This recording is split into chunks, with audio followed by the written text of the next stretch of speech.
The first encounter with the Nine Tails occurred when the notion of jointly obliterating Konoha was proposed.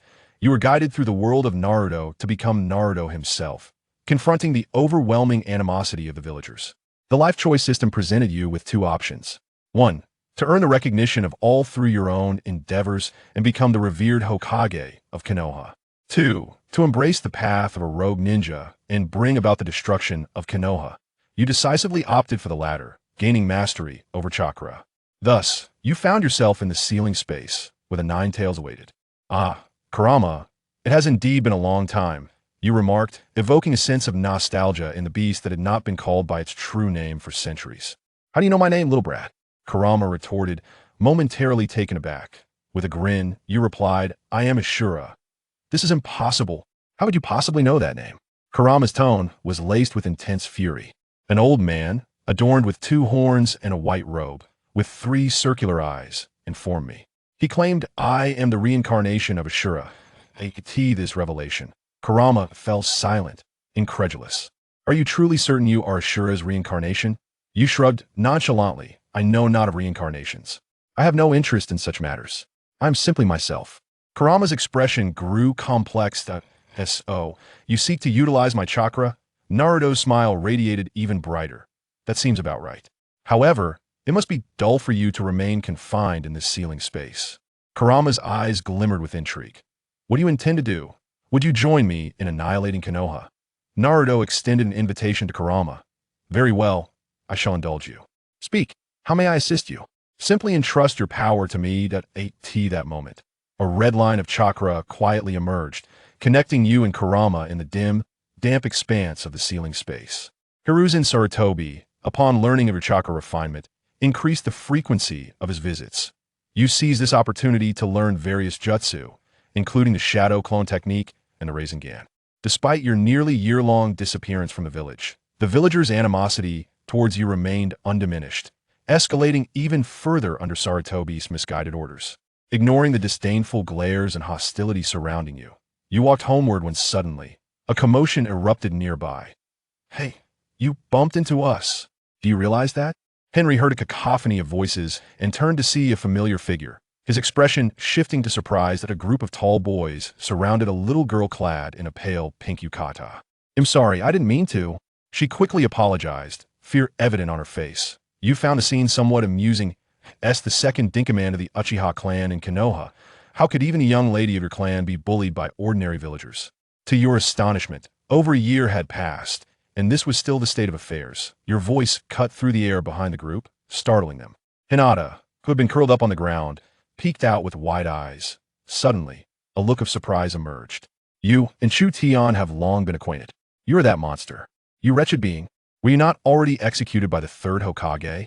The monster is going to devour people.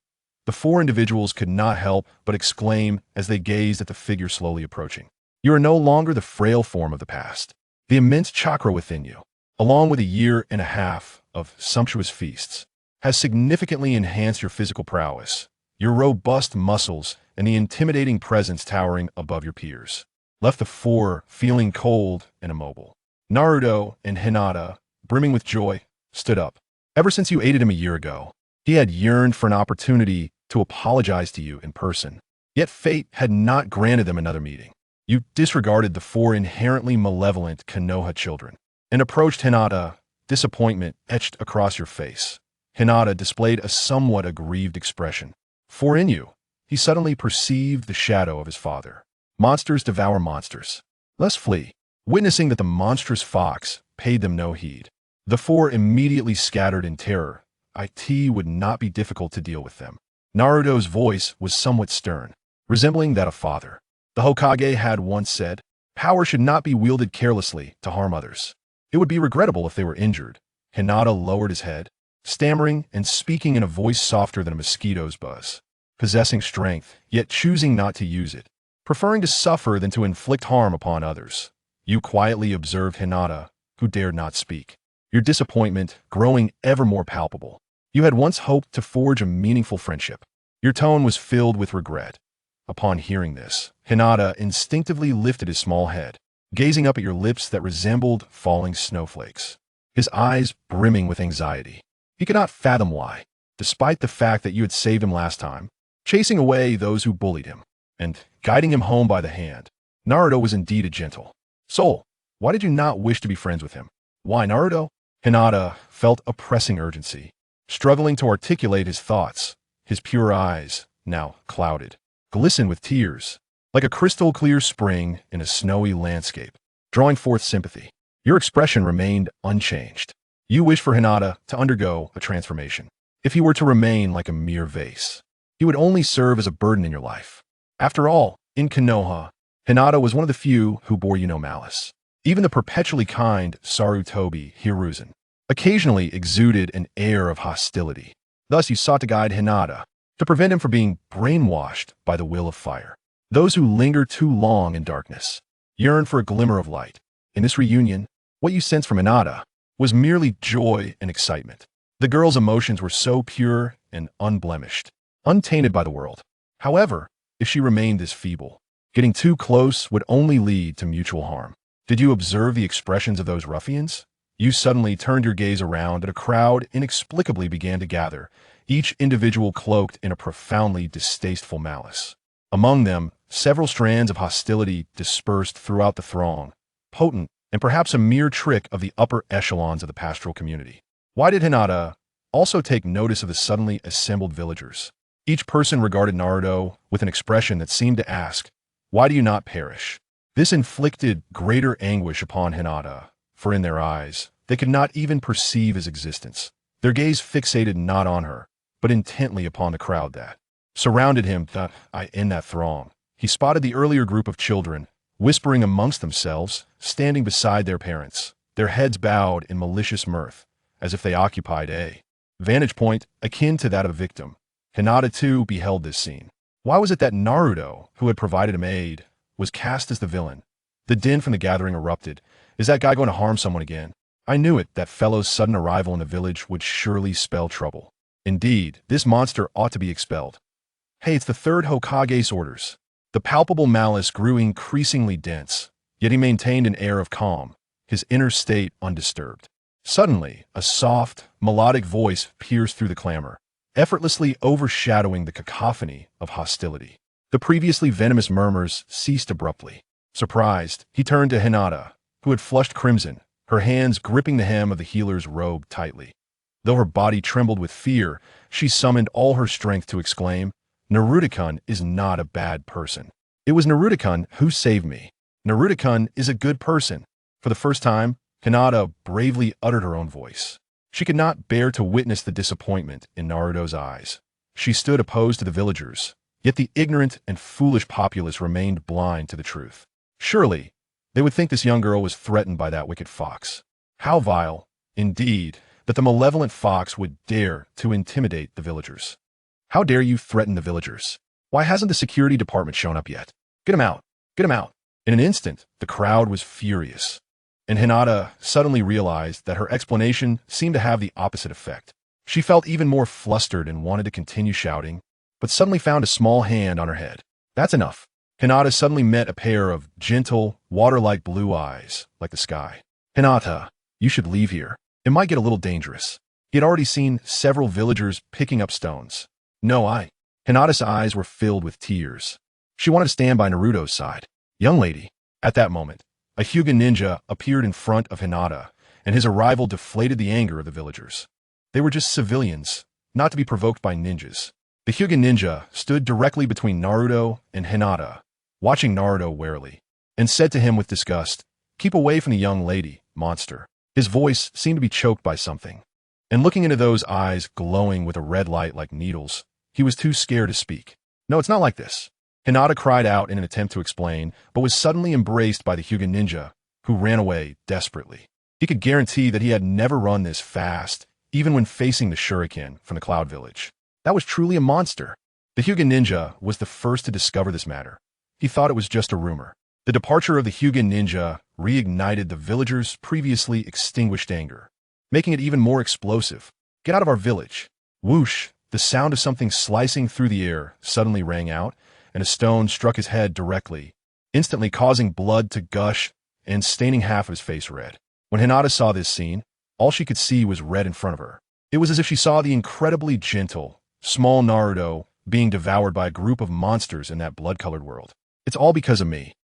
I'm still too weak. Naruto wiped the blood from his face, looking calmly at the countless eggs, vegetables, and stones being thrown at him. Ding. Chapter 9. The Homeland of Naruto? With a ding, the voice that drove Naruto to madness finally rang out. Standing at the crossroads of life, the system would issue the host's second life choice. And your choice would determine your future fate. Facing the malicious and ignorant villagers, your choices are Option 1. As the reincarnation of Ashura Chakra.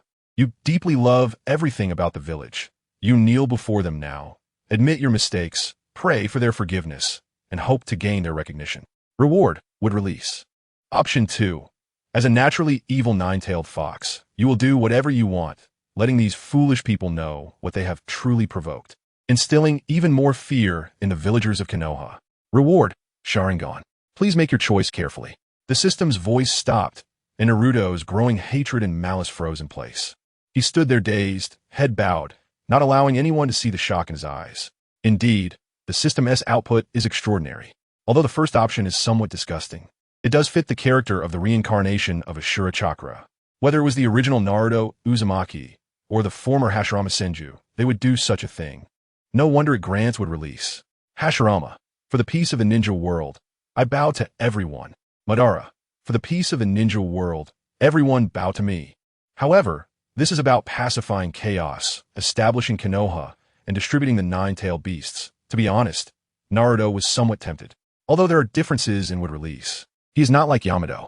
In just a few years, with his chakra combined with the nine tails, he could reach half of Hashirama's strength, and by then, he should possess some of Hashirama's abilities. But then again, what does this mean for his year and a half of training? What does the malice he suffered over the past few years mean? He, Naruto Uzumaki, should do whatever he wants. Kurama, lend me your chakra. He would find a way to explain to Hiruzen Sarutobi later. For now, he needed to silence these idiots. Go ahead and use it. A bunch of useless fools daring to treat my jinchuriki this way. Violent, hateful, chaotic, and malicious chakra surged continuously into Naruto's body. It had no effect on him. The blood-red, tailed beast chakra wrapped around Naruto completely, and a chakra tail slowly extended behind him. What is that? That's a tail. This guy is really a nine-tailed fox. Quick run. The nine-tailed fox is here to destroy Konoha. The villagers who had been throwing stones at Naruto were instantly terrified and scattered in all directions. They never expected that the Uzumaki Naruto they had bullied for so many years was actually the nine-tailed fox. They just wanted to vent their negative emotions, not actually seek death. In no time, only a few terrified villagers and a couple of root ninjas secretly guiding the villagers' emotions remained on the spot. One could only say that the root ninjas were indeed brainwashed ninjas.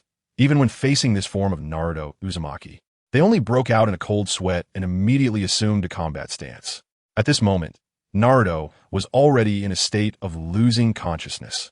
His blue eyes completely turned blood red, and in the center of his eyes, black vertical pupils flickered with needle-like red light.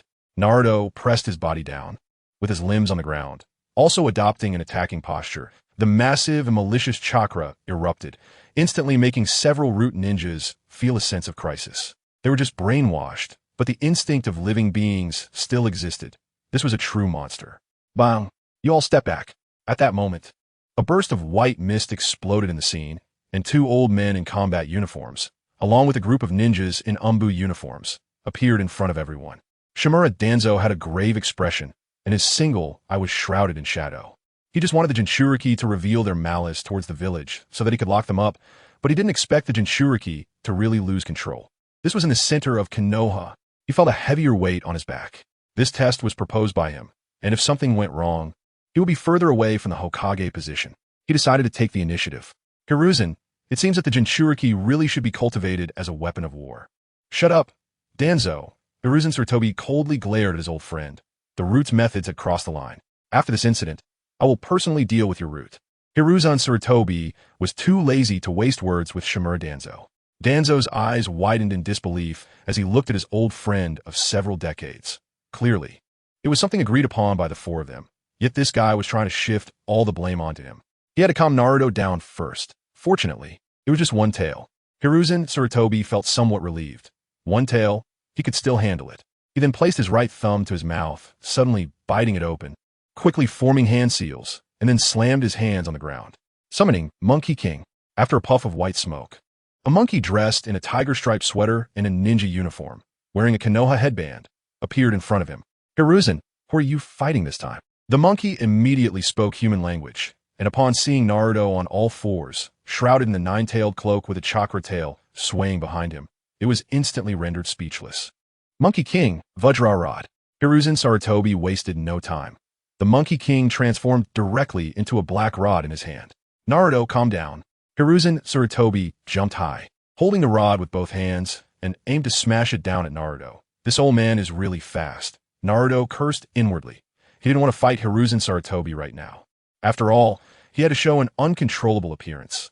This way, it was almost like being directly hit. Moreover, the nine-tailed chakra he could use was limited, and with just one tail, he couldn't compete with the old man. He exerted force with all four limbs, and his figure shot like a red streak of light toward a building to the side. Boom! Boom! Immediately, two booming sounds echoed almost simultaneously. The long rod wielded by Hiruzen Sarutobi struck empty air, while Naruto crashed headfirst into the building. However, he hadn't dashed out far when he felt himself slam into an incredibly solid wall of air, causing his vision to go black and dizziness to set in, his feet feeling unsteady. Damn it, there's actually a barrier. I can't be the Homeland Naruto today. Naruto's head buzzed slightly, but the sounds coming from behind quickly brought clarity back to his mind. Damn it, for now, I can only do this. Anyway, he had completed the option task, and those inherently evil villagers of Konoha had already witnessed the true fox demon. With the barrier in place, he couldn't cause any destruction. Naruto immediately lay on the ground, a painful expression appearing on his face. By the time Hiruzen Sarutobi and Danzo arrived, all they saw was Naruto, covered in injuries, lying on the ground with a pained expression. Naruto, how is your body? Hiruzen Sarutobi asked with great concern for Naruto, but he was still several meters away. Hearing the voice, Naruto looked up and saw Hiruzen Sarutobi and a one-eyed old man, and he instantly burst into tears. There was no helping it, it hurt. He had just used the nine-tailed chakra to cut the skin on his body, or else he couldn't fake the effect of losing control. Third Hokage, Grandpa Third, I'm sorry. I did something to harm the village, woo woo woo. Sarutobi Hiruzen's eyes lit up. Naruto had actually managed to suppress the rampage on his own. He immediately stepped forward and gently picked Naruto up, softly asking, "Can you tell Grandpa what happened just now?" This old man is so impatient, it hurts like hell. In an instant, Naruto's tears and snot flowed even more. Everyone just called me a monster, a demon fox. It made me feel wronged. I just wanted everyone to recognize me. Then, that fox told me that if I surrendered my body to it, it would help me gain everyone's recognition, but it wanted to hurt everyone. This. Sarutobi Hiruzen was at a loss for words, but the relief in his eyes was hard to conceal. Sure enough, Naruto's will of fire was purer than anyone else's. Otherwise, he wouldn't have been able to suppress the Nine Tails rampage on his own. Once deceived, there will be a second time. Danzo, who was standing nearby, frowned and couldn't help but speak up. Shut up. Sarutobi Hiruzen shot a fierce glare at Shimura Danzo, making him dare only to mutter on the side. After all, Hiruzen was genuinely angry this time. Fortunately, Naruto had suppressed the rampage. Otherwise, Konoha would suffer heavy losses again. Naruto, what if that big fox talks to you like that next time? Sarutobi Hiruzen looked at Naruto with a kind expression. This old man really doesn't treat me like a person. I have so much blood on me. Can't I be sent to the hospital first? Grandpa Third, I won't listen to that big fox anymore. It's a bad guy. It just wants to hurt everyone. No matter what it says in the future, Naruto's head suddenly tilted, and he lost consciousness, entering the ceiling space. This. Sarutobi Hiruzen looked at Naruto, who had suddenly passed out, a bit stunned, but when he saw the numerous wounds on him, he immediately understood and realized he had been too anxious. Someone, Hokage-sama. 3 Anbu figures appeared before Sarutobi Hiruzen, bowing in unison. Hiruzen carefully handed Naruto to one of them, commanding, "Take Naruto to the hospital to treat his wounds." Yes, the 3 figures disappeared simultaneously. It seems that even the Nine Tails cannot shake Naruto's will of fire. Sarutobi Hiruzen glanced at Shimura Danzo, his tone revealing a hint of pride. Even if the jinchuriki suppressed the rampage, it had already brought harm to the village. Danzo meant that Naruto Uzumaki had now firmly established himself as the demon fox. After hearing this, Sarutobi Hiruzen's expression also turned cold, and he said solemnly, "Since this matter arose, because of you, you will be the one to eliminate its impact. 2 months from now, Naruto must enroll in the Ninja Academy, where you can figure out your own funding for the Root organization." After finishing, Sarutobi Hiruzen instantly vanished from the spot. He needed to comfort the frightened villagers. Only Shimura Danzo remained, standing in place with a sullen expression, his posture slightly hunched, as if something was weighing him down. Where did Naruto-kun go? After a long while, when Hinata returned to the scene, panting, she found only chaos and some villagers still in fear. At that moment, she suddenly spotted a few familiar figures, those boys who had bullied her before, gathered together, chatting about something. Hinata immediately ran over, gritting her teeth. Despite being extremely nervous, she still mustered the courage to ask, "Where did Naruto-kun go? You're that demon fox's companion. You're a monster too. Get away from me." The few boys, already frightened by Naruto, immediately cursed like cats whose tails have been stepped on, making motions as if they would strike Hinata again. Hinata's eyes instantly turned red, and in her mind, Naruto's bloodied face reappeared. Because of her weakness, Naruto-kun had suffered serious injuries. Why? Why would such a gentle Naruto-kun be called a monster? You all are the real monsters, Hinata shouted, her voice trembling, her pure white eyes losing their weakness, veins bulging around her, looking extremely fierce. Chapter 10. The past is the past. The present is the present, I said. You guy, making such a big fuss just to get yourself hospitalized? The Nine-Tails lay on the ground, propping its head up with its paws, looking completely confused. What do you understand? Don't meddle in the matter of Brother Gu. Naruto closed his eyes and lay on the ground, disdainfully snorting. Brother Gu? Speaking of which, you keep saying things like without cheating. It's a dead NNA little cheat, doesn't count as cheating. So what exactly is cheating? The Nine-Tails felt a bit puzzled hearing the new term again and recalled the things Naruto had complained about in the ceiling space, unable to resist voicing its doubts. Naruto suddenly sat up, still with his eyes closed, but a sly smile appeared at the corner of his mouth. Do you really want to know? This little brat.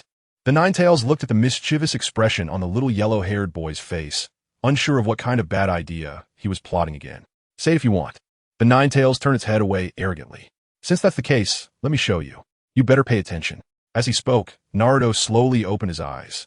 The proud fox, with its head turned away, kept a close watch on Naruto's transformation from the corner of its eye. Suddenly, the fur on its body stood on end, and it leaped up from the ground, the entire fox looking like it had been shocked.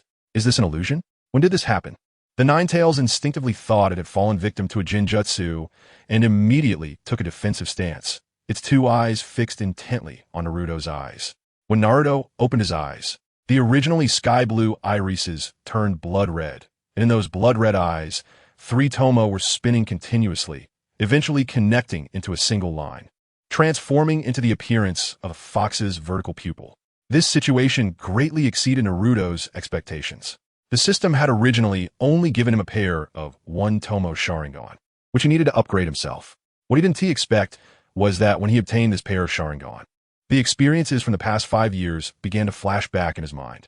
The palpable malice, the pain of falling into an abyss, combined with his long-term physical training and the mental strength from living 2 lives, directly triggered his activation of the Kaleidoscope Sharingan. Unexpectedly, after more than a year of crossing over, he finally carried his burden. The past is the past, and the present is the present. The strength he had before still required his own cultivation. Although he had borrowed a bit of the Nine-Tails' power, overall, it was still the result of his own hard work. Moreover, that kind of cultivation, aside from the rapid growth in the beginning, would slow down later on. His current strength had already reached a bottleneck. After all, in the original story, Naruto's strength had explosive moments due to the Nine-Tails chakra and Sage Mode. But now he couldn't easily use the Nine-Tails chakra, and he had no place to train for Sage Mode. So, it had become very difficult for him to make significant progress. But now it was different. He had directly shouldered the burden, and with these eyes, even if he didn't use them, just the feedback from the activation of the Kaleidoscope Sharingan to his body and chakra had already far surpassed the results of his 1.5 years of hard training. Adding in the 2 ocular techniques from these eyes, he already had a bit of strength on par with the Kage. If those idiots didn't open their eyes, he could take them along to become immortal, and even Sarutobi Hiruzen couldn't stop him. Indeed, no matter how hard he worked, it couldn't compare to cheating. Hard work is inferior to bloodlines, and bloodlines are inferior to cheating. With hard work, bloodlines, and cheating combined. If Uzumaki Naruto doesn't succeed, who will? The achievements he has today are all the result of his efforts. Ha ha. Suddenly, in the dead silence, a low, hoarse laughter broke the stillness. It seemed to come from an endless abyss, echoing around and gradually rising into a wild, unrestrained laughter. Within this madness, there was endless insanity, liberation, mockery, and ecstasy. Now, the roles of attack and defense had reversed. This little brat, the Ninetales, already knew this wasn't jinjutsu. This brat had truly awakened the kaleidoscope Sharingan. However, looking at his wild laughter, it thought, why does he look a bit like that bastard Uchiha Madara? The Ninetales murmured to itself, feeling increasingly that something was off. Suddenly, its eyes widened, and it stared intently at Naruto, recalling some past events. It remembered that neither Namake's Minato nor Uzumaki Kushina should have the bloodline of the Uchiha clan. But why did Naruto suddenly awaken the kaleidoscope Sharingan? It seemed to have discovered a blind spot in the situation and felt a creeping horror. Hiss, my head itches. It feels like I'm about to grow a brain. But his hair looked just like Namake's Minato's. Yet he was indeed born from Uzumaki Kushina. Moreover, Naruto had the true bloodline of the Uzumaki clan. Suddenly, it recalled that Kushina seemed to have a good friend in the Uchiha clan, frequently visiting the Uchiha. Could it be that yellow-haired Uchiha? Kurama felt like his CU was about to overload and smoke was about to come out of his fox head. He only felt that human relationships were too complex. Their tailed beasts were indeed simpler in thought. I say, you seem to be thinking of something very impolite, Kurama. While the Ninetales was still brainstorming, the expression on the fox's face changed unpredictably.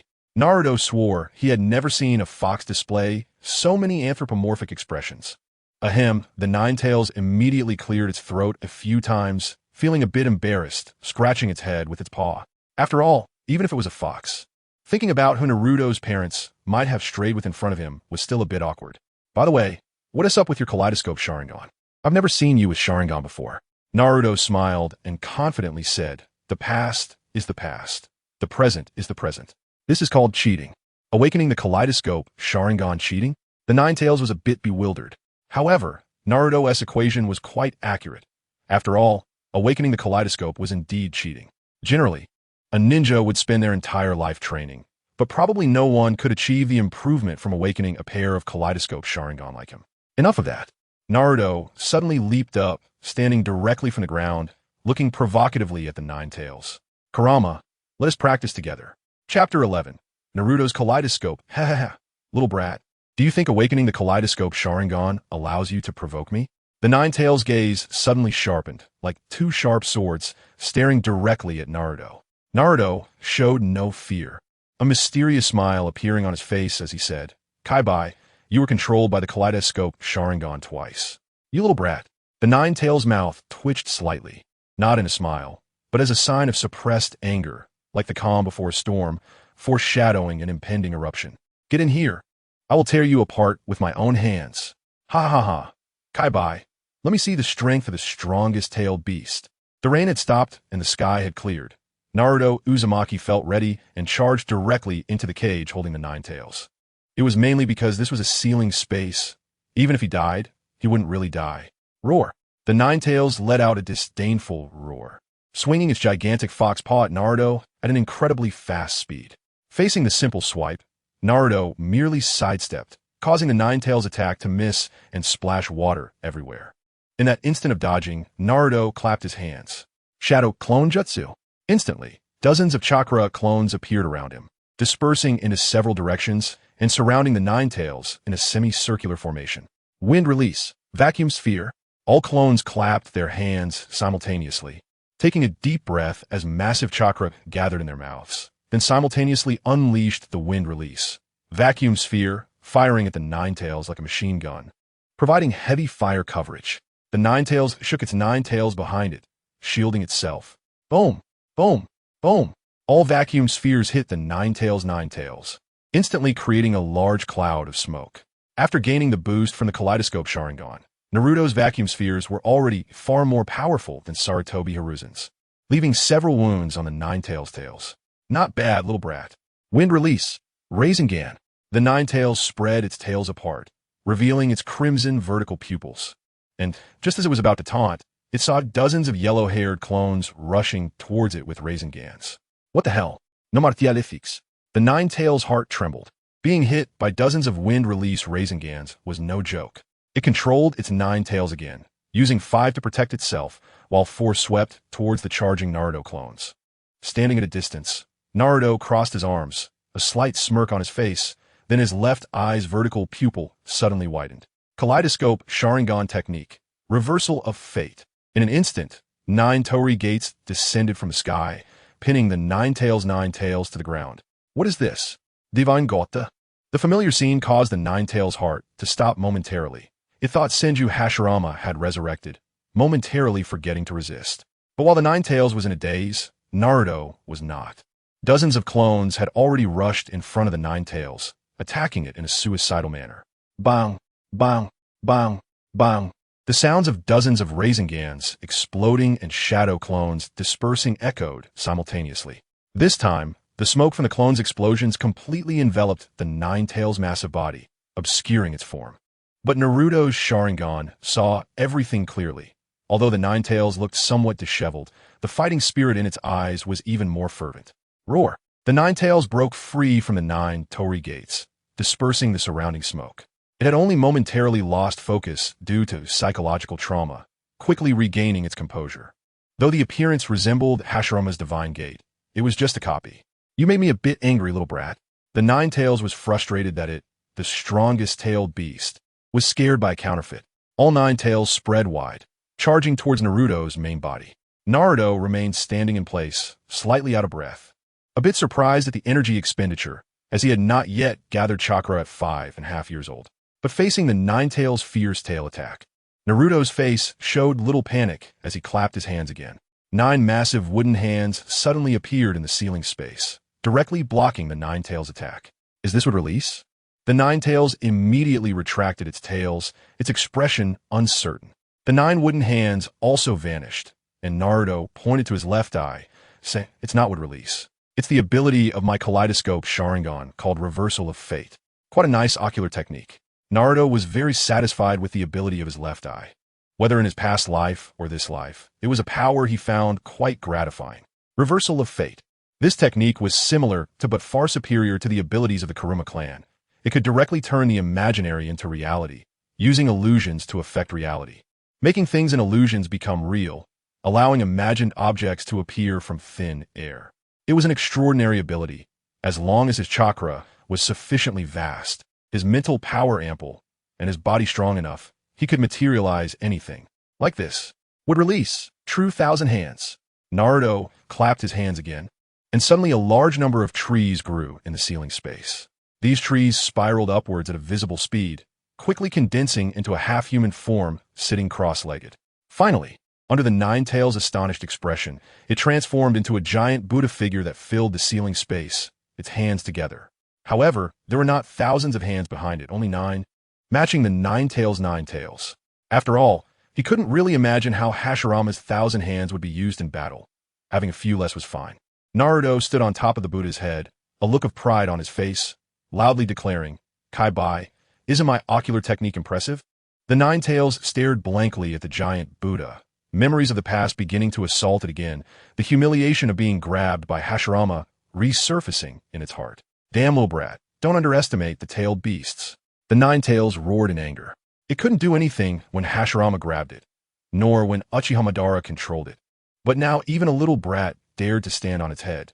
Did it think the Nine-Tails was a soft persimmon? Nine-Tails pointed forward, and the Nine-Tails raised its head high, gathering yin and yang chakra before it, spinning rapidly, forming a high-density black energy ball. The Nine-Tails swallowed the condensed energy ball, its cheeks puffing out before unleashing it directly towards Naruto in a straight line like a black shooting star. This was a genuine shadow-level attack, even a full-powered strike from an ordinary shadow level. What the hell? Kai-bai is really serious. Naruto's expression changed slightly, but he wasn't too panicked. 11 large hands appeared simultaneously in front of the tailed beast ball, trying to intercept it mid-air. But a counterfeit was still a counterfeit. No matter how intimidating Naruto Uzumaki's Buddha appeared, it could never match Hashirama's strength. After all, without using the Nine-Tails chakra, Hashirama's chakra alone could probably match several hundred of Naruto's current self. The 11 large hands were crushed to pieces by the tailed beast ball, only slowing it down a bit, and it continued to surge towards Naruto. Naruto suddenly spread his arms wide, as if to embrace the tailed beast ball, his right eye widening suddenly. Kaleidoscope, Sharingan, technique, Bishamonten. The space in front of Naruto suddenly began to twist and rotate, eventually transforming into a massive pitch-black vortex that even swallowed light.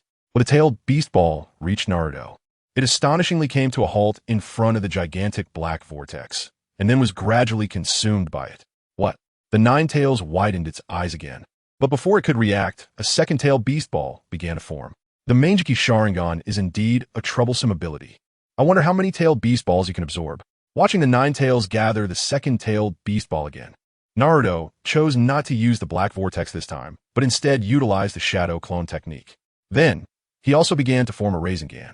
However, this time, 4 of them were forming one Rasengan together.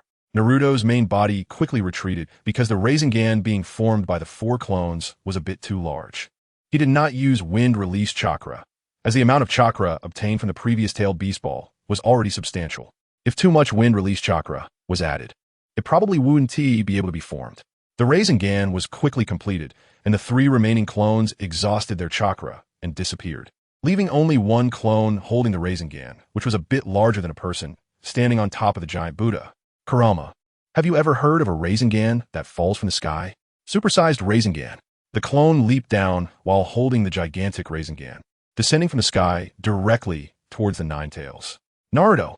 The Nine Tails looked fierce as it spewed another tailed beast ball from its mouth, like a sharp sword, determined to cleave the descending massive Rasengan in 2.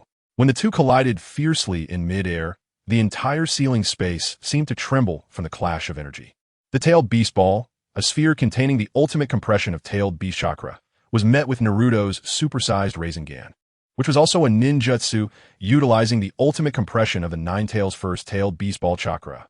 The collision released a brilliance akin to a miniature sun explosion, instantly tearing apart the surrounding darkness, revealing light akin to daytime. In the air, a powerful shockwave radiated outward in a circular fashion from the 2 tailed beast balls, shaking the ground as it passed. The giant Buddha created by Naruto's eye technique was crushed to dust in the shockwave, and a suffocating sense of oppression filled the air. Within the brilliance, energy ripples spread outward at a visible speed, as if the entire ceiling space was being distorted by this force.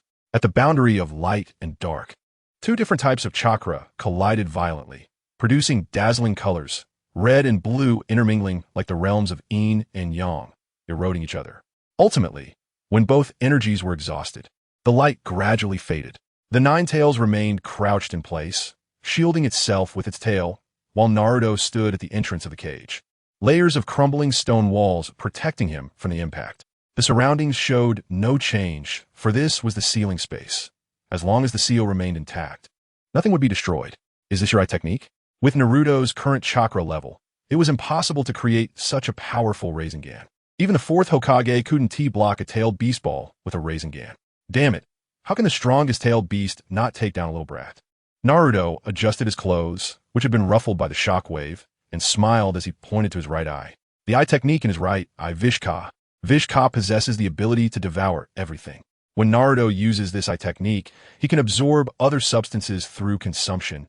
Any energy, whether it be physical energy, spiritual energy, or chakra, he can absorb it directly. After devouring, he can enhance his own abilities, making the opponent's abilities his own. The 2 eyes seem to complement each other. I just wonder if he can obtain a bloodline limit by devouring a bloodline limit ninja. The Manjiki Sharingan truly lives up to its name as the eye reflecting the soul. Both of these abilities are ones that Naruto appreciates. Chapter 12. Naruto, you are the real hero, what a drag. You born evil little brat of the Uzumaki clan. I must personally deal with you. Amid the furious roar of the Nine Tails, Naruto directly exited the ceiling space, opening his eyes to see the ceiling of Konoha Hospital. He looked outside. The sun was shining brightly. Although he had fought with the Nine Tails in the ceiling space, the flow of time was different for both, and he had only been unconscious for 1 or 2 hours. Perhaps due to his increased strength, he felt a rush of exhilaration and did not feel ashamed at all for his retreat at the crucial moment. What a joke. The Nine Tails was about to unleash the 3rd tailed beast bomb. This guy was using his ultimate move like a basic attack. Uzumaki Naruto couldn't do that. Even if Bishamon could absorb chakra, it still consumed ocular power. That one-tailed beast bomb was probably equivalent to hundreds of Kakashis. However, what Naruto did not expect was that his Manjiki Sharingan's ocular power could actually recover. Was it due to the special physique of the Uzumaki clan? Or was it the influence of the Nine-Tails chakra? Although he didn't know the reason, it was already pretty good that he didn't have to worry about going blind. He also wondered if absorbing the Sharingan could increase his ocular power, and if he absorbed the Manjiki Sharingan, would he directly turn into an eternal Manjiki Sharingan? Naruto suddenly thought about finding an awakened Uchiha to try it out, but he quickly controlled his thoughts. He was about to turn 6 and would soon enter the Ninja Academy. It seemed like the Uchiha massacre night was just around the corner, and he could also take a share of the spoils then. He wondered if he could find an opportunity to absorb a pair of Manjiki Sharingan. If he could really turn into an eternal Manjiki Sharingan, he would be able to use ocular techniques freely without the worry of consuming ocular power. But given the current situation, he needed to find someone to test the effectiveness of his ocular techniques first. Who should I look for first? Naruto stared at the ceiling, lost in thought. After all, there were too many people who had annoyed him over the years. He should think about it, while Sarutobi Hiruzen hadn't arrived yet.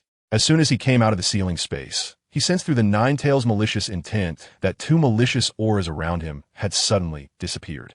One likely went to notify Sarutobi Hiruzen, and the other went to inform Shimura Danzo. However, he no longer had to please Sarutobi Hiruzen like before.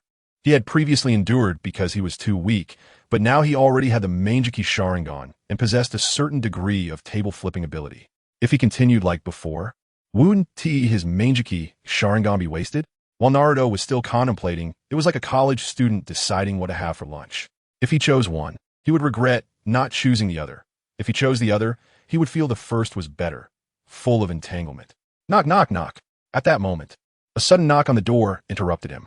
Before Naruto could respond, the door swung open, and Sarutobi Hiruzen, wearing the Hokage hat, walked in with a warm smile on his face. You really didn't need a knock. Naruto couldn't help but mutter in his heart. Little Naruto, how is your recovery? Naruto smiled and replied, much better, third Hokage. Naruto's sudden change in address made Sarutobi Hiruzen's heart skip a beat. Although his expression remained kind, Naruto could sense the sudden rise in malice from him. Little Naruto, why don't you call me third grandpa anymore? Are you feeling a bit upset? You old man. I'm only calling you third Hokage out of courtesy now. If I wasn't being courteous, I'd just put you in the ground. Naruto wanted to say that, but held back. He still planned to extract a few more eyeballs in Konoha. However, it seemed that the Sarutobi clan had quite a bit of strength. Just looking at his physical energy showed he was very robust. Absorbing him should significantly improve his physical quality. Sarutobi Hiruzen couldn't read minds and didn't have the Nine-Tails' malicious perception. So he thought Naruto's vacant expression meant he had suffered a huge blow. Little Naruto, this isn't your fault. Many people in the village have misunderstandings about you. Third Hokage, I must indeed be the demon fox. Naruto lowered his head, trying hard to appear dejected. Why does it suddenly feel like acting has become more difficult? Sarutobi Hiruzen's gaze slightly hardened, and he said in a deep voice, Naruto, this is not your fault. But I really did turn into a demon fox just now.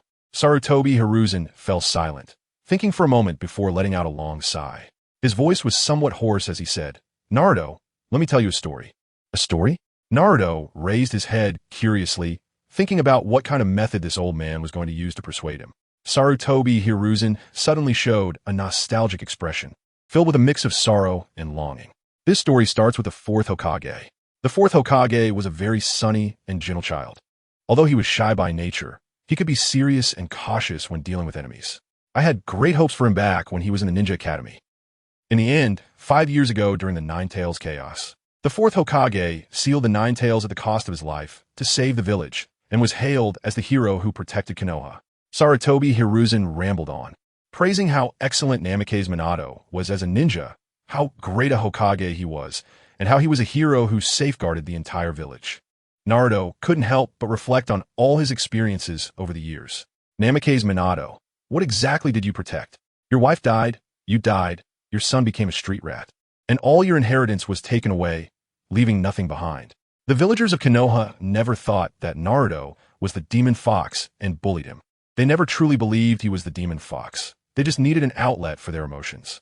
After the Nine-Tails chaos, the losses to Konoha were unimaginable, and someone had to be held accountable. But the fourth Hokage was dead, and the higher-ups of Konoha cherish their own reputation. So naturally, Naruto became the target for the village's hatred. When they saw that Naruto was indeed the demon fox, apart from fear, there was nothing else in their hearts. Naruto! Sarutobi Hiruzen suddenly called out Naruto's name, bringing him back to reality, and he looked at the suddenly serious Sarutobi Hiruzen with confusion. Although it was the fourth Hokage who sealed the Nine Tails, you also carry the hopes of the entire village. If it weren't for you becoming the vessel for the Nine Tails seal, Konoha wouldn't have the peace it enjoys today. Naruto, although I am now the third Hokage, you are the real hero. When I put this question mark, it's not that I have a problem, but that I think you have a problem. Sarutobi Hiruzen's persuasion skills were indeed impressive. He almost stirred up Naruto's blood. No wonder he was the creator of the strongest illusion technique, the will of fire. Naruto's eyes immediately filled with tears, and he shouted loudly, "Third Hokage, I am a hero of Konoha. I will definitely make everyone recognize me. I will make everyone in the village become my motivation to become stronger." Sarutobi Hiruzen nodded with satisfaction. Although Naruto still hadn't reverted to calling him by the previous term, at least that fire of the will of fire had not diminished. It was still burning bright. Since you want to gain everyone's recognition, you first need to become a ninja. Once you graduate from the Ninja Academy, you can become a real ninja. I will work hard, third Hokage. Naruto stared intently at Sarutobi Hiruzen, his eyes filled with desire. Chapter 13. You already have the way to die. Little Naruto walked home boldly, surrounded by cold and disdainful gazes. The malice of the village showed no sign of abating, and in fact seemed to intensify. However, no one dared to huddle together and whisper maliciously about him anymore, as the difference this time was that their hostility was more rooted in fear. Everyone avoided him like the plague. As the saying goes, good news never leaves the house, but bad news travels 1,000 miles. Konoha, being a village, had nearly everyone aware of the events that had transpired that morning by the afternoon. It was only due to the ban issued by the third Hokage, Sarutobi Hiruzen, and the fact that the security department had actually apprehended people, that everyone was left angry but voiceless. This made Naruto feel an unprecedented clarity. This was how it should be. After all, he was the Nine Tails. It was only natural for them to be afraid. Bullying and cursing him every day was simply turning things upside down. With his hands in his pockets and a warm smile on his face, he walked down the streets of Konoha as if he were in his own living room, swaggering confidently since no one dared to approach him. Whenever he walked into a place, it would fall silent instantly, like 100 birds suppressing their voices. And only after he had walked a distance would they dare to mutter a few curses under their breath. Even the stray dogs in the corners of the streets sensed the chakra of the Nine Tails emanating from Naruto and ran away without a trace, perfectly illustrating how both humans and dogs avoided him. Given this situation, Naruto was in no hurry to go home. He spent the entire afternoon wandering around Konoha, heading wherever there was commotion. Whenever he sensed the strongest malice from a shop, he would walk right in, touching and inspecting things here and there. By the end of the afternoon, several shops were nearly driven to bankruptcy.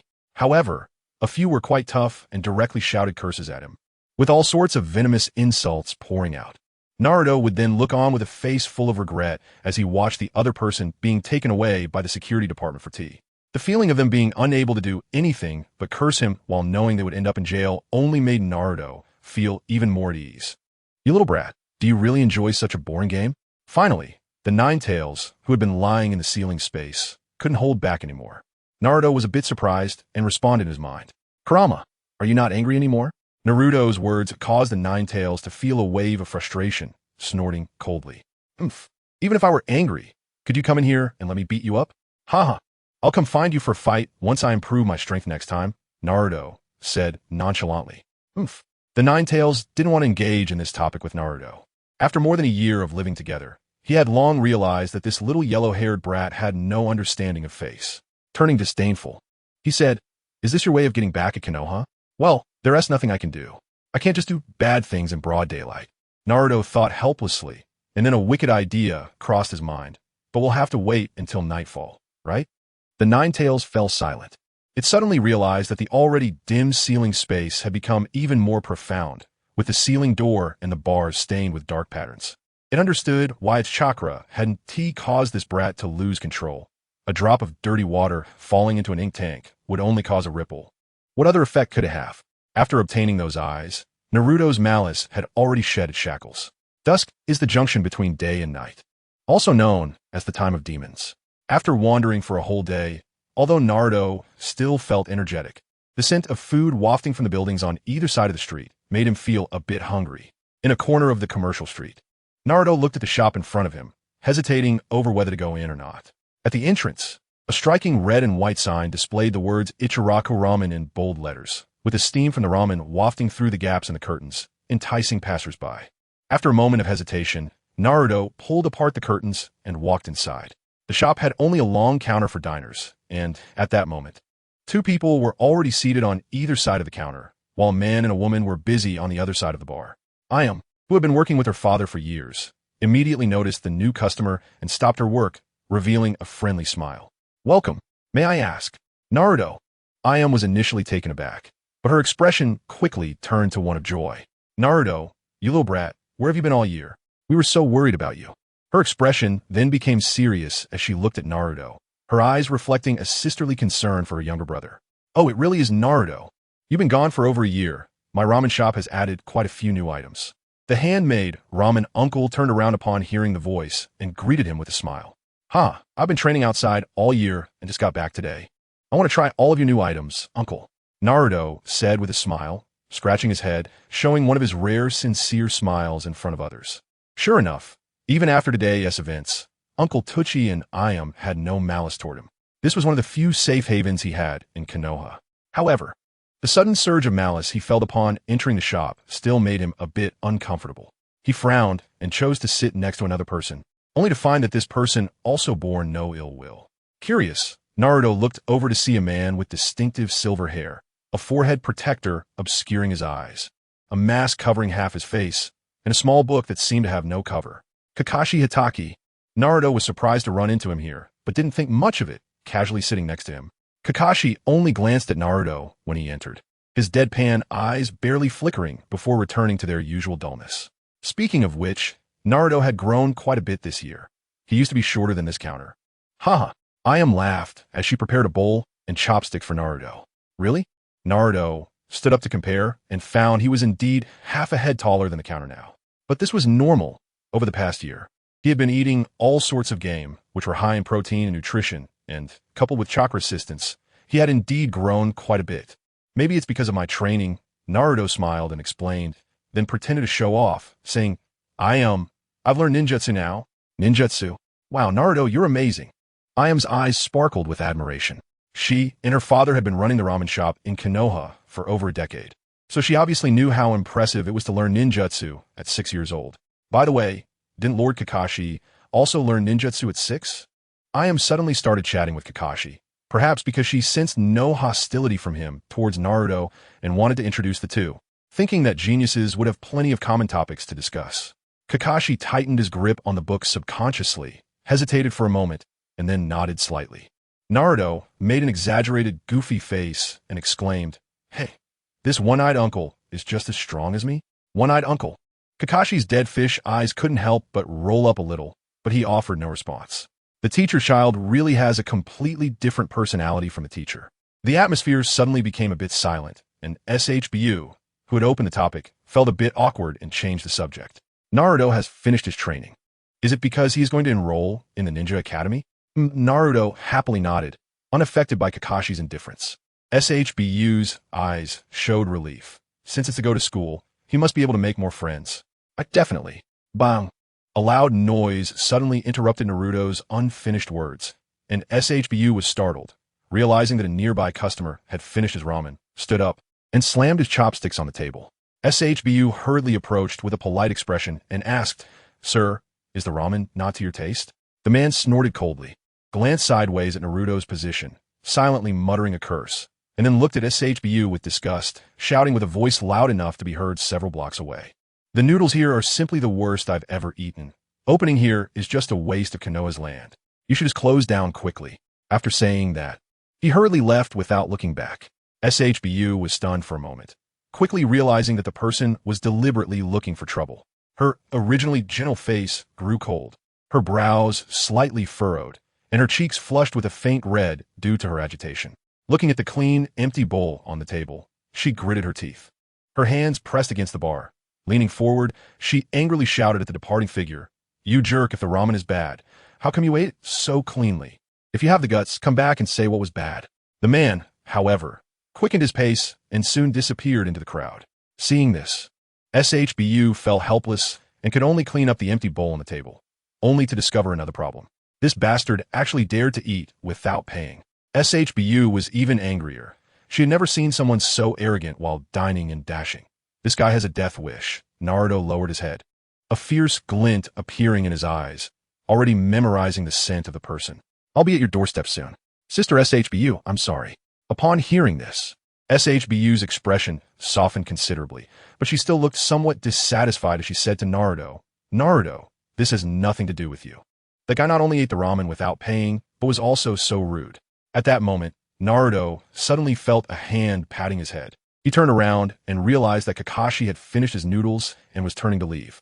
He had the Sharingan, and the higher-ups of Konoha didn't allow him to have too much contact with the jinchuriki. On the table where Kakashi had been sitting, there were bills far exceeding the cost of 2 bowls of ramen. It seemed that Kakashi actually liked Naruto a lot. SHBU looked at the money on the table in surprise and, holding back a laugh, said, Kakashi is also a bit tsundere. Really? Naruto propped his left hand on his cheek, watching Kakashi's figure disappear into the darkness, wondering what he was thinking. Chapter 14. Invisibility. When Naruto returned home, it was already late at night. He felt he should apologize to Tucci and Ayam because he had stayed at Ichiraka Ramen, and the ramen shop had very few customers all night. He had planned to leave after finishing his ramen, but Ayam kept him chatting, asking about various things. Since it was rare for him to have a normal conversation with someone, Naruto decided to just sit there, chatting while trying every type of ramen Ichiraka had to offer. He hadn't spent any money in over a year, so his wallet was naturally full. What a pair of very simple father and daughter. Naruto sighed, and as he opened the door, his expression quickly turned strange. The house wasn't very clean. After all, he hadn't been back for more than a year, and many places had gathered dust. He didn't turn on the lights, just opened the fridge to take a look. It was filled with milk and instant noodles, but they were all expired. These items had been close to expiring before he left. He just didn't bother to clean them out because of laziness. Naruto took out 2 cups of instant noodles, boiled the tap water that had been left in the kettle for a year and a half, and after soaking the noodles, placed them on the tatami mat in the living room. He then lay back in the shadow of the sofa, with the moonlight illuminating his lower half. But his upper half remained unclear. After more than a year of survival training in the wild, a bit of dust didn't bother him much. This is really terrible, Naruto suddenly lamented, and in the dim light, the 3 tomo in his eyes quietly rotated. I had already ignored you, so why do you have to come before me so thoughtlessly? In a daze, it seemed that a rapid breathing sound echoed in the room, only to disappear in an instant. Naruto fell silent, his expression gradually turning cold as he silently waited for the noodles in his bowl to soften and become mushy. Do you like overcooked ramen? If it's too mushy, it doesn't taste good. Naruto suddenly spoke as if talking to himself, or perhaps asking someone. But there was no response in the room. If you don't speak again, you might end up as a starving ghost. Naruto suddenly turned his head, his slit pupils fixating on a corner of the room. The hidden Anbu ninja was startled, although he had long suspected he had been exposed. He didn't expect to be truly revealed. The other party was just a child under 6 years old. A ninja wearing a cat-faced mask appeared out of nowhere before him, asking in surprise, You can sense ninjutsu? Is this the legendary invisibility technique? Naruto didn't answer, curiously looking at the Anbu ninja who had suddenly revealed himself. In fact, Naruto didn't know any sensing ninjutsu. He seemed to lack the talent to awaken the Vortex Clan's special eyes. It was just that when he opened the door, the malice and killing intent in the room became hard to suppress. He could feel various kinds of malice every day, even while training in the wild. He could sense the malice from the Anbu, but he had indeed never encountered someone who displayed such strong killing intent right away. Naruto opened the lid of the instant noodles and found that they had indeed become mushy. He revealed a gentle smile and said to the Anbu ninja, Want to eat? I prepared this for you. The expression under the Anbu ninja's mask instantly turned ugly. His eyes filled with disgust as he mockingly replied, Only a beast like you would eat such trash. What a pity then, Naruto said regretfully as he fiddled with the instant noodles in the paper bowl. By the way, you still haven't answered my question. What question? The Anbu ninja was already preparing to leave. Since he had been exposed, there was no need to stay any longer. He knew that although Naruto was just a child under 6, his strength was already at the level of a chunin. This talent was as astonishing as Kakashi's back in the day. However, he was still a special jonin and had some confidence. He wanted to give this arrogant and disgusting sinner a lesson. Was your invisibility technique just now the same as the legendary one? Naruto asked like a curious little boy, inquiring about something that interested him. What do you want to do? The Anbu ninja didn't answer, but implicitly acknowledged it, counter-questioning Naruto. In the darkness, only a little moonlight entered the room through the window, making it hard to see the room clearly. Shadows fell on Naruto, and he suddenly grinned, his mouth curling up to reveal a row of white teeth. It's nothing much, just feels quite fun. Can I borrow it to play with? Looking at Naruto's row of white teeth, the Anbu ninja suddenly felt a chill run down his spine, as if something had locked onto him. As an experienced Anbu ninja, he knew exactly what this premonition meant. Previously, when he secretly investigated one of the legendary Sannin, Orochimaru, he felt this same sensation when he was discovered. This monster actually wants his bloodline. Without any hesitation, he immediately threw 2 shurikens, aiming at Naruto's forehead and heart. He then dashed toward the door, almost reaching it in an instant, crashing through and rolling several times on the ground due to the force of the impact. Huff, huff, huff. It seems that the jinchuriki is not much. The Anbu ninja hadn't even breathed a sigh of relief when his mocking words got stuck in his throat.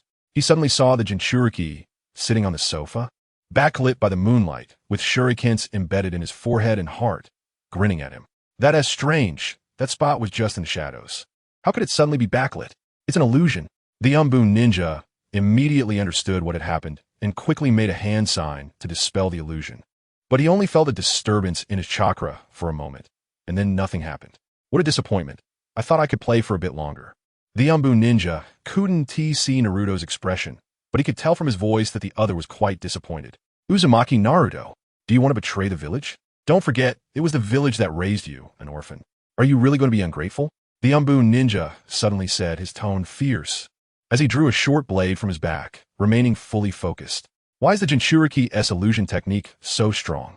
Looking at the tense Anbu ninja, Naruto suddenly wanted to ask a question.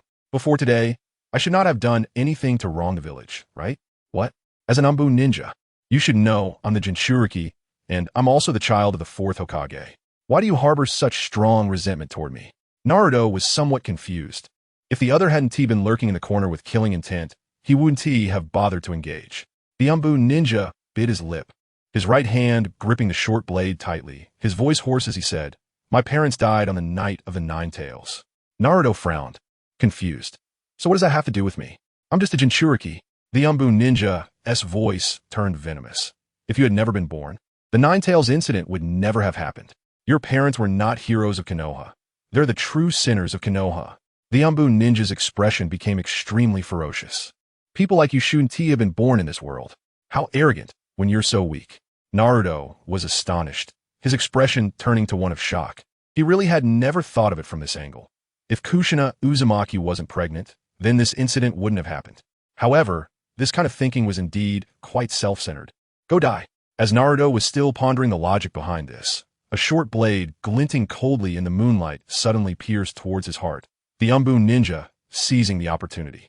He had wanted to kill this enemy who caused him to lose his parents every day, but due to his identity as a Konoha ninja, he had to set aside his hatred.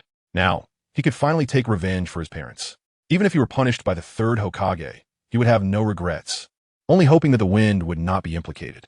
With a soft thud, the short blade pierced flesh, and the corner of the Anbu ninja's mouth curled into a smile of conspiracy fulfilled beneath his mask, unable to suppress his derisive laughter in his heart. Oomph. No matter how high the 9 tails Jinchuriki's talent is, so what? True ninjas grow through battles. A genius who has never experienced war easily loses their life. You Gurg.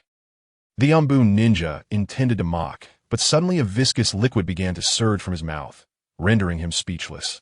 The intense pain in his chest transformed all disdain under his mask into terror. He suddenly saw Naruto's face, with a kunai, looking as terrifying as a demon. Gurg. The Anbu ninja let out a painful roar, his vision suddenly blurring. When it cleared again, he found himself sitting on a sofa, a short sword piercing through his chest. He struggled to look at the sword's owner, who wore an animal mask. The Anbu ninja seemed to still see the disdain beneath the opponent's mask, and he finally realized, is it me? Did I kill myself? Naruto sat quietly on the opposite sofa. Having returned, he had been sitting here, quietly and happily watching the Anbu ninja perform the act of inserting the short sword into his own heart.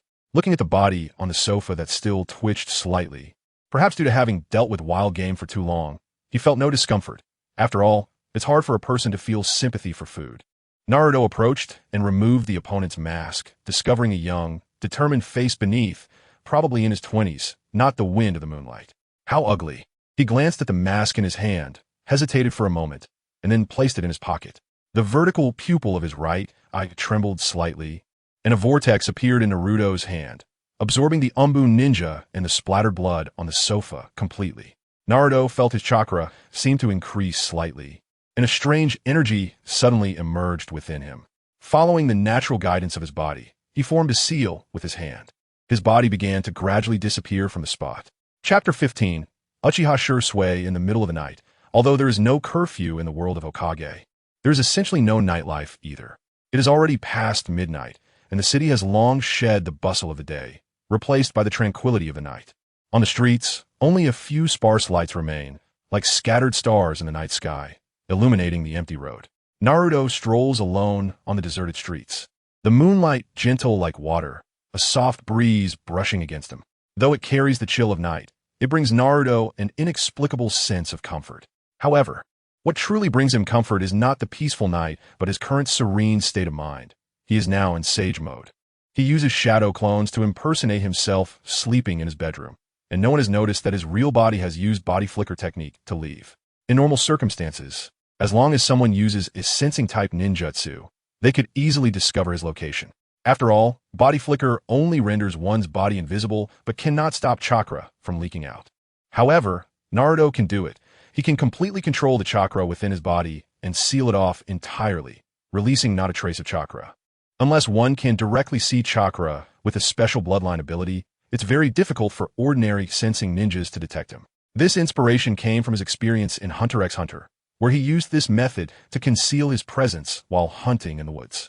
When he reached the commercial street, Naruto suddenly stopped. His gaze swept over the surrounding residential buildings, which were shrouded in darkness, with only a few windows still lit, allowing the night in Konoha to retain a hint of vitality. A childlike smile appeared on his face, as if he had finally found his beloved toy. A quarter of an hour later, Naruto returned to the original street, looking refreshed after resolving the issue with a person who had a death wish, feeling mentally and physically at ease. After taking care of the matter, Naruto didn't rush home, but continued to wander around Konoha. Hokage Rock. This is almost the highest point in Konoha and the best vantage point to overlook the village. The surroundings are quiet, with only the occasional call of night birds breaking the night's tranquility. The moonlight pours down like a silk curtain, covering every rooftop and treetop, enveloping the entire village. Naruto stood atop the head of Sarutobi Hiruzen, the tallest among the four Hokage's faces, allowing him to gaze over all of Konoha. In the deep of night, Konoha resembles a reflection of the starry sky, with the still bright Hokage building guiding the directions of the entire village. A gust of night wind blew past. Yet Naruto felt no chill at all. The Uzumaki clan's bloodline, combined with the influence of the Nine Tails chakra, endows him with immense vitality, making him feel like a furnace. Facing the night wind, Naruto even felt a slight coolness as he looked down at the darkness enveloping Konoha, slowly spreading his arms. Suddenly, he recalled pain from the original story. The once thriving Konoha had instantly turned into ruins, and even he couldn't help but feel a surge of emotion. Kurama, can a tailed beast bomb completely destroy Konoha? Naruto inquired in his heart to the Nine Tails sealed within him. The Nine Tails paused for a moment, then, after a brief contemplation, replied, "If you let me out to do it myself, maybe." Naruto felt a bit disappointed. It seemed he still had a long way to go if he wanted to shoulder the burden. Well, there seems to be a big spiral bomb technique. What was the principle again? It seems like it's to compress the yin and yang chakra and then detonate it. Just as Naruto and the Nine Tails were discussing how to quickly and effectively destroy Konoha, he suddenly spotted a shadow darting out from the Hokage building. Under normal circumstances, if a person dressed in black were to go out at night, it would be difficult to notice them, of course, unless they were walking normally. The shadow leaped off the Hokage building and directly onto a streetlight, then jumped to the rooftop, heading towards the outskirts of Konoha. Naruto squinted as he watched the direction the shadow was heading. It was the Uchiha clan's territory. It seemed something interesting was happening. He decided to follow. A slight smirk appeared at the corner of Naruto's mouth. The ninja who came out of the Hokage building was running towards the Uchiha territory late at night. Was it Uchiha Shisui or Uchiha Itachi? Naruto used transformation jutsu to change his shape and appearance, then donned the mask that the Anbu ninja had just blown off his face. Uchiha Shisui, unlike other Uchiha ninjas, bore no trace of the arrogance typical of his clan. He looked like a very honest Uchiha ninja at first glance. At the same time, he was also the strongest genius of the Uchiha clan, who had made a name for himself during the Third Great Ninja War with his instantaneous body technique, earning the title Shisui of the body flicker. Now, at the age of 16, he had already awakened his Manjiki Sharingan. This talent could be said to be unprecedented. However, even in this dark night, the pain on his face could not be concealed. The conflict between the Uchiha and the village had escalated to an almost irreconcilable level. At today's clan meeting, many members who had originally been on the conservative side had shifted to the radical faction, and even several clan elders had begun proposing a coup to the clan leader. If this continued, the Uchiha clan would have no foothold in Konoha, and even the village could be embroiled in the whirlwind of war again due to the Uchiha clan's coup, which would inevitably cause great harm to the village. As soon as the clan meeting ended, he rushed to the Hokage building to report the matter to Sarutobi Hiruzen and inform him of his Manjiki Sharingan's abilities. The Manjiki Sharingan was still recognized in the ninja world, mainly in connection with Uchiha Madara, the Shura of the ninja world, who possessed eyes capable of changing the entire ninja world. Shisui's Manjiki technique was called Kodoame Tsukumi, which could manipulate others at will without them realizing it, permanently and fundamentally altering their thoughts and will. He assured Sarutobi Hiruzen that he would use this ability to change the conflict between the Uchiha clan and the village, and had already received his consent. However, to use Kodoame Tsukumi to change the clan leader's perception and attitude would require careful planning. If he suddenly used Kodoame Tsukumi on Uchiha Fugaku, the clan leader's change would inevitably raise suspicion among the clan members. He had to stay close to Uchiha Fugaku, subtly changing his attitude, and then suppress the voices of the radicals within the clan. Only then could there be a real breakthrough in the relationship between the clan and the village. At least, Uchiha Shisui thought so. While pondering, Uchiha Shisui's pupils suddenly constricted, his body momentarily pausing in the air before quickly descending into the forest below. Behind him, the Vortex Naruto, who was using body flicker technique to conceal his presence, felt puzzled. Was he discovered? Chapter 16. Susanoo inside the Hokage building. Sarutobi Hiruzen sat tiredly in his Hokage seat. Tonight, he simply couldn't sleep. During the day, he had been running around due to the issues with the jinchuriki, giving speeches everywhere to barely suppress the village's complaints about Naruto. Just when he was about to fall asleep, Uchiha Shisui had pulled him out of bed again. Although he had long suspected something was off with the Uchiha clan's coup, he never thought they would actually dare to execute it. Did the Uchiha clan really intend to disregard the village's safety? If the Uchiha clan truly initiated a rebellion, the other 4 ninja villages would definitely not stand by and would look for opportunities to attack Konoha, which could lead to the 4th Great Ninja War. The village had already suffered a lot. First, the Konoha white fan committed suicide. Tsunade left the village due to her emotional troubles. Jiraiya was traveling due to an elusive prophecy, and the 4th Hokage, Minato Namikaze, sacrificed himself to seal the 9 tails. To top it all off, even his favorite disciple, Orochimaru, had become a rogue ninja. After all these events, Konoha was no longer the strongest ninja village capable of challenging the 4 great ninja villages with its own strength. Having lost a large number of core forces, the village was now starting to show signs of instability. Konoha simply could not afford to go through another war. They had to take the initiative. Was the Uchiha clan, as Tobirama-sensei said, truly a clan born of evil? Just like Uchiha Shisui's Sharingan, the Kodoame Tsukumi could permanently and completely alter someone's will. Such a dangerous ability. Should not have been affected, right? Sarutobi Hiruzen exhaled a puff of white smoke, his wariness deepening. Shisui, I greatly acknowledge your will of fire. However, this power in the hands of the Uchiha clan is far too dangerous. Someone quickly summoned Elder Danzo to the Hokage office for a meeting. Naruto also landed directly in front of Uchiha Shisui, but he did not find any signs of someone having landed there. Instead, a slight malice was constantly shifting around him. Is it Shunshin no Jutsu? There was not the slightest sound, but the speed of the shifting made it hard for him to catch it. The level of Shunshin was quite high. It seemed to be Uchiha Shisui. Let's have some fun with him. I must say, Activating the Manjiki Sharingan indeed easily makes one feel inflated. Naruto dispelled his invisibility, and his transformed appearance materialized.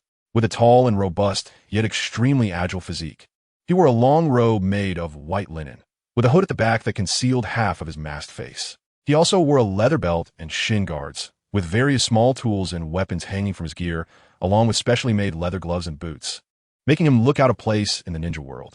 Since earlier, Uchiha Shisui had been circling around him, looking for an opportunity to strike. It was clear he had already located Naruto's position with his Sharingan. Since his position had been discovered, there was no need to use this useless bloodline limit.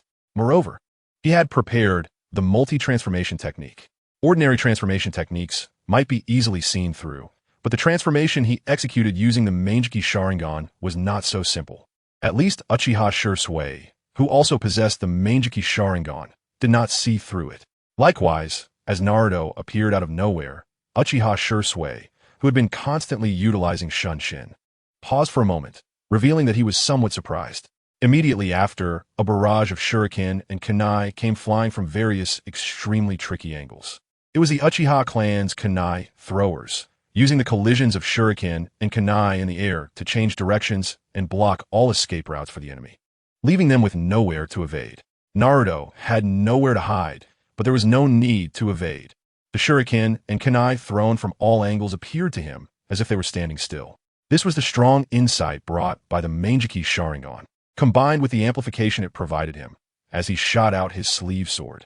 Clang, clang, clang, accompanied by a series of metallic clinks.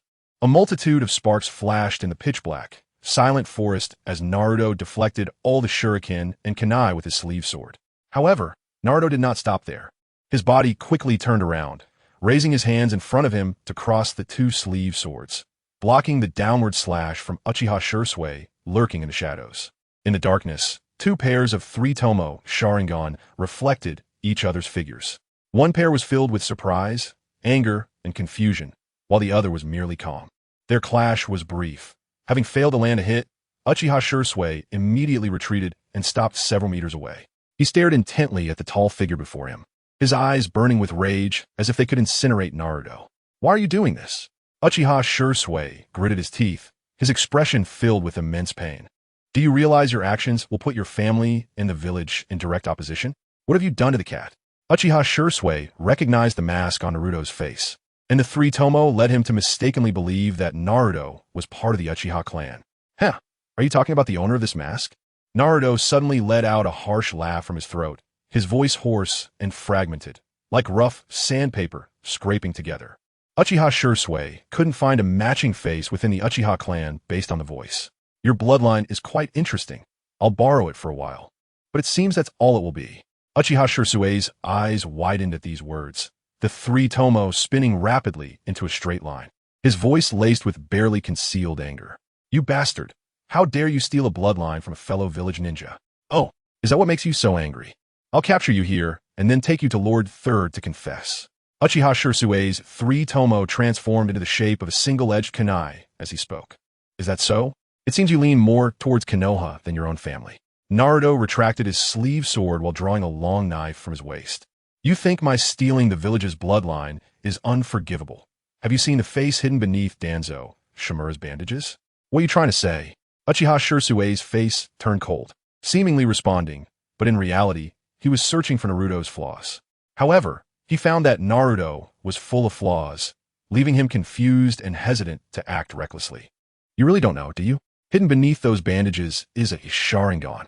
What? Naruto's hoarse words sent Uchiha Shisui into a momentary daze. He understood the Uchiha clan's high regard for their bloodline. If it were true, and the family found out that Danzo Shimura possessed an Uchiha Sharingan, the entire clan would surely go into an uproar. Seizing on Shisui's moment of distraction, Naruto swung the long knife toward the dazed Uchiha Shisui. He couldn't evade. Uchiha Shisui quickly snapped back to reality, but the long knife was already before his eyes. Naruto's blade was wrapped in wind chakra, and he couldn't take it head-on. Clang, Susanoo. Naruto looked somewhat surprised at the emerald green ribcage that blocked his attack. It was indeed the first stage of Susanoo. That's pretty cool. He quickly retreated 10 meters. In front of these eyes, you have no chance of winning. Uchiha Shisui coldly stared at Naruto. I will defeat you, and then make you tell me everything. he decided to unleash his full power directly, resolving the situation before the Konoha and Uchiha sides could react. In order to prevent the Uchiha clan from killing the Anbu and to keep them from learning about Shimura Danzo's situation. Immediately after, on the skeletal frame enveloping Uchiha Shisui, a large amount of meridians and muscles grew, transforming into a formidable warrior holding a spiral sword. This was the second stage of Susanoo. Chapter 17. The naivety of Uchiha Shisui. How can someone who possesses such powerful strength still rely on others for hope? Naruto's voice was filled with sarcasm. But Uchiha Shisui had no time for more words. The massive-tailed B-sword in his hand was already thrusting towards him. Naruto jumped up to evade Shisui's attack, laughing as he said, "Such powerful strength aimed not at the enemies of the Uchiha clan, but instead wielded against your own kin? Uchiha Shisui. I don't even know if you're Uchiha or Sarutobi. The Uchiha clan is also a part of Konoha. Since you have harmed Konoha, you are an enemy of the Uchiha clan." Shisui's face tightened as the tailed B-sword in his Susanoo continued to stab at Naruto. However, Naruto's eyes were also the Sharingan. Even though Shisui's attacks were incredibly fast, he managed to dodge them each time. Shisui, not wanting to expose the Uchiha clan's involvement in the assassination of Konoha's Anbu, aimed to resolve the situation quietly. Thus, he controlled the size of his Susanoo and refrained from using large-scale attacks. Finding himself unable to take down Naruto, should I use Kodowa Mitsukami? The left eye's Kodowa Mitsukami is reserved for clan head Fugaku. I can only use the right eye. I don't know if it will work. Shisui could sense the power of Naruto's eyes. He was unsure if the right eye's Kodowa Mitsukami could affect Naruto, but he had to try. Jinjutsu, Kodowa Mitsukami. Shisui's right eye widened suddenly, locking gazes with Naruto beneath his mask, and a surge of released chakra shot towards him. Naruto, who had been jumping around to avoid attacks, suddenly froze in mid-air as the foreign chakra attempted to alter his perception and distort his thoughts. Try to make him protect Konoha. Is Uchiha Shisui really out of his mind, thinking about making me protect Konoha at a time like this? Naruto couldn't help but scoff internally. Facing the unavoidable tailed B-sword, his 3 tomo quickly spun and connected into a line, ultimately transforming into 2 crimson vertical pupils. What's happening? Shisui stared in disbelief at the pitch-black skeletal figure surrounding Naruto, filled with incredulity. How could you also have the Manjiki Sharingan? Shisui's voice almost erupted in a roar. He couldn't believe what would happen if the elders in his clan learned that a second pair of Manjiki Sharingan had appeared in the Uchiha clan. He was sure that the conservative faction within the clan would fully side with the radicals. Even if he had controlled clan head Fugaku, the clan would still force Fugaku to choose a coup, because that was the influence of the Manjiki Sharingan within the Uchiha clan. This was also why he had kept his own Manjiki Sharingan a secret from the clan. What? Are you surprised? Naruto laughed, and his skeletal form began to grow a plethora of chakra networks and muscles, forming a black Susanoo resembling a horned demon before Shisui. Why did you hide your Manjiki Sharingan? Shisui halted his attacks because he realized that in this situation, he couldn't quickly resolve the matter unless he used the left eye's Kodowa Mitsukami, which was meant to resolve the conflict between the Uchiha clan and the village. So even with 2 pairs of Manjiki Sharingan, Shisui still believed in Sarutobi Hiruzen rather than his own kin. A flicker of hope appeared in his heart, imagining that Naruto might feel the same way, not wanting the conflict between the village and the clan to erupt, since he too had hidden his Manjiki Sharingan. Naruto was examining his own Susanoo and found it quite handsome. At least it looked much better than Shisui's greenish version. Hearing Shisui's question, he found it even more amusing. What? Do you think I would be like you? Then why do you hide your eyes? Shisui gritted his teeth, feeling powerless for the first time. Thinking if only he were stronger, it wouldn't have come to this. Naruto fell silent for a moment, unsure of how to respond. Should he directly tell Shisui that he had only awakened the Sharingan yesterday and activated the Manjiki immediately? Perhaps he found it amusing. After a moment of thought, Naruto said, "Amusing?" Shisui's expression turned bewildered, then became extremely grim as he shouted, "What part of this is amusing? This is a significant matter concerning the future of the village and the clan. Do you only see yourself?" In the forest, 2 towering giants, one green and one black, faced each other, and fortunately, the surrounding trees were tall enough to hide the 2 giants' bodies. So which side will you stand on? Naruto looked at Shisui, who could boldly state this. I will find a way to resolve the conflict between the village and the clan. Shisui's gaze was firm, but Naruto couldn't help but feel like laughing. Is your solution to directly control the clan head of the Uchiha clan with your left eye's power? Then why not just control the third Hokage directly? You. How do you know? Shisue's eyes were filled with shock. He had only told this to the third Hokage. Could it be that the third Hokage?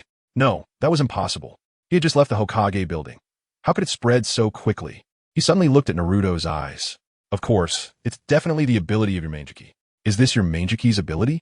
Quite powerful indeed. Shisui quickly regained his composure. But deep down, he still felt apprehensive. After all, ninja battles often revolved around intelligence. The side with the information advantage usually gained a significant upper hand. Perhaps. Naruto didn't explain and was happy to let Shisui misunderstand, continuing, so you're going to turn your family's clan head into a puppet for outsiders? This is for the hope of the clan. Shisui spoke with great difficulty. What a ridiculous hope it is.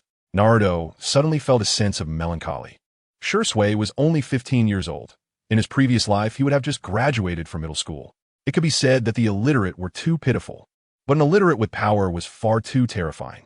What do you do then? Shisue's emotions were somewhat stuck. He was trying his best to eliminate the barriers between the village and the Uchiha, but Naruto kept making sarcastic remarks in front of him. Of course, Naruto had no good solutions either, but he had already implied that he was part of the Uchiha clan. He had already awakened 2 pairs of Manjiki Sharingan. Yet his thoughts remained cowardly as ever. And even if he had the ability to resolve it, why should he? He still hoped to absorb a few pairs of Sharingan during the night of the massacre to see the effects. Why do you think the Uchiha's coup won't succeed? Naruto retorted. Shisui clenched his fists. The Uchiha's reputation in the village was too poor. Even if they became Hokage, they wouldn't gain the villager support. Ha ha ha ha. Naruto seemed to have heard a joke and couldn't help but laugh out loud. Uchiha Shisui. Haven't you realized by now? The Hokage of Konoha has never been supported by the villagers. They support whoever is strong. Other ninja clans won't support anyone to become Hokage. They only support the one who becomes Hokage. As long as you reveal your Manjiki Sharingan and push those old fogies down, no one will stand in your way. Uchiha Shisui gritted his teeth, thinking that would harm the entire village. How naive. Don't worry, I've said all I need to say. No matter what you want to do. As long as you don't come to trouble me, I won't interfere with any of your plans. Naruto's hoarse voice rang out. What? Uchiha Shisui was first startled. He thought the other party was here to stop him, but unexpectedly, that wasn't the case at all. Then what is your purpose? The unease in Uchiha Shisui's heart didn't calm down. Instead, it became even more tense. A hidden owner of the Manjiki Sharingan with unknown intentions undoubtedly instilled more fear. I said I'm just bored, so I wanted to see the excitement and find some fun. Do you believe that? Naruto spoke honestly. Uchiha Shisui looked at Naruto with an expression that said he wasn't a fool. Whether you believe it or not is your own business. Naruto didn't bother to explain. As the tall, dark Susanoo gradually turned back into skeletal form and slowly disappeared. As Uchiha Shisui watched in surprise, a tree suddenly sprouted from beneath Naruto's feet, lifting his body upwards. Since there was no excitement to see, he was leaving. Rest assured, I won't interfere in Uchiha clan matters. Just as you said, my eyes only see myself. You clearly also have a Manjiki Sharingan. Why can't you help the Uchiha clan out of their predicament? Uchiha Shisui shouted anxiously at the retreating Naruto. As Uchiha Shisui stood there in a daze, Naruto's hoarse voice echoed from afar. Your naivety and stupidity will bring you death, and your incompetence and cowardice will drag the Uchiha into the abyss. Chapter 18. The Rage of Sarutobi Hiruzen Bastard. Is what you said true, Shisui? Sarutobi Hiruzen's roar echoed throughout the Hokage building, his aged face filled with fury. An Anbu had been killed in Konoha village, and there was an attempt to ambush another Konoha ninja. This was undoubtedly a slap in the face to the entire village. Absolutely true, Lord Third. That person was wearing a cat mask, and I can assure you that he was definitely not cat. Shisui quickly assured, having never seen the third Hokage so enraged before. What did he want from you? The side-eyed Shimura Danzo spoke up, though his gaze was fixed firmly outside the window. Shisui had already prepared his response. While he trusted the character of the third Hokage, the fact that the other party was from the Uchiha clan could not be known to a third party. He came from my Sharingan. That person seems to possess the ability to directly seize others' bloodlines. Shisui's expression turned serious as he added, not only did he use the body flicker technique, but he also employed wood-release techniques. Shisui suddenly recalled the tree that had moved beneath Naruto's feet. His shock still fresh in his heart. That was wood release, the very technique that Hashirama-sama had used to dominate the ninja world. What did you say? Now, not only Sarutobi Hiruzen was surprised, but even the previously calm Shimura Danzo's expression changed drastically. The ability to seize another's bloodline reminded them of a past rogue ninja from Konoha. However, they dismissed the thought. They knew that individual could not possibly master wood release. Wood release was too dangerous, and that person had no chance to integrate it. What task was Cat on before? Sarutobi Hiruzen suddenly asked. Although he was the Hokage, he directly ordered the Anbu captains for missions, and he was unaware of what Cat was specifically executing. At that moment, an Anbu figure suddenly appeared in the Hokage's office. After a respectful bow, he said Cat was previously on a mission to monitor the jinchuriki. Not good. Sarutobi Hiruzen and Shimura Danzo both stood up simultaneously, their expressions changing dramatically. First, let's check on Naruto's situation. Despite his age, Sarutobi Hiruzen moved quickly, using the body flicker technique to disappear from the spot. Shimura Danzo hurriedly followed, not daring to stay alone with Uchiha Shisui. Among the three, the weakest, Shimura Danzo, was now an elite Nin at the peak of his strength. Half a step away from being a Kage-level ninja, so they moved quickly. In no time, they arrived at the building where Naruto lived. This is where the jinchuriki lives. The building stood alone at the street corner, with no other structures in sight. In fact, the entire building was occupied solely by Naruto. The surrounding silence was occasionally broken by the sound of the wind and rustling leaves, the natural whispers echoing in the empty street, particularly clear in the quiet night. It really is desolate. Uchiha Shisui couldn't help but sigh. This was his first time in this place. Because of the Nine-Tails incident, the Uchiha clan had been forbidden from contacting the jinchuriki. This area was almost a forbidden zone for the Uchiha clan, managed directly by the Anbu. Normally, whenever the jinchuriki appeared in the village, any Uchiha member who possessed the Sharingan would be instructed to stay away from him. Although these demands were unreasonable, clan leader Fugaku had clarified this to the third Hokage multiple times, only to be firmly rejected by Elder Danzo. The Uchiha clan could not be too forceful on this matter, as it involved the village's nuclear weapon, and they hadn't cleaned their own laundry either. In the end, it just fizzled out. The Nine-Tails incident. Uchiha Shisui felt bitter in his heart.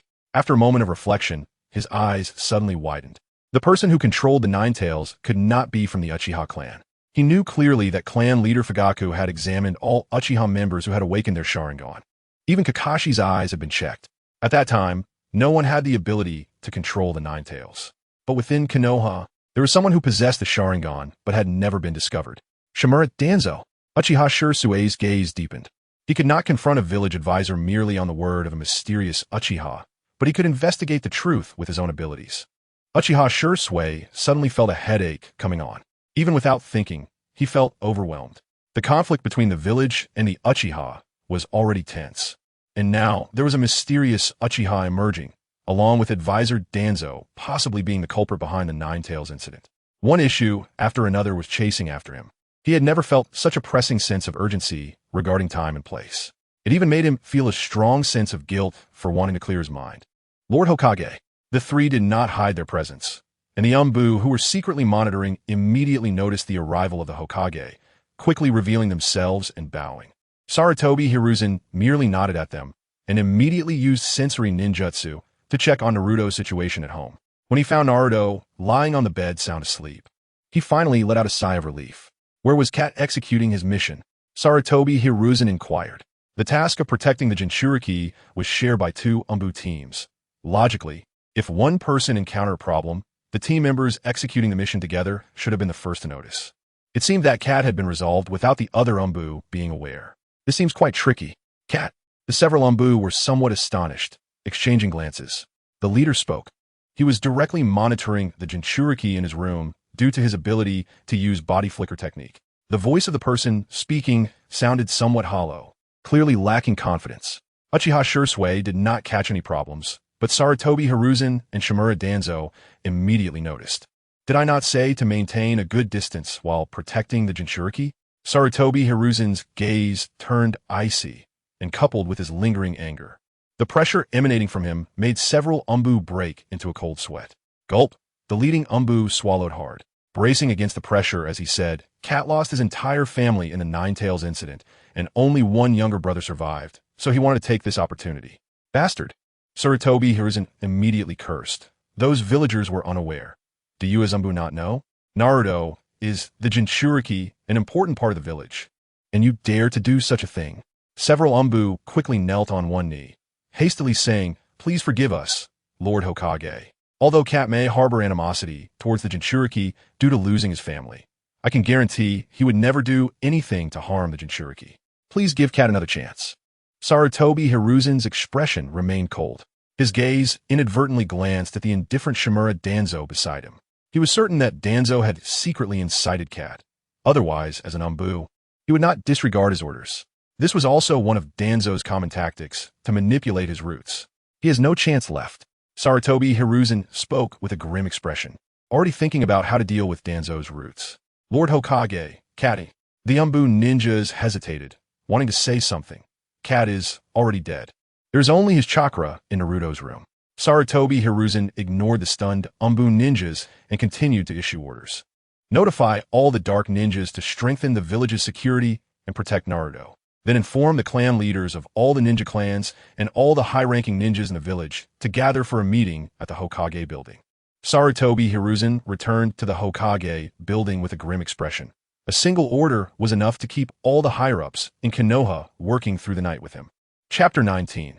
Hinata, Hyuga wants to change in the early morning of the Hyuga clan's territory. The overly quiet environment allowed for faint sounds to be heard from within the clan. Whenever a member of the Hyuga clan stepped out of their room, they would involuntarily glance towards the residence of the clan leader. Ha! Ha! Ha! Bang! Bang! Bang! The sweet and crisp shouts of a young girl, accompanied by the urgent and powerful sounds of wooden stakes being struck, echoed from the clan leader's residence. Miss Hinata was different now. All members of the Hyuga clan could sense that Hinata's momentum during her gentle fist training was vastly different from before.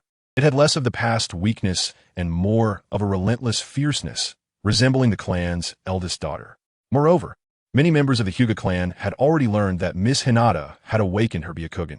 Although the Hyuga's Byakugan is different from the Uchiha Sharingan, it can be activated as long as one has sufficient age and chakra.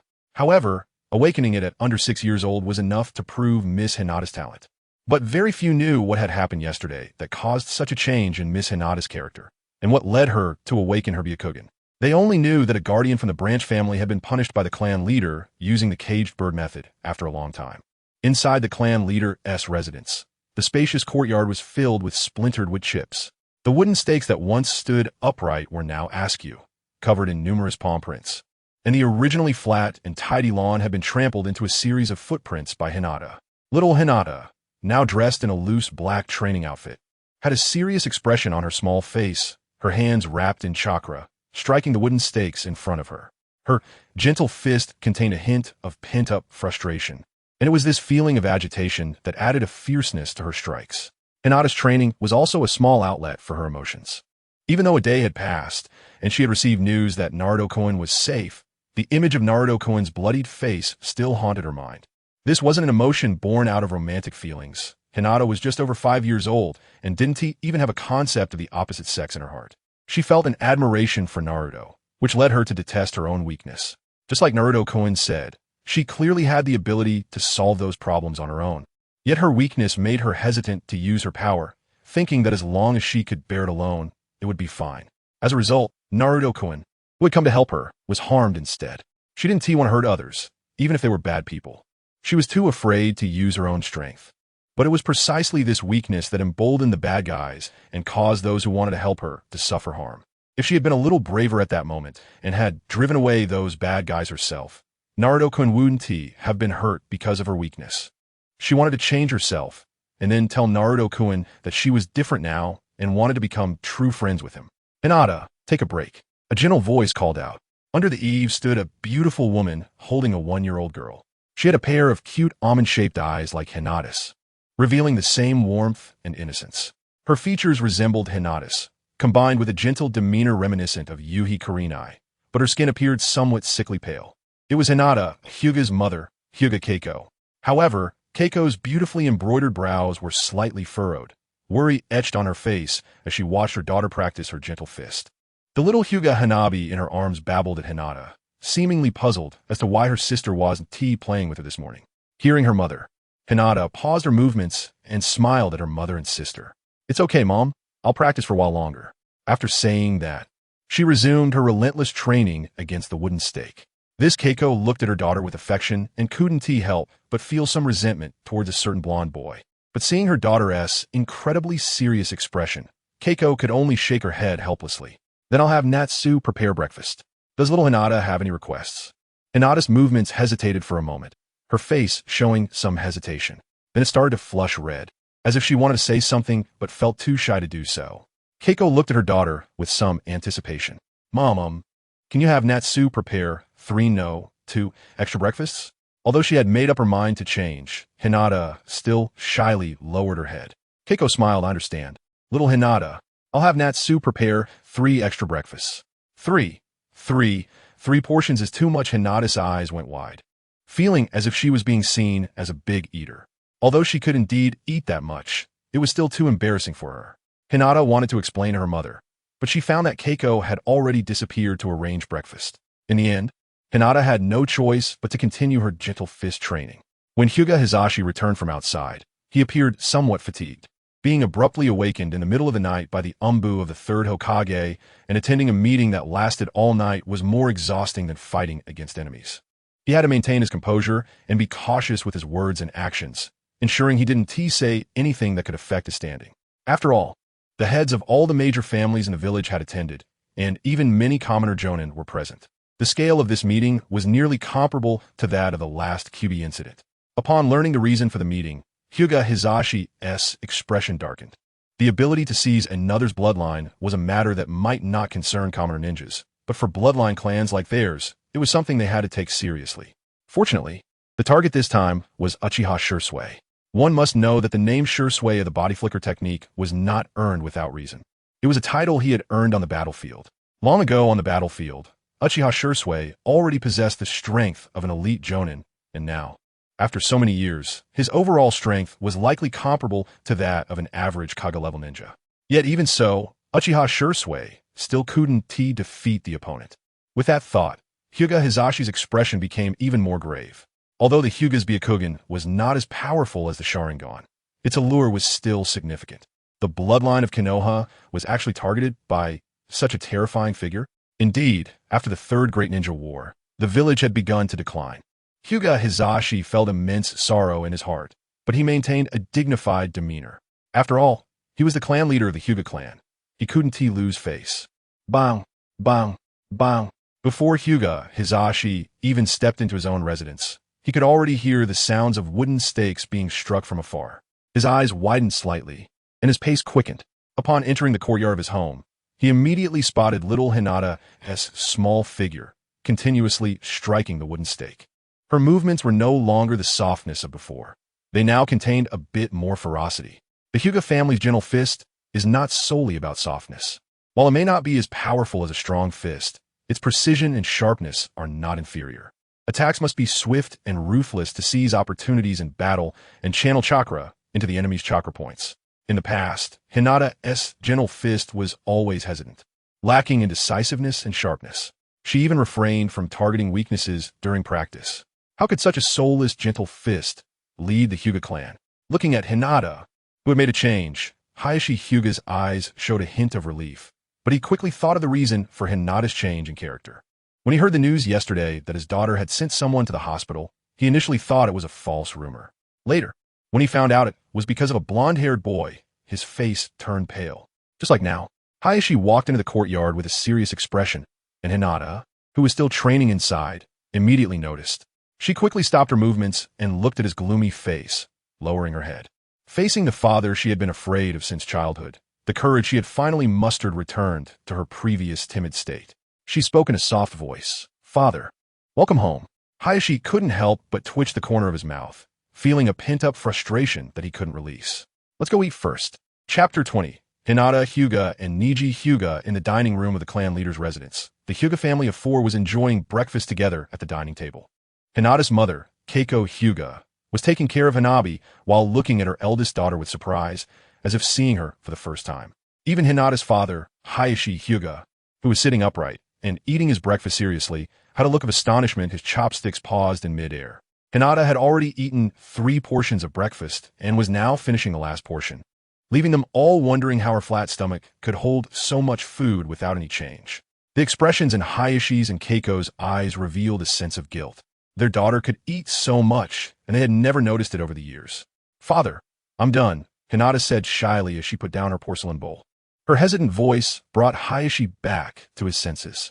After a gentle nod, he also put down his bowl and chopsticks, looking at Hinata with a serious expression. "Father," Hinata said, seeing her father suddenly act so serious. She thought her eating too much had displeased him, causing her to lower her head in fear, though she no longer apologized as easily as before. Hayashi felt a bit relieved and exchanged a glance with Keiko, saying apologetically, "Hinata, we haven't realized this until now. We're very sorry." Huh? Hinata was still processing this. Hinata. Chakra generally refers to the product of the average mixture of one's mental energy and physical energy, Hayashi said earnestly, watching Hinata's serious expression, which softened his own. However, the initial mixture of physical energy and mental energy produces stamina. Stamina is the foundation for using taijutsu, and stamina can be converted into chakra within the body. Once a ninja extracts chakra, they can use ninjutsu. Seeing that Hinata seemed confused and didn't quite understand what he was talking about, Hayashi continued to explain. Our Hyuga clan's gentle fist is a taijutsu that combines chakra and bloodline limits. Using taijutsu consumes stamina, and stamina consumption requires replenishment of physical energy. Eating is the best way to replenish physical energy. Hinata began to understand what her father was trying to convey, but she still shyly lowered her head, feeling heat rise to her cheeks. Although Hayashi felt somewhat helpless about his daughter's personality, he was no longer as bothered by it as he had been in the past. If his daughter really changed completely because of a boy, he would have nowhere to cry. Hayashi continued to guide her patiently. You shouldn't feel ashamed of your large appetite. Eating more than usual just means your stamina is better than others, and you can extract more chakra than others. This is your talent in training. So Hinata, feel free to express any needs you have, and as the eldest daughter of the Hyuga family, it's okay to be a little greedy. As the clan leader, Hayashi couldn't help but adopt a serious demeanor even when expressing concern for his daughter, making Hinata nervous and unable to speak. Her awe for her father had been built up over a long time, and even if Hinata wanted to change, it wasn't something she could do overnight. At this moment, it was Keiko's turn to step in.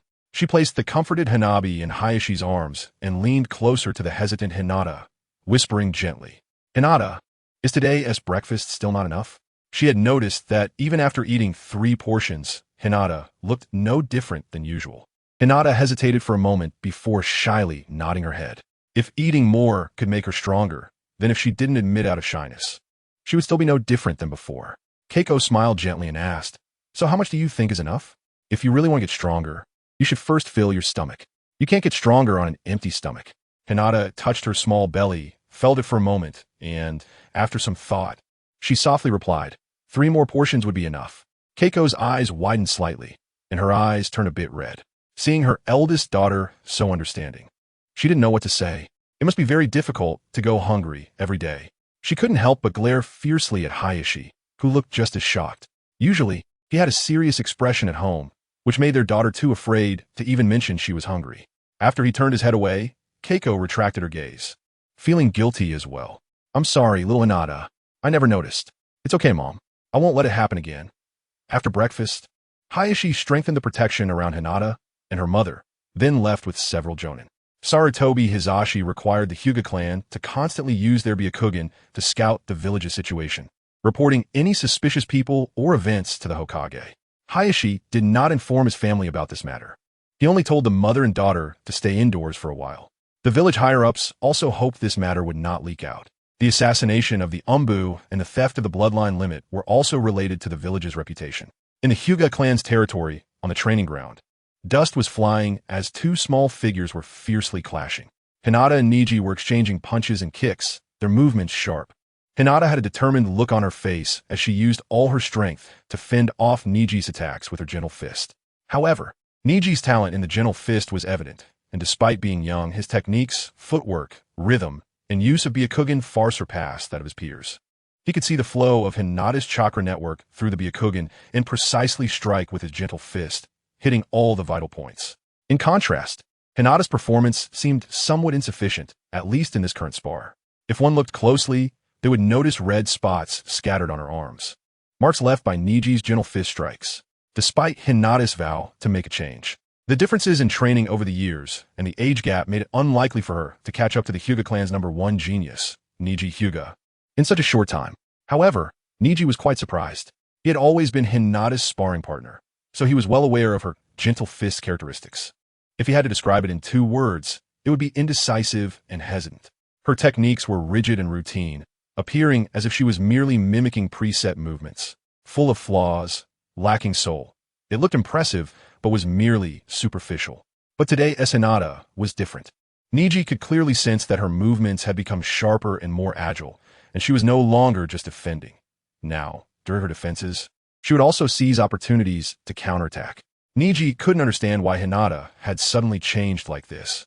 But seeing the once timid Hinata, now so resolute, made him feel a wave of irritation.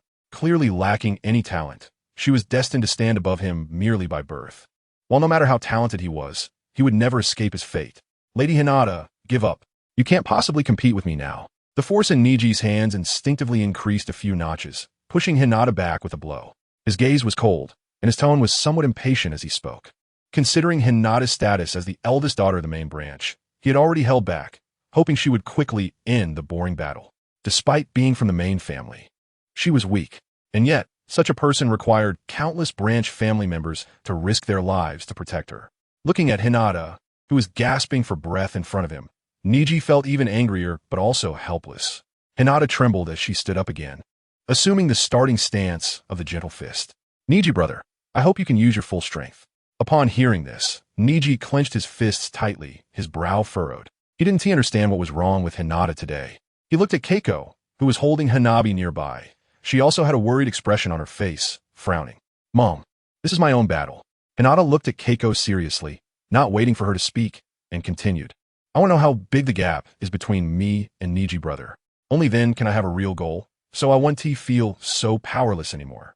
Hinata's words did not improve Niji's mood at all. Instead, he became even more irritable. This girl, who was already the eldest daughter of the main family, could just be a useless person protected by the branch family. So why did she have to show such an expression? Niji clenched his fists tightly, and seeing this, Keiko's expression grew more worried and hesitant. She wanted to refuse, but couldn't bring herself to say the words after seeing Hinata's determined expression, ultimately nodding in silence. The two began to spar again, and this time, Niji's attacks were like a violent storm, his strikes even more fierce. In just a moment, Hinata was knocked down again. This time, she couldn't get up. The gentle fist technique involved striking chakra into the opponent's body, and Niji had blocked all of Hinata's meridians with his chakra, leaving her unable to stand for a short time. Keiko rushed forward to check Hinata's injuries. Let's call it a day.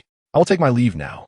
Looking at Hinata, who was leaning against Keiko with blood trickling from her mouth, Niji spoke coldly, slightly bowing to the somewhat pale-faced Keiko before turning to leave. Niji, brother. Hearing the sudden voice behind him, Niji paused, frowning as he looked back at Hinata. See you tomorrow. Chapter 21. Uchiha Itachi. A young genius of the Uchiha clan, possesses immense strength and exceptional talent. He is one of the few individuals not bound by narrow tribalism. At the age of 7, he was praised by the third Hokage, Hiruzen Tsurutobi, for being able to think from the perspective of a Hokage. As a ninja who went to battle at the age of 4, the influence of the will of fire runs deeper in him than in others. Now, he has awakened the Manjiki Sharingan and joined the Anbu of Konoha. By the side of the Nanga River, Uchiha Itachi and Uchiha Shisui sit on stone stumps, facing the rising sun. This is their place for training, gathering, and relaxation, but the atmosphere is heavy at this moment. Itachi is unrolling a scroll, his face serious. The scroll depicts the disguised form of Naruto Uzumaki at dawn, wearing a hooded cloak, dressed in a white robe, and clad in leather armor. Looking nothing like a ninja from the shinobi world. However, his exceptionally tall and robust physique resembles that of someone from the land of lightning. To be honest, even with this image, it doesn't help much. Shisui can't help but sigh, his expression bitter. The opponent has used an advanced transformation technique to hide his appearance. Even I can't see through it, only noticing the traces of the transformation technique. Shisui realizes why the opponent seemed full of flaws during their battle. It was because his original physique was completely different, leading to a sense of discord during the fight, making it seem like there were many openings. Even you can't see through it? Uchiha Itachi's face is alarmed. Shisui has never hidden anything from Itachi, and he knows that Shisui's eyes are not ordinary three-tomo Sharingan, but the Manjiki Sharingan. Can even the Manjiki Sharingan not see through this transformation technique? Shisui nods, explaining that this situation is tricky.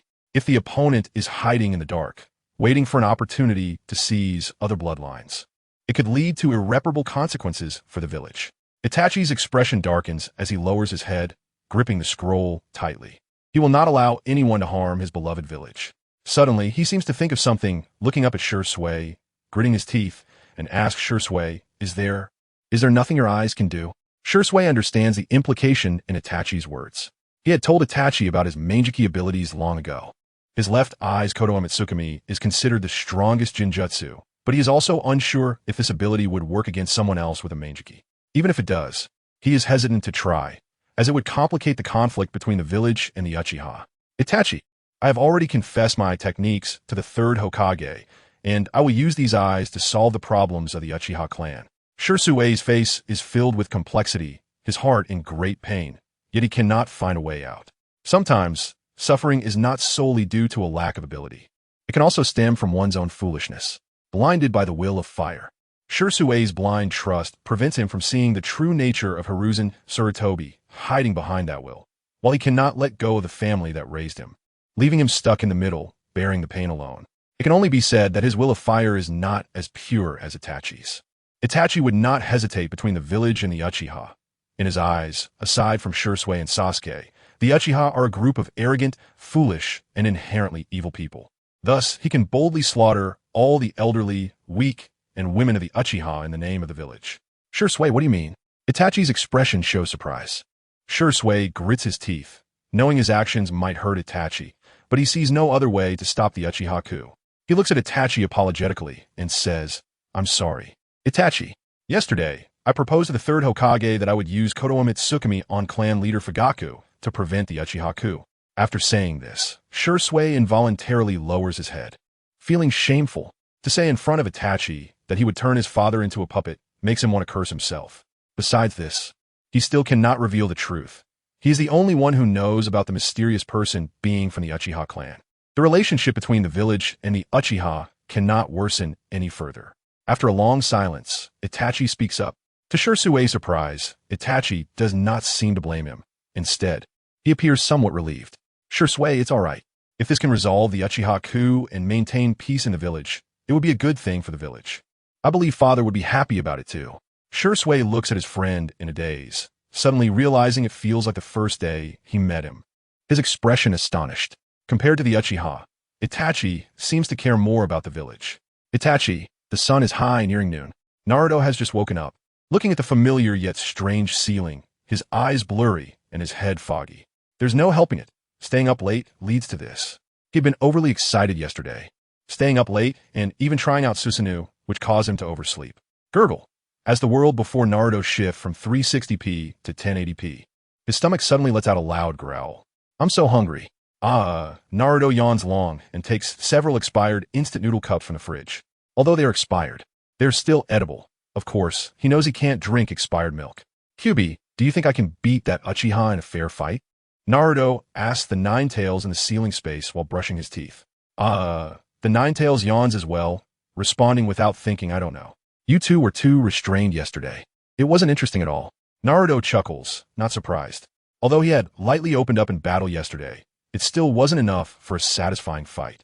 Shisui wanted to resolve things without alarming the village, and Naruto just wanted to test his own strength. In such restrained conditions, it is indeed difficult to gauge their true power difference. However, that guy's Manjiki is far above yours. I feel like his Susanoo could be at least 2 stages higher. Really? Naruto isn't surprised by this.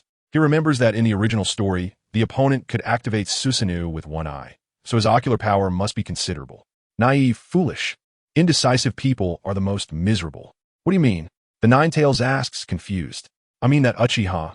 Naruto smiles, wiping his face as he leaves the washroom. Just in time, the hot water has boiled, and he prepares all the instant noodles, sitting down to wait. He firmly believes in the will of fire, but cannot let go of his own family, wanting to protect his family while still believing in that old man Hiruzen Sarutobi.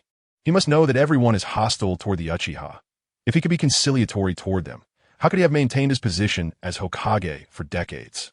The Nine Tails contemplates the meaning behind Naruto's words. So you want him to help you deal with Konoha? Huh. Naruto can't help but snicker, saying disdainfully, QB, don't you understand? Those brainwashed by the will of fire are the most troublesome. I just want a Sharingan. Uchiha Shisui. I've already warned you. I hope you can keep your right eye. Chapter 22, Third Training Ground. Do you want that Uchiha's eye?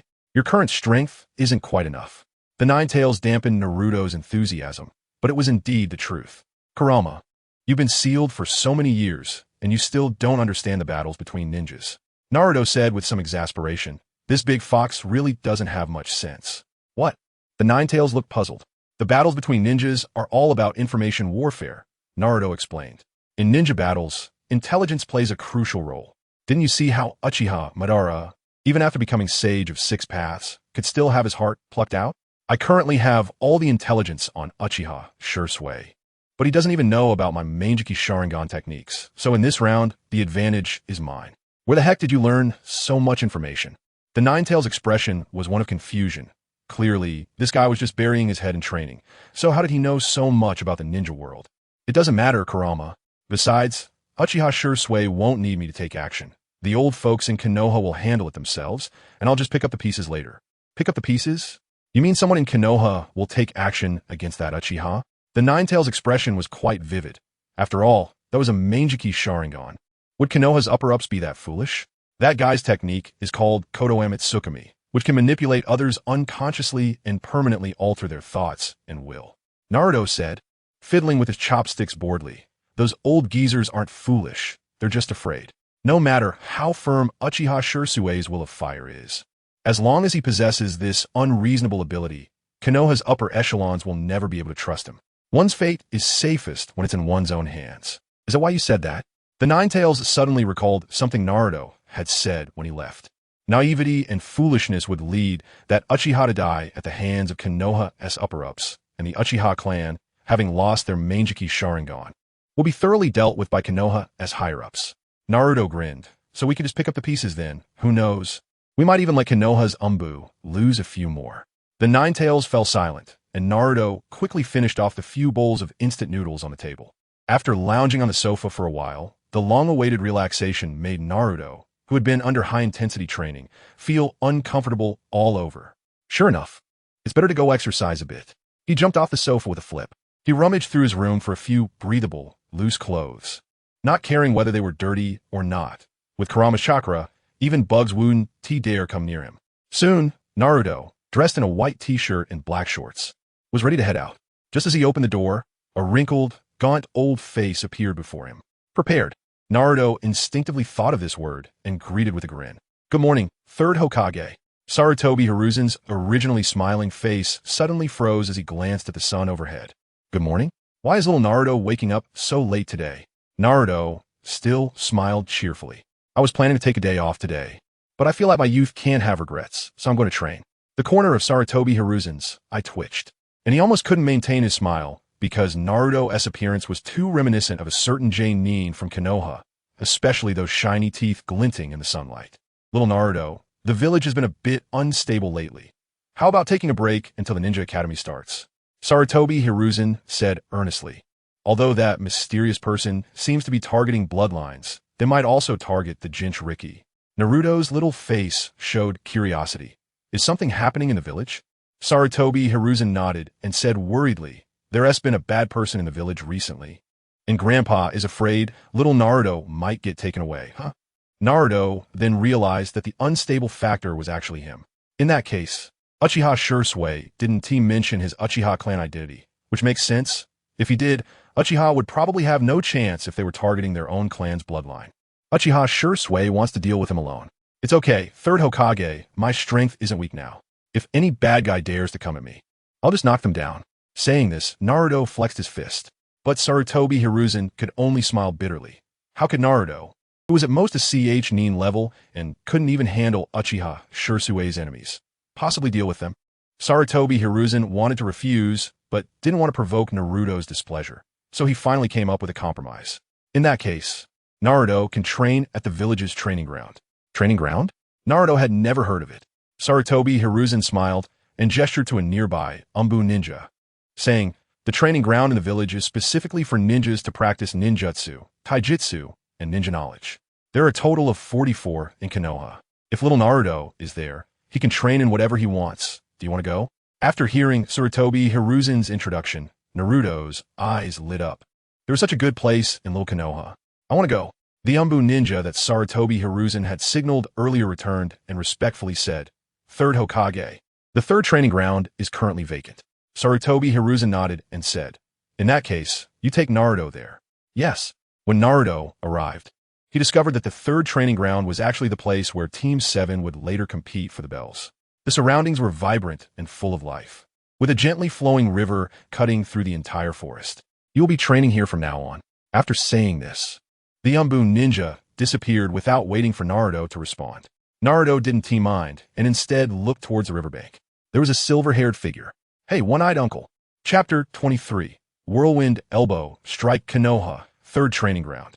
Two figures, one large and one small, stood several meters apart, facing each other. "Wind release, finger gun." Naruto suddenly raised both hands, his index fingers pointed like pistols at Kakashi. Wind chakra gathered and compressed at the tips of his fingers, and then like bullets, they were shot straight out. This move resembled the Navy's 6 powers from One Piece, but was actually Naruto's improved version of the hand seal-less wind release, vacuum sphere. At least he no longer needed to use his mouth to attack. Shooting with his fingers looked much cooler than before.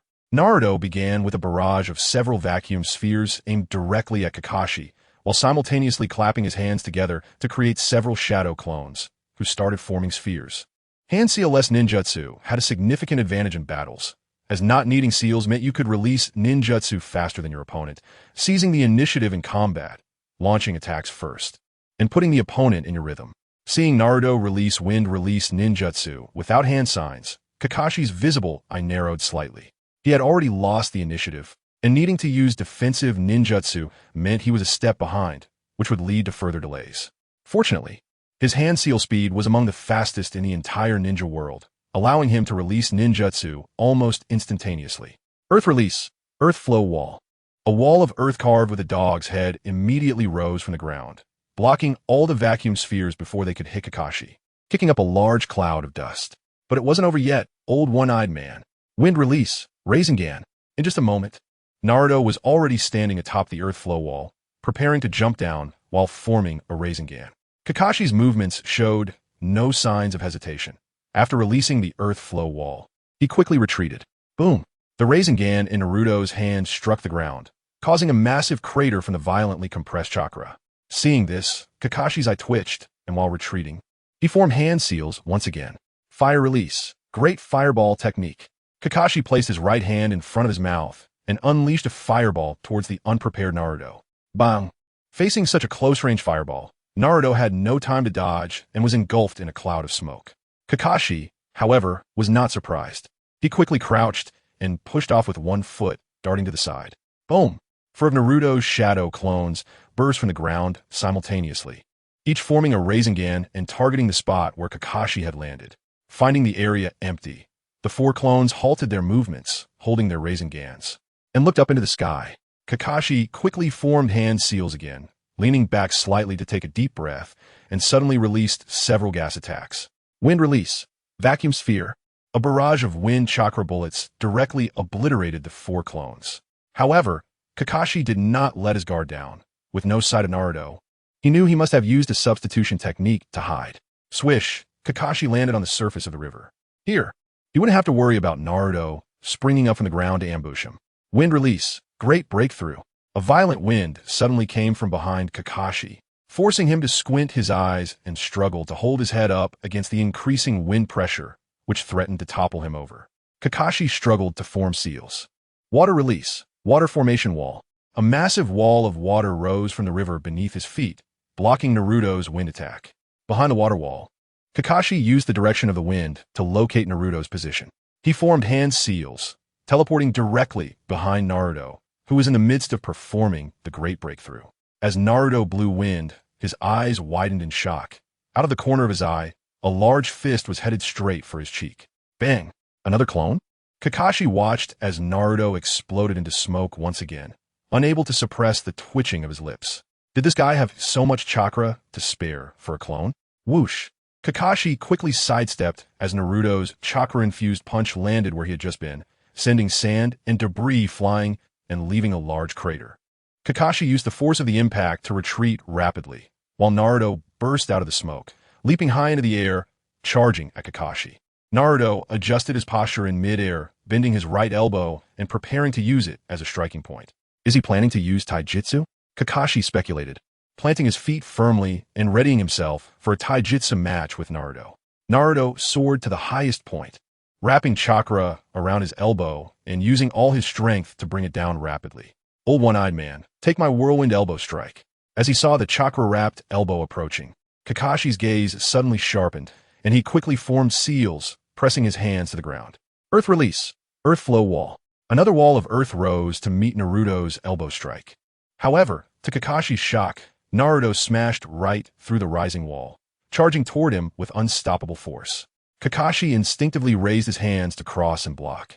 But then Kakashi's pupils dilated as an indescribable force surged from where his hands crossed. He was lifted off the ground, flying backward from the elbow strike, with his vision blurring as he gazed up at the glaring sun. For a moment, he thought he saw his deceased father smiling down at him. Bang! Kakashi, struck by the elbow, exploded into a cloud of smoke. Naruto suddenly felt a chill around his neck. Turning his head, he discovered the real Kakashi had a kunai poised against his throat. Old one-eyed man, sorry I couldn't make you go all out. Ha ha ha.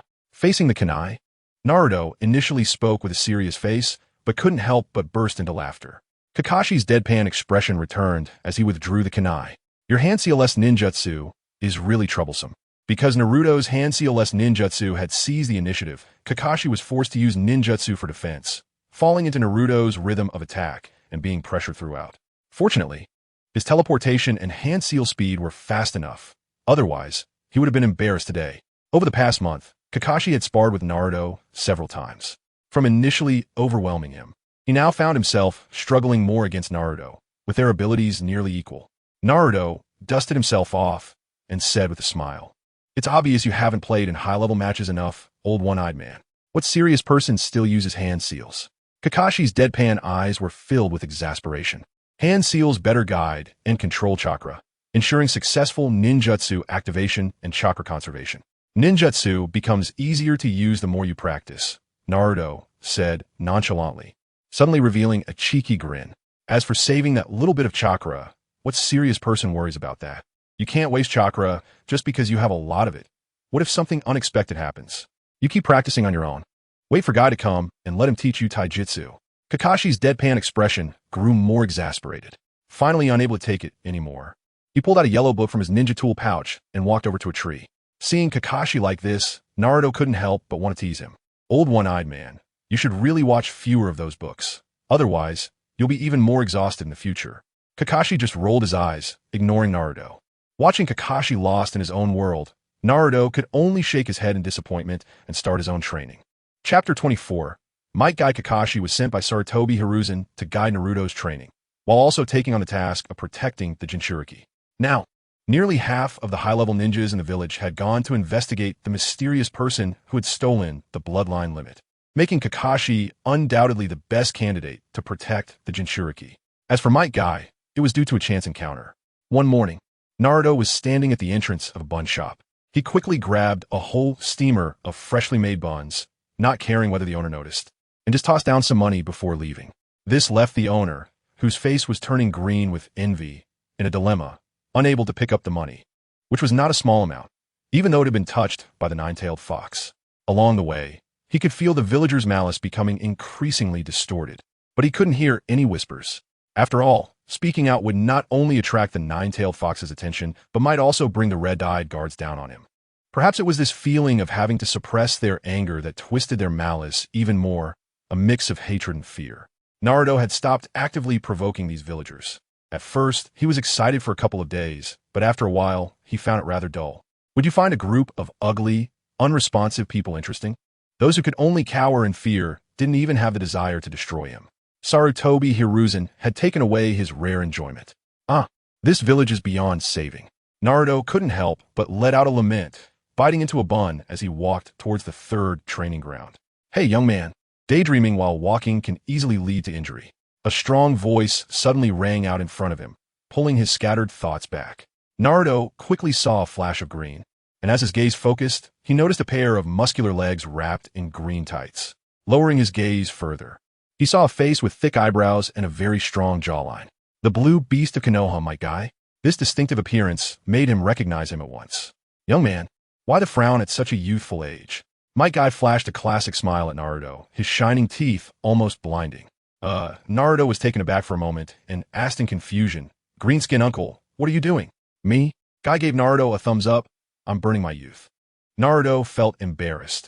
It really was just like the description in the original work. So uncle, are you training? Ha ha ha, sweating and burning my youth. That is my training. My guy suddenly burst into laughter. What are they doing? I don't know. That guy in green seems to be a ninja. Huh. How can there be such a strange ninja? No wonder they can communicate. The surrounding villagers began to discuss, but Naruto showed no expression. While my guy became a bit shy. Haha, young man, I apologize for the trouble.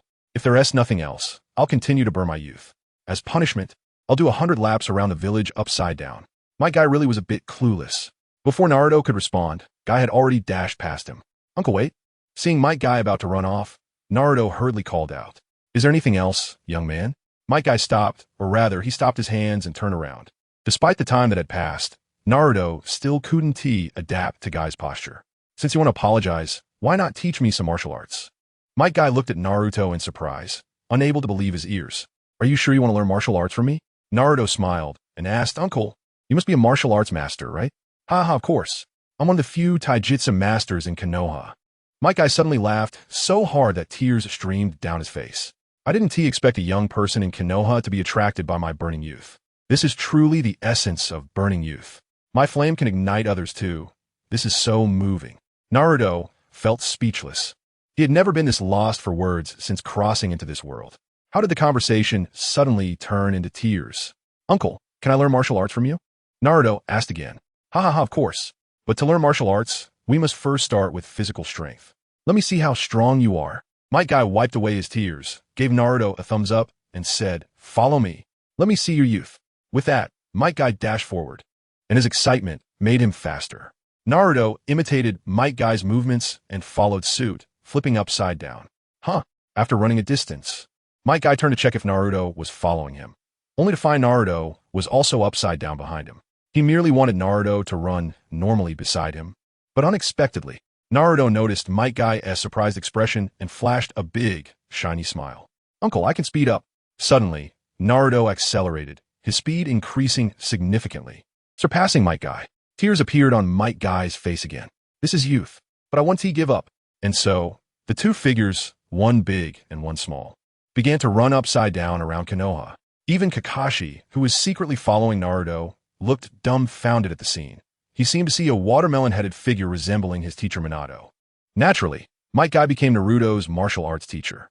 Naruto wasn't aiming for the 8 gates, as Sarutobi Hiruzen wouldn't allow him to learn such dangerous techniques. After a month of training, Guy taught him a C-rank wind release technique, likely to help control his strength, lest it become difficult for him to manage in the future. What a hypocritical old man. Having taken so much wealth and heritage from the Uzumaki clan, he wouldn't even teach him a few ninjutsu. Sarutobi, your path to death is already set. Naruto snorted coldly in his heart. He was actually very interested in the sealing techniques of the Uzumaki clan, but unfortunately, there was no way to learn them. Naruto repeatedly released wind release. Great breakthrough at the trees in the forest. Practicing how to directly use his hand to unleash this ninjutsu, just like his wind release, air bullets. Otherwise, even without hand seals. Using his mouth to spray wound catch anyone off guard. But he was also thinking about where to learn sealing techniques, as sealing techniques were a unique feature of the Naruto world that he had to experience. While practicing and pondering, Naruto suddenly thought of something. Who in this world understands sealing techniques better than the Uzumaki clan? If he remembered correctly, he had chakra left by Kushina Uzumaki and Minato Namikaze inside him. He would discuss it with Kurama when he returned home tonight. Haha, Naruto, Kakashi, I'm coming. At that moment, a loud, hearty laugh rang out, and a watermelon-headed figure appeared in their view. Might Guy had arrived. Kakashi waved his hand without looking up, just treating it as a greeting. while he immersed himself in the great endeavor of exploring the origins of life. Naruto let out a loud laugh and charged towards my guy, raising his elbow that shimmered with a cold light. Ha ha, Uncle Guy, let's burn our youth together. I can elbow you all day. Chapter 25, Stepping Over Ants Without Killing Them. After finishing dinner at Ichiraka Ramen with Kakashi and Might Guy, Naruto returned home late at night. Exhausted, he collapsed onto his bed. He had indeed been training with Guy all day, and while Guy was still in good shape, Naruto felt he was running out of energy. After all, Guy was one of the few elite taijutsu users in Konoha. Even though Naruto had trained for a year and a half with the Nine Tails chakra and his Uzumaki lineage, he still couldn't match Guy's physical prowess. Truly, he was the Azure beast of Konoha. Naruto hadn't gone out for fun in a month, mainly because Sarutobi Hiruzen had not given up on searching for him. The Hyuga clan's Byakugan users swept through the area like searchlights every day, making it hard for him to find an opportunity to sneak out. However, he felt that he would soon have a chance to go out again. Sarutobi was probably reaching his limit as well, and if those eyes that could turn him into a puppet were not dealt with soon, he wouldn't be able to sleep well. By then, Shimura Danzo would surely inform Sarutobi, and the Byakugan surveillance would likely cease, as such plans regarding the Dojutsu clan bloodlines should not be known to the Hyuga clan. After a quick wash, Naruto lay on his bed and entered the ceiling space. The Nine Tails, who had been bored, immediately noticed Naruto's sudden appearance, and a barely perceptible expression flashed in its eyes. You little brat, it's rare to see you come in this month. Naruto thought he sensed a hint of tsundere in the Nine Tails' tone. What's wrong? Did the Nine Tails miss me? He teased with a smile. The Nine Tails fell silent for a long while. Brat, you're really not likable. Naruto laughed. He realized there were quite a few tsundere characters in the Naruto world. Ha ha ha, Kurama. I was just joking. I do have something important to discuss with you today.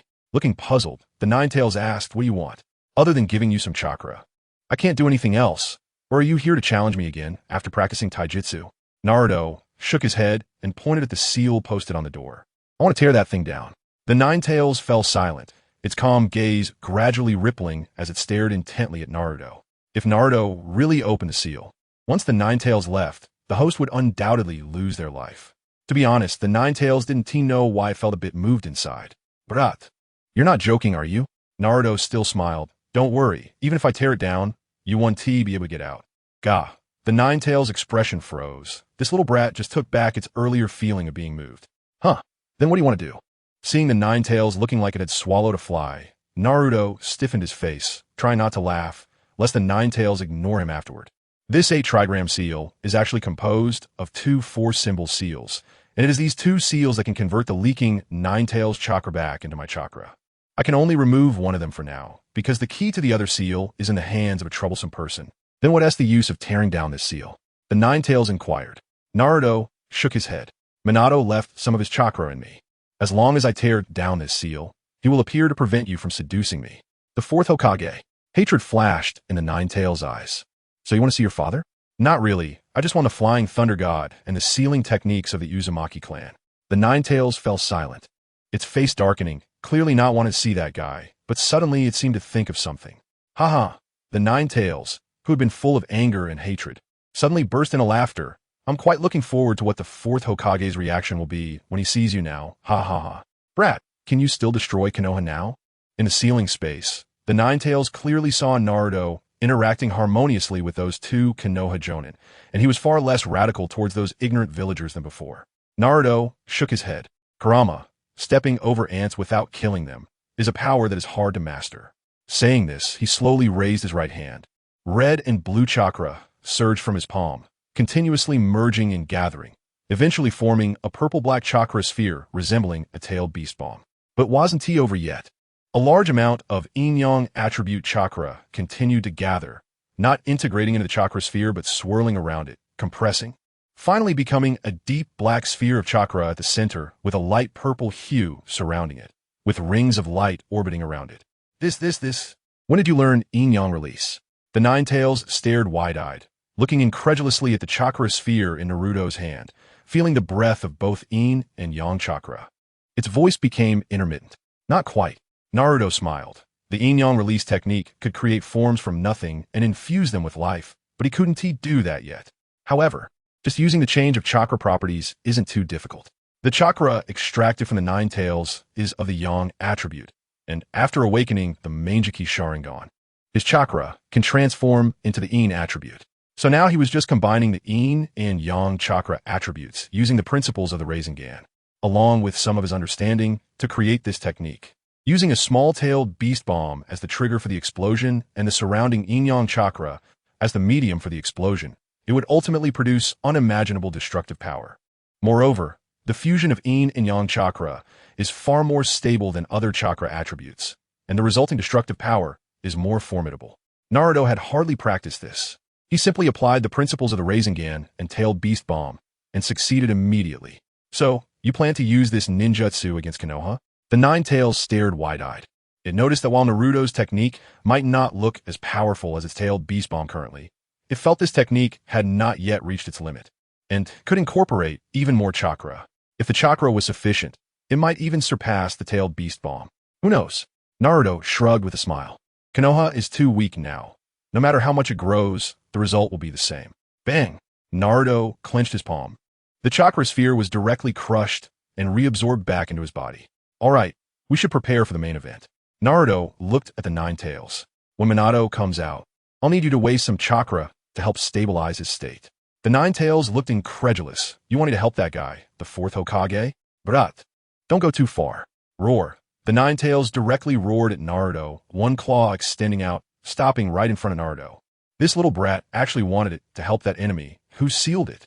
Naruto could only try to calm the Nine Tails down. Otherwise, if Minato came out and vanished in an instant, he wouldn't learn anything. Alright, Kurama, even if the fourth comes out now, he has just a chakra form. If you don't help stabilize him, he'll probably disappear quickly. In that case, you'll miss out on many of the fourth S interesting expressions. 1 Chapter 26. Minato Namikaze in the Sealed Space. Naruto quickly calmed the Nine Tails. After all, it was just a fox that had been imprisoned for decades. And what it wanted most was to see the painful expression on the face of the person who once sealed it. Naruto stood directly beneath the large door, chakra swirling around him, causing the water beneath his feet to spiral and gradually rise, enveloping half of his body. With the support of the water column, Naruto directly approached the seal affixed to the great door. He raised his hand and placed it on the seal, pinching a corner with 2 fingers, ready to tear it off. But just as Naruto made the move, a golden light suddenly blossomed in the stillness, slowly transforming into a human form that appeared before both him and the fox. This light was warm and friendly, unlike the scorching sun. In this dazzling golden glow, a firm and warm hand accurately grasped Naruto's hand that was about to tear off the seal. Minato Namikaze gently landed with Naruto on the ground. He gazed at Naruto with tenderness. He had once imagined what it would be like to meet Naruto again.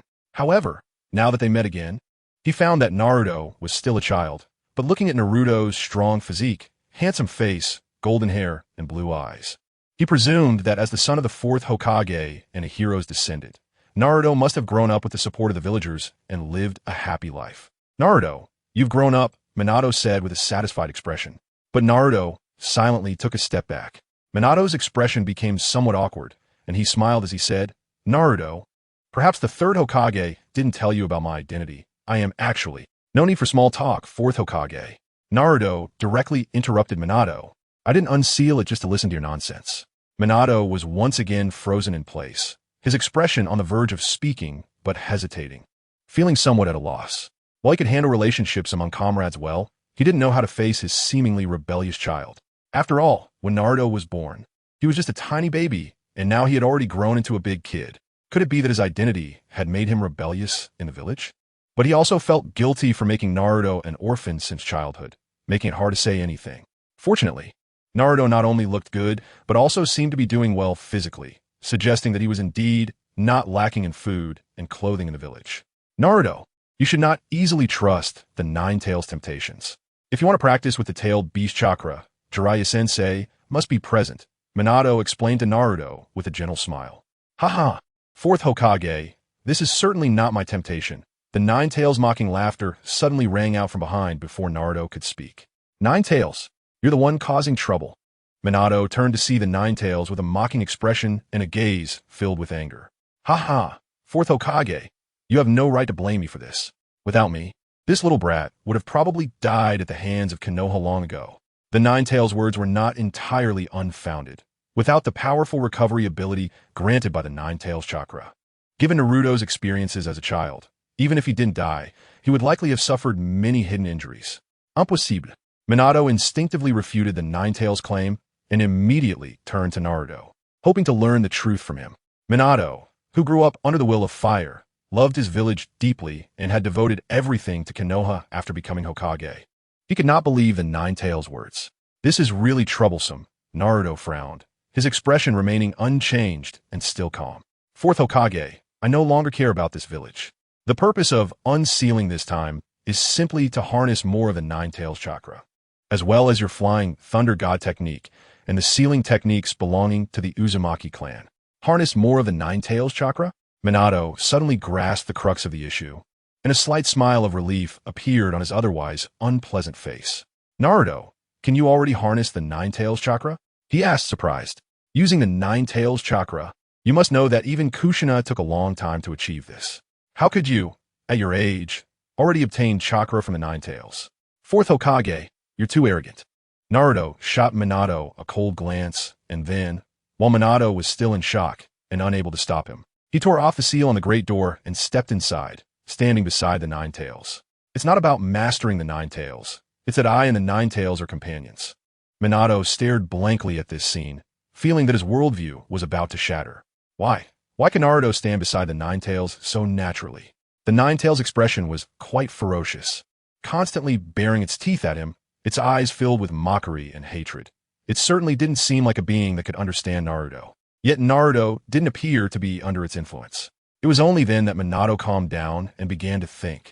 From the moment he appeared in the sealed space and saw Naruto, all his assumptions about Naruto's situation in the village were subjective.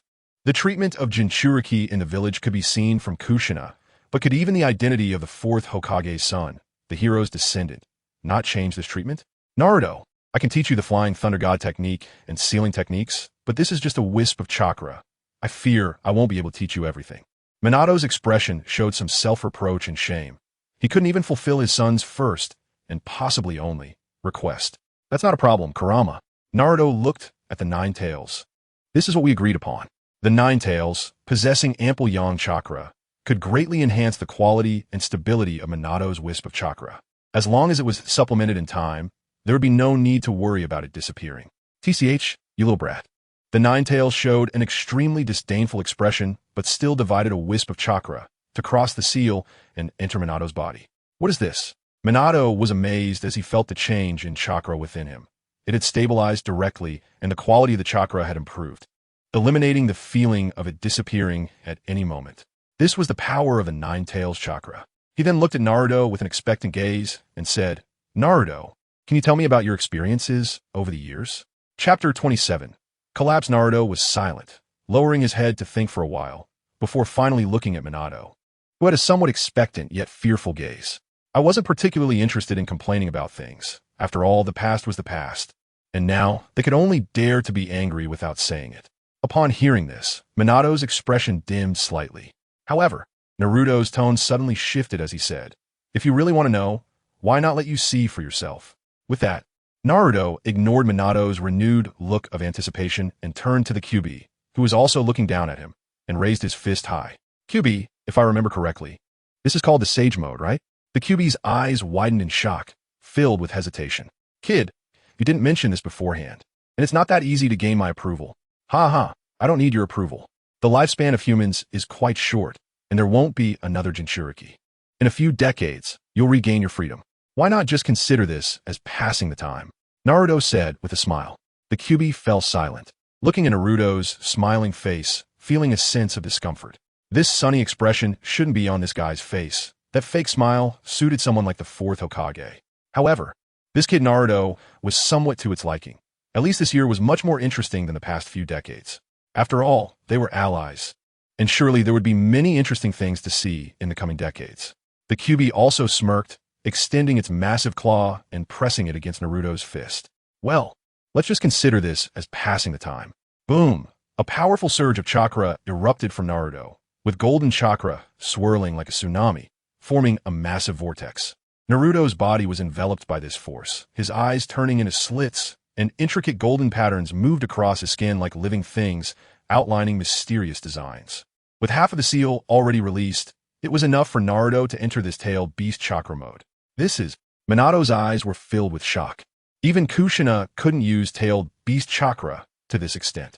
It seemed only the first jinchuriki, Mito, could achieve such a level. On the other side of the door, Naruto also raised his fist towards Minato. Fourth Hokage, if you want to see, then come and see. The past of Uzumaki Naruto. Minato looked into the QB's mocking eyes, and Naruto's emotionless, slitted pupils made his unease suddenly amplify. He gritted his teeth and walked over, his eyes fixed on Naruto, filled with regret. The two fists collided. In an instant, Minato was left stunned in place. As chakra entered Naruto's body, Minato gained the QB's malicious perception ability. Unknowingly, Minato was already in tears. What is this? That expression, those tears, what do they mean? The QB's chakra around Naruto had long since been retracted, returning to his original form. Looking at Minato, his tone was somewhat disdainful. What use are your tears now? Or do you hope to gain my forgiveness? Minato's body trembled slightly. He wiped away the tears on his face, looking at his familiar, yet strange son in front of him, shaking his head. I do not seek your forgiveness, but at least let me make amends for some of my past mistakes. Minato clenched his fists tightly, gritting his teeth, his expression very sincere. Naruto didn't linger. I need the Flying Thunder God technique and the four-symbol seal. Chapter 28. Four-symbol seal in the following period. Naruto did not go to the third training ground to train with Kakashi and Might Guy, but stayed at home, or more precisely, in the sealing space, learning the four-symbol seal from Minato Namikaze. It took him a whole week to almost master the four-symbol seal. The practice of sealing techniques is by no means easy. It is even far more complex than ordinary ninjutsu. This technique possesses a miraculous effect, with the ability to compress things into lower dimensions, much like the 8-trigram seal on Naruto's stomach, which already forms a separate space inside. This was under the guidance of Minato, who was a high-level sealing master due to Kushina Uzumaki's influence. After all, the Nine Tails was not as docile back then as it is now, and if any rampaging situation occurred, it would basically rely on Minato to perform the sealing. In the original story, Minato was even pierced through by the rampaging Kushina, but still managed to seal the Nine Tails back. Moreover, with Naruto being a descendant of the Uzumaki clan, he inherently had a high talent for sealing techniques. The combination of these factors allowed him to progress rapidly in his training, mastering the four-symbol seal in just a week. As for why Naruto in the original story could not perform sealing techniques, the current Naruto was also unclear. It was likely due to the overwhelming influence of Ashura's chakra, which left him only able to perform the Rasengan. In the room, Naruto looked at the comic book on the table, feeling the sealing mark on his body. He placed his hand on the comic book, and the circular patterns of the four-symbol seal spread from his palm, enveloping the entire comic book. With a bang and a puff of smoke, the comic book vanished from the table and appeared in Naruto's sealing space. Did it work? Minato's eyes widened in surprise as he reached out to catch the comic book falling from the air. What an annoying technique. The Nine Tails observed the scene with a displeased expression, letting out a cold snort, as this was the technique that had sealed it for decades. Haha, Kurama. Now that Naruto has learned this sealing technique, we won't be too bored in the sealing space anymore. Minato placed the comic book in front of the Nine Tails. He had learned Kurama's name from Naruto. Although there was deep animosity between them, they were now sharing the sealing space. And it was possible they would have to coexist for decades, relying on each other's chakra for survival. So he had to maintain a friendly relationship for now. Moreover, once Kushina was released, they would both rely on Kurama's chakra for survival. So it was good to ease the relationship a bit now. Old man, I don't need such boring things. The Nine Tails huffed, a bit proud. Kurama, you're still so proud. Naruto's figure appeared in the sealing space. You little brat. The Nine Tails roared in frustration. Naruto, congratulations. I didn't expect you to learn the four-symbol seal so quickly, Minato said with genuine joy, his eyes filled with pride. If he could learn the Flying Thunder God technique just as quickly, he would be even more pleased. It was undoubtedly one of the happiest things for a father to see his child inherit the talents of both himself and his wife. Thanks to the fourth Hokage for teaching well, Naruto said politely. Naruto's politeness did not surprise Minato. Being able to interact like this was already quite good for him. It's mainly because you have good talent, so should we start practicing the Flying Thunder God technique now? Or would you like to familiarize yourself with the four-symbol seal for a while longer? Naruto thought for a moment and asked. The Flying Thunder God technique should be quite a bit harder than the four-symbol seal, right? Minato nodded seriously, saying the Flying Thunder God is a space-time ninjutsu. Besides requiring great effort, It also depends on whether the practitioner has innate talent for space-time techniques. Then let's learn it after a while. Something big might happen in Konoha in the next few days.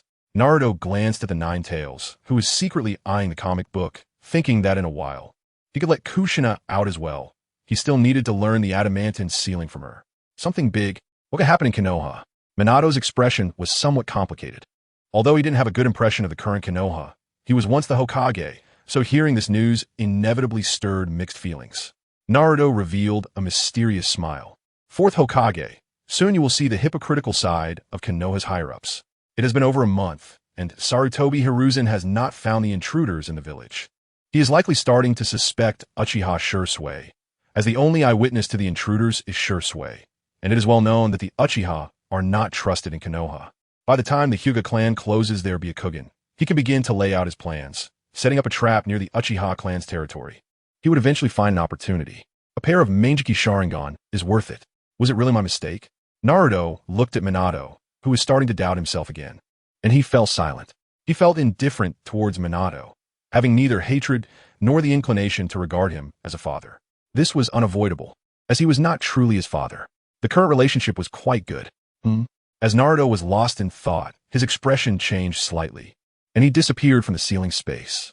Minato, who was still in his own thoughts, had no reaction, while the Nine Tails, who was sneakily peeking at the comic book, just stole a glance and relaxed his grip on the comic. Not long after Naruto's consciousness exited, there was a knock on the door outside. Time rewinds to an hour earlier. In the third training ground, Might Guy was training alone in solitude. Running, handstands, push-ups, sit-ups, punching, kicking. After silently completing all the exercises, Might Guy could no longer contain himself. For some reason, Naruto and Kakashi hadn't been to the training ground for a week, and he didn't know where Naruto lived or how to find Kakashi. He had no idea about their situation. Were they on some secret mission? Or were they both sick at home without anyone to take care of them? No way. I need to find a third Hokage to clarify this. Thinking this, Might Guy immediately stood up straight from the ground and ran towards the Hokage building. At the same time, Sarutobi Hiruzen had sensed Naruto's unusual behavior in the past few days. Although he could observe through the Byakugan, he could only see Naruto's dazed expression and had no idea about the actual situation. So he informed Guy of Naruto's address and also let him know Kakashi's current location and mission, suggesting they check on the situation together. Might Guy immediately ran out with an excited expression and found Kakashi, who was hiding in a tree, secretly reading an adult comic book next to Naruto's residence. What are you doing here? Kakashi looked at the suddenly appearing bushy brow with a blank expression. Kakashi, my dear friend, we haven't sparred for a week. Might Guy revealed his signature smile. Today, let's have a long-awaited match to see who can discover the reason why Naruto has been staying indoors. Chapter 29. Sarutobi Hiruzen's doubts. Naruto looked at Kakashi and Might Guy outside the door, his face showing surprise. Uncle Guy, one-eyed uncle, what brings you here? Kakashi, still staring with his dead fish eye, didn't speak but looked towards Might Guy. Might Guy, full of enthusiasm, bent down and wrapped his arms around Naruto's neck, saying, Boy, are you ready to burn your youth with us today? Naruto felt a bit embarrassed. He hadn't expected Might Guy and Kakashi to come directly to his home. He previously thought that Kakashi and Might Guy were assigned by Sarutobi Hiruzen to monitor and protect him. After all these years, Sarutobi Hiruzen had never allowed anyone other than himself to get close to Naruto, and one was a top elite jonin from Konoha, while the other could unleash shadow-level power at any time, making them more than capable of protecting a jinchuriki. But now it seemed that Kakashi might have been specifically arranged by Sarutobi Hiruzen, while Might Guy was likely just a coincidence, having run into him on the street and then being tacitly allowed to stay by Sarutobi Hiruzen to guide him. Perhaps it was because of Might Guy's pure character, with no ulterior motives. To his surprise, Guy was still the same after all these years, just like Uncle Dai. But Kakashi still hadn't come out from the shadows of the past. In the ceiling space, Minato Namikaze looked at his former disciple and the descendant of his old friend and couldn't help but feel a bit emotional. They say things change, but after all these years, it seemed like some things remained the same. The people were still the same, but Konoha was different from what he once knew. Naruto didn't pay much attention to Minato's musings and smiled at the two, gesturing for them to come inside. Uncle Guy, one-eyed uncle, please come in. Might Guy and Kakashi stepped inside with curiosity. Due to Naruto living alone, his home looked very shabby and small, and it felt rather desolate, almost like a cramped space. The furnishings were simple. The living room only had a table and a sofa, but it was quite tidy, except for the trash can next to it. which contained empty instant noodle boxes. Kakashi remained silent after entering, his slightly lowered head obscuring his expression, perhaps feeling a bit guilty. If Kakashi was a pool of stagnant water, then Might Guy was a volcano on the verge of eruption. He was in tears, hugging Naruto, who was hesitating whether to prepare tea. Boy, suddenly being hugged by a big man made Naruto's mouth twitch uncontrollably. In just a short time, he noticed that his shoulder was a bit damp. They say women are made of water, but he realized that Might Guy was the one made of water. Which man sheds so many tears? He found it hard to be as composed as Rock Lee. Perhaps only Rock Lee could truly become Might Guy's disciple.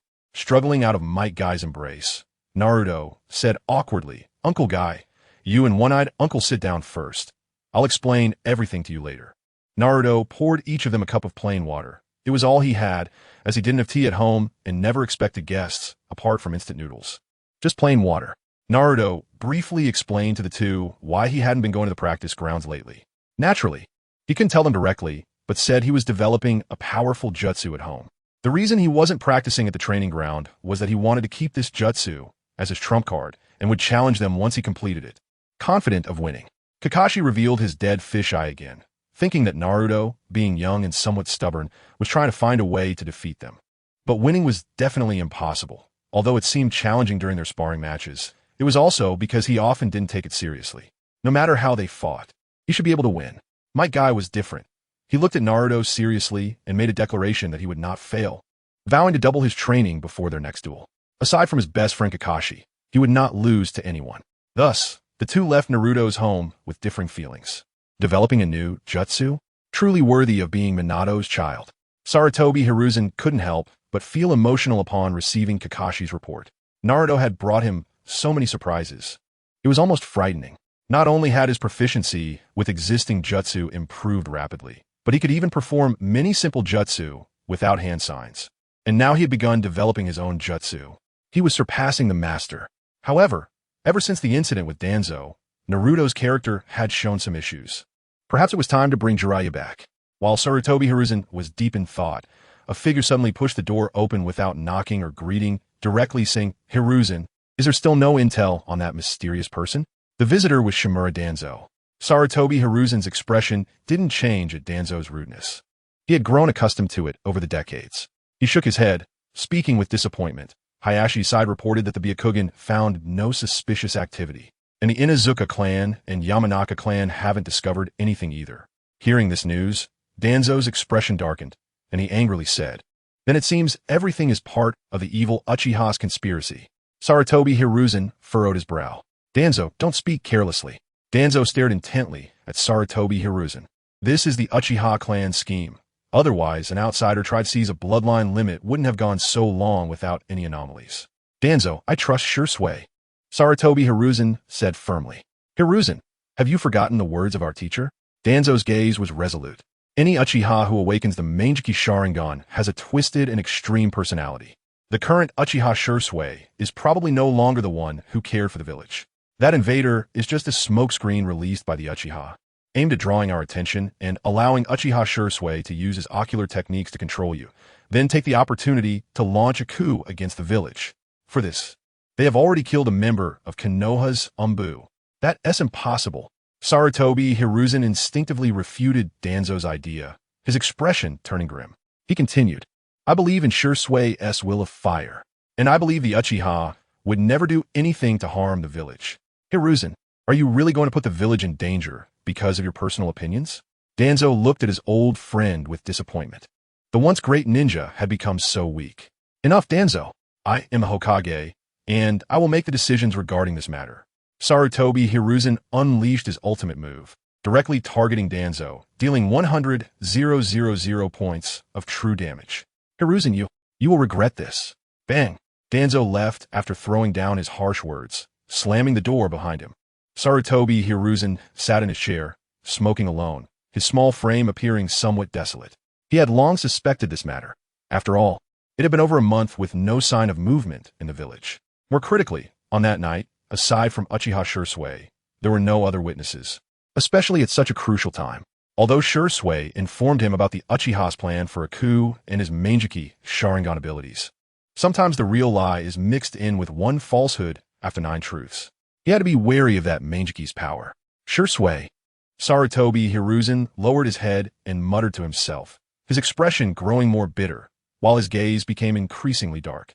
Chapter 30. The dying Uchiha Shisui come in. Sarutobi Hiruzen tapped the table with a smoking pipe in his hand. An Anbu ninja wearing an animal mask appeared in the Hokage's office and bowed respectfully. Go notify the Hyuga clan head, Inazuka clan head, Yamanaka clan head, and the members of the reconnaissance team. If there is still no news about the intruders within a week, we will cancel the search. Continuing would only waste the village's manpower and resources. Let's follow Danzo's suggestion. In a moment of contemplation, Sarutobi Hiruzen had already mentally shifted the blame onto Shimura Danzo. Yes, the Anbu ninja responded and disappeared immediately. Truly a ninja who comes and goes without a trace. Time flew by, and a week quickly passed. Naruto had been completely immersed in his training of the four-symbol seal during this week. He was now able to seal anything he touched into the sealing space at will, and could also directly seal anyone who accidentally entered a sealing array he set up. This was not because Naruto particularly liked sealing techniques, but because after mastering them, he suddenly came up with a good idea. Regarding Uchiha Shisui's Manjiki Sharingan, he originally planned to wait until both Uchiha Shisui and Shimura Danzo were severely injured from their fight before launching a sneak attack to take out Uchiha Shisui and then obtain his Manjiki Sharingan. However, that would only give him one chance, and he had to guarantee a kill. If he couldn't eliminate Shisui instantly, there would be trouble if Shisui used Kodoemitsu Tsukimi on him before dying. But now he had a better method. He could set up several sealing arrays in the forests around the Nanga River and Uchiha clan land in advance, then lure Uchiha Shisui over. Once he sealed him into the sealing space, he could let Minato take action. With the speed of Flying Thunder God, he could instantly take Shisui's eyes. After all, even that old man Danzo could steal his eyes with a sneak attack. There was no reason Minato couldn't do the same. He felt that his approach was quite good. While Danzo wanted Shisui's life, all Naruto wanted were Shisui's eyes. He could spare Shisui's life since he had the four-symbol seal. Sealing Uchiha Shisui would also be a good outcome. He was also quite curious about how Uchiha Shisui would react when he saw Uchiha Itachi and the higher-ups of Konoha working together to annihilate the Uchiha clan. What kind of expression would he have when those he once trusted the most and the junior he valued the most slaughtered his clansmen right before his eyes? Just thinking about it made him want to jump out and mock him. It seems Sarutobi Hiruzen couldn't hold back anymore. Naruto, who had been practicing the four-symbol seal in his bare room, suddenly entered the sealing space and couldn't help but laugh. He instantly felt the spotlight like Byakugan all shut off. The Nine-Tails' malicious perception was quite a bugged ability. In the original work, Naruto could even use this technique to sense the situation on all battlefields during the Fourth Great Ninja War. Now, sensing the current situation in Konoha was naturally very easy for him. Kid, ready to move? In the sealing space, the Nine-Tails' gaze shifted from the manga on the floor to Naruto, who had suddenly appeared. The sealing space was somewhat different from before. The sofa, coffee table, bookshelf, desk, and refrigerator were all items Naruto had sealed in during his training these past 2 weeks. Now, his home only had a bed and a few things that couldn't be sealed inside. However, there was no need to worry about the things being sealed inside and unable to get out, as anything that could be sealed could also be unsealed. The current sealing space was like his storage space, quite convenient. Naruto's sudden appearance also caught the attention of Minato, who was sitting at the desk reading manga. He didn't try to persuade Naruto, but looked at him with a complicated expression and said, "Naruto, I don't have the right to advise you, but I hope you don't let hatred completely blind you. Hatred shouldn't involve innocent people." He knew what Konoha had done to Naruto over the years, and he also harbored resentment in his heart. Although he longed for mutual understanding, he did not possess Ashura's chakra, so he could accept whatever Naruto wanted to do regarding those who had hurt him. However, he still hoped Naruto could have his own bottom line and avoid indiscriminate killing. Naruto didn't care much about Minato's thoughts. As long as he was willing to help, that was enough. As for the so-called bottom line, it was somewhat vague for Naruto now. He had appeared in this world out of nowhere, even though he had merged with the memories of Naruto's past 4 years. After suppressing the influence of Ashura's chakra, he couldn't possibly feel any sense of belonging to Konoha. He was a person without ties, without restrictions, so his goal was solely to increase his strength and then find some fun. He would do things beneficial to him, and he might also do things unfavorable to him. The idea of destroying Konoha was still in his heart, but it was far less intense than it was more than a year ago. With the Manjiki Sharingan and the power of the Nine-Tails, wanting to destroy this village was as simple as squashing a bug. As the saying goes, the higher you stand, the farther you see.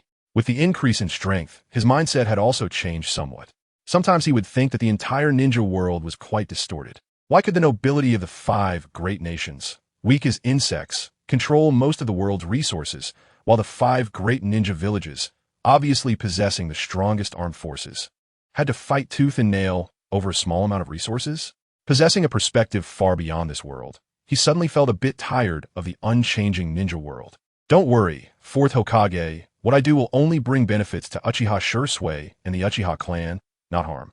Naruto smiled. After all, no matter how bad it got, it couldn't be worse than genocide. Then that's good. Minato didn't know if this was true, but he could only believe it. Then let's prepare to act. I'll set up the sealing technique, and when I seal Uchiha Shisui inside, you will immediately take his eyes. Naruto seriously instructed Minato, then added, don't be careless. If you accidentally fall victim to Uchiha Shisui's Kodoe Mitsukami, I'll have no choice but to make you disappear. I understand. Minato nodded seriously. No matter what, he didn't want to disappear right now. Naruto's current personality had some issues, so if something bad really happened, he could guide him a bit. After Naruto nodded, his figure directly vanished from the ceiling space. Returning to his original body, Naruto immediately performed the shadow clone technique, creating a perfect clone in front of him. Naruto smiled and nodded at the clone, instructing it to lie on the bed and daydream. He then used the transformation technique to change into the appearance he had when he met Uchiha Shisui, with the 3 tomo spinning in his eyes.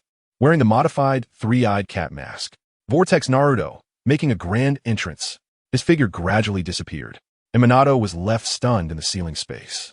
That is, the Sharingan? Chapter 31. Each preparation, Naruto Yu. The hesitant voice of Minato Namikaze, who had just recovered from a dazed expression and disbelief, struggled to articulate his words. What's wrong? Naruto, who was observing the surroundings near the Uchiha clan territory, was drawn to Minato's sudden voice, unsure of what the abrupt tone meant. It's just you. Minato was clearly trying hard to speak, his face flushed, but it seemed like something was blocking him from expressing himself. Minato's strange behavior made Naruto wonder if there was a problem with the chakra. So he decided to find a safe place and enter the ceiling space to check the situation.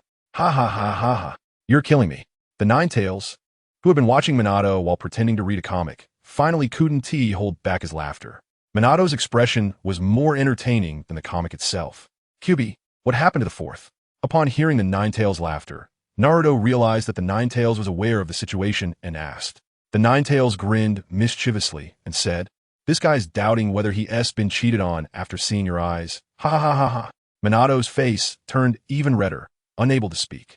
He knew it was impossible. After all, Naruto's hair and eyes looked just like his, and it was impossible to find anyone else in Konoha who resembled him. But that Sharingan, he didn't have Uchiha blood, did he? Could it be that Kushina had an Uchiha ancestor? Minato's extraordinary wisdom kicked in suddenly. Could it be that the Uzumaki clan, besides intermarrying with the Senju clan, also had ties with the Uchiha clan? Naruto suddenly realized that he hadn't used a Sharingan in front of Minato for a long time. After all, he had been training with Kakashi and Might Guy or practicing sealing techniques, so there hadn't been an opportunity to use it. That is not my own eye. Naruto couldn't be bothered to think of an excuse and stated the truth directly, as Uchiha Shisui was the priority right now. Minato also snapped back to reality. Although Naruto's words sparked some bad thoughts in his mind, at least it wasn't the situation he had imagined. Oh, I see, huh? I was thinking too much about it. Minato awkwardly scratched the back of his head. Well, I found a few good spots. I'll go set up the seals now. Naruto said flatly, and his figure disappeared again. Ahaha. Seeing Naruto's nonchalant demeanor, Minato forced a smile. Phew, with these seals, it should be enough. Naruto exhaled, completing the last step of 1 seal. Just to be safe, he set up a total of 4 seals, one by the Naka River, a place he often used to sense the situation in Konoha with malicious intent. So he naturally knew where Uchiha Shisui and Uchiha Itachi often met in secret. He placed 3 seals along the essential route from the Hokage building to the Uchiha clan territory, forming a 3-sided encirclement. With just a little guidance, Uchiha Shisui would surely walk into one of the seals. Dans, hurry up and make your move. Shisui, it's been over a month. There is still no intel regarding the intruder from this side of the village. How is the situation on your end in the security department? In the Hokage office. Sarutobi Hiruzen looked out the window, admiring the bustling streets of Konoha below. Because Hiruzen had his back to Uchiha Shisui, he couldn't observe the other's expression. But he could still sense Hiruzen's dissatisfaction from his low voice. Uchiha Shisui felt quite bitter about the third Hokage's dissatisfaction. Over the past month, the Uchiha Security Department had been diligently searching for clues about the intruder, while Shisui had been secretly probing the people within the Uchiha clan, but the result was nothing. Now, Uchiha Shisui began to suspect whether that attacker was truly from the Uchiha clan. But if it wasn't from the Uchiha clan, how could they wield the Manjiki Sharingan? After all, if they weren't from the Uchiha clan, even other ninjas would find it difficult to control a 3-tomo Sharingan. Even Kakashi Hitaki, the son of White Fang and a genius ninja, found it hard to use even a single 3-tomo Sharingan, let alone a Manjiki Sharingan. I'm sorry, third Hokage, but the security department has no leads either. Shisui replied, feeling a bit anxious because Hiruzen couldn't see his expression. I see. Hiruzen pursed his lips, his gaze deepening. In that case, we can't continue like this. The investigation into the intruder must be paused for now. Third Hokage, what if more villagers get hurt? Shisui expressed his concern. We can't waste Konoha's manpower and resources anymore. I've withdrawn all investigation personnel today. This matter will be left to your security department from now on. I believe the Uchiha clan can protect Konoha well. Although Hiruzen's voice was light and flat, it struck Uchiha Shisui's heart like thunder. His initially anxious expression turned excited. Hiruzen's words finally allowed Shisui to put his heart back at ease. Entrusting such an important task to the security department was undoubtedly a show of trust from the third Hokage towards the Uchiha. Moreover, having the Uchiha guard Konoha was also an opportunity for them. This was a chance for the Uchiha to integrate into the village. As long as they could find that person and protect Konoha, it would definitely improve the relationship between both sides. He decided that he would confess the identity of the intruder from the Uchiha clan to clan leader Fugaku when he returned and ask for help in the investigation. They would surely be able to find that Uchiha. The Uchiha must seize this opportunity. Rest assured, third Hokage, the Uchiha will complete your mission. Shisui's voice became exceptionally excited. After speaking, he slightly raised his head to look at Hiruzen's somewhat stooped figure. Hiruzen also nodded, pretending to be pleased. After hesitating for a moment, he said, Shisui, have you used your eyes? Uchiha Shisui was momentarily taken aback and replied with some self-reproach. I'm sorry. Third Hokage, the security department has been focused on investigating the intruder, so I haven't found a suitable opportunity.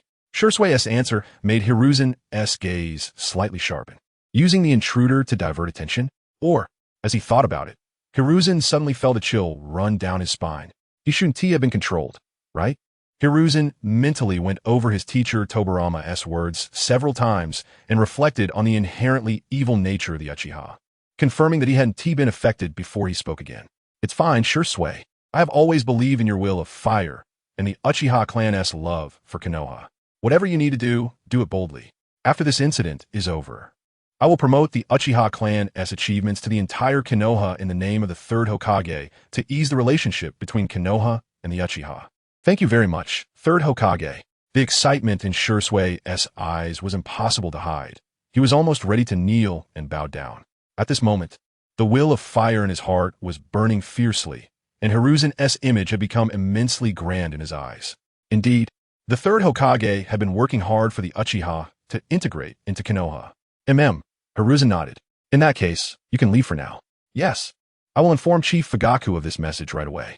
Shisui, perhaps your will of fire is genuine, but the safety of the entire Konoha and the land of fire rests on my shoulders, and I cannot take that risk. Chapter 32. Danzo's performance night gradually falls, with only a few strands of the sunset lingering on the horizon. It's coming. In the secluded woods, Naruto's figure quietly appears as he stands atop a large tree, gazing silently towards the Hokage building. Although he cannot see it, he can sense that Uchiha Shisui has left the Hokage building and is heading toward the Uchiha clan's district. In the space between him and Uchiha Shisui, there are also a dozen figures hiding their presence. Shimura Danzo is also prepared, but unfortunately, the mantis stalks the cicada, unaware of the Oriole behind. One is in the light, the other in the dark. The three Tomo and Naruto's eyes spin rapidly, forming a line and transforming into a pair of vertical pupils. His figure disappears once again.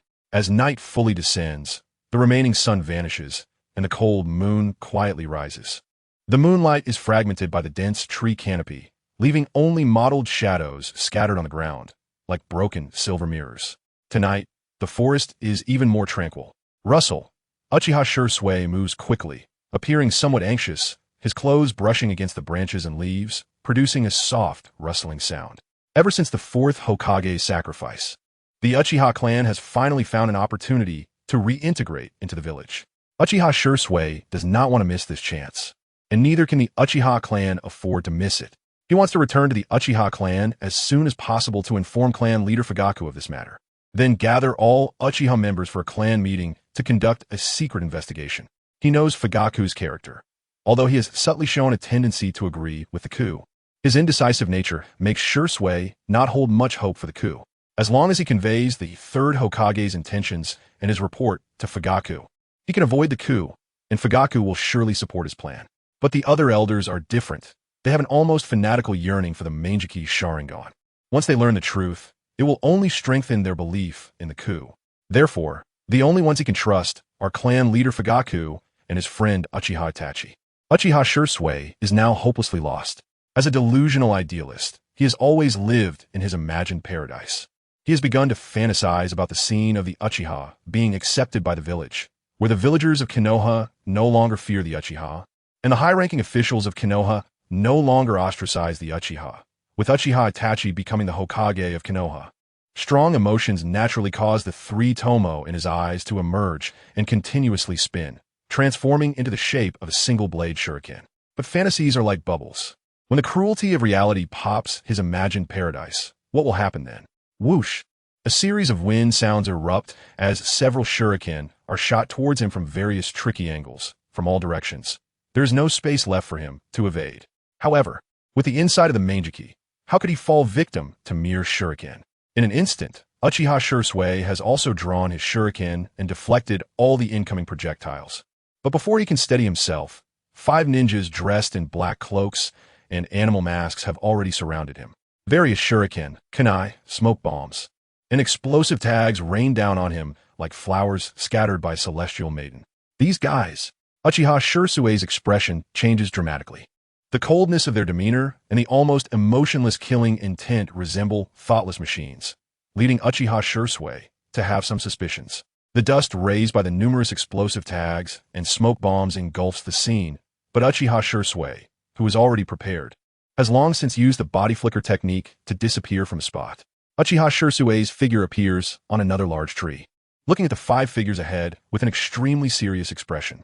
That guy's prejudice against the Uchiha clan is extraordinary. Could it be that he suddenly appears here to ambush him, intending to incite conflict between the village and the Uchiha? A trace of ruthlessness flashes in Uchiha Shisui's eyes, and an ominous feeling suddenly rises in his heart. He must hurry back to his clan. Fire release, great fireball technique. Uchiha Shisui quickly forms hand seals in front of him and spits out a gigantic fireball towards the 5. The 5 root ninjas are certainly not ordinary. They have been carefully selected by Shimura Danzo to ambush Uchiha Shisui. The 5 react quickly, forming the same ninjutsu in response to the approaching fireball. Water release, water surge. Water release counters Uchiha techniques, a conclusion long drawn by the second Hokage. 5 torrents of rushing water converge in the air, forming a towering wave. Sizzle. The fireball collides with a massive wave in the air, erupting with a thunderous sound, and a large amount of steam bursts forth where they meet, until the attack ends. Neither side can harm the other. After the attack, Uchiha Shisui intends to launch another offensive, but 8 ninjas dressed in Anbu uniforms, wearing animal masks, suddenly appear. At the center of these 8 Anbu ninjas, the mastermind has also revealed himself. Shimura Danzo, with his right eye and right hand both wrapped in bandages. The right hand hanging in front of his chest, leans on a cane, presenting himself as a weak individual who would need to be given a seat on a bus. Uchiha Shisui stops his hand seals, landing on the ground, his eyes wide open as he glares at Shimura Danzo, loudly saying, "Shimura Danzo, what do you want to do?" Shimura Danzo gestures for the 8 root members to stop, and he continues to walk towards Uchiha Shisui.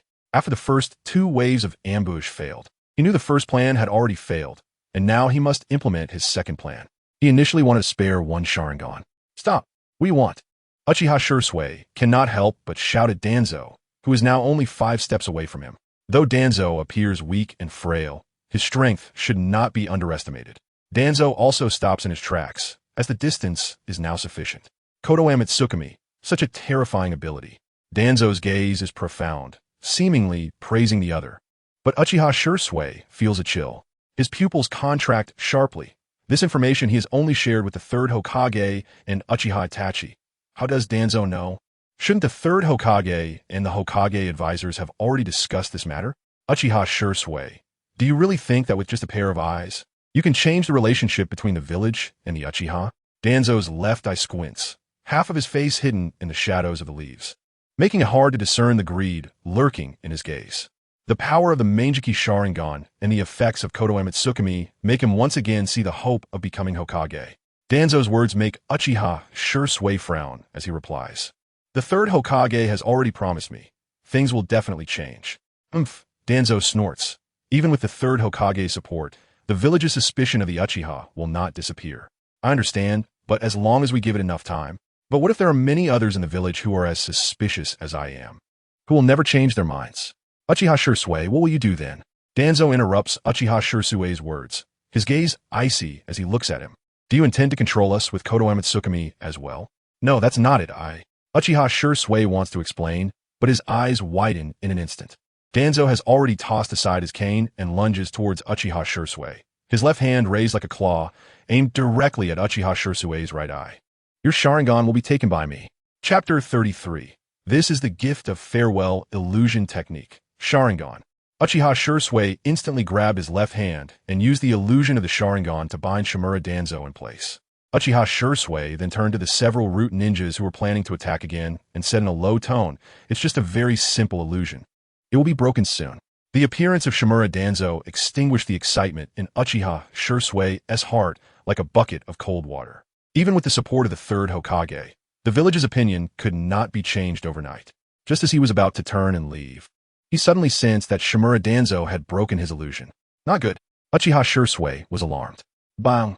He suddenly felt a powerful uppercut hit his stomach, causing him to enter a state of rigidity. Bang! Bang! Bang! Uchiha Shisui's face was hit 3 times in quick succession. You are a necessary sacrifice on my path to becoming Hokage. Shimura Danzo grabbed Uchiha Shisui's hair with one hand and threw him into the air. With his left hand, he reached for Shisui's right eye, drawing a long line of blood in the air, the movement clean and swift, all in one go. Uchiha Shisui finally landed on the ground, immediately leaping back, covering his right eye, looking at Shimura Danzo in disbelief. Didn't he know how Danzo had managed to do this? Naruto, who had been watching closely from the shadows, also furrowed his brows. He had long told Uchiha Shisui that Shimura Danzo had a Sharingan, so how did he still fall for it? Could it be that Uchiha Shisui didn't he know about the technique Izanagi? Shimura Danzo calmly removed the bandage from his head, revealing the gradually turning gray Sharingan. Uchiha Shisui then recalled the information Naruto had given him last time. Danzo also possessed a Sharingan. But what he didn't know was that after Orochimaru's experiments and Danzo's repeated explorations of the Uchiha clan's territory, he had also learned about Uchiha's ultimate ocular techniques and could use them at will. Izanagi. It was the ability to turn unfavorable events that happened within a certain period into non-events, only allowing favorable outcomes to become reality.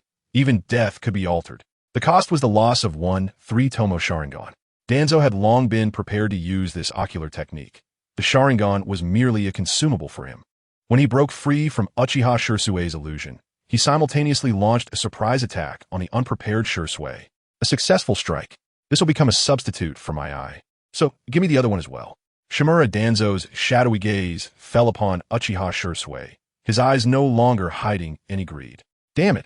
Uchiha Shisui gritted his teeth, looking angrily at Shimura Danzo and the 13 root ninjas before him. However, at this moment, he had already lost one Sharingan and was powerless to retaliate. Fire release. Fireball Jutsu. Uchiha Shisui quickly performed hand seals and unleashed this C-rank ninjutsu with full force, its power rivaling that of most A-rank ninjutsu. Water release. Water shockwave. The 13 Anbu simultaneously unleashed a torrent of water towards Uchiha Shisui's fireball. A massive mist enveloped the forest, and amidst the mist, Uchiha Shisui seized the opportunity and hurriedly fled towards the Southie River. He had to find Itachi. His remaining I absolutely could not fall into the hands of the village or the Uchiha clan. That was his last hope. Chase. Shimura Danzo spoke indifferently, determined to obtain the other eye. 13 figures simultaneously vanished, going after the fleeing Uchiha Shisui, leaving only Shimura Danzo at the scene. However, before Danzo could leave, a hoarse yet amused voice suddenly rang out. Shimura Danzo, your performance truly impressed me. It was quite entertaining. The voice that suddenly came from behind nearly caused Danzo's heart to stop. Someone in the ninja world could appear next to him without him noticing. Danzo immediately turned around and saw a figure wearing a three-eyed cat mask and a white robe standing there. His pupils constricted sharply, disbelief in his eyes. Uchiha Shisui wasn't lying? Who are you? Shimura Danzo asked warily. This person not only managed to escape from the full-strength Uchiha Shisui, but had also stayed in Konoha for so long without revealing any flaws, silently appearing beside him. Very troublesome. Me? I am nobody. The figure spoke with a smile, as if he had just witnessed a good show, though it required me to put in some extra effort. Your earnest performance was quite satisfying, and I've already picked out a gift for you. How about despair? Danzo's single eye widened in shock as an indescribable sense of crisis suddenly enveloped his heart. In a daze, he seemed to see himself beheaded by a sword. The ground suddenly began to shake, and a spike of earth shot up from the ground, heading straight for his face. Seeing the sudden emergence of the earth spike, Shimura Danzo's expression changed drastically, as he hadn't seen any signs of the opponent performing a ninjutsu. What kind of technique was this? He hurriedly leaned back, his aging spine creaking painfully as he dodged the spike. But he had no time to care about the intense pain in his waist, as several more earth spikes attacked him in succession, and even the surrounding trees extended their branches to entangle him. Would release? Danzo dodged awkwardly, his body already bearing several wounds from the spikes, blood flowing profusely, his expression filled with shock. But then came a wave of intense pain. Shimura Danzo let out a scream as a long sword that appeared out of nowhere directly severed his left arm.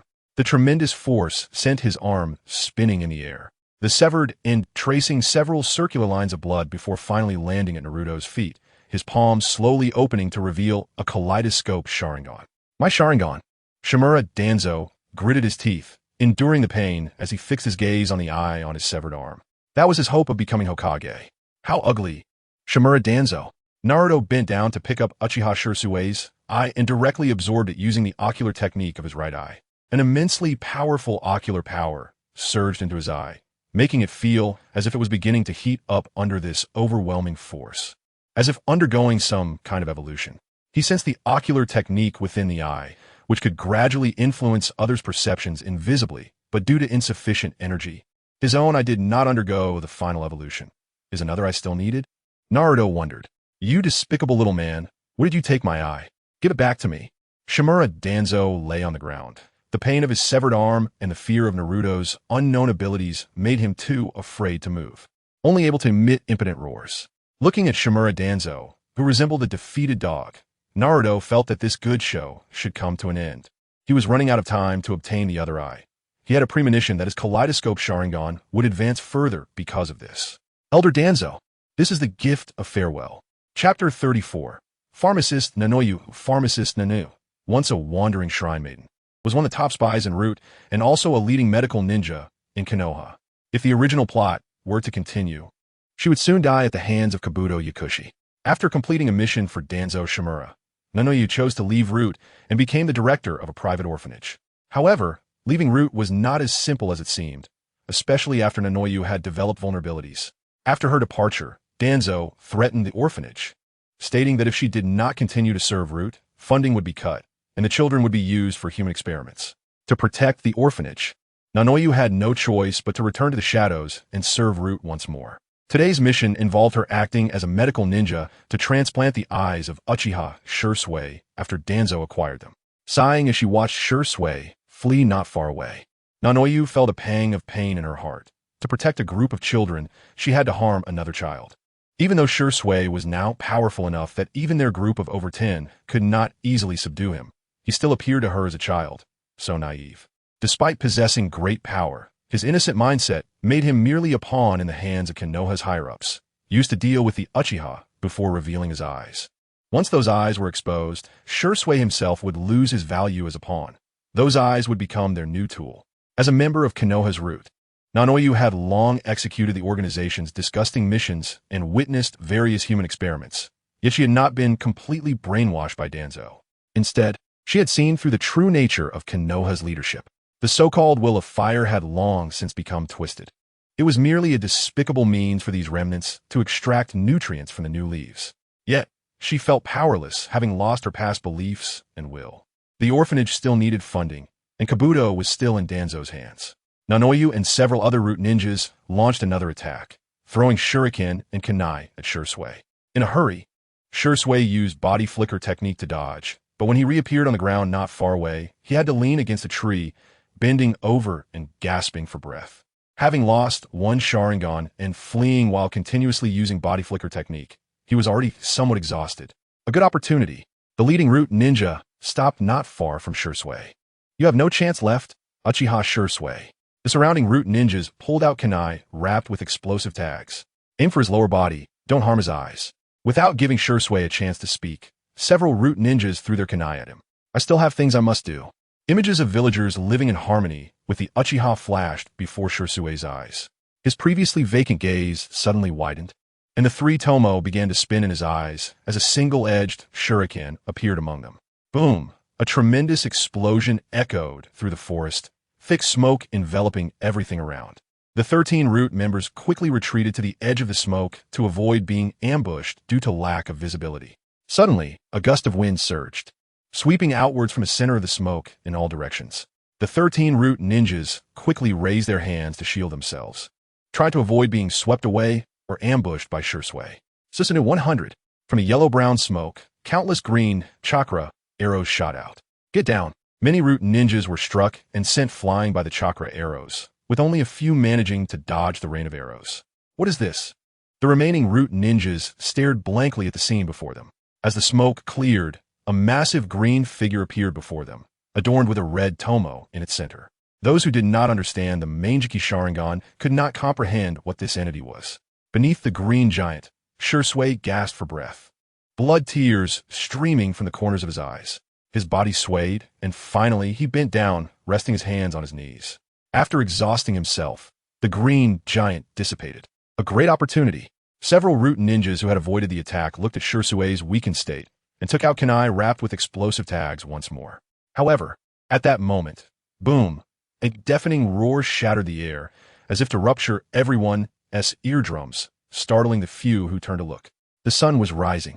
No, it was a massive, sun-like sphere of fiery white light expanding outward from the explosion center. The light illuminated the sky, as if the sun were rising from the ground, instantly turning night into day. The shockwave swept through everything in its path like an invisible beast, flattening all obstacles. Trees shattered, burned, and turned to dust under the immense pressure. The ground trembled, dirt and debris were thrown into the air, creating a chaotic cloud of dust. The shockwave from the explosion created visible ripples in the air, spreading at an astonishing speed, uprooting trees and tearing the earth apart. Under the dual effect of the heat wave and shockwave, everything around was instantly obliterated. The root ninjas stared in shock at the scene. Even Shisui forgot to flee. What kind of ninjutsu could produce such power? They all unconsciously recalled the Night of the Nine Tails. Naruto had not fully unleashed this ninjutsu. Otherwise, they would not be standing here dumbfounded, but would have all turned into adults. He merely wanted to test the jutsu's power, and from the current results, it was quite impressive. As for whether Danzo would die, he didn't know, but he hoped he wouldn't. What if Danzo died and Konoha became stronger? Sarutobi Hiruzen was too cowardly to wipe out the Uchiha. Yet he did not regret it. Danzo's expression earlier had been quite amusing. He hoped Danzo could survive. Not good. That's Lord Danzo's position. After the explosion, a root ninja suddenly changed color, disregarding Shisui, and hurried toward the explosion center. Quick, go save Lord Danzo. Almost all the root ninjas left the scene, leaving only Nanoyu and Shisui behind. Shisui also regained his senses and wanted to check the situation. Although Danzo had indeed ambushed him and stolen his eyes, he knew that such a terrifying jutsu could only be unleashed by Konoha's enemies, not by someone within the village. Aren't you going? Shisui suddenly noticed Nanoyu still standing there, feeling somewhat puzzled. Nanoyu's feelings were complicated, although she worked for Root. She might be the only one within it who hoped Danzo would die in this explosion. My mission target is your eyes. Nanoyu's cold, neutral voice rang out, leaving Shisui somewhat stunned. No, bro. Just now. So many of you couldn't deal with me. And now it's just you left, and you still want to come forward? You can't stop me.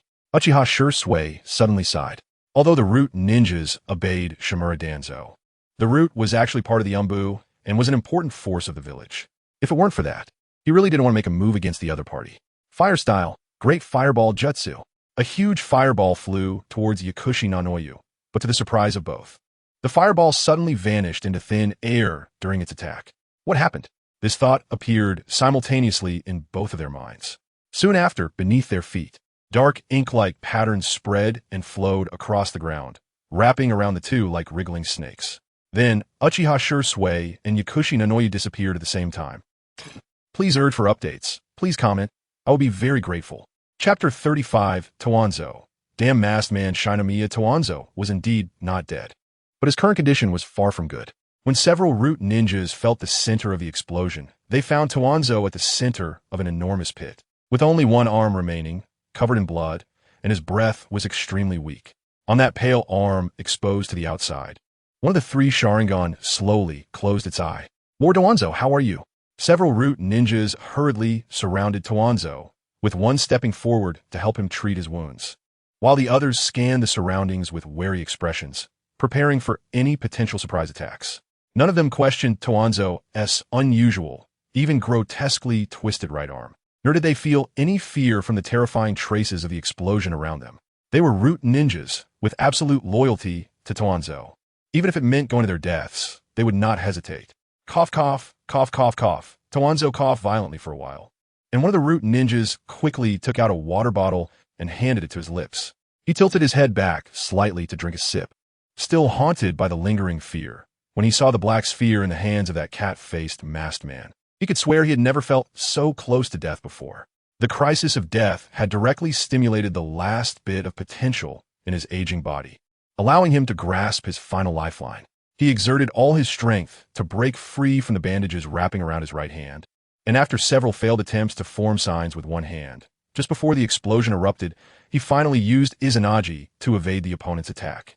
There was no joy of survival on Toanzo's face, the fear of teetering on the brink of death, the tension in his mind, and the pain from his severed arm made him appear pale as paper, with cold sweat dripping down. What about Nanoyu? Toanzo furrowed his brows and asked. His severed arm was severely injured, and he needed an excellent medical ninja to help him treat it. Whether he could receive a new arm would depend on Orochimaru. The root ninja who was helping Toanzo stop the bleeding was momentarily stunned, looking around at the others, and found no sign of medic ninja Nanoyu. She might have been knocked unconscious by that green giant and didn't follow us. The root ninjas were first startled by Uchiha Shisui's Susanoo, then immediately shocked by the massive explosion, and finally found out that the center of the explosion was Toanzo, leaving them no opportunity to pay attention to the situation of those nearby. Green giant? Toanzo was also taken aback, and then his eyes widened in fury, his clenched teeth letting out low growls.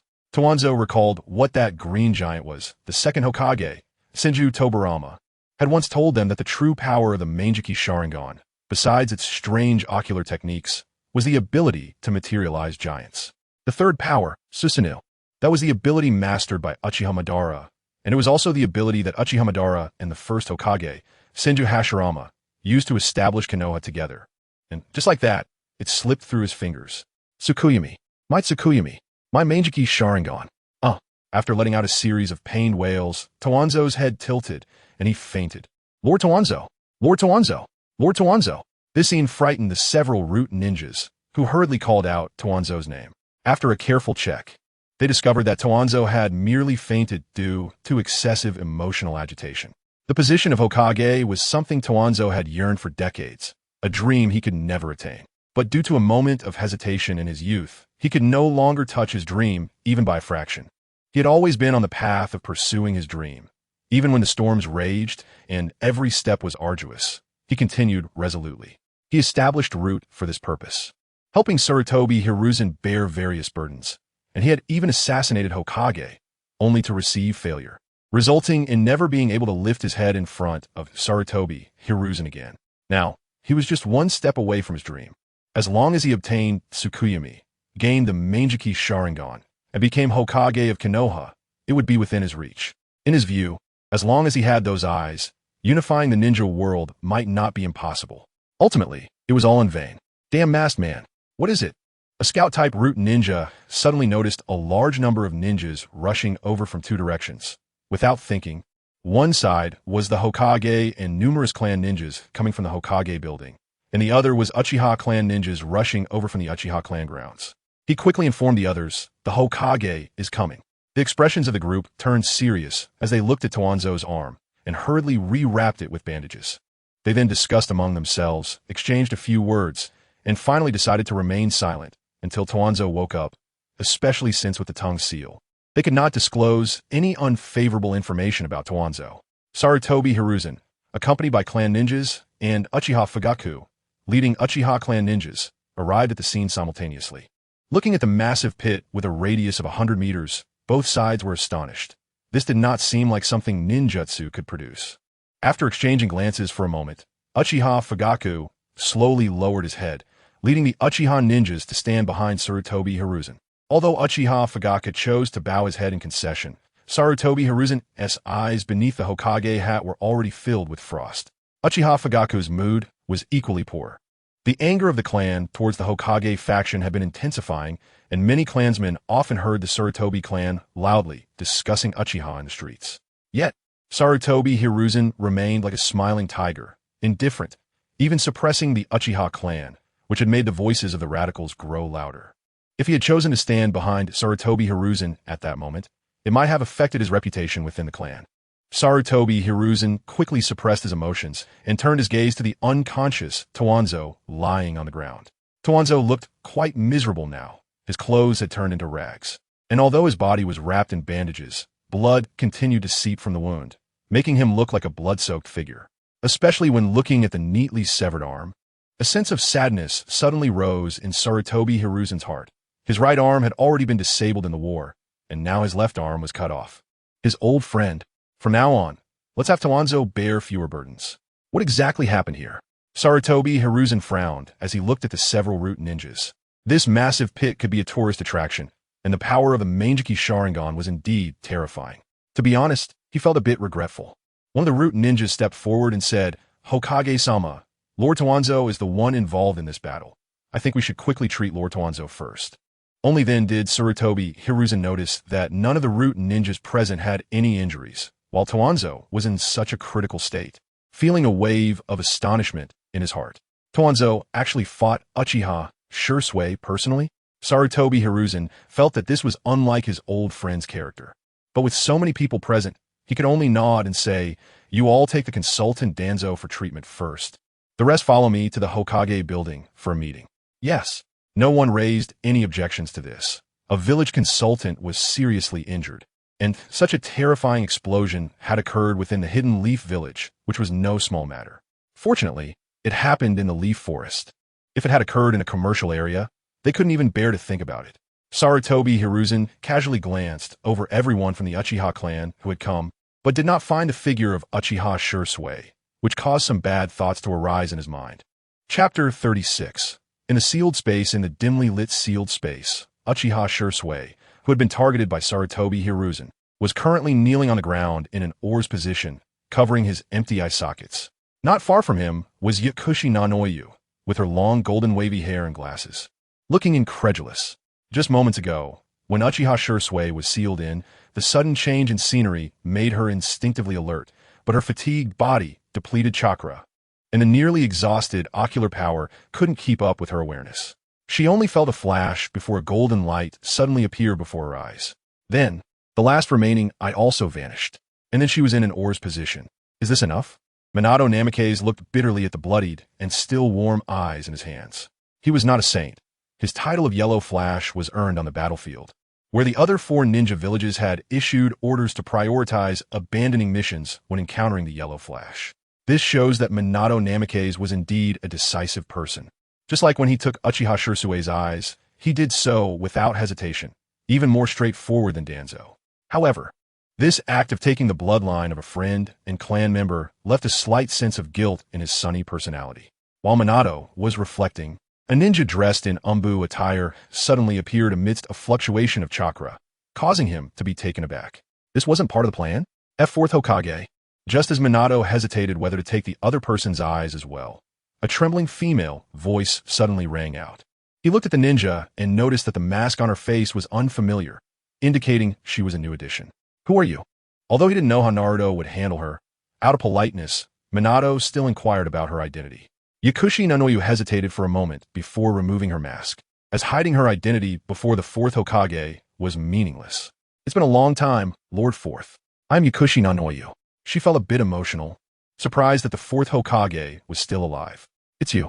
Minato recognized the head of the orphanage who often came to the Hokage building to request supplies. But he didn't expect her to be from Root. It has indeed been a long time, Director Nanoyu. I'm not truly alive either. This is just a bit of chakra I left behind. Minato's response surprised Nanoyu, as she didn't expect him to remember her. But what really surprised her was something else. Chakra? Can a person still exist like this after dying? This required some special means. But how did Nanoyu become a Root ninja? Minato smiled. Since Naruto had no objections, he was quite willing to chat with her. After all, this place only had a big fox, and Naruto was training, leaving him feeling rather bored. And it was a good opportunity to learn more about the outside world. Yakushi Nanoyu wanted to explain, but was interrupted. Wait, Lord Fourth? Why? Do you covet the power of the Manjiki Sharingan as well? Uchiha Shisui, covering his eye sockets and in pain on the ground, couldn't help but cry out. Although he didn't understand why the fourth Hokage was still alive, he had already confirmed it was him from the moment he saw the yellow flash. However, it was precisely because he was certain that he felt pain. Even compared to Sarutobi Hiruzen today, Minato Namikaze was the Hokage who was truly close to the Uchiha clan. His wife, Uzumaki Kushina, was a very good friend of the current Uchiha clan leader's wife. But now, even this fourth Hokage wanted to take his eyes. Upon hearing about Uchiha Shisui's situation, Yakushi Nanoyu snapped back to reality and noticed the bloody eye in Minato's hand. She also displayed a ghostly expression. After all, the fourth Hokage was a tolerant and gentle person, treating villagers with the warmth of spring and enemies with the cruelty of a harsh winter. Could he really do something that only Danzo would do? I am Sore, Shisui. I have my reasons for doing this. Minato's tone was filled with regret as he looked at Uchiha Shisui and suddenly thought of Obito, realizing that Shisui was also a junior of Obito. Director Nanoyu, please take care of Shisui. Minato turned to Yakushi Nanoyu and requested. Okay. Although she wanted to know the reason behind Minato's actions, it was clearly not the time to ask. She had just carefully observed the surrounding environment. Despite the place being dark and filled with water, resembling a sewer, she noticed that the water under her feet looked like water, yet felt like nothing when touched. Stepping in it didn't make her feel wet at all. Behind Minato was an enormous iron cage, and although she couldn't see what was inside, she could be certain it was imprisoning something. Strange. It sounds like there's a book being flipped. Yakushi Nanoyu walked over to Uchiha Shisui, wrapping her hand in a layer of green chakra and placing it near his eyes. This was a healing technique called Healing Palm, which improved the healing ability of wounds or afflicted areas through chakra output from the palm, requiring significant talent to learn as an A-rank medical ninjutsu. Lord Fourth, can you tell me reasons? Feeling the warm and gentle chakra flowing into his eye sockets, Uchiha Shisui's emotions calmed down significantly.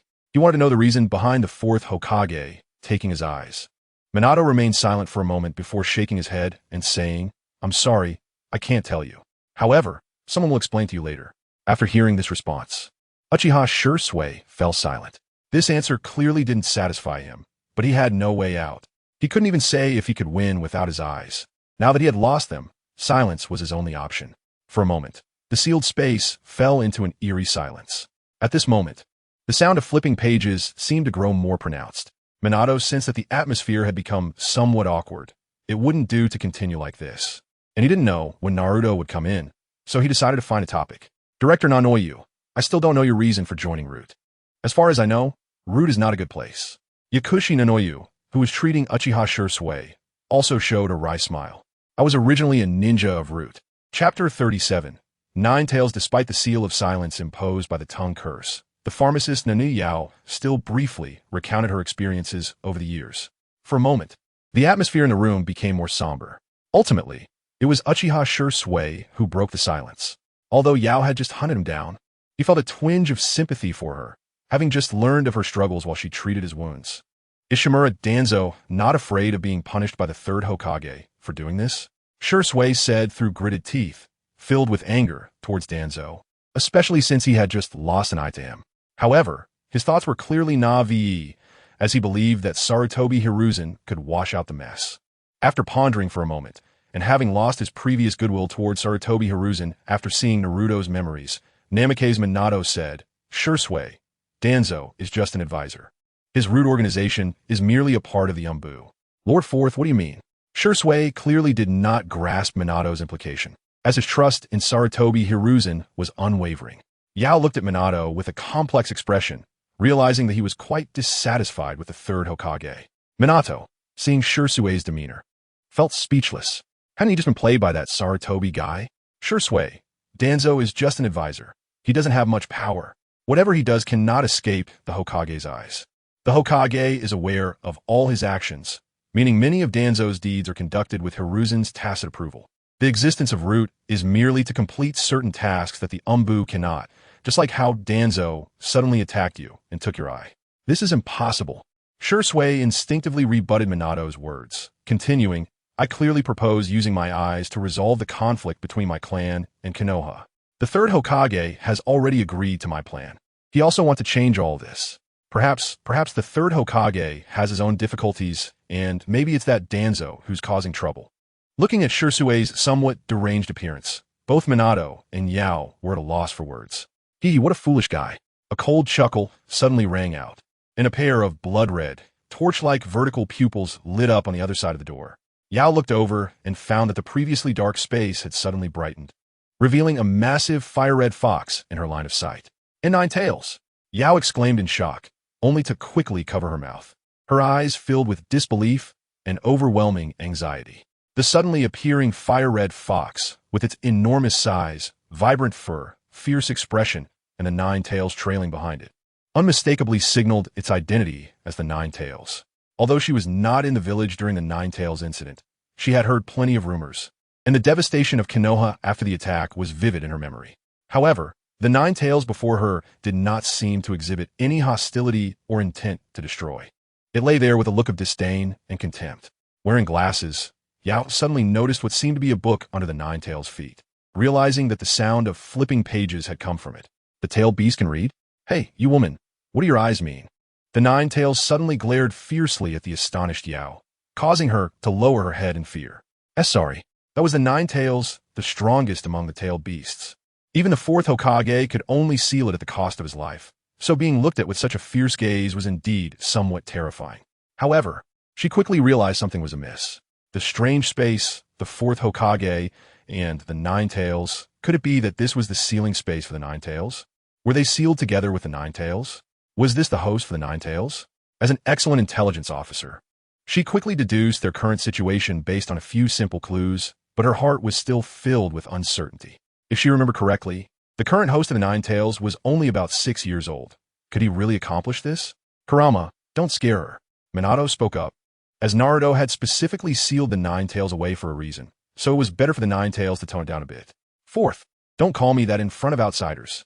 The 9 tails shouted at Minato, as the name used for the strongest tailed beast was indeed a bit out of place. Seeing the suddenly enraged 9 tails, Yao felt even more incredulous. This legendary 9 tails seemed to be even more lively than she had imagined. The 9 tails is here? What's going on? Lord Fourth, isn't the 9 tails already sealed?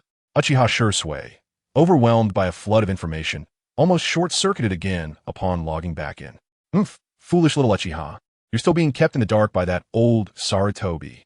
The 9 tails spoke with disdain, suddenly thinking of that despicable Uchiha Madara. It was amusing to see this Uchiha descendant, who shared the same eyes, being so naive. What do you mean? Shisui felt a headache coming on. Little Uchiha. Sarutobi Hiruzen is not as noble as you think. He knows everything that Danzo has done, whether it's human experimentation or using fellow villagers as test subjects. But that old man doesn't care, as long as it doesn't threaten his glorious image or his power, and allows him to maintain his position as Hokage. He will tacitly approve of Danzo's actions. Who knows, if one day the Uchiha clan threatens him, he might even allow Danzo to wipe out the Uchiha clan. Watching Uchiha Madara's family be destroyed would be quite entertaining. A malicious smile appeared on the 9 tails' face. and Minato was surprised to see that the Nine Tails had so much information about Konoha and was so sharp-tongued. Yao was also puzzled. This information, aside from a few high-ranking officials in Konoha, was known only to Root, as every Root ninja had a curse mark implanted, making it impossible for them to leak information. How did Nine Tails know all this? The source of information was, of course, Naruto. Previously, he could only share his thoughts in front of the Nine Tails. And since they were essentially one entity, they naturally talked about everything, cursing anyone they could. Shisui's brain once again entered a shutdown mode. Human experimentation, using fellow villagers as test subjects, collusion with the Rain Village. Had Konoha really done such things? Just as Minato was about to say a few more words of persuasion, another voice suddenly rang out. Ha! I didn't expect my ceiling space to become lively too. They all turned to look, seeing a blond boy who bore a slight resemblance to Minato appearing out of thin air, holding 2 eyeballs in his hands. Chapter 38. Danzo. This is all Uchiha's fault. In the Hokage building's conference room, representatives from various ninja clans were already seated around the long conference table. The atmosphere stifling and suffocating, with solemn expressions on everyone's faces. At the center sat Sarutobi Hiruzen, wearing the Hokage hat that symbolized Konoha, his head bowed as if deep in thought. To his left and right were his advisors, Nara Shikaku and Mito Gadian, both looking towards Sarutobi Hiruzen, as they always followed his lead, while Danzo's seat remained empty. Below them were the clan heads of the Inuzuka, Nara, and Akimichi clans. Inuzuka Hana, Nara Shikaku, and Akimichi Choza, engaged in various exchanges of glances. These 3 clans had always been closely tied together, with Nara Shikaku usually leading them in external matters. Next were the heads of the Uchiha clan, Uchiha Fugaku, and the Hyuga clan, Hyuga Hayashi. Neither of them showed any intent to communicate with the others, each lost in their own thoughts. Further back were representatives from smaller clans like the Yamanaka, Inuzuka, and Kurama, as well as some civilian ninja representatives. In a sense, the seating arrangement of the meeting reflected the current distribution of interests among the ninja clans within Konoha. Mito Gadian and Nara Shikaku, being Sarutobi Hiruzen's old friends and advisors, had no issues with their positions. The Inuzuka, Nara, and Akimichi clans had firmly aligned themselves with the Hokage since the 4th Hokage, making them staunch supporters. In contrast, the Uchiha and Hyuga clans appeared to prioritize their families over the village, one being extremely arrogant and notorious within Konoha, while the other remained firmly neutral, showing indifference to who became Hokage, representing a faction that pleased neither side. As for the smaller clans, their insignificance prevented them from uniting like the Inuzuka, Nara, and Akimichi clans. Sarutobi Hiruzen did not expect things to escalate to this point. He was aware of Danzo's ambush on Uchiha Shisui and had even created the opportunity for today's attack himself. However, it was evident that a third party was involved. The explosion had illuminated the entire Konoha for a brief moment. Could it be the Uchiha? Sarutobi Hiruzen removed his Hokage hat and placed it on the table before him. Though the action was subtle, it made a sound that drew the attention of everyone present. He maintained a serious expression, scanning the faces of those in attendance before finally resting his gaze on Uchiha Fugaku, saying, "Fugaku, do you know where Shisui is right now?" Shisui? Uchiha Fugaku's brows furrowed involuntarily. Why was the 3rd Hokage asking about Shisui at this moment? Was he trying to suppress the Uchiha again? Uchiha Fugaku forcibly suppressed his anger and replied, "I haven't seen Shisui in the clan today. If the 3rd Hokage wishes to summon him, I can send someone to look for him." Sarutobi Hiruzen frowned and nodded. "Please do." The timing of the explosion coincided with Shisui's departure from the Hokage building, and it occurred on his way back. Upon hearing this, everyone present displayed expressions of surprise, and Uchiha Fugaku's face darkened. The implication was clear. The explosion was related to Uchiha Shisui. "Yada!" Uchiha Fugaku suddenly called out to a short-haired Uchiha sitting at the back. "You go arrange for people to search for Shisui and see if you can find his location." "Yes." Uchiha Yada immediately stood up and left the conference room. The major clans had sent not only their clan heads, but also several elite members to attend the meeting, primarily to make quick arrangements in case of emergencies. As for the rest, they would wait for Elder Danzo to arrive before discussing further. Once Sarutobi Hiruzen finished speaking, the room fell silent again. The few present were unclear about the current situation. Even the other 2 advisors were somewhat in the dark, suspecting that it might be another significant matter that Hiruzen and Danzo had secretly initiated. Nara Shikaku had a vague sense of some underlying issues, Having previously been a confidant of the fourth Hokage, Namake's Minato, and was somewhat aware of the internal conflicts among the village's upper echelons. Danzo's target might have been Uchiha Shirsue's eyes, but before he could act, an unknown assailant had attacked him. Although he had guessed some things, he wouldn't voice them. He was a smart man who had learned to keep his mouth shut after accepting the benefits offered by Konoha's higher-ups. Meanwhile, Danzo, who was receiving treatment, had awakened and was on his way to the Hokage conference room. Although his severed arm was indeed a serious injury, it was not a significant wound for a ninja. What truly caused him to faint was watching his opportunity to become Hokage slip away before his eyes, leading to his collapse from anger. Now that he had awakened, he needed to quickly inform Sarutobi Hiruzen about the masked man with a cat face. Konoha harbored such a dangerous individual, and immediate action was required. Especially concerning the Uchiha clan, he had just acquired Uchiha Shirsue's eyes, and that man had appeared, clearly connected to the Uchiha. Importantly, he had received intelligence that Uchiha Shirsue and Yakushi Nono had disappeared, along with a root member who had lost his eyes. The implications were evident. Only those who had lost their eyes would need new ones. In Danzo's mind, he was already convinced that Uchiha Shirsue was linked to the masked man. However, that masked man was also coveting Uchiha Shirsue's eyes. Bang! Arriving at the conference room door, Danzo did not knock, but kicked the door open. After all, he couldn't use either hand right now, so kicking it open was only natural. Under Sarutobi Hiruzen's displeased gaze, Danzo quickly made his way to his seat in the conference room. Hiruzen, the situation is extremely urgent. What? Sarutobi Hiruzen, who was about to express his frustration, was caught off guard by Danzo's words, turning instead to look at him in confusion. The others also looked at Danzo with curiosity. The one who ambushed me is the same cat-faced masked man that Uchiha Shirsue encountered. Danzo's expression was serious as he added, that guy not only knows would release, but also possesses a wide-ranging destructive ninjutsu. We cannot allow such a dangerous person to remain hidden in Konoha. Danzo spoke passionately, his expression grave. The major Konoha leaders present also took on serious expressions, realizing that the large crater indeed resulted from a ninjutsu, indicating a level of destructive power far exceeding that of an average Kage. This meant that the intruder had been lurking in Konoha all along and had acted immediately after they let their guard down. Mito Gadian and Nara Shikaku exchanged some trivial remarks and began preparing to relax. Danzo, do you know why that guy targeted you? Nara Shikaku asked, noting that if it were indeed that intruder, the target should be a bloodline limit, not Danzo. Could it be because Danzo had already acquired Uchiha Shirsue's eyes at that time? That's a possibility. That guy's last appearance was indeed for Uchiha Shirsue's eyes. Before Danzo could respond, Nara Shikaku had already begun brainstorming. Nara Shikaku's words caused Danzo's expression to stiffen slightly. In that moment, all the Konoha leaders turned to look at Danzo, their eyes filled with curiosity and scrutiny, even Sarutobi Hiruzen gazing at him intently. Danzo quickly understood the warning in his old friend's eyes and swiftly thought of an excuse. I suspect that Uchiha Shirsue is colluding with the invader, so I've been secretly monitoring him. I didn't expect that as soon as the village's defenses were lifted today, that guy couldn't help but take action. It seems that this matter is indeed related to Uchiha Shirsue. I suggest a thorough investigation of the Uchiha clan. Chapter 39 Eternal Kaleidoscope Inside the Hokage Building. There was a heated debate, while in Naruto's ceiling space, a lively scene unfolded. Nine-Tails Jinchuriki.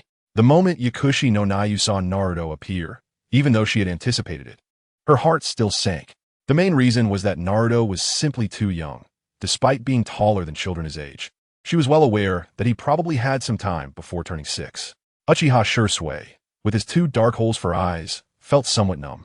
He had experienced too much today, going from great joy to deep sorrow, and then to even deeper sorrow. He was too exhausted to be shocked anymore.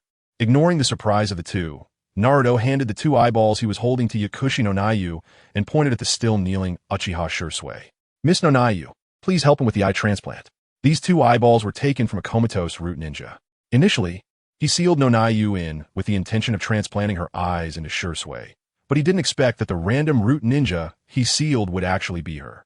As the adoptive mother of the Dream Master of the ninja world, her treatment naturally deserved a change, so he specifically returned to the scene to dig out another pair. All right.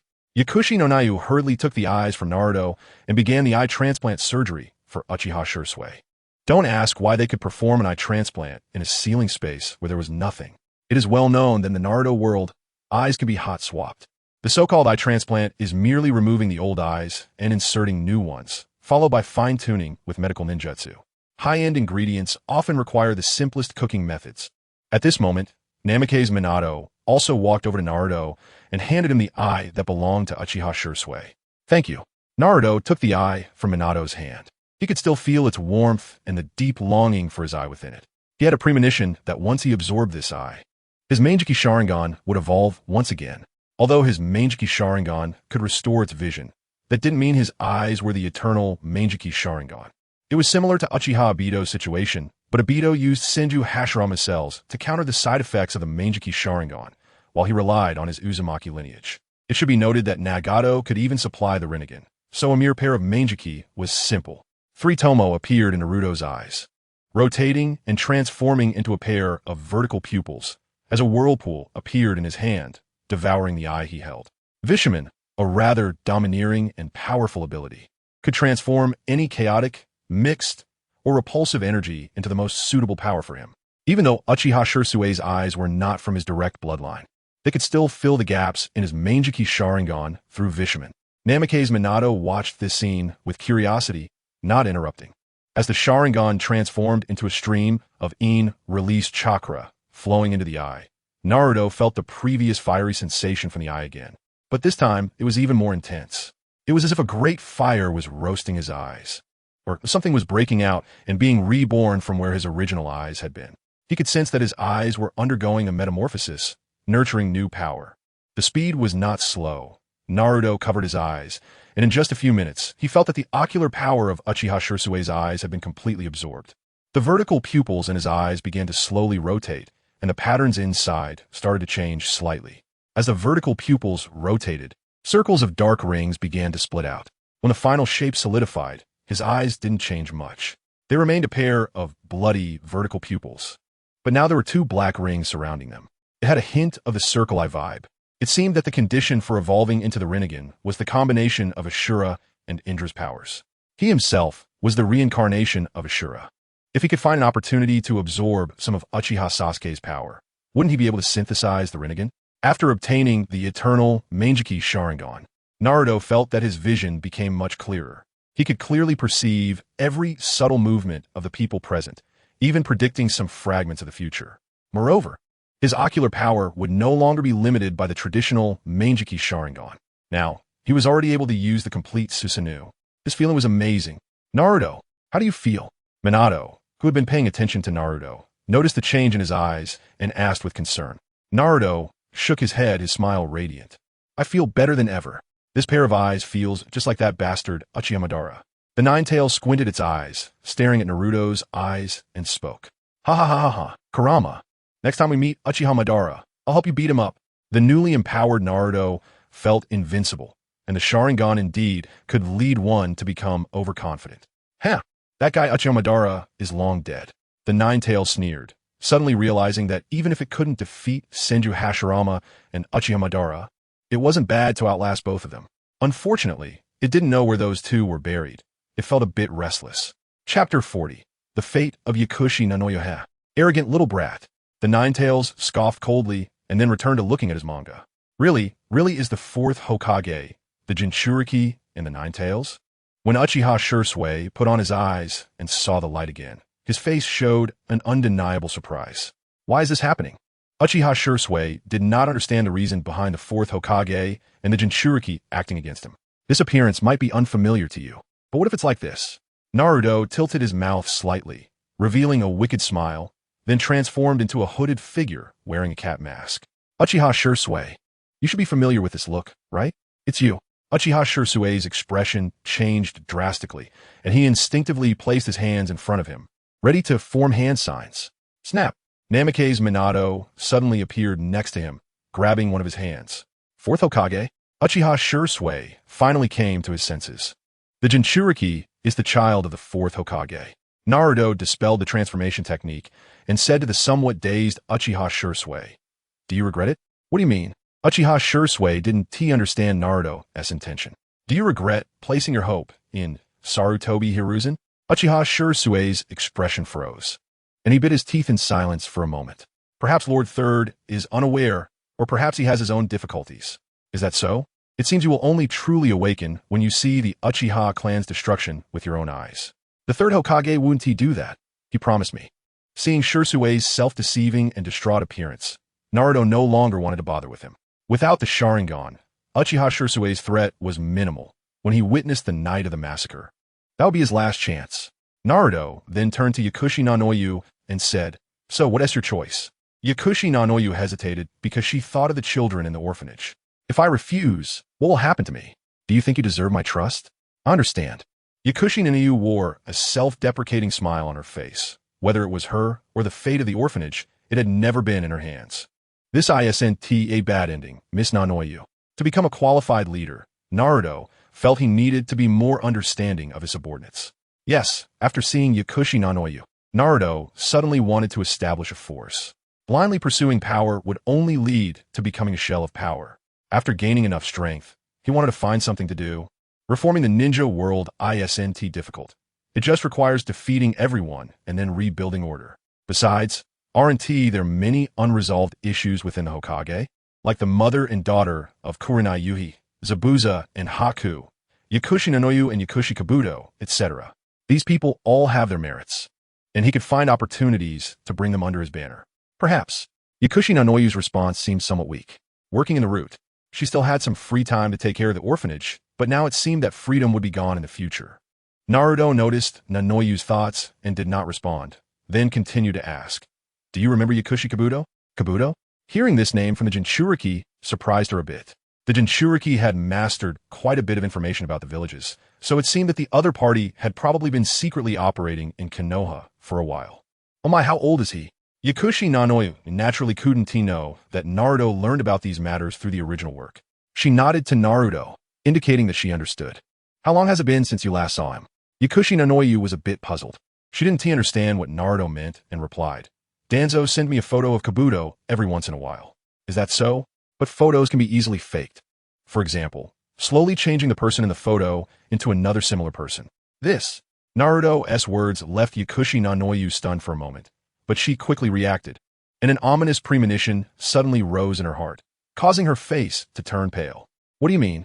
Naruto said, "Years ago, Shimura Danzo sent you a photo that was not of Yakushi Kabuto. The Kabuto in your heart has long since been replaced by someone else. I think that even if the real Kabuto stood in front of you now, you probably wouldn't recognize him. Why would Danzo do this?" Although Yakushi Nanoyu questioned, she quickly had the answer in her heart. This is indeed something Danzo could do. Kabuto's abilities now surpass hers, and she has little value left in the root. For someone who knows so many secrets of the root, death is the best conclusion. Her last value might just be to become Kabuto's stepping stone. Perhaps the next mission. Did you receive the mission to infiltrate Iwagakure? Yes, next month. Kabuto is currently in Iwagakure when you arrive there. The mission will turn into eliminating the spy who betrayed the village. Because you no longer know what Kabuto truly looks like, you will strike without mercy, only to be killed by Kabuto, whose strength is already far beyond yours. That is your future fate, a pawn discarded by Konoha. Naruto calmly stated Yakushi Nanoyu's fate, shocking both Namake's Minato and Uchiha Shisui. Danzo is undoubtedly making a child kill the mother who raised him. It must be said, this is truly the darkness of the ninja world. Is that really the case? Yakushi Nanoyu smiled bitterly. If that is the case, then that kid Kabuto will probably fall completely into darkness. That is why I said this isn't a bad ending for you. Naruto repeated this sentence, and this time Yakushi Nanoyu's expression showed no previous resistance.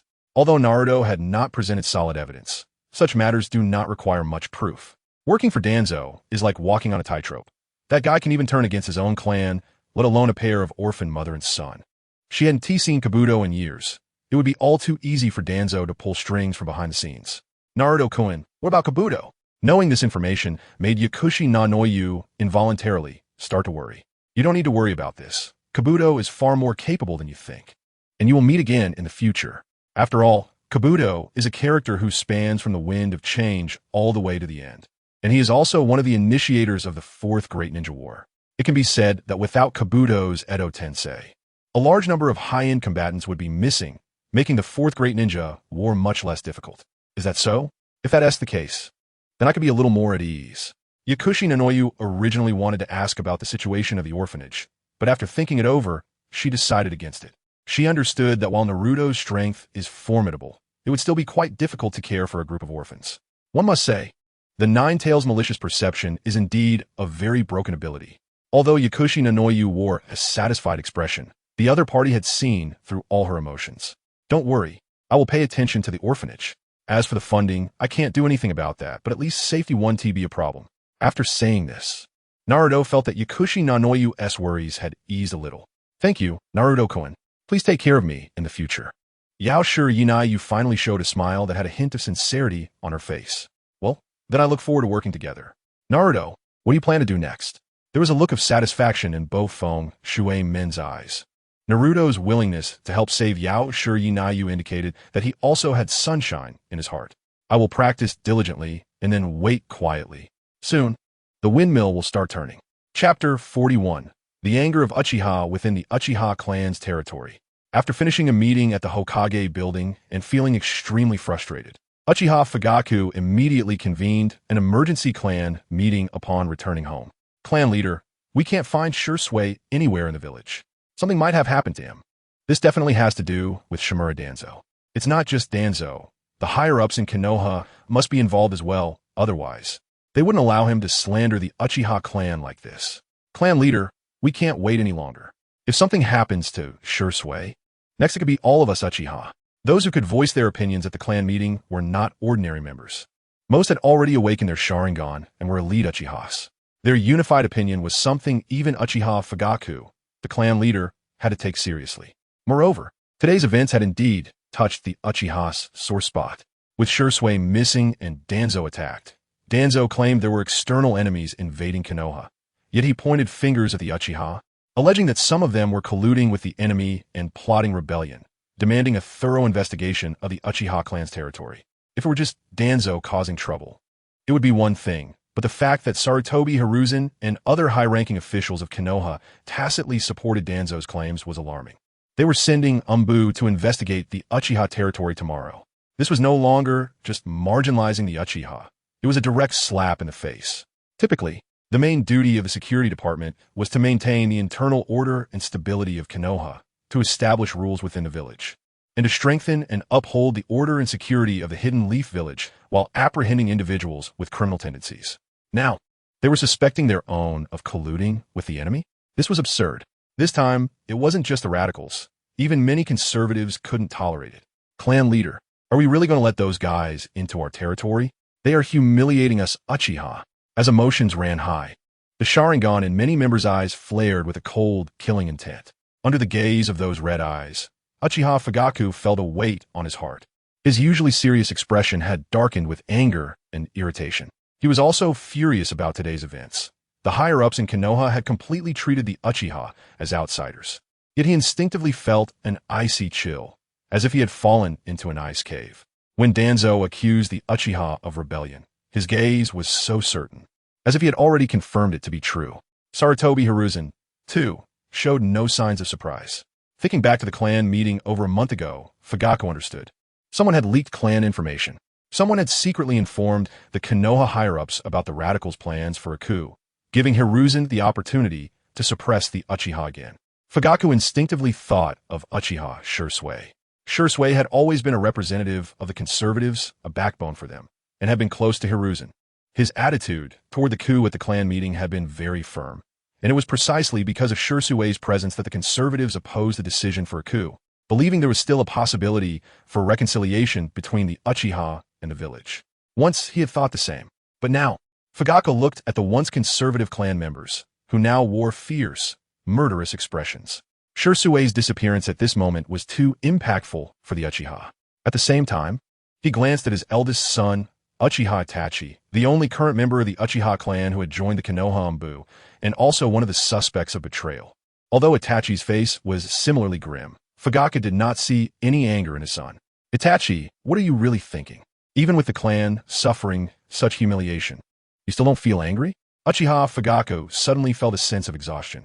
As a clan leader and a father, he felt he was failing at both roles. Silence.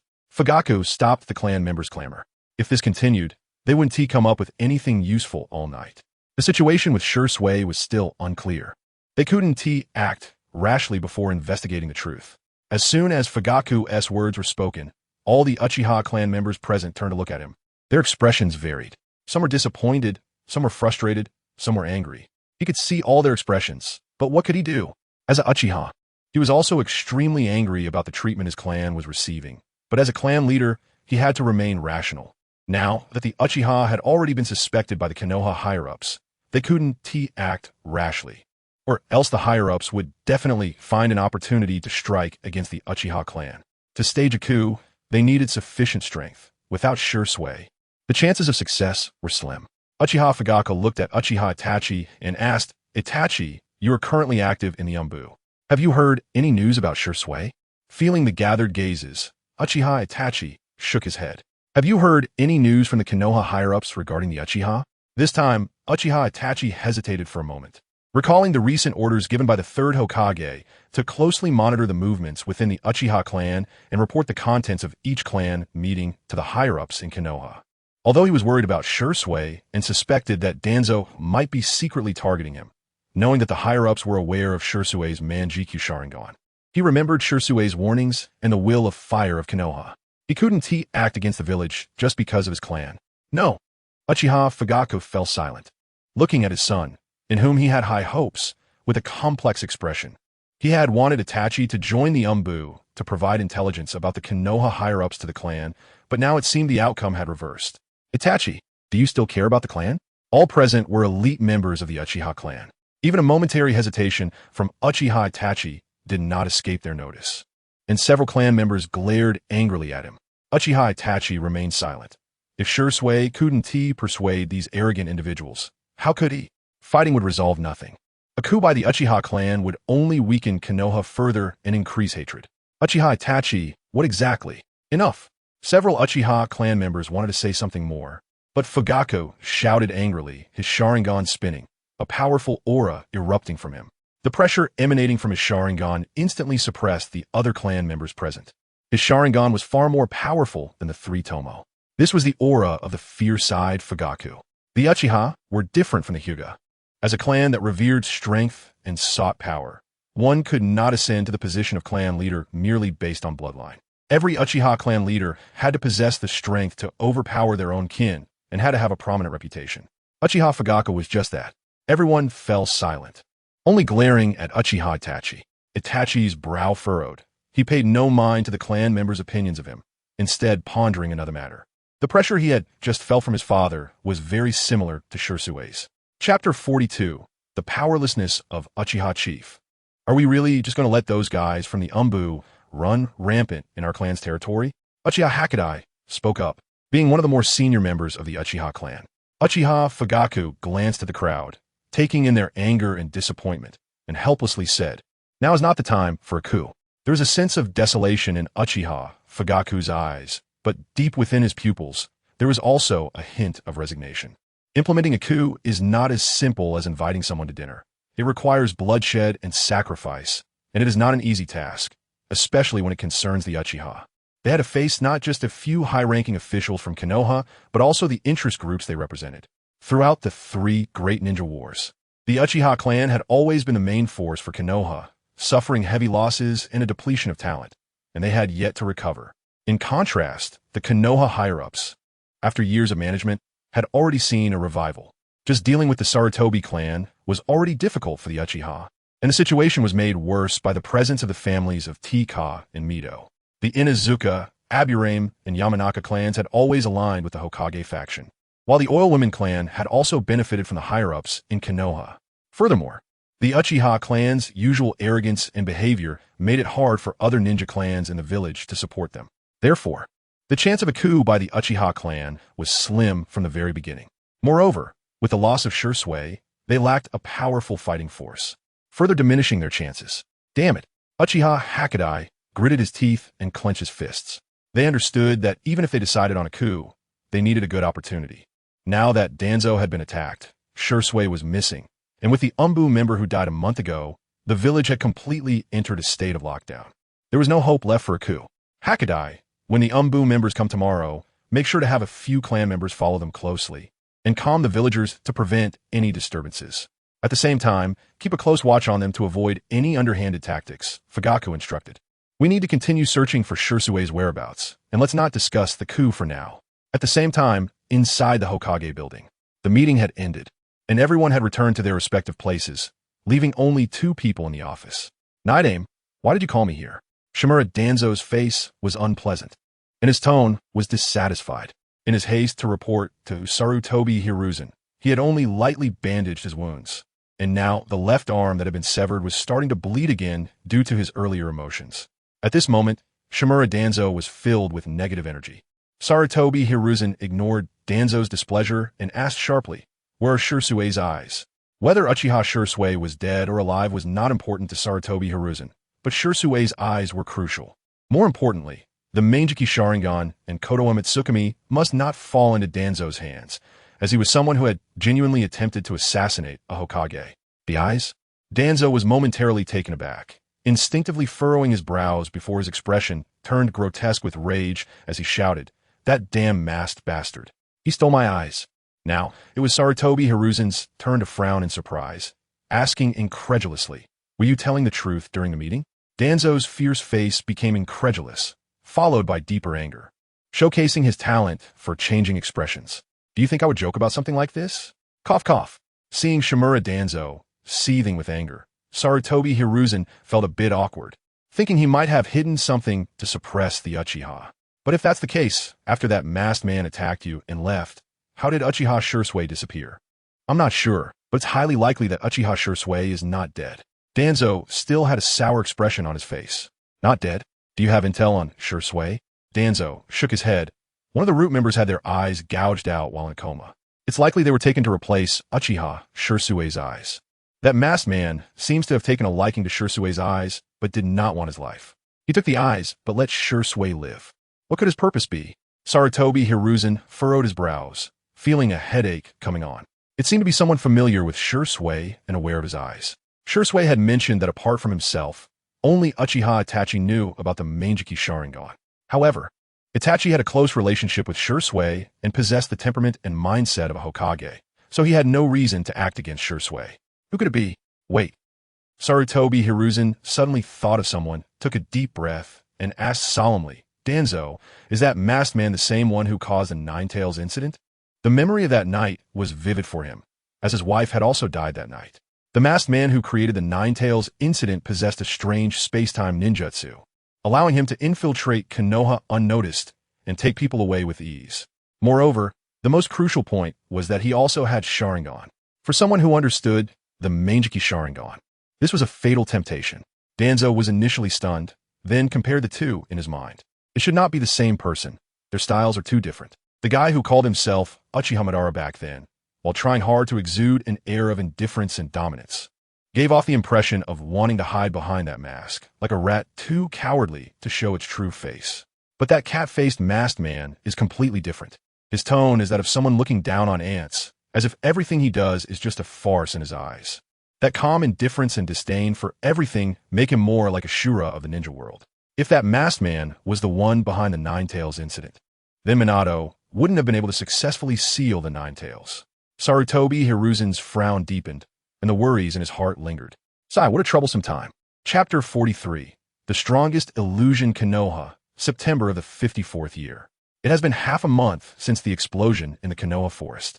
Although Konoha is still under martial law, with ninja squads patrolling the streets, the villagers' panic has mostly dissipated. Thus, the annual grand event of Konoha has arrived, the opening of the ninja school. It is a day full of hope, with countless parents sending their children to the ninja school, wishing for their sons to become dragons and their daughters to become phoenixes, like planting a seed in spring, waiting for it to blossom and bear fruit 6 years later. However, not all students have the opportunity to become ninjas.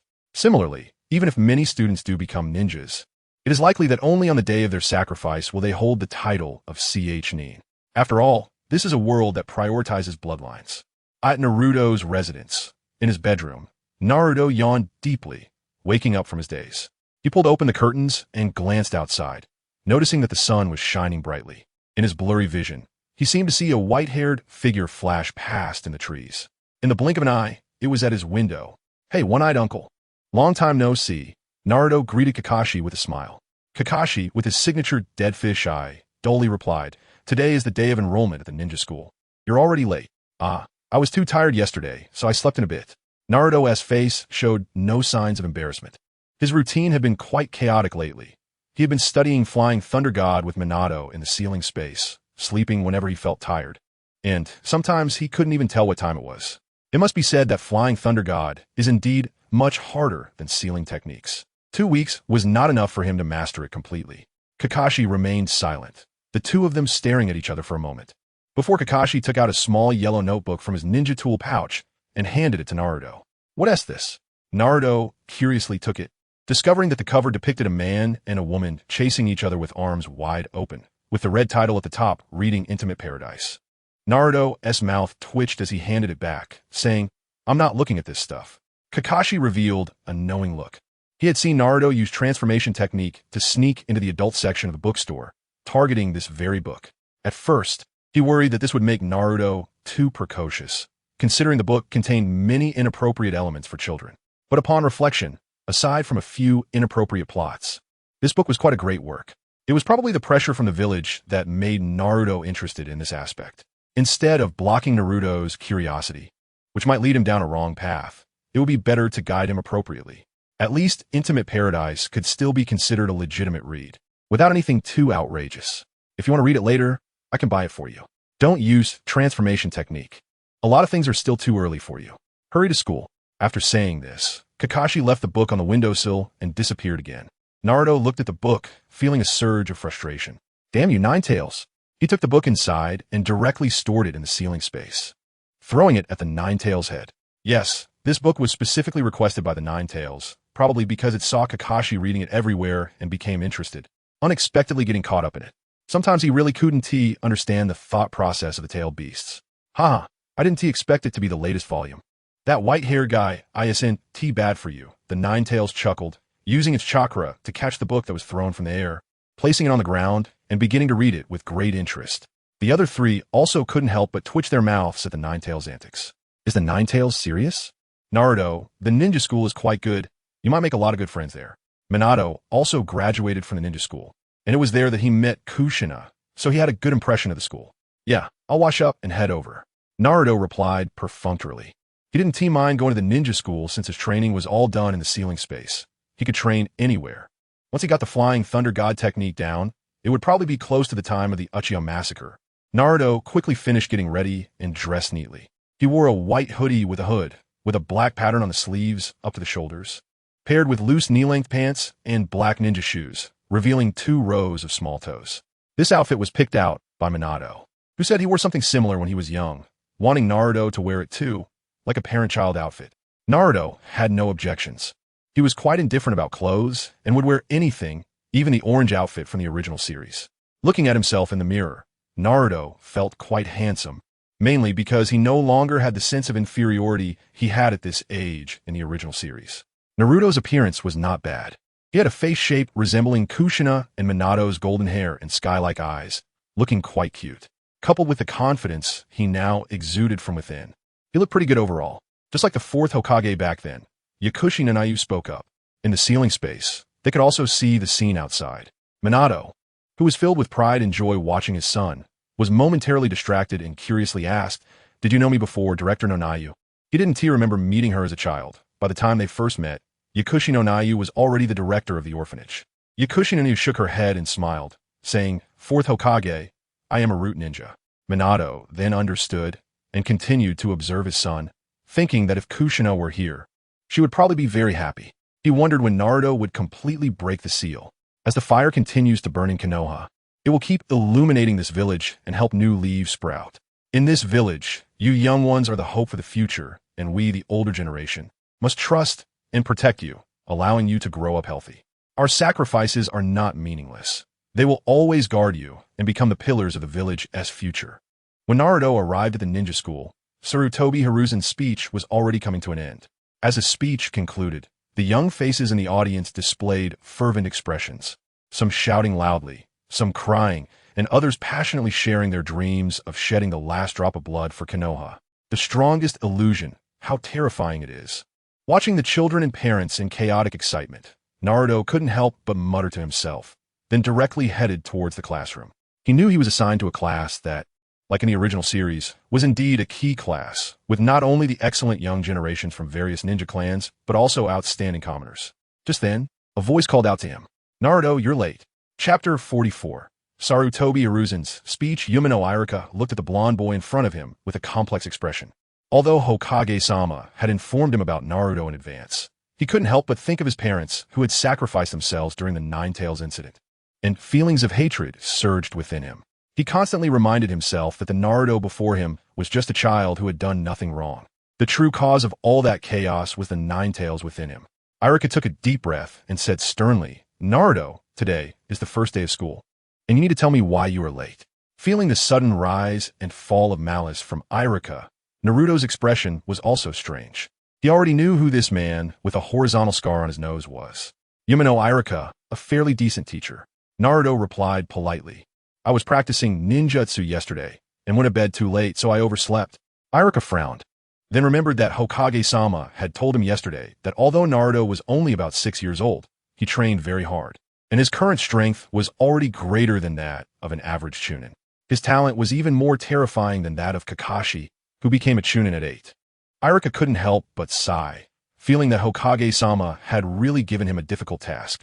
With Naruto's strength so formidable, why was he even in the ninja school? He was just a chunin and not a combat type.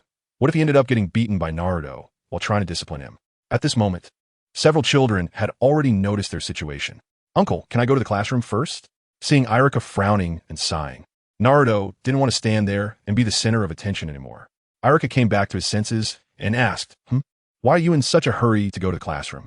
Hokage-sama is still giving his speech. The speech is too boring. I want to go to the classroom to get a good seat.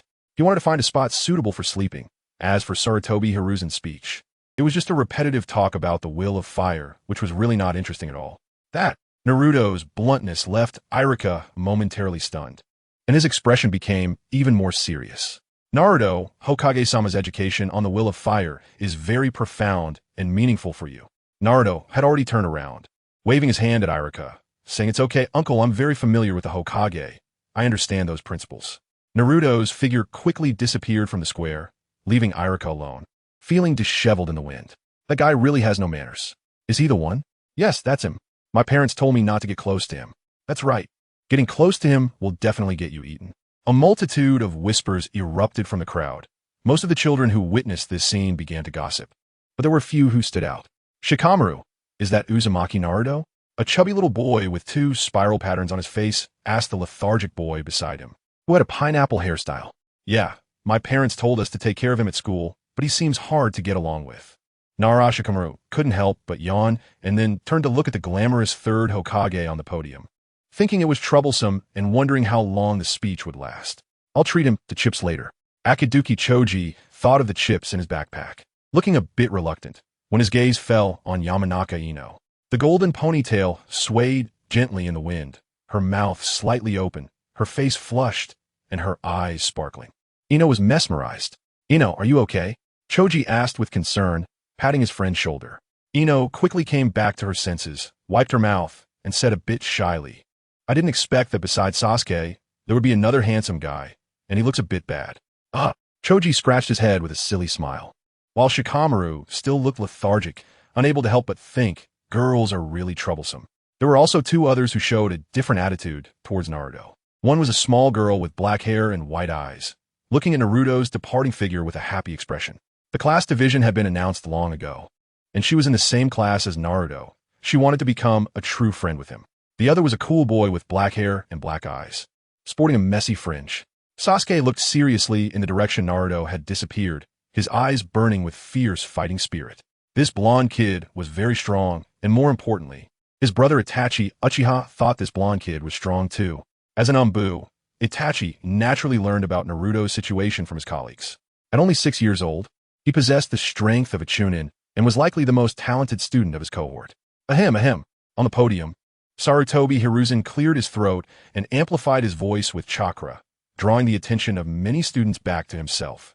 He always wore a smile on his face, seemingly unfazed by Naruto's actions. Children, the village is our common family. Every villager living in the village should be regarded as our family.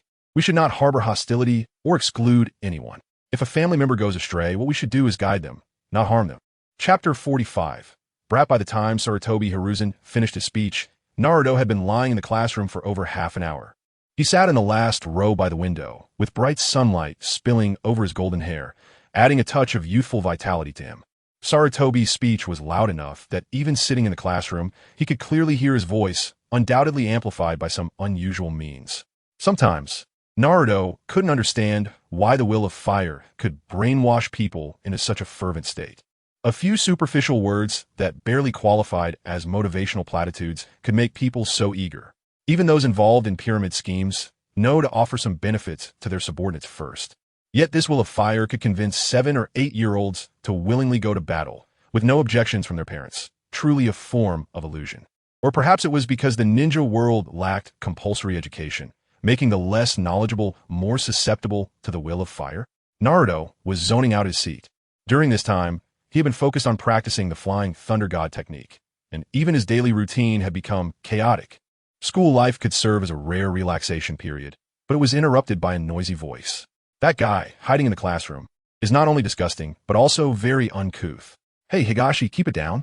Have you forgotten what Hokage-sama said? Yeah. And the one my aunt has seen in person. Did I say something wrong? Hokage-sama is still giving his speech, and this guy just ran off. If it weren't for Hokage-sama, he would have been kicked out of the village long ago. Naruto didn't need to think to know that this conversation was aimed at him. However, when he heard it, he couldn't help but feel a bit nostalgic, as it had been a long time since he had heard such remarks. He lifted his head and turned to look. 3 boys were sitting by the door, looking at him. The one in the middle, with an arrogant expression, was probably the one named Higashi. It couldn't be the 2 timid-looking ones beside him. Hey, you disgusting guy, what are you looking at? When he saw Naruto looking at them, Higashi actually stood up and pointed at him, shouting. This guy must be a spoiled child from some family, or a brat who has been overly coddled, truly fearless. Didn't he see that the other kids were warned by their parents not to associate with him? This guy was just so unconventional. Looking at Higashi's appearance, which resembled a cannon fodder character, Naruto couldn't help but think of those spirited young men from his past life. As Sarutobi's speech came to an end, most students returned to the classroom, and Higashi's commotion naturally attracted the attention of others. At that moment, the 4 of them became the center of attention. Suddenly becoming the focus, Higashi couldn't help but feel a surge of satisfaction and shouted again. What are you looking at? You orphan without parents. If it weren't for Hokage-sama's kindness in treating everyone in Konoha like family, you would have been kicked out long ago. As soon as Higashi finished cursing, whispers began to circulate around them. He so brave. Is he going to get eaten by that guy? I heard from my mom that he can really turn into a 9-tailed fox. Seeing many classmates looking scared, Higashi patted his chest and guaranteed, you don't have to be afraid. We're in school. Hokage-sama will definitely protect us. If he dares to hurt us, Hokage-sama will definitely kick him out of the village. How interesting. Naruto could hardly contain himself, a faint smile on his lips as he calmly said, you seem to think you're very important? As he spoke, he raised his right hand, making a shooting gesture aimed at the boy named Higashi. This action suddenly stunned the other children present, who didn't understand what Naruto meant, but Higashi seemed to feel insulted, his eyes turning red, breathing heavily. I'm going to break your fingers. And Naruto, calm down. Minato, in the ceiling space, couldn't help but speak up, the other 2 also showing uncertain expressions. The ceiling space was linked to Naruto's heart. Whenever Naruto's inner darkness grew stronger, the ceiling space would become distorted and dark. Now, the ceiling space was beginning to twist, rust creeping up the ceiling door, causing the 3 to change their expressions drastically. While only the 9-tails continued to chuckle while reading a novel. Although the boy named Higashi was indeed crossing the line, even Minato couldn't help but want to deal with him. He still hoped Naruto could exercise some restraint. Naruto ignored Minato's advice, watching Higashi approach. A wicked smile crossing his face. Youth is indeed impetuous. Bang! Naruto made a soft gunshot sound from his mouth, and a gust of wind suddenly swept through the classroom. Countless leaves swirling in from the window, rushing toward Higashi. What is this?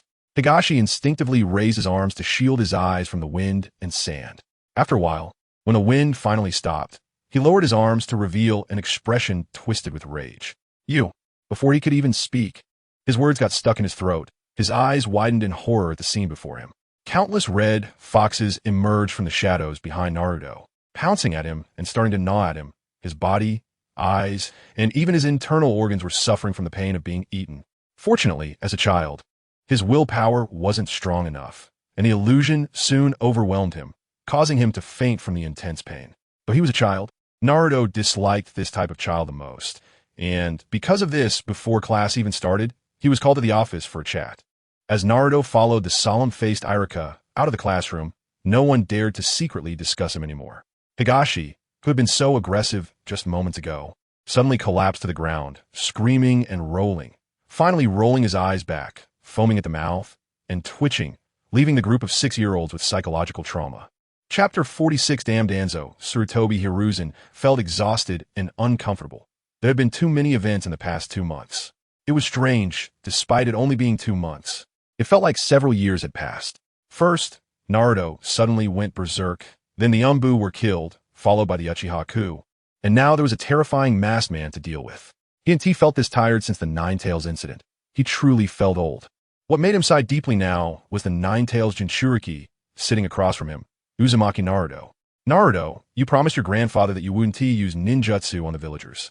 Sarutobi Hiruzen's expression was serious, and he suddenly felt some regret about his decision to teach Naruto ninjutsu early on. Naruto, however, looked indifferent and replied, I'm not using ninjutsu. I'm using jinjutsu. This. Sarutobi Hiruzen suddenly stuttered, not expecting Naruto to retort. Could it be because he hadn't reached out to Naruto during this busy time? Wait, when did Naruto learn jinjutsu? Sarutobi Hiruzen's expression grew more serious and slightly grim as he coldly asked, Who taught you jinjutsu? No one taught me. I learned it myself. Self-taught. Sarutobi Hiruzen's tone rose. It was the first time he had heard that jinjutsu could be self-taught. How did you self-teach? Naruto glanced at the old man and said, I accidentally discovered that everyone's chakra runs in a regular pattern, and I thought, if I try to interfere with someone else's chakra flow and make it run according to my thoughts, what would happen? So I learned it. Sarutobi Hiruzen was somewhat stunned and suddenly recalled that Naruto had been cooped up at home for the past month. He couldn't help but ask, Is this what you've been researching this month? Naruto nodded in acknowledgement. Sarutobi Hiruzen pursed his lips in silence, thinking for a long time before exhaling deeply. From now on, you cannot use either ninjutsu or jinjutsu on your classmates. What about taijutsu? Sarutobi Hiruzen's forehead twitched, gritting his teeth as he said, That is not allowed either. Naruto frowned, So I can only take hits and insults? This. Sarutobi Hiruzen was speechless. He hadn't expected Naruto's mind to have become so agile. After adjusting his emotions, he said again, You can only use taijutsu to protect yourself, not to harm your companions. Do you understand? Fine, can I go to class now? Seeing Naruto's indifferent demeanor, Sarutobi Hiruzen couldn't help but feel a wave of exhaustion. Where had the obedient Naruto gone? Lost in thought, Sarutobi Hiruzen began to ponder the reasons behind Naruto's drastic change in personality, reflecting for a long time until his thoughts settled on the day 2 months ago when Naruto had just returned home from the back mountain. It seemed everything started from that day. Naruto's change and the emergence of the masked man both began from that day. Damn Danzo. He certainly couldn't connect the masked man with Naruto. He had watched Naruto grow up bit by bit, although his strength had increased rapidly. To think he could stand up to Sure Sway and nearly kill Shimura Danzo was still overestimating him. What he needed to think about now was how to reconnect with Naruto. Naruto's birthday seemed to be approaching. By the way, next month is your birthday, right, Naruto? Sarutobi Hiruzen suddenly smiled warmly, making Naruto feel a bit confused. Did you change your face so quickly? Are you also a master of face changing? Well, Lord Hokage, do you want to celebrate my birthday with me? Sarutobi Hiruzen's smile grew more benevolent, saying, I'll give Naruto a surprise then. The last time he told Naruto the story of the 4th Hokage. This time he would reveal the relationship between the 4th and him. Having kept it hidden for so long, it was time for him to know. Really?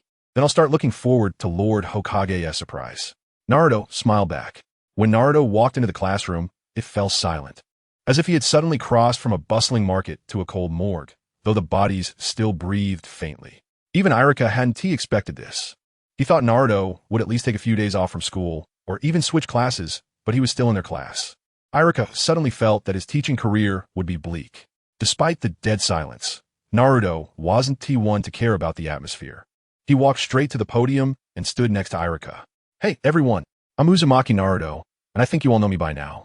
I'm very happy to meet you. His sunny demeanor was reminiscent of the 2nd Hokage, and the confidence on his face added to his charm. Except for the students who had just witnessed the tragic scene of Higashiya it was hard for others to connect Uzumaki Naruto with the rumored demon fox.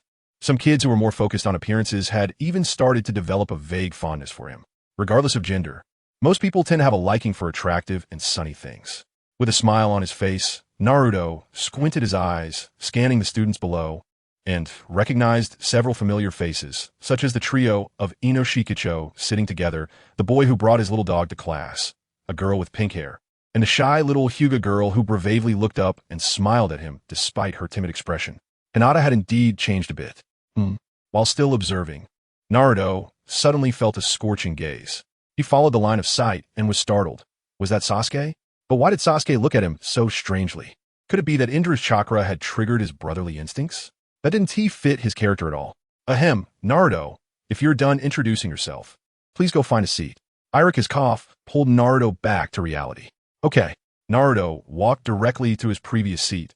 After all, it was his spot, and usually no one else would take it. The 12 strong of Konoha, except for Niji, Rock Lee, and Tintin, were also present today. Why does it feel like one is missing? Chapter 47. The Caged Bird, ready to soar into the sky? In the 55th year of Konoha, it has been a year since Naruto enrolled in the Ninja Academy. The timing of the Uchiha massacre is too uncertain. So let's go with this year.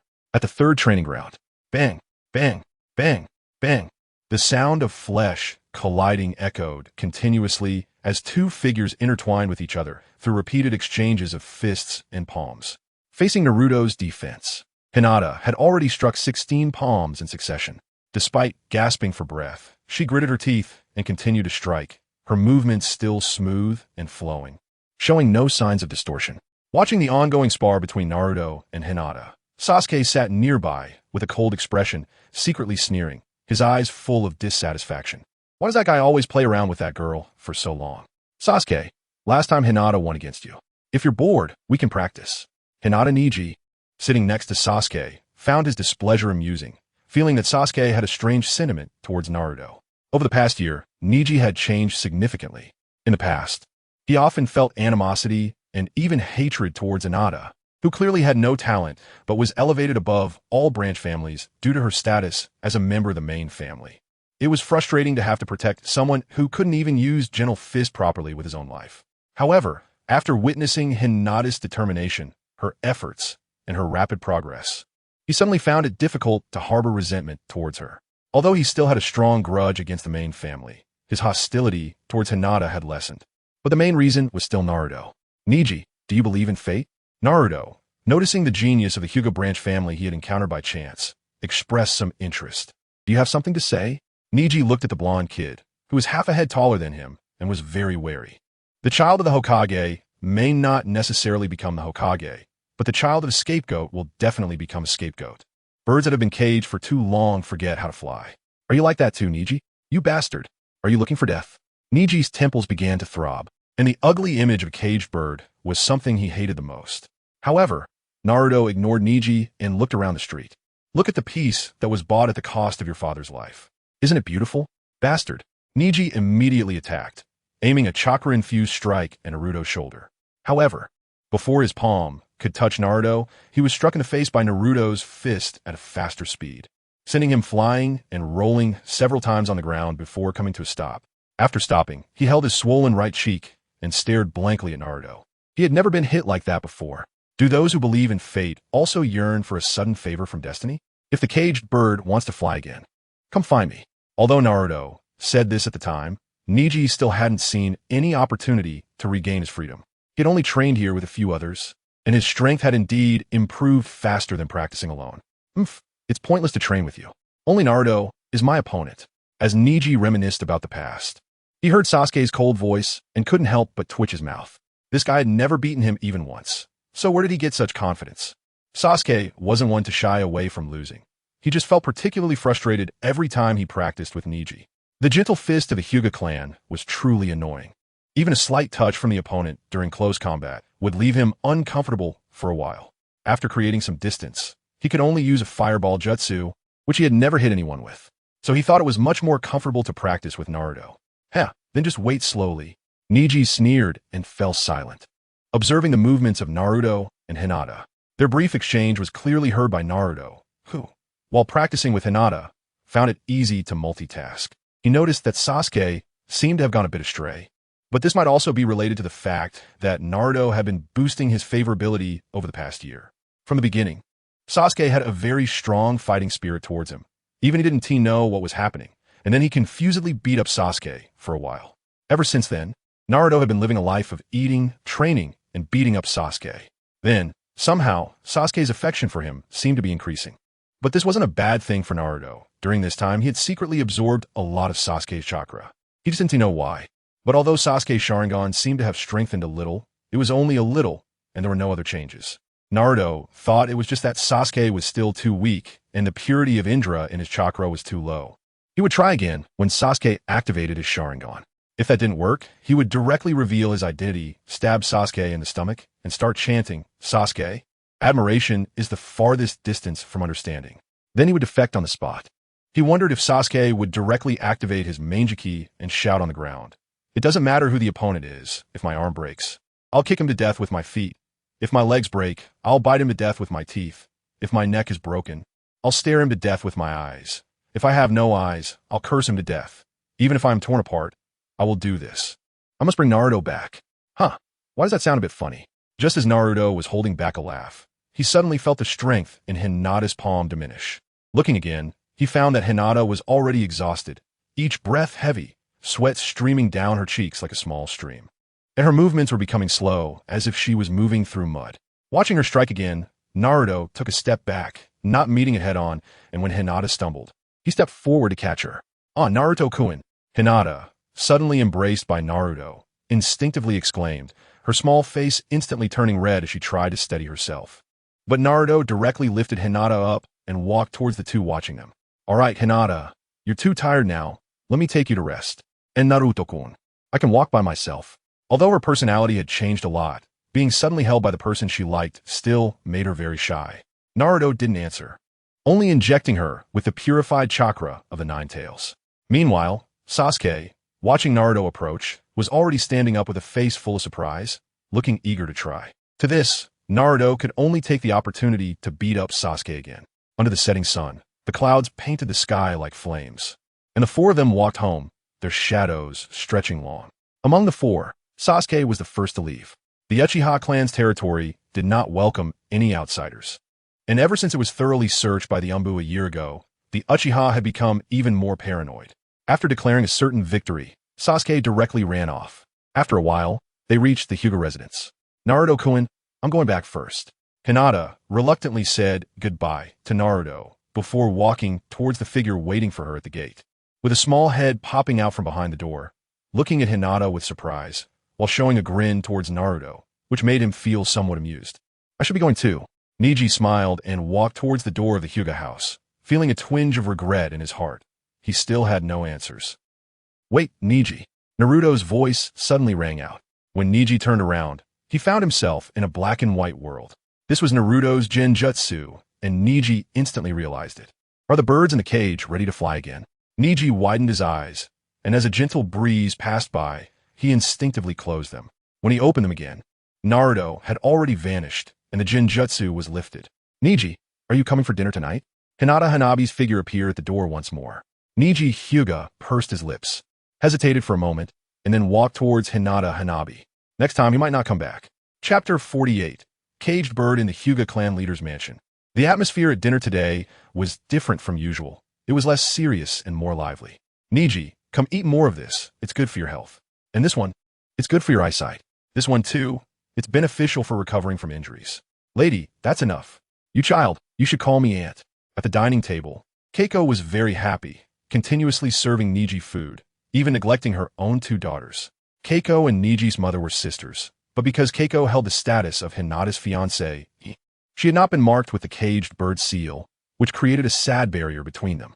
The rules of the Hyuga clan turned once close siblings into hostile enemies. When Hisashi was still alive, he would often bring Niji over to visit and have a meal together. Since Hisashi's death, Niji had never come back, so Keiko was very glad that he could come today.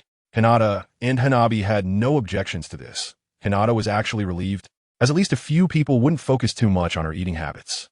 Hanabi secretly scooted over to Hinata's side. The 2-year-old Hanabi was still very small, and she directly sat on Hinata's lap, resting against the soft cushion behind her. "Ah!" Hinata exclaimed, looking at Hanabi, who had suddenly climbed over, her expression turning somewhat stern. "Hanabi, your sister is still eating. Why did you suddenly come over?" Hanabi looked up at her sister with her small face tilted, her lips pouting, her chubby cheeks full of grievance, her eyes already glistening with tears, which left Hinata somewhat at a loss. "Sister goes out to play with that blonde boy every day during the break, and doesn't he have time to accompany Hanabi anymore?" Hinata then realized. Putting down her bowl and chopsticks, she turned Hanabi around to face her and explained, "Sister isn't playing, she is training with Naruto-kun, and Niji and I is also there." "I want to go train too," Hanabi insisted stubbornly. "No, why not? Hanabi is still too small, you have to wait another year. Then after that year, can I train with sister?" "Yes, after a year you can. If you don't believe me, you can ask Niji and I." While comforting Hanabi, Hinata pointed to Niji. Hanabi also looked towards Niji, her snowflake-like big eyes sparkling with anticipation. Niji hadn't expected to be suddenly mentioned, instinctively looking at those innocent and pure eyes, and he felt a sudden sting in his heart. He thought of Naruto's words before leaving today. He naturally understood Naruto's meaning and what he intended to do. With the cage bird's restrictions gone, he could not continue to stay in Konoha. They would soon be leaving. He had doubted Naruto's words before, thinking that the other was just playing with him. However, after all these years, only Naruto had shown him the chance to soar again. Despite the emptiness of the promise, he chose to believe. Those who only wait for salvation do not deserve to be saved. So he proactively ran towards the sky. Yet for some reason, even though he was heading towards freedom and was about to break free from the cage bird's constraints, he still felt a bit reluctant. Perhaps this was what Naruto meant when he said that if you stay in a cage for too long, you forget how to fly. Niji suddenly made up his mind. Looking at those expectant eyes, a smile appeared on his usually cold face, and he gently nodded. "Yes, after another year, Hanabi can train with us." "Yay! I'm going to beat that blonde boy up then." "Hanabi, you need to call him Naruto and I. No, he is just a blonde boy." Outside the room, Hyuga Hizashi could hear his daughter's laughter from a distance. He spent quite a while outside to adjust his emotions. Now, not only had something major happened in Konoha, but the Hyuga clan was also facing a great disaster. Hinata Natsu, who had been missing for several months, suddenly appeared in the Hyuga clan's territory, and most critically, the caged bird seal on the main family was ineffective. If this matter leaked out, the Hyuga clan would be in grave danger. When Naruto returned home, he saw that Namake's Minato and Hinata Natsu were already waiting for him. Namake's Minato could leave Naruto's sealing space, but he could only appear in the form of a shadow clone and had to borrow the power of the Nine Tails chakra. Otherwise, with his current chakra, he would probably disappear after just stumbling once. At first, Naruto didn't know how to deal with the caged bird problem. After all, this was a secret technique that the Hyuga clan relied on for its continuation and had been used for hundreds of years. It wouldn't be easy to resolve. After exhausting all possible solutions, Naruto decided to take a different approach. Since he couldn't solve the caged bird, he wouldn't try to resolve it, but rather find a way to isolate the caged bird from the outside world, preventing outsiders from influencing the person through the caged bird technique. To achieve this effect, sealing techniques were the best choice. Fortunately, there was someone proficient in sealing techniques by Naruto's side. For almost half a year, Namake's Minato had been in the sealing space researching the sealing of the caged bird, and the subject of his research was naturally Hinata Natsu. Although it was somewhat inappropriate to directly kidnap someone for research, it was a necessary sacrifice, and Naruto's moral bottom line was quite flexible. After several months of sleepless research, Minato would take a break with some Nine Tails chakra when tired and would do the same when sleepy. Finally, he developed a sealing technique that could seal the caged bird. However, this method didn't completely solve the problem. The caged bird still existed, and its various negative effects remained, such as if the person died. The Byakugan would be immediately destroyed, and forcibly taking it would also lead to destruction. The mysterious 1-degree angle still existed. As for how to solve these drawbacks, it was likely that he would have to wait until he flew to the moon and got that big reincarnation eye, or later find Orochimaru to help with research. "How's the situation?" Naruto asked curiously, looking at the two. "The results are even better than expected. The main family's cage bird technique has become ineffective when they take the initiative to activate it," Minato replied truthfully, a sunny smile on his face. But Hinata Natsu looked quite complex. "Since the effect is so good, why do you look like that?" Naruto turned to Hinata Natsu. She clasped her hands over her abdomen, bowed to Naruto, and said, "I'm sorry, Naruto-sama, I just suddenly lost the cage bird's constraints and am still not quite used to it. Hinata Natsu was a traditional Hyuga branch family ninja. Even though she possessed the strength of an average jonin, she willingly became a maid of the main family. Nearly 10 years of being a maid meant she could only live in a cage. You two go back to the ceiling space first. Naruto didn't want to meddle too much. After all, she was just a maid. He placed his hands on their shoulders, and with a flow of dark patterns, the two vanished. He then took out the three-eyed cat mask from the ceiling space, put it on, and also disappeared from the spot. Chapter 49. Uchiha time rewinds to when the four of them just parted ways. Sasuke walks alone on his way home, feeling bored. Along the way, there are already people starting to look at him with strange gazes, or more accurately, at the Uchiha clan. This year, the Uchiha's reputation in the village has worsened even more. Due to the provocation from the higher-ups in Konoha, the security department now feels like a powder keg, wanting to endure but unable to hold back, wanting to explode but being suppressed by Uchiha Fugaku. This sense of frustration makes the enforcement of the security department much more violent than before. So, walking on the street, Sasuke also feels a lot of pressure. Fortunately, due to the Uchiha's notorious reputation, there are hardly any civilians near the clan's territory. They have all moved away this year. Sasuke slowly lifts his little head, revealing his bruised face. Hey, did little Sasuke get hurt? A clear female voice rings in Sasuke's ear. He turns his head toward the sound and sees a girl wearing purple clothes and pants with long, smooth black hair. She has a beauty mark under her right eye, and coupled with her gentle smile, she has a certain charm. Sister Izumi. Sasuke greets her obediently. She is one of the few friends of his brother, Uchiha Itachi, and the only friend within the Uchiha clan. Do you want to eat dango, little Sasuke? Uchiha Izumi takes a 3-color dango from a paper bag in her hand and offers it to Sasuke. Thank you, Sister Izumi.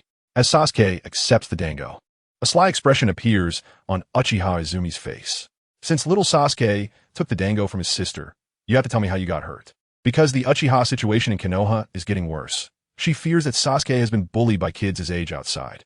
Sasuke's smile stiffens. Only his parents and brother know about his sparring with Naruto. He hasn't told anyone else. As the son of the Uchiha clan leader and the younger brother of Uchiha's top genius, he has his pride. If outsiders find out he has been losing to a peer, he wouldn't have the face to stay in Uchiha anymore. No, it's nothing. I just accidentally fell. Sasuke stammers out a clumsy lie, which Uchiha Izumi surely doesn't believe. Who falls and gets their face bruised like that? Sasuke, if someone bullies you outside, you must tell your sister. I'm strong now. I can help you. Uchiha Izumi looks at Sasuke very seriously. Sasuke feels very embarrassed, stuttering, I understand. Seeing that Sasuke refuses to say anything, Uchiha Izumi feels helpless. By the way, little Sasuke, hasn't your brother come home for a long time? Yeah. While eating, Sasuke's cheeks are puffed out as he answers Uchiha Izumi's question. But Uchiha Izumi's expression darkens as she looks at the paper bag in her hand. Lost in thought. Here, you can eat all these dango. Sister has to go do something. Uchiha Izumi suddenly shoves the paper bag into Sasuke's arms and runs off. Hey, Sasuke looks at the paper bag in his hands, feeling confused. He glances back at Uchiha Izumi's departing figure, finding her very strange. He doesn't think much of it and starts eating the dango. Speaking of which, Sasuke can be considered the darling of the Uchiha clan now. Unlike his brother Uchiha Itachi, who is full of hostility towards the clan members, Sasuke is cute, has a good appearance, and decent talent. After walking for a while, when he reaches the clan's entrance, someone else shows concern for him. Little Sasuke, why are you all bruised up again today? It's a kind middle-aged couple, Uncle Shiaki and Jing. Sasuke bows obediently to the couple and then scratches the back of his head awkwardly, saying, I accidentally fell while training. Seeing the understanding Sasuke, the couple feels even fonder of him. They take out some snacks and drinks from their grocery store, bag them up, and hand them to Sasuke. Here, little Sasuke, take these to eat. The more you eat, the taller you'll grow. Uncle Shiaki, after some back and forth of thanks and refusals, Sasuke finally leaves holding the bag and the paper bag. Finally reaching home, Sasuke finds it a bit inconvenient to open the door with both hands full. He plans to call his mother for help, but suddenly hears loud voices from inside. Itachi, where have you been these days? I'm on an Anbu mission. You idiot. Have you forgotten that the family raised you? Are you still a member of the Uchiha clan? The Uchiha is also a part of the village. Enough. Sasuke immediately recognizes the voices inside. Besides his brother and father, the other two are Uchiha Tetsuru and Uchiha Inaru, who often come to his house. They are said to be powerful ninjas in the security department, but he doesn't know why they always argue with his brother. while Sasuke is pondering outside the door. Uchiha Tetsuharu and Uchiha Inaharu walk out. Captain, we'll leave first. Please don't forget about Elder Shauna. Tetsuharu's face still shows anger, but he doesn't vent it out because of the clan leader's presence. Uchiha Fugaku simply nods, and then suddenly sees his little son outside the door. Looking at him, his brows can't help but furrow. Tetsuharu and Inaharu also notice and follow his gaze, their expressions changing. Sasuke, is someone bullying you in the village? Inaharu, who has a fiery temper, sees the injuries on Sasuke's face and immediately gets angry. Tell me, I'll go catch them all. Sasuke quickly shakes his head. I fell from a tree while training. Inaharu seems a bit unconvinced and wants to ask more, but is pulled away by Tetsuharu. Watching the two leave, Sasuke secretly exhales. Although these two uncles aren't bad, they are too fierce, always with stern faces, just like his father. Come inside. Seeing his son's bruised face, Fugaku naturally knows the situation and doesn't say anything. Sasuke quickly runs into the house and sees his brother, Uchiha Itachi, as soon as he enters. Sasuke immediately puts down his things and runs towards Uchiha Itachi. Brother. Uchiha Itachi, who originally had a gloomy face, shows a smile when he sees his younger brother. He had come home this time just to check on Sasuke, but didn't he expect to run into those two? Sasuke. Itachi directly hugs Sasuke and, seeing the injuries on his face, his eyes unconsciously flash a bit of red, but quickly disappears. Sasuke, did you lose to Naruto again? Sasuke's expression is a bit downcast, but soon brightens up again. Brother, you're back. Can you train with me tomorrow? That way, I can get stronger quickly and then beat that guy. Uchiha Itachi hesitates and, after some thought, shakes his head, reaching out to touch Sasuke's forehead, saying, Sorry, Sasuke, maybe next time. As the view shifts again, Uchiha Itachi is now kneeling before the Konoha high-ranking officials. Chapter 50 Meeting inside the Hokage building, Hokage's office. Hiruzen, are you really going to keep waiting? If the Uchiha clan launches a coup, Konoha will definitely suffer huge losses, and other ninja villages will seize the opportunity to wage war against Konoha again. Tsunade Kobayashi couldn't sit still after so many years of slacking off. She had never been this proactive. Trust Itachi. I see hope in his eyes. Hiruzen Sarutobi said calmly. Tsunade Kobayashi then looked at Danzo, who usually jumped at the chance to speak, only to find him hunched over, eyes closed, motionless. This not only confused Tsunade Kobayashi, but also Mito Gate-un, who was equally bewildered. With such significant news, the two people who usually rushed to act were suddenly calm. If there's nothing else, I'll take my leave. Danzo Shimura glanced at the quietly smoking Hiruzen Sarutobi, their eyes unintentionally crossing before looking away. They both understood each other's intentions without needing many words. Tsunade Kobayashi and Mito Gate-in exchanged glances, both seeing the confusion in each other's eyes. These two must have taken the wrong medicine today. But their urgency was of no use. Although Konoha had 3 advisors, it was still a one-man show under the Hokage's authority. If the Hokage didn't listen, the advisors' opinions were worthless, and only Danzo could use the roots to do things that seemed like they were done after the fact. With the two who usually led the meetings maintaining silence, Tsunade Kobayashi and Mito Gate-in could only continue to slack off, as usual. Since there's nothing going on, I'll take my leave, Danzo said as he stood up, swaying slightly as he walked towards the exit. Hiruzen, since this matter is inconvenient for you, leave it to me. The roots exist for this purpose. Besides, I'm in need of some Sharingan. Danzo's eyes narrowed slightly, while Hiruzen Sarutobi just happened to open his eyes. When Itachi left the Hokage building, he was also stopped by a root ninja. Inside the Uchiha Security Department's prison, a very different conversation was taking place. Shin, why did you want me to come here? Uchiha Fugaku looked at the frail, gaunt old man, his brows tightly knitted. If it weren't for the man repeatedly sending Inazuma and Tetsuhira to find him, he wouldn't have come at all. Uchiha Shin was a member of the Konoha security forces during the second Hokage's reign. He was a cunning and treacherous person, inheriting Uchiha Madara's will, and was also the one who dragged the Uchiha clan into the abyss for the second time. He had once incited the Uchiha clan to rebel, but was caught by the second Hokage's Anbu members and imprisoned. Fugaku, do your eyes truly see the future of the Uchiha? In the dark cell, the harsh sound was like a broken wind chime, but at that moment, the murky eyes of the old man burst with a chilling ferocity. Such a gaze tightened Fugaku's heart, but he still maintained a stern expression. What do you mean by that? Shin, I'm the clan leader of the Uchiha. You want Uchiha Itachi to help you rebel, but that guy is already in cahoots with Hiruzen Sarutobi. Don't you know that? Uchiha Shin had initially spoken kindly, But by the end, he suddenly stood up, eyes fixed intently on Uchiha Fugaku. You placed the hope of the clan on a traitor? What is your true intention? Uchiha Shin shouted angrily, interrupting Uchiha Fugaku. Fugaku fell silent. A coup would bring no benefits to the Uchiha, and even if successful, the sacrifices required would be unimaginable. He just hoped to apply some pressure on Konoha to ease the oppression on the Uchiha. How do you know this? Of course, I told him. A sudden voice from behind startled Uchiha Fugaku, and he quickly drew a kunai, turning to strike. However, his attack landed in empty space. Fugaku clan leader sure has a temper. The teasing voice came again from behind. And Uchiha Fugaku turned to see a man with a cat mask standing next to Uchiha Shin. It's you. Uchiha recognized the person before him, or rather, recognized the mask. It was a likeness personally crafted by Danzo Shimura. His expression darkened. He hadn't expected this masked man to have ties to the Uchiha. Uchiha Shin, are you really going to drag the Uchiha into the abyss again? The one dragging the Uchiha into the abyss is you. Uchiha Itachi, your own son, is the knife aimed at the Uchiha, and you are the one truly pushing that knife. Uchiha Shin also confronted Uchiha Fugaku, and despite being in his 50s or 60s, his imposing aura was not any less than Fugaku's. No wonder he inherited Madara's will. Shin may be old, but he still has his edge. You. Uchiha Fugaku was at a loss for words. Although his Sharingan could see the future, it couldn't see too far, and he couldn't predict where the final outcome would lead. It seems clan leader Fugaku has finished venting his anger, so now we can have a chat. Naruto, who had been watching the show for a long time, finally spoke up. What do you want to talk about? Uchiha Fugaku stared at Naruto. He didn't know whether the other party had used body flicker or a jinjutsu, but at least he might not be able to take him down. I'm here to offer you, Uchiha, a bit of insignificant hope. These 3 chapters are just a setup. The following chapters will start delivering the goods. Much appreciated. Chapter 51. Hatred after a calm and friendly negotiation.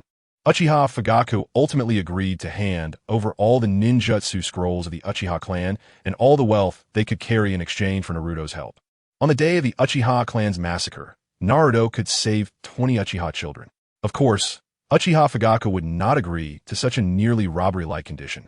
His eyes turned blood red, and he breathed heavily until he saw the black sphere in Naruto's hand. Suddenly, Uchiha Fugaku felt that since they were going to stage a coup anyway, if they won, they would have everything. If they lost, they would have nothing. Money and scrolls were merely external possessions. Uchiha Fugaku calmed down again. Just now, he had seen a glimpse of the future in his mind. If the terrifying chakra contained in that black sphere were unleashed, a massive explosion would engulf the entire Uchiha territory, leaving nothing behind without the need for a coup. This was the first time he had seen such a horrifying scene. They could have simply taken it all by force. Yet Naruto was still willing to offer them some help. In a secret room within the Uchiha territory, Naruto's calm gaze couldn't help but shine slightly as he looked at the room filled with scrolls. With so many ninjutsu, he could also look for the Sarutobi clan, the Yamanaka clan, the Mito clan, and the Shimura clan. But never mind, the Shimura Danzo's family doesn't seem that impressive either. In this way, the foundation of a ninja village would be established. The accumulation of the Uchiha clan over the years was all here. Uchiha Fugaku spoke with a complex tone, feeling as if he was leading the way. Fugaku, you need not feel ashamed. Didn't you already realize that the Uchiha coup could never succeed? Rather than letting the high-ranking officials of Konoha divide the Uchiha's resources, it's better to hand them over to me, who possesses these eyes.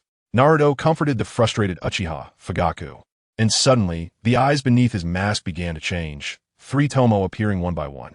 Sharingan, you're also an Uchiha? Uchiha Fugaku's eyes widened in disbelief. But he had no doubts. Only an Uchiha could perfectly wield the Sharingan. Then he thought of something. Since you're also an Uchiha, why? Naruto's 3 tomo Sharingan became dangerous, interrupting Uchiha Fugaku's words. Fugaku, a deal is a deal.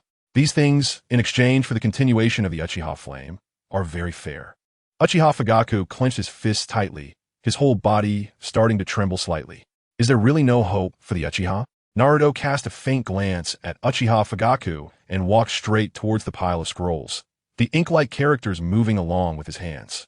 As the clan leader, you cannot control the clansmen below. As a father, you cannot educate your own children. In either aspect, you're somewhat unqualified. Uchiha Fugaku gritted his teeth, feeling that he had been struck at a painful spot. But you can rest assured, the Uchiha in Konoha may be gone, but the 20 you select will establish a brand new Uchiha in a completely new place. Only then did Uchiha Fugaku loosen his tightly clenched fists, a hint of relief appearing in his eyes, suddenly feeling much better inside. Perhaps your eyes see further than I in Itachi. Well then, goodbye. The masked figure before him suddenly vanished, and Uchiha Fugaku then realized that the entire room full of scrolls had completely disappeared. Space-time ninjutsu? Or sealing techniques? Uchiha Fugaku did not go home directly, but instead headed to the prison again. Elder Shana, are you planning to come out? Although Uchiha Shana was old, he also possessed a pair of 3-tomo Sharingan and had rich ninja experience, still holding the strength of a jonin, making him a decent combat force. However, Uchiha Shana shook his head, looking at the scroll in his hands, and said, "That masked man said that there were only 2 people who attacked the Uchiha. One was your son, and the other was also an Uchiha targeting the security department." What? Uchiha Fugaku found it hard to understand that there were so many traitors within the clan. One person thinks they can take down the security department? Uchiha Shana's hand holding the scroll had veins bulging, and he spoke in a deep voice. "That guy calls himself Uchiha Obito." Uchiha Obito? He must be over 100 by now, right? This. Uchiha Fugaku's tone was somewhat uncertain. After all, how long had it been since the first Hokage died? Sarutobi Hiruzen had been Hokage for decades. A clown seeking fame and fortune dares to tarnish Lord Madara's name? Uchiha Shana snorted coldly, looking very displeased.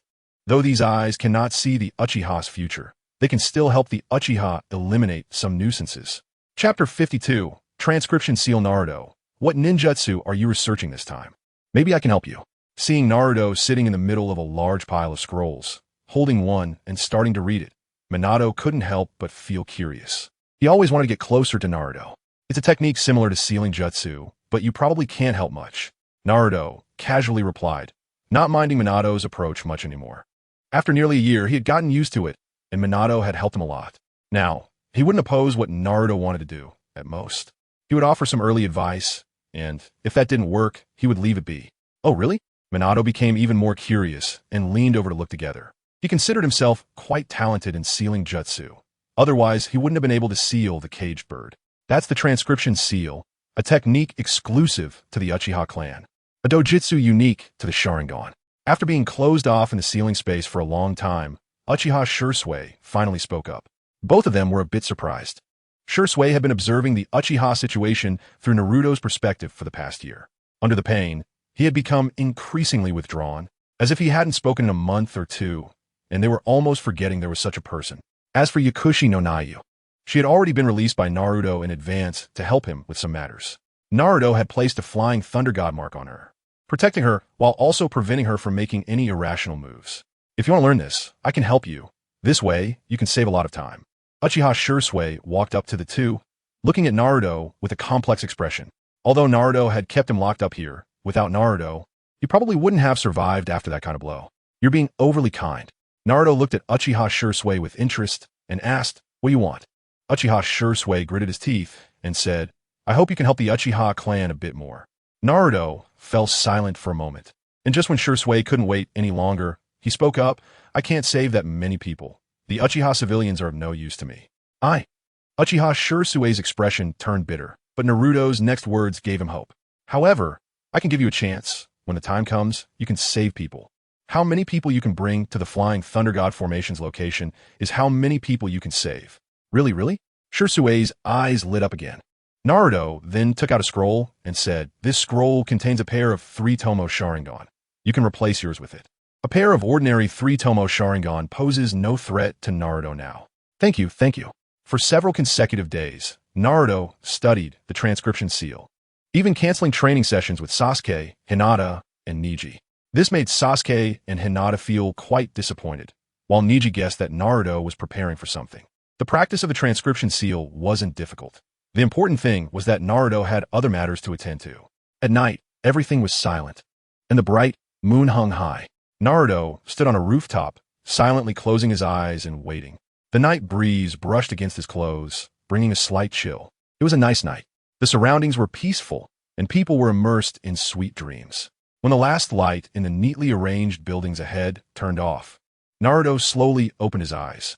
The houses before him belonged to the Sarutobi clan. Aside from Hiruzen Sarutobi, who had been in the Hokage building, and a few ninjas on missions outside, most of the Sarutobi clan was here. All excellent talents. What a pity. Naruto, are you really going to do this?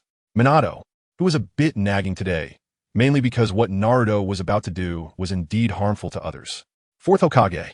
The Sarutobi clan has sucked enough blood from this broken ship called Konoha. It's time to pay a price. Naruto's body flashed and disappeared from the spot, like the yellow flash from the past.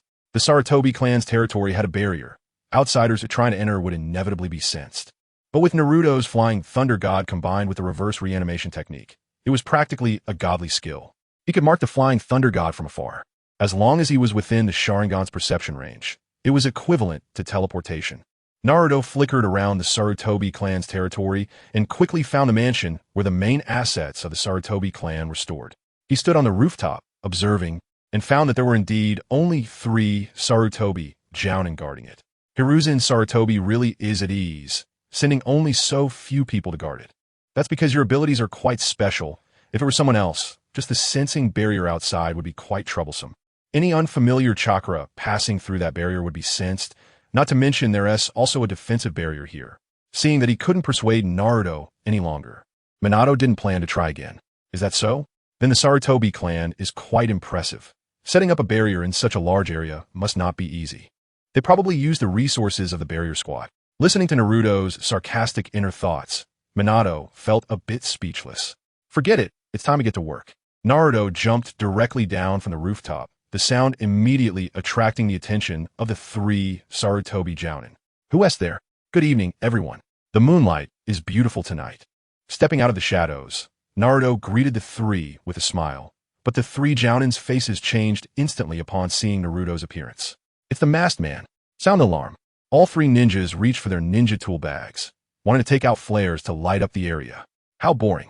Naruto sighed, his eyes turning crimson with vertical pupils, causing the 3 ninjas to stand frozen in place. Now, I can do whatever I want, hee. A black sphere slowly appeared in Naruto's hand. This was the great spiral sphere he created using his dojutsu. Because it required slowly merging the yin and yang chakra from the outside, the process was quite slow. The transcription seal could only seal the user's dojutsu in someone else's eyes, then set the explosion conditions. So Naruto created this great spiral sphere with his dojutsu and sealed it in one of the ninja's eyes, then created 2 more and sealed them in the other 2's eyes. As for the detonation condition, Naruto looked at the ninja tool bags of the 3 ninjas and had an answer in mind. Let's set it to trigger when they see a distress signal.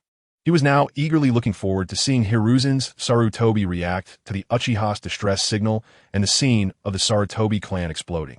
You 3, do you know how to open this barrier? Naruto directly asked the 3. At the gate, the barrier can be opened with a small door. Then help me open it. We can't open that technique. So troublesome. Then who knows? Only the elders and the Hokage know. We're the elders. At the same time, Uchiha Itachi was walking alone in the forest of death, the mottled tree shadows distorting his cold expression. Uchiha Itachi, are you waiting for me? Chapter 53. The night of annihilation. As the shadows of the tree swayed, a figure dressed in a black robe suddenly appeared in front of Uchiha Itachi. The person wore a yellow and black pattern mask, revealing only one eye. Upon seeing this figure, Uchiha Itachi instinctively clenched his fist, his cold gaze betraying a sharp killing intent. Years ago, this person had killed his companions, forcing him to awaken the Sharingan. So, you weren't waiting for me? Uchiha Obito scoffed. If not, I will be leaving. Damn it. Uchiha Itachi suppressed the hatred within him and spoke word by word. I need your help. You should know my conditions. I will join your organization. Uchiha Itachi's tone was extremely indifferent. Joining this organization could also provide intelligence for Konoha. Leave the security department's Uchiha to me. Uchiha Obito's tone became very indifferent. Do you know what I intend to do? Uchiha Itachi asked, somewhat surprised. Heh. Uchiha Obito chuckled darkly, trying to project an imposing aura. This is the inevitable outcome for the Uchiha. When the Uchiha clan betrayed me back then, I had already foreseen this. Weak people are not worthy to stand with me. Uchiha Itachi frowned tightly. He had never believed that this guy, who called himself Uchiha Madara, would choose to live under a mask. But now, looking at him, he still didn't believe that the other party was Uchiha Madara. Yet it was enough to make him feel a hint of dread. Can you deal with the security department?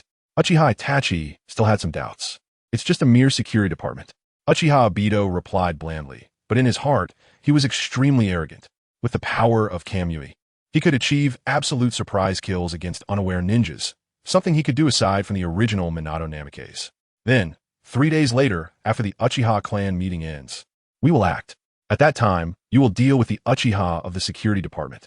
After Uchiha Itachi said this expressionlessly, the corner of Uchiha Obito's mouth also curled up beneath the mask. No problem. Just hope you won't disappoint me. 3 days passed in the blink of an eye.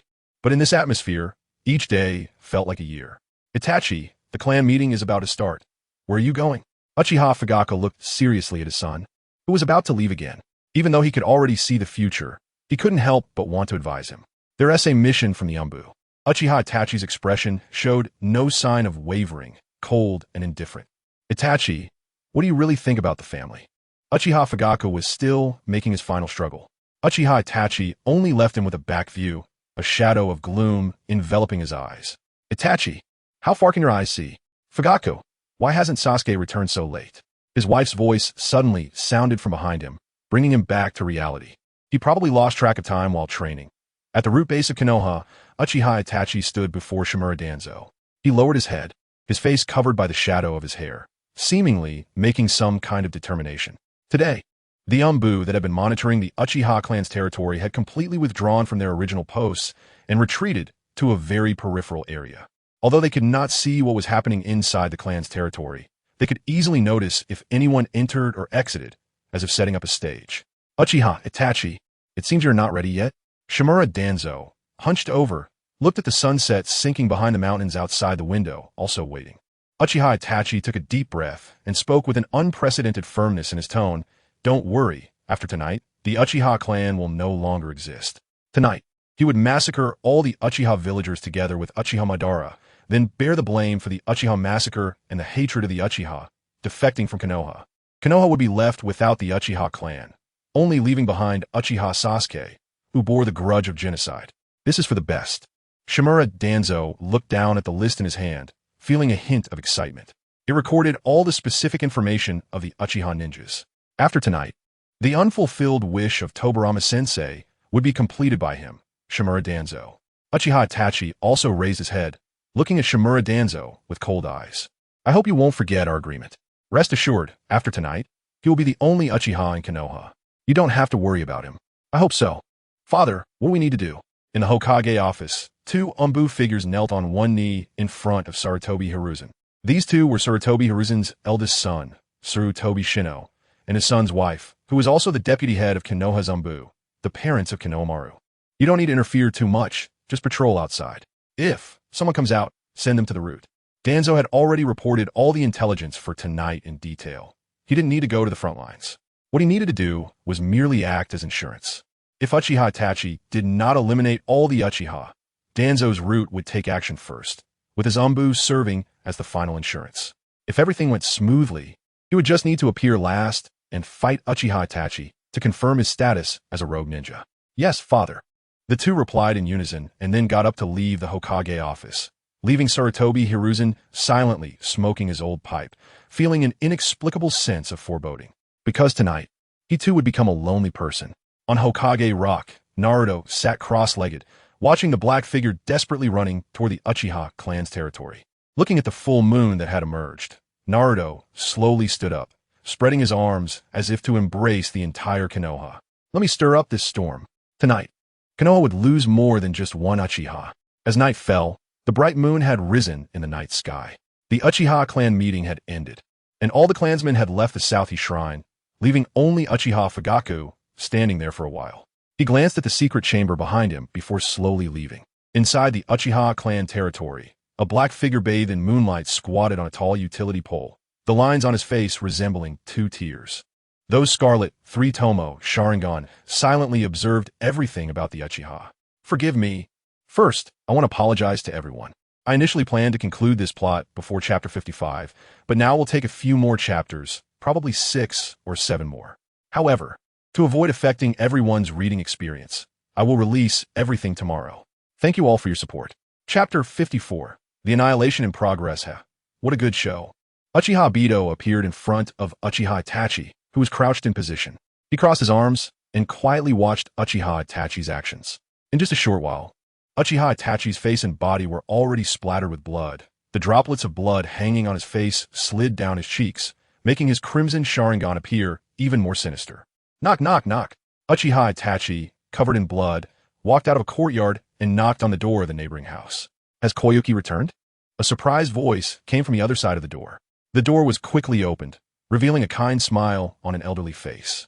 The old man's initially joyful expression froze when he saw Uchiha Itachi, but upon noticing the blood covering him, he gasped in shock. Itachi, why are you covered in so much blood? Are you hurt? Come in quickly. We have medicine for injuries at home. The old man immediately stepped aside to let Uchiha Itachi enter, then turned to call his partner to get the medicine. However, just as she turned around, a long sword had already pierced through her chest. The old woman stared blankly at the short blade protruding from her chest, stained with blood and glinting coldly in the moonlight. She wanted to warn her partner, but blood surged from her throat, choking her voice. Before falling, she struggled to look back, wanting to see the true culprit behind her murder, but all she saw were the emotionless Sharingan eyes in the shadows. Fortunately, Koyuki hadn't returned yet. Wife! A shocked voice rang out as an old man stepped out of the house, staring blankly at his partner, collapsing helplessly. Just as he was about to call for help, Uchiha Itachi cast a jinjutsu, freezing him in place, and then swiftly beheaded him. Something seems off. Uchiha Itachi pondered the list for a moment, but ultimately put it away, preparing to move on to the next house. However, at the doorway, he saw a figure he did not wish to see. Father. In the secret room of the Nanha Shrine, there were 19 young and even young figures. The oldest barely 5 years old, and the youngest not even 3. Many children were gathered together whispering or playing various ninja games, as children of this age can have fun anywhere. Beside this group of children was a gentle-looking mature woman, who was one of the reasons the children were able to play happily. Aunt Makoto, when can we go home? However, there was still some unhappiness. The 4-year-old Uchiha Koyuki was currently leaning in Uchiha Makoto's arms, asking pitifully. Uchiha Makoto, who had been a bit dazed, regained her composure and looked at the little girl in her arms with a gentle smile, softly saying, "Don't worry, Koyuki, we won't be here much longer." Just then, the door to the secret room was opened, and a figure walked in. Uchiha Makoto stood up holding Uchiha Koyuki, her eyes filled with sadness. "Inaho, you've come." A look of pain flashed across Uchiha Inaho's face as he said, "You've worked hard, Madam Makoto. At least I don't have to see that hellish scene." Uchiha Makoto slowly shook her head, her tone somewhat melancholic. Uchiha Inaho pressed his lips together, recalling the sight of corpses scattered throughout the clan's land, leaving him momentarily speechless. Uchiha Makoto said nothing more and turned to the other children, still smiling warmly as she said, "Children, how about we play a game with Annie next?" Upon hearing about playing a game, the faces of several children who had been waiting impatiently lit up with anticipation. "Aunt Makoto, is there a reward for playing the game?" A bold little boy raised his hand. "Of course there is, but the rewards are limited. Only the children who rank higher will get them." "Oh, what is the game?" "The game is to see who can keep their eyes closed the longest. The first child to open their eyes will be out, and the reward is endless snacks for a year." At this, many children's eyes brightened. Even the Uchiha children showed excited expressions at the thought of snacks that could last a year. "Do you all want to play?" Uchiha Makoto reminded them with a smile. "Yes, we want to play. I want to be first. I'll be first." Watching the children make a ruckus, Uchiha Inaho felt a sense of relief. At least the hope of the Uchiha clan still existed. "Since we want to play, let's start. I'll count to 3, and everyone must close their eyes. Ready? 1, 2, 3. Once all the children had closed their eyes, Uchiha Inaho took out a box of incense from his ninja tool pouch and slowly lit it. Uchiha Makoto and Uchiha Inaho also fell silent, quietly waiting for the children to fall asleep, as it would facilitate their subsequent plans. "When will he come?" Uchiha Makoto asked after laying all the children on the bed. Uchiha Inaho pushed open the door, glanced at the moonlight outside, estimated the time, and said, "It should be." Before he finished speaking, he suddenly saw a shuriken flying towards them. Uchiha Inaho's eyes widened in an instant, and he also took out a shuriken, rushing out of the secret room while shouting, "There's an enemy." Hearing the commotion, Uchiha Makoto immediately entered a combat state, her 3-tomo Sharingan appearing. However, when she rushed outside, she was left utterly bewildered. Uchiha Inaho had been instantly taken down, and when she looked at the person who had defeated Uchiha Inaho, her disbelief only deepened. 4th Hokage, Chapter 55, I am Uchiha Madara. Uchiha Itachi followed Uchiha Fugaku. "Should we go help?" Under the streetlight, a pitcher plant emerged, revealing a half-black, half-white bald head. "No need. He will handle it himself," We just need to complete our own tasks. Uchiha Obito spoke in a flat tone, his eyebrows furrowing under the mask, then continued. Have you not yet investigated the identity of that masked man? Uchiha Obito was referring to Naruto Uzumaki. The explosion that occurred in the Konoha forest a year ago couldn't be hidden from anyone. The entire ninja world knew about the attack on Konoha. But the information of others was not as comprehensive as Uchiha Obito's. Uchiha Obito wanted to pull this person into the Akatsuki organization, but unfortunately, he still hadn't discovered the other's identity after so long. Zetsu shook his head and said in a strange tone, No, but my clone did find an interesting person. Who? Uchiha Obito was also a bit curious. Uchiha Shisui. He is still alive? Uchiha Obito was somewhat surprised. He had mysteriously disappeared in Konoha for a year and was still alive. Yes, he is currently heading towards the Uchiha clan's territory. Both Uchiha Obito and Zetsu furrowed their brows, a bad premonition arising in their hearts. That guy wants to interfere too? Well, his first target was the Manjiki Sharingan. We need to speed up. Uchiha Obito moved and headed directly to the security department. Uchiha Itachi followed Uchiha Fugaku into a grove. Itachi, do you know what you are doing? Uchiha Fugaku coldly stared at his son, although he had known that this day would come.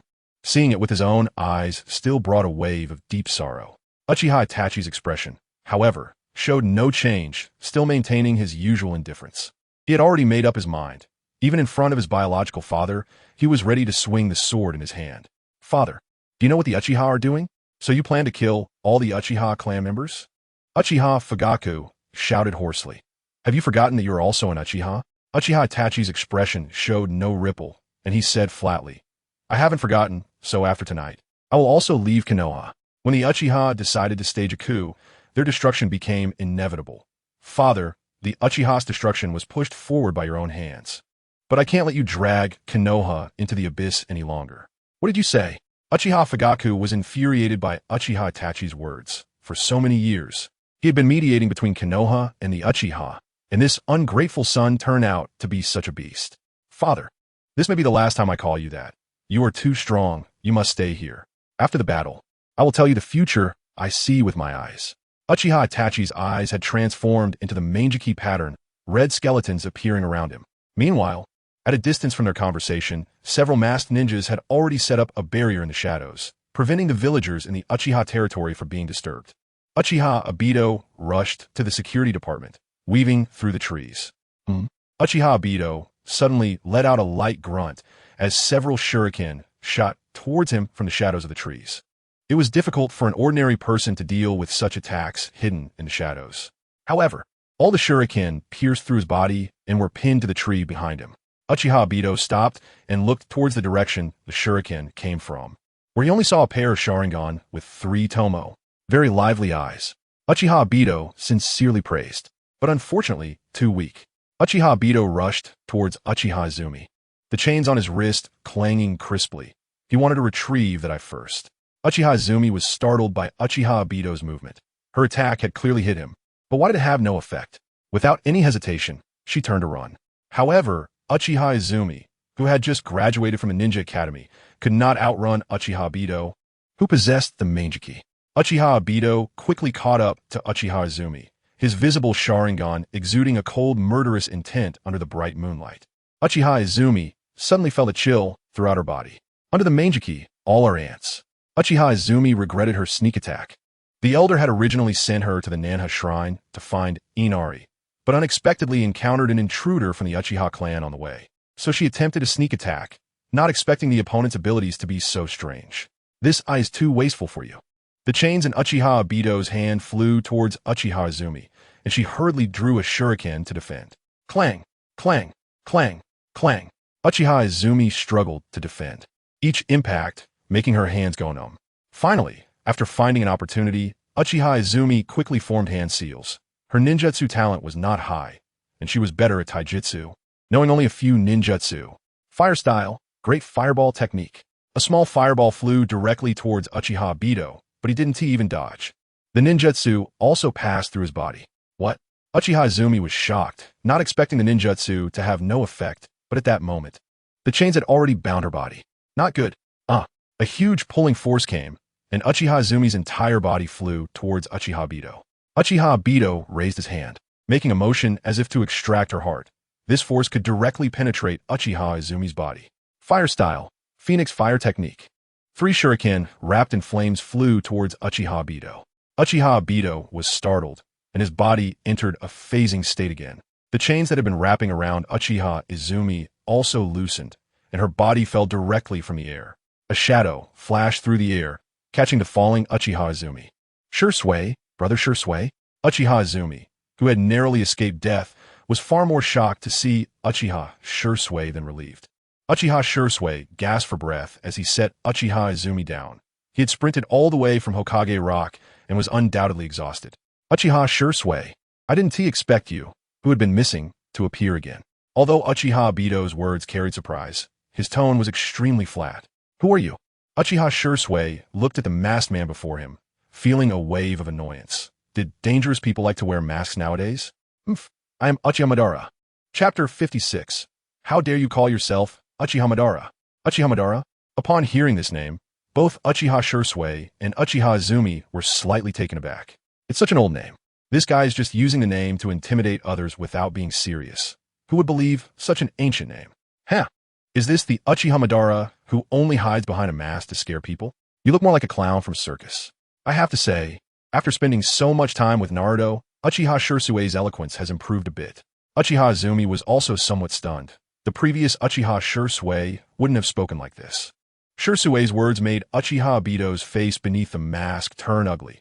It had been a long time since anyone dared to speak to him like that. Kid, don't mistake ignorance for bravery. Have you ever seen me at my peak? Uchiha Obito's right eye beneath the mask suddenly emitted a scarlet glow, and the 3 tomo began to spin, revealing a complex shuriken pattern in his eye. Kaleidoscope, Sharingan? Uchiha Shisui was shocked. Why did all these masked individuals have kaleidoscope Sharingan? Shisui's eyes also changed, but it was only the 3 tomo Sharingan. Sharingan? Now it was Uchiha Obito's turn to be surprised. Didn't the intel say Uchiha Shisui's eyes were gouged out and replaced with ordinary ones? Damn it, Zetsu, you couldn't even gather proper intel. Uchiha Obito didn't know that Uchiha Shisui's eyes were just ordinary 3 tomo. So, Uchiha Obito was sweating profusely, despite his strong Kamui. The other technique was too dangerous, and there was no need to take such risks. Kid, you have quite the talent. I'm willing to give you a chance. If you want to join my organization, come find me. After saying this, Uchiha Obito turned and hurried towards the security department. Watching the other party's departing figure, Uchiha Shisui also breathed a sigh of relief. He was just an ordinary 3 tomo Sharingan now. Facing a kaleidoscope Sharingan was really pressuring. Izumi, how is your body now? Uchiha Shisui asked Uchiha Izumi about her condition. I'm fine, didn't get hurt much. Uchiha Izumi instinctively replied. Although she had almost died just now, she indeed didn't suffer any real injuries. Just her hand felt a bit numb. Then you should be able to go to the South Shrine by yourself, right? Yeah. Mifine, Shisui. I didn't expect you to still be alive. If Itachi knew. Don't mention that bastard. Uchiha Shisui interrupted her words, his expression now somewhat grim. Shisui ni. Uchiha Izumi was a bit at a loss. She didn't know what she had said wrong.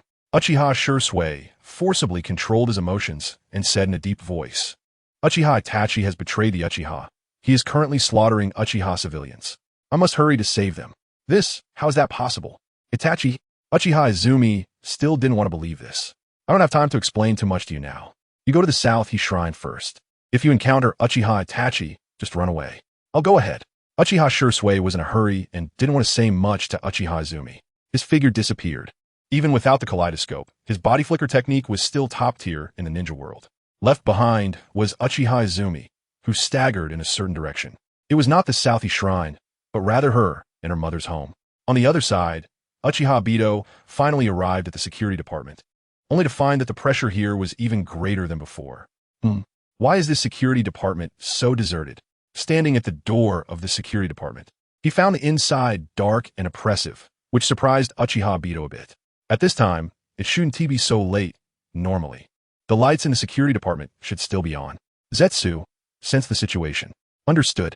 Zetsu emerged again, closing his eyes to sense carefully, but a barrier blocked him. There's a barrier. I can't sense what's inside. Uchiha Obito frowned again.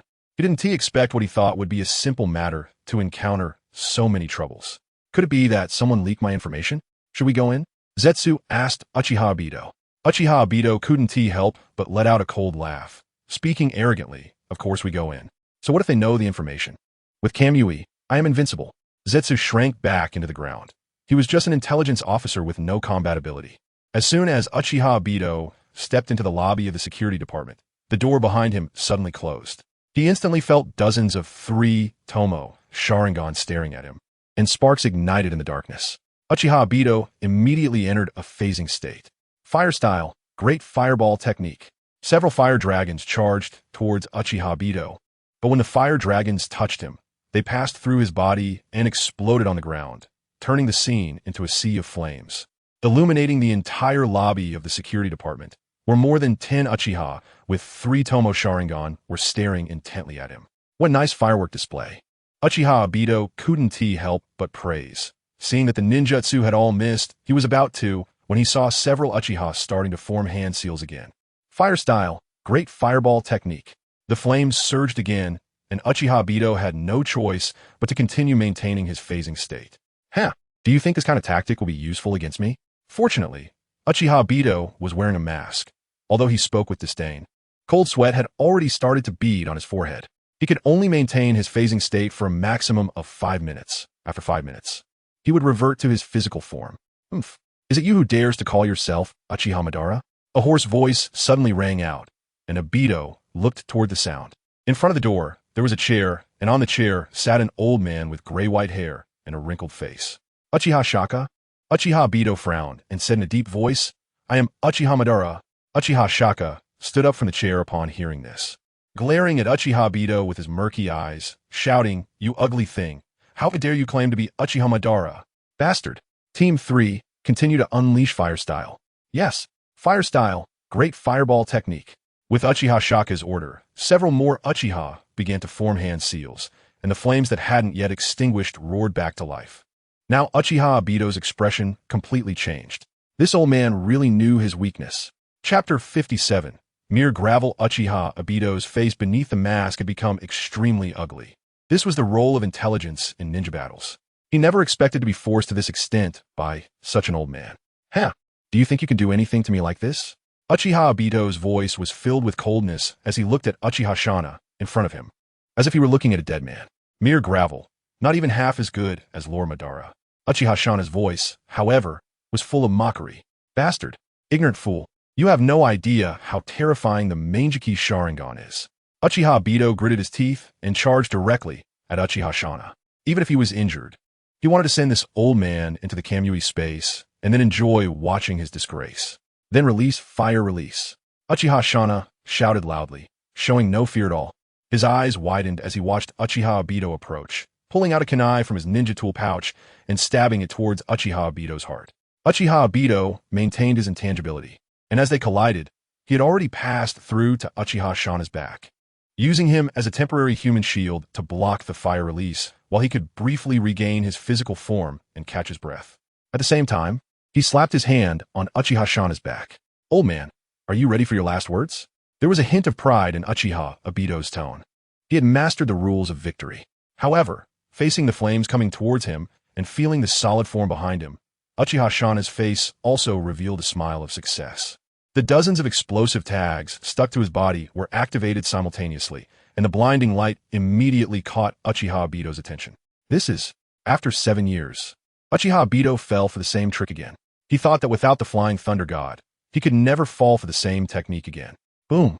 A massive explosion occurred, and the power of dozens of explosive tags turned the entire security department into ruins. All Uchiha members had already evacuated the security department in advance, and the only injuries were minor scrapes caused by flying debris from the explosion. Amidst the ruins, Uchiha Shana's figure reappeared, and his left Sharingan gradually turned gray. He had prepared his Inagi in advance, which was also the reason he dared to gamble with his life. He originally thought this plan would be difficult to succeed, but didn't he expect this self-proclaimed Uchiha Madara to have such a lack of combat experience? However, he still furrowed his brows. Elder Shana, what exactly is this guy? A dozen Uchiha members surrounded him, and when they saw Uchiha Obito's appearance, they were somewhat horrified. Uchiha Obito had already lost half of his body to the explosion, yet no blood flowed out. Instead, a large amount of an unknown white substance was continuously oozing from the severed area, blocking the wound. So although Uchiha Obito was severely injured, he was still alive and even maintained a clear consciousness. The mask on Uchiha Obito's face had been blown off a small piece, and the expression of pain was clearly visible on his face as a single eye stared intently at the elevated Uchiha Shana. Damn it, being forced into this state by an old man. Damn it, Obito messed up again. Zetsu, who had been observing from a distance, couldn't help but curse. Uchiha Obito was just too unreliable. He missed the guy, Uchiha Madara. Zetsu split into two, one black and one white. The black Zetsu said to the white, "You handle the interference, I'll take care of the rescue." Understood. The white Zetsu responded readily, clapping his hands together. Spore technique. Before the battle began, he had released spores around, which had already attached themselves to this group of Uchiha. What the hell is this? Watching the white, expanding substance suddenly emerge from their bodies, several younger Uchiha screamed in surprise. This thing is absorbing chakra? Uchiha Shana frowned, watching the spores grow into humanoid forms after absorbing chakra, feeling somewhat surprised. It's a bit like Hashirama S would release. Stay calm. This thing can't absorb much chakra. The scene quickly quieted down. After all, they were Uchiha elites, and they quickly understood the nature of the seemingly clone-like things. Without spending much effort, the spores were all dealt with. Not good. Elder Shana, the masked man, has disappeared. Uchiha Tetsuhan, who was the first to eliminate the spore clones, soon discovered the problem. The Uchiha Obito that had been twitching on the ground was gone. How was that possible? No one approached. The Uchiha elites present were all astonished. The masked man's state just now clearly indicated he couldn't have escaped on his own, which meant someone had slipped past their Sharingan's perception and taken him away. Uchiha Shana's previously somewhat better expression turned gloomy again, as he had hoped to help the Uchiha resolve a future threat. Elder Shana, what should we do now? Uchiha Tetsuhan's expression was also not good, and more importantly, was the current situation of the Uchiha in Konoha. Huff! Uchiha Shana let out a deep breath, looking at the many Uchiha elites present, and said in a deep voice, "You all go to the South Shrine now. What about you?" "Me? The Uchiha have endured for too long. I will go and let Confronting Hiruzen see the Uchiha's resolve." In another battlefield, Uchiha Itachi looked at the corpse of Uchiha Fugaku on the ground, a tear rolling down from the corner of his eye. In a normal battle, Uchiha Itachi would never kill Uchiha Fugaku, but Uchiha Fugaku had come with the intention of dying. How could he continue to live with the prideful son who killed so many of their clan?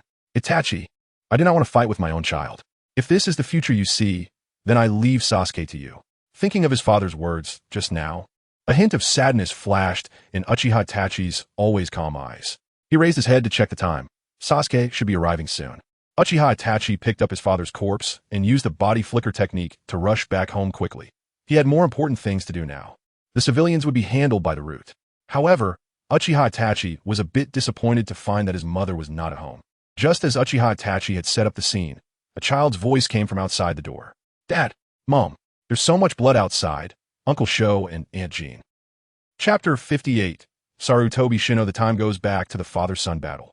The Root and Anbu ninjas hiding outside the barrier were all startled as they watched the battle inside the barrier. This was no longer a fight between humans, but a battle between monsters. Uchiha Fugaku was surrounded by blue chakra, with Susanoo looming over him like a demon. Meanwhile, Uchiha Itachi was clad in a red Susanoo, wielding the Tatsuka blade, his eyes filled with murderous intent. The two charged at each other, and the moment they collided, a powerful wave of energy erupted. The space inside the barrier seemed ready to tear apart. Those outside the barrier felt a chill. If Uchiha Fugaku were to win, they would stand no chance against that monster. Watching the show from this position seemed quite interesting. Suddenly, a mocking voice broke through the astonishment of the Root ninjas regarding the terrifying aura of Susanoo. "There's an enemy," one of the Root members shouted, and the others turned to where the voice had come from, spotting a three-eyed cat-faced masked figure standing there. Shadow Bind Technique. A member of the Nara clan quickly formed hand seals. It was nighttime, his territory, and the shadow beneath him immediately connected with Naruto's shadow. Success. Feeling the binding sensation, Naruto suddenly thought that this technique wasn't that impressive. As long as his chakra or body was strong enough, the opponent couldn't control him at all. Body flicker technique. Just as Naruto was still analyzing the shadow bind technique, another Root member attacked, this one from the Yamanaka clan. Soon, Naruto felt an invading consciousness trying to penetrate his mind, which felt unbearable, so he kicked it away to meet the Nine Tails. All done. To others, Naruto appeared to have been captured. Hurry and attack. The root ninja, who had used the shadow bind technique, shouted to the others. Sometimes he thought these root members were really stupid, their minds so slow. Okay. Only then did the other root ninjas react, quickly forming hand seals. Fire style, fireball technique. Wind style, great breakthrough. These 4 root members were clearly a familiar team, with 2 controlling and 2 outputting, and the 2 outputting ninjas even boosting each other's ninjutsu. However, it was still somewhat lacking against Naruto. It seems this is all they can do. There's a big figure next to me. Naruto shook his head in disappointment, directly breaking free from the shadow bind technique. A massive vortex appeared, and the 2 impressive ninjutsu were absorbed by Naruto. Without special bloodline limits or physique, there was no value in absorbing them for Naruto. That little chakra wasn't enough for him to mold a single Rasengan. Considered a gift for our first meeting. A small black sphere the size of a fingertip condensed on Naruto's index finger. Miniature, tailed beast bomb. Naruto had already used the flying thunder god technique to leave. The 3 remaining conscious root members stared blankly at the ever-expanding black sphere, and then the world fell into silence, leaving a pit several meters wide in its place. Captain, what happened over there with the root? Although the power of the miniature-tailed beast bomb was greatly diminished, its explosive force still attracted the attention of the Anbu team. Sarutobi Shino looked puzzled towards the direction of the explosion and quickly made a decision. You 2 go check the situation and report back to me immediately if anything happens. Yes. The 2 responded in unison and headed towards the explosion site. However, after a long time, there was still no news from them. Shino? Sarutobi Shino's wife spoke up, a bad feeling rising in her heart. Yeah, they must have encountered an enemy. The grave expression on Sarutobi Shino's face deepened. As the eldest son of Sarutobi Hisashi, his Anbu were certainly not ordinary. The lowest rank was Jonin, and it was impossible for anyone to silently dispose of 2 of them unless the opponent's strength was at the level of his father. Rin, you go to the Hokage building and inform my father about this. I suspect that explosion was caused by that masked man from a year ago. Sarutobi Shino wanted his wife to leave first. With his elite Jonin strength, he believed he could retreat safely. Rin hesitated for a moment, but nodded in agreement, trusting in her husband's strength. In that case, you must also be careful. Your identity is different from other ninjas. After Rin spoke, she leaped onto a branch. However, just as she jumped, an air bullet pierced through her chest, and she fell from the tree. Rin, Sarutobi Shino, who had been watching his wife leave, screamed and rushed madly towards where she had fallen. By the time he found her, she was already lifeless. Sarutobi Shino felt as if his heart was about to burst, and the desire for slaughter surged within him. Who are you? Show yourself. Thud. A heavy object suddenly dropped in front of him. It was one of the Anbu members who had gone earlier. Sarutobi Shino rushed forward to grab the man by the collar, demanding answers. Bear, what the hell is going on? Cough, cough. But the man known as Bear could only cough, realizing that one of his arms had been severed. Sarutobi Shino, Deputy Minister of Konoha's Anbu, son of the Hokage, quite a big shot. A voice came from above. When Sarutobi Shino looked up, he saw a figure clad in a white cloak, wearing a 3-eyed cat-faced mask. It's you. Sarutobi Shino's eyes widened in rage as he threw the Anbu member aside. Why did you kill Rin? Huh? Naruto seemed taken aback by the question, as if it had caught him off guard or struck him as funny. Do you think you can gain the right to shoot without the resolve to be killed? Sarutobi Shino, you can't be that naive. Bastard. Sarutobi Shino cursed angrily, using a technique that Naruto was quite familiar with. Multiple shadow clone technique. 3 figures appeared beside him. Interesting. Naruto thought of Sarutobi Hisashi's famous technique.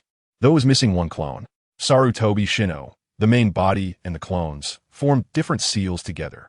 Earth style, Earth Dragon Bullet. Water style, Water Dragon Bullet. Fire style, Fire Dragon Flame Bullet. Wind style, Vacuum Great Sphere. Since Sarutobi Shino did not possess lightning chakra, he could not incorporate lightning techniques into this ninjutsu. But even so, the current momentum was quite terrifying. A massive amount of chakra gathered around Sarutobi Shino, and regardless of the power, the scene was spectacular, with 4 types of ninjutsu merging together, as if charging for a wave. In that case, let us use this. A planet-sized black sphere appeared in Naruto's palm. He mimicked the 9 tails in using the tailed beast bomb, concentrating his chakra and releasing it as a ray of light. Let us call it Void Flash. Both sides were ready, Naruto on the left, Sarutobi Shino on the right. But as soon as they clashed, Sarutobi Shino fell unconscious. The residual wave from the Void Flash split the entire forest in half. The figure codenamed Bear looked at the seemingly endless chasm and instinctively swallowed. This must be a humanoid-tailed beast. Your codename is Bear? Bear instinctively nodded. Go tell Sarutobi Hiruzen that if he wants his son, he should come to the Uchiha clan territory in person. Chapter 59 The Night of Annihilation ends at night because the training ground was overcrowded today. Sasuke waited a long time for his turn. Fortunately, he had a capable Jonin guiding him in fire release training, and the results were quite good. However, it was unfortunate that he still couldn't practice with Naruto today, which left him very disappointed. He felt that Naruto was just like his brother now, always too busy to train together. When Sasuke arrived at the entrance of the clan grounds, he found that the street was completely deserted. Usually, Uncle Hanburn would be sitting at the entrance of the grocery store. Curious, Sasuke went over to take a look, but his eyes widened in shock. The overwhelming smell of blood made him want to vomit, but the sight of Uncle Hanburn and Aunt Jin's corpses filled him with fear. Sasuke stepped back slowly and then ran home in a panic. All the while, that nauseating smell of blood lingered in his nose, and he seemed to hear sounds of battle coming from afar. Sasuke didn't want to think about anything else. He just wanted to get home quickly to tell his parents about Uncle Hanburn and the others. When he reached his home, he pushed the door open in a flurry. Dad, Mom, there is so much blood outside. Uncle Hanburn and Aunt Jean, but before he could finish his sentence, the stench of blood hit him as soon as he entered. Sasuke stared blankly ahead, unable to believe what he saw. The once quaint and tidy living room was now stained with blood, and his father lay on the floor, blood flowing from him continuously. His most beloved brother stood in the living room, holding a long sword covered in blood, with marks on his face that were indistinguishable as either blood or tears. Dad, brother, you definitely didn't do this. We're the enemies. Although everything in front of him indicated that Itachi Uchiha was the murderer of their father, and even the one who killed Uncle Hanburn and the others, he subconsciously denied this answer in his heart. My foolish little brother, are you still deceiving yourself? Itachi's cold voice pierced through the psychological defenses Sasuke had built for himself. His eyes, staring at Itachi, were filled with confusion, bewilderment, and fear. Isn't the stimulation enough? Itachi thought to himself. He expected Sasuke to awaken his Sharingan directly. It seemed he needed to let Sasuke witness something firsthand. The three tomo in Itachi's eyes began to spin, transforming into a complex kaleidoscopic pattern, and a stream of blood tears flowed from the corner of his eyes. He pulled Sasuke directly into the Jinjutsu, and of course, he specifically included their mother, Mikoto Uchiha. No, the flow of time in the Tsukuyomi world and the real world is different. Even if Sasuke experiences the scene of Itachi killing their parents multiple times in the Tsukuyomi world, in the real world, it only takes an instant. After releasing an angry roar, Sasuke's eyes widened suddenly, tears streaming down his face, and his eyes gradually turned red, with a tomo appearing in each eye. Why did you do this? Itachi spoke coldly, as if devoid of any emotion. Why? Of course, to test my capacity, to gain even more powerful strength. Capacity? Sasuke suddenly froze. He couldn't understand why, just for such a trivial reason, he would kill their parents and so many of their clan. He asked incredulously, just for this trivial reason? You killed Dad and Mom? Killed so many of our clan? Itachi just stared at him coldly. You damn bastard. Sasuke took out a kunai from his pocket and, with lightning speed, lunged at Itachi. Bang! Sasuke's kunai didn't even touch the edge of Itachi's clothing before Itachi kicked it back, causing Sasuke to tumble away. The strong impact made Sasuke feel dizzy. He tried to get up but couldn't support himself. Itachi's cold, emotionless voice echoed in his ears again. My foolish little brother, right now, you don't even have the value for me to kill. If you want to kill me, then hate, loathe, and live on in ugliness. After saying that, Itachi turned and walked out, only glancing back once he reached the street. That single glance stopped him in his tracks. Naruto, wearing a three-eyed cat mask, was pulling Sasuke by the collar, dragging him out. Naruto also noticed Itachi's gaze and seemed unconcerned, waving at Itachi. What is up? Want to come in for a cup of tea? He pointed to the Uchiha clan leader's house behind him. Itachi clenched his fists, the previously hidden Sharingan reappearing. What are you planning to do to Sasuke?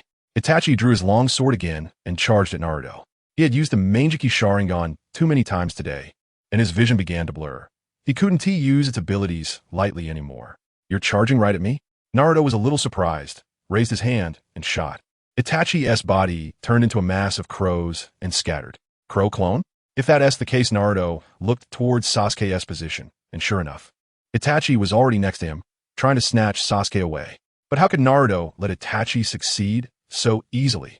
He used the Flying Thunder God technique and had already taken Sasuke 10 meters away. So fast. Itachi was shocked. The Manjiki pattern appeared in his eyes. He wanted to pull Naruto into the Tsukuyomi world. Just as the Tsukuyomi activated, Naruto felt a blur before his eyes, and he found himself bound to a cross. What a strange ability. Naruto looked at Itachi, who was holding a sharp blade, feeling somewhat contemplative, without a hint of nervousness. You shouldn't target Sasuke. You will regret it. Itachi stabbed the blade towards Naruto's stomach. Puchi. The sound of the blade, piercing flesh, echoed. But the cry of pain that followed wasn't from Naruto. It was from Itachi. Unbeknownst to him, Itachi had become the one bound to the cross, while Naruto had taken a role of the one holding the blade. What is going on? Itachi couldn't believe the reality before him. This was clearly his world. Tsukuyomi was indeed terrifying, but what was imagined was ultimately just an illusion, and I can make that illusion come true. Naruto's eyes also displayed 3 tomo, beginning to spin and morph into a vertical pupil shape. Impossible. Itachi felt a terrifying pressure emanating from those eyes. Itachi, you have the ideal of creating a world, yet you place it in delusions. In the end, Itachi thoroughly enjoyed the taste of his own ocular technique. When he recovered from Tsukuyomi, only 3 seconds had passed in reality. Huff, huff. Itachi knelt on the ground, drenched in sweat, panting heavily. At that moment, a youthful voice echoed from the side of the street. Uncle Yang, Brother Tiehua, this way. It's closer to the shrine this way. The voice of Shisui Uchiha was not loud, but very urgent, guiding others forward while fearing being overheard. Naruto and Itachi both turned to look, discovering Shisui leading dozens of Uchiha clan members over. They were both young and old, ninjas and civilians among them. Both were somewhat surprised. Naruto was astonished that most of the security department ninjas were still alive, and even Uchiha Izumi was among them, looking dazed. Uchiha Obito. It turns out that without the advantage of information, his single-eyed Sharingan isn't as terrifying as imagined. Uchiha Itachi was already shocked, trembling in spirit. He never expected that Shisui was still alive. At this moment, the people on Shisui's side also noticed the commotion on Naruto's side. Shisui, it seems you're working hard. Naruto looked at the large group following Uchiha Shisui, which included more than a dozen ninjas and about 20 ordinary clansmen. Moreover, Uchiha Shisui appeared to be injured all over, likely having just battled with the Root and Anbu ninjas. Uchiha Shisui hurried over, bowed, and apologized, gritting his teeth. Sorry, Naruto, sir. Uchiha Shisui didn't know how to address Naruto, but he was genuinely afraid that Naruto might turn against him given that he had brought so many people. Don't worry. Since I promised you, I will keep my word.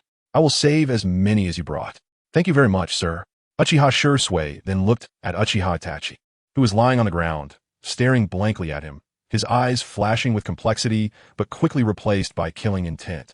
What does the sir plan to do with Uchiha Itachi? Shisui. Uchiha Itachi looked at Uchiha Shisui with complex emotions. Although in the past, Uchiha Shisui firmly believed in the will of fire, he placed his family and village on the same level. Now, Uchiha Itachi's actions were something Shisui could never forgive. Leave the eyes, and as for the rest, let the Uchiha clan handle it. Thank you, sir. Uchiha Shisui's gratitude was sincere. Uchiha Itachi lowered his head, breathing heavily, his fingers digging into the ground. Sorry, Shisui. I have reasons I cannot abandon. Red ribs appeared beside him, and a massive claw swiped at Naruto. Naruto, along with Sasuke, leaped back to avoid the attack. Just then, a green figure spun and charged towards Naruto. Konoha's strong whirlwind. Seeing this momentum, Naruto couldn't help but twitch his lips. And with Sasuke, he jumped again as Might Guy's whip leg created a deep pit on the ground. Naruto looked behind Might Guy and saw many more people coming. Leading them was the third Hokage, Hiruzen Sarutobi, followed by a large number of Anbu ninjas and ninjas from various villages, marching aggressively towards this side. A smile appeared on Naruto's face. It seems a new player is about to take the stage. After 6 consecutive updates, the little author has run out of steam. The plot of the night of the Uchiha massacre ends here. Tomorrow is the battle with the Konoha ninjas, and the massacre led by Sarutobi will still have several chapters. The Konoha arc will conclude, and the storyline of the ninja world will begin. Thank you for the support. Dear readers, Chapter 60 at this moment. Are we not joking? Itachi, are you okay? Might Guy stood in front of Uchiha Itachi, assuming a battle stance. Uchiha Itachi staggered to his feet, blood tears continuously streaming from the corners of his eyes, his gaze vacant, and everything before him had become a blur. He could only rely on sound to identify the person approaching. "Is it you, Gai-senpai?" "Yes, I've come with Hokage and the others. Don't worry. We'll help you avenge the Uchiha clan." This. Might Guy's words left Uchiha Itachi momentarily bewildered. The Uchiha's revenge? Just as Uchiha Itachi was about to explain, Might Guy charged towards Naruto. "You bastard. Not only did you invade Konoha, but you also slaughtered the Uchiha clan civilians. I will never forgive you. Hand over the hostages." Konoha whirlwind. Might Guy spun and kicked towards Naruto.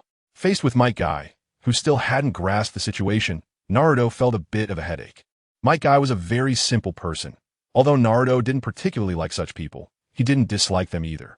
Moreover, the past month of training with Might Guy had been quite enjoyable. Naruto countered, dodging, and parrying, while also having Sasuke in his hands. Might Guy spun like a top, leaving even the Uchiha ninjas nearby, who were contemplating whether to help, feeling dizzy. "Shisui, should we help?" Uchiha Taiko cautiously asked Uchiha Shisui as he approached him. After all, Uchiha Shisui was the one who understood this masked man the most. They had only decided to walk together after encountering Shisui, who was fighting fiercely to protect their clan against the root. However, Uchiha Shisui shook his head and said, "No need." Uchiha Shisui understood Naruto's strength. Perhaps Naruto was considering a bit of their past friendship. Konoha Renge. After a clash with Naruto in midair, Might Guy twisted his body again to launch a powerful elbow strike at Naruto. Seeing this familiar move, Naruto couldn't help but feel a twinge of nostalgia. Naruto lifted his elbow, channeling chakra into it, and collided with Might Guy in the air. Might Guy was momentarily stunned, and he was sent crashing down into a deep pit, lying there with a dazed expression.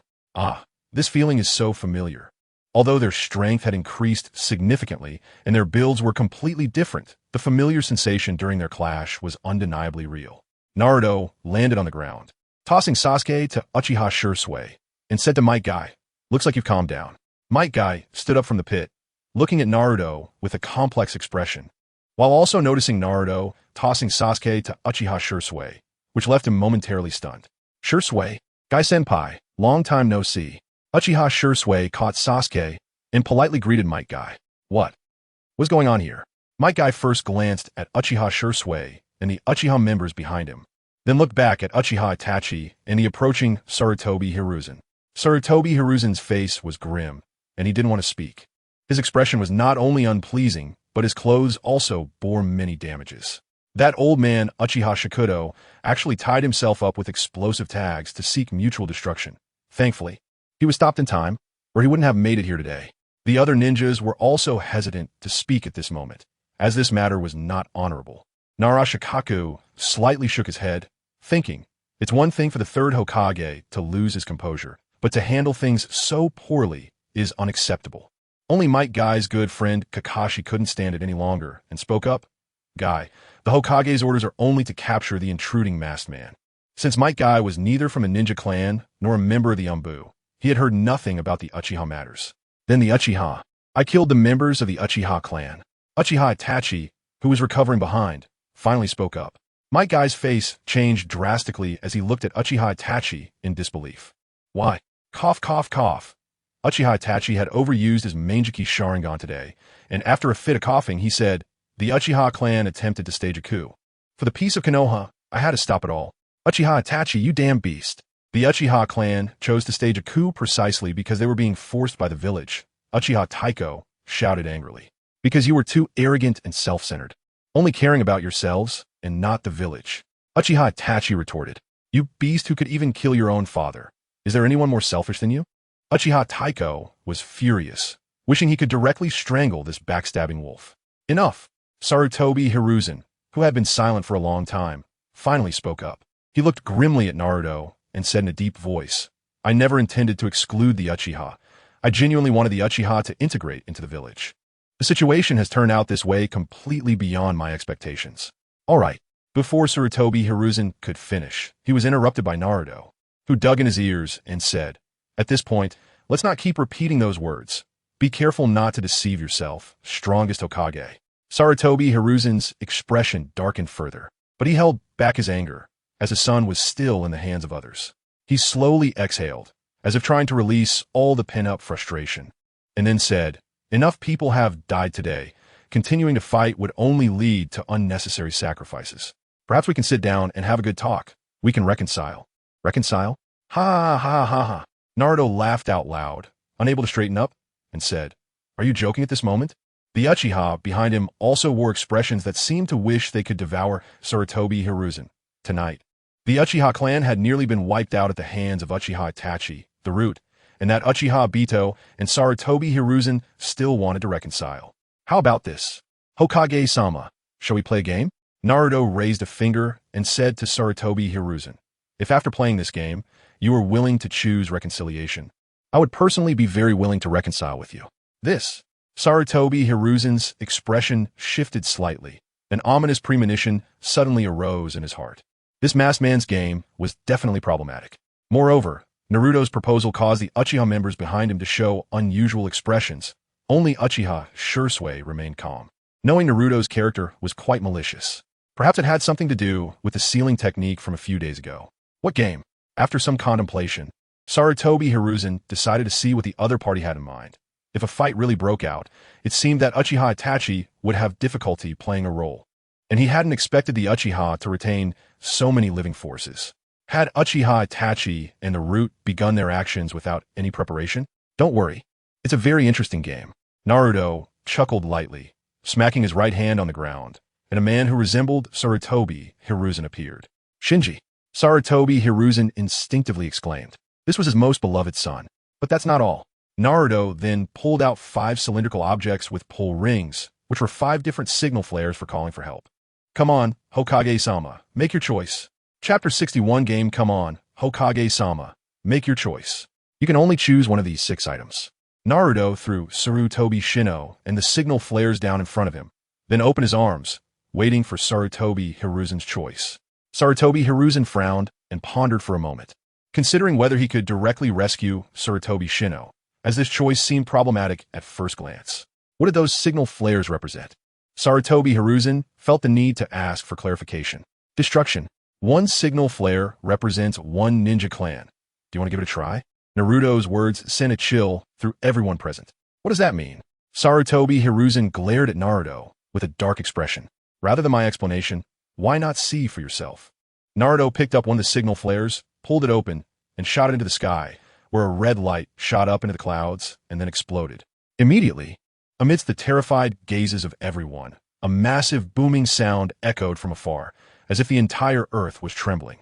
The crowd turned in fear towards the source of the sound, only to see a blaze shooting into the sky, a brilliant white light illuminating the entire horizon, with smoke and dust swirling.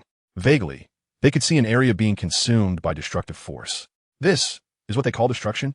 Sarutobi Hiruzen's eyes widened, disbelief written all over his face. Even the other ninjas who had come with him, as well as the remaining Uchiha members, looked equally incredulous. In an instant, the Konoha ninjas revealed an expression of uncontrollable anger. "You bastard!" They had already faintly heard the wails and alarm sounds coming from the village, and in that moment, the Konoha ninjas felt an immense fury. "Fire, Hokage-sama. That seems to be the territory of Elder Kurama." An Anbu ninja whispered in Sarutobi Hiruzen's ear. "What? This?" Sarutobi Hiruzen's expression changed drastically, and he hurriedly asked, "Is Elder Kurama in the clan?" The Anbu shook his head and said, "Elder Kurama and Elder Mito are currently in the Hokage building." "That's good." Hearing this answer, Sarutobi Hiruzen finally breathed a sigh of relief, but then gritted his teeth and looked at Naruto. "Can I know which ninja clans these signal flares represent?" "What? Does the Hokage-sama want to prioritize his own clan?" Haha. Naruto laughed heartily, but his words had already placed Sarutobi Hiruzen on the hot seat. He somewhat regretted asking this question. He had indeed thought about prioritizing the safety of his own clan, but now, feeling the countless piercing gazes behind him, Sarutobi Hiruzen became conflicted. The position of Hokage is also a matter of compromise. If others support him as Hokage, he naturally has to provide benefits to others. But right now, his own clan was facing the threat of annihilation. So what could he use to support Sarutobi Hiruzen? Naruto still had 4 signal flares in hand, and no one dared to gamble on whether one of them was from their clan. Watching this scene, Naruto became even more pleased and cheerfully said, "Since that's the case, let me give you a little hint. Naruto picked up another signal flare from the ground. What are you doing? I haven't chosen yet. Seeing this, Sarutobi Hiruzen urgently tried to stop him. Naruto shook his head and said, I just want to kindly remind you, this one is from the Sarutobi clan. Thank you. Sarutobi Hiruzen nearly ground his teeth, knowing that if he wanted to continue being Hokage, he absolutely could not choose this one. Kaku, Hachi, do you have confidence in controlling him? Hearing Sarutobi Hiruzen's whisper, Yamanaka Hachi and Nara Kaku exchanged glances, both seeing the helplessness in each other's eyes. Hokage-sama, please don't make it difficult for us at this time, Nara Kaku said with a bitter smile. Even though they were staunch supporters of the Hokage, they wouldn't dare agree to such a thing. If they messed up, they wouldn't be able to bear such a huge burden. Hokage-sama, is a split second enough? Uchiha Itachi spoke up. His current physical condition was terrible, and if he continued to use his Manjiki Sharingan, it would likely leave irreparable consequences. However, the might of that ability could not be allowed to continue. Sarutobi Hiruzen and the few people beside him looked at Uchiha Itachi with suspicion. Sarutobi Hiruzen also calculated the relative distance. If he used ninjutsu and considered Naruto's speed in pulling the signal flare, he nodded. Wait for me to casually choose one, Itachi. Find a way to control him for a moment, and we will all exert ourselves to take him down. That signal flare? A small clan leader spoke up. Sarutobi Hiruzen shook his head and said, the signal flare is not the key.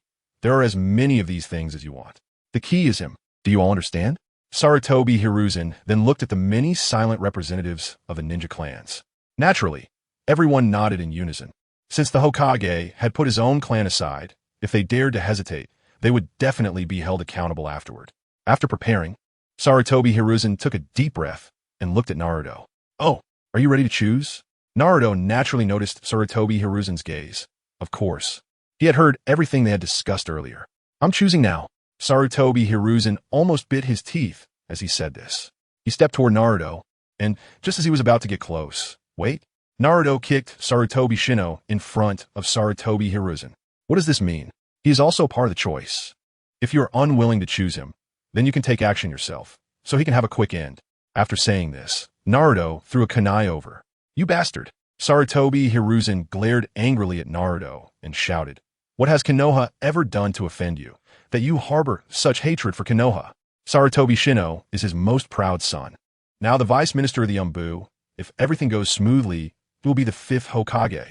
Naruto fell silent, then suddenly spoke. Do you really want to know? Are you afraid to face your true self? Sarutobi Hiruzen suppressed his anger, his hands behind his back, making gestures. Although in a visual blind spot, he still guessed the other party's thoughts. Sai, want to know everything is not acceptable. 3rd Hokage. You are too greedy. As punishment, let us let you witness Konoha's despair. Although he spoke respectfully, there was not a trace of respect in his tone. You, originally glaring at Naruto, secretly signaling. Sarutobi Hiruzen's eyes widened in disbelief upon hearing that familiar title. Looking at Naruto with incredulity, you are. Naruto had already taken off his mask. Chapter 62. I am a fox demon. Naruto, how could it be you? Sarutobi Hiruzen's eyes were nearly popping out, and the expressions of the others were not much better. They could never have imagined that such a terrifying act was carried out by a child. Only Kakashi and Might Guy quickly reacted after a brief surprise. He was responsible for protecting and monitoring Naruto, and he could naturally notice many of Naruto's strange behaviors, although he rarely reported them to Sarutobi Hiruzen. As for Might Guy, he had already begun to suspect Naruto's identity after that elbow strike. Although they had only trained together for a month, Naruto had left a deep impression on Might Guy among the young people. No one else agreed with his martial arts except for Naruto. Why is it impossible for me? Naruto suddenly grinned, revealing his sharp fangs. I am a fox demon. Boom. A violent and terrifying chakra erupted from Naruto, and 4 tails wildly danced behind him, creating a massive fox apparition. In the eyes of all the ninjas present, it was as if they saw the overwhelming figure of the 9-tails fox again, bringing an unparalleled sense of oppression. Fox demon. Damn it, stop him. Someone shouted loudly. He saw that Naruto had already used chakra to pull the signal flares on the ground. Stop, Naruto! Sarutobi Hiruzen also shouted, quickly forming seals with his hands. However, it was all too late. Naruto's gaze was cold as he lightly waved his finger, and 4 signal flares were simultaneously released. The brilliant light lit up the Uchiha clan, and an even more dazzling light illuminated the entire Konoha village. Naruto was well aware that the power of these 4 large spirals was not enough to destroy Konoha.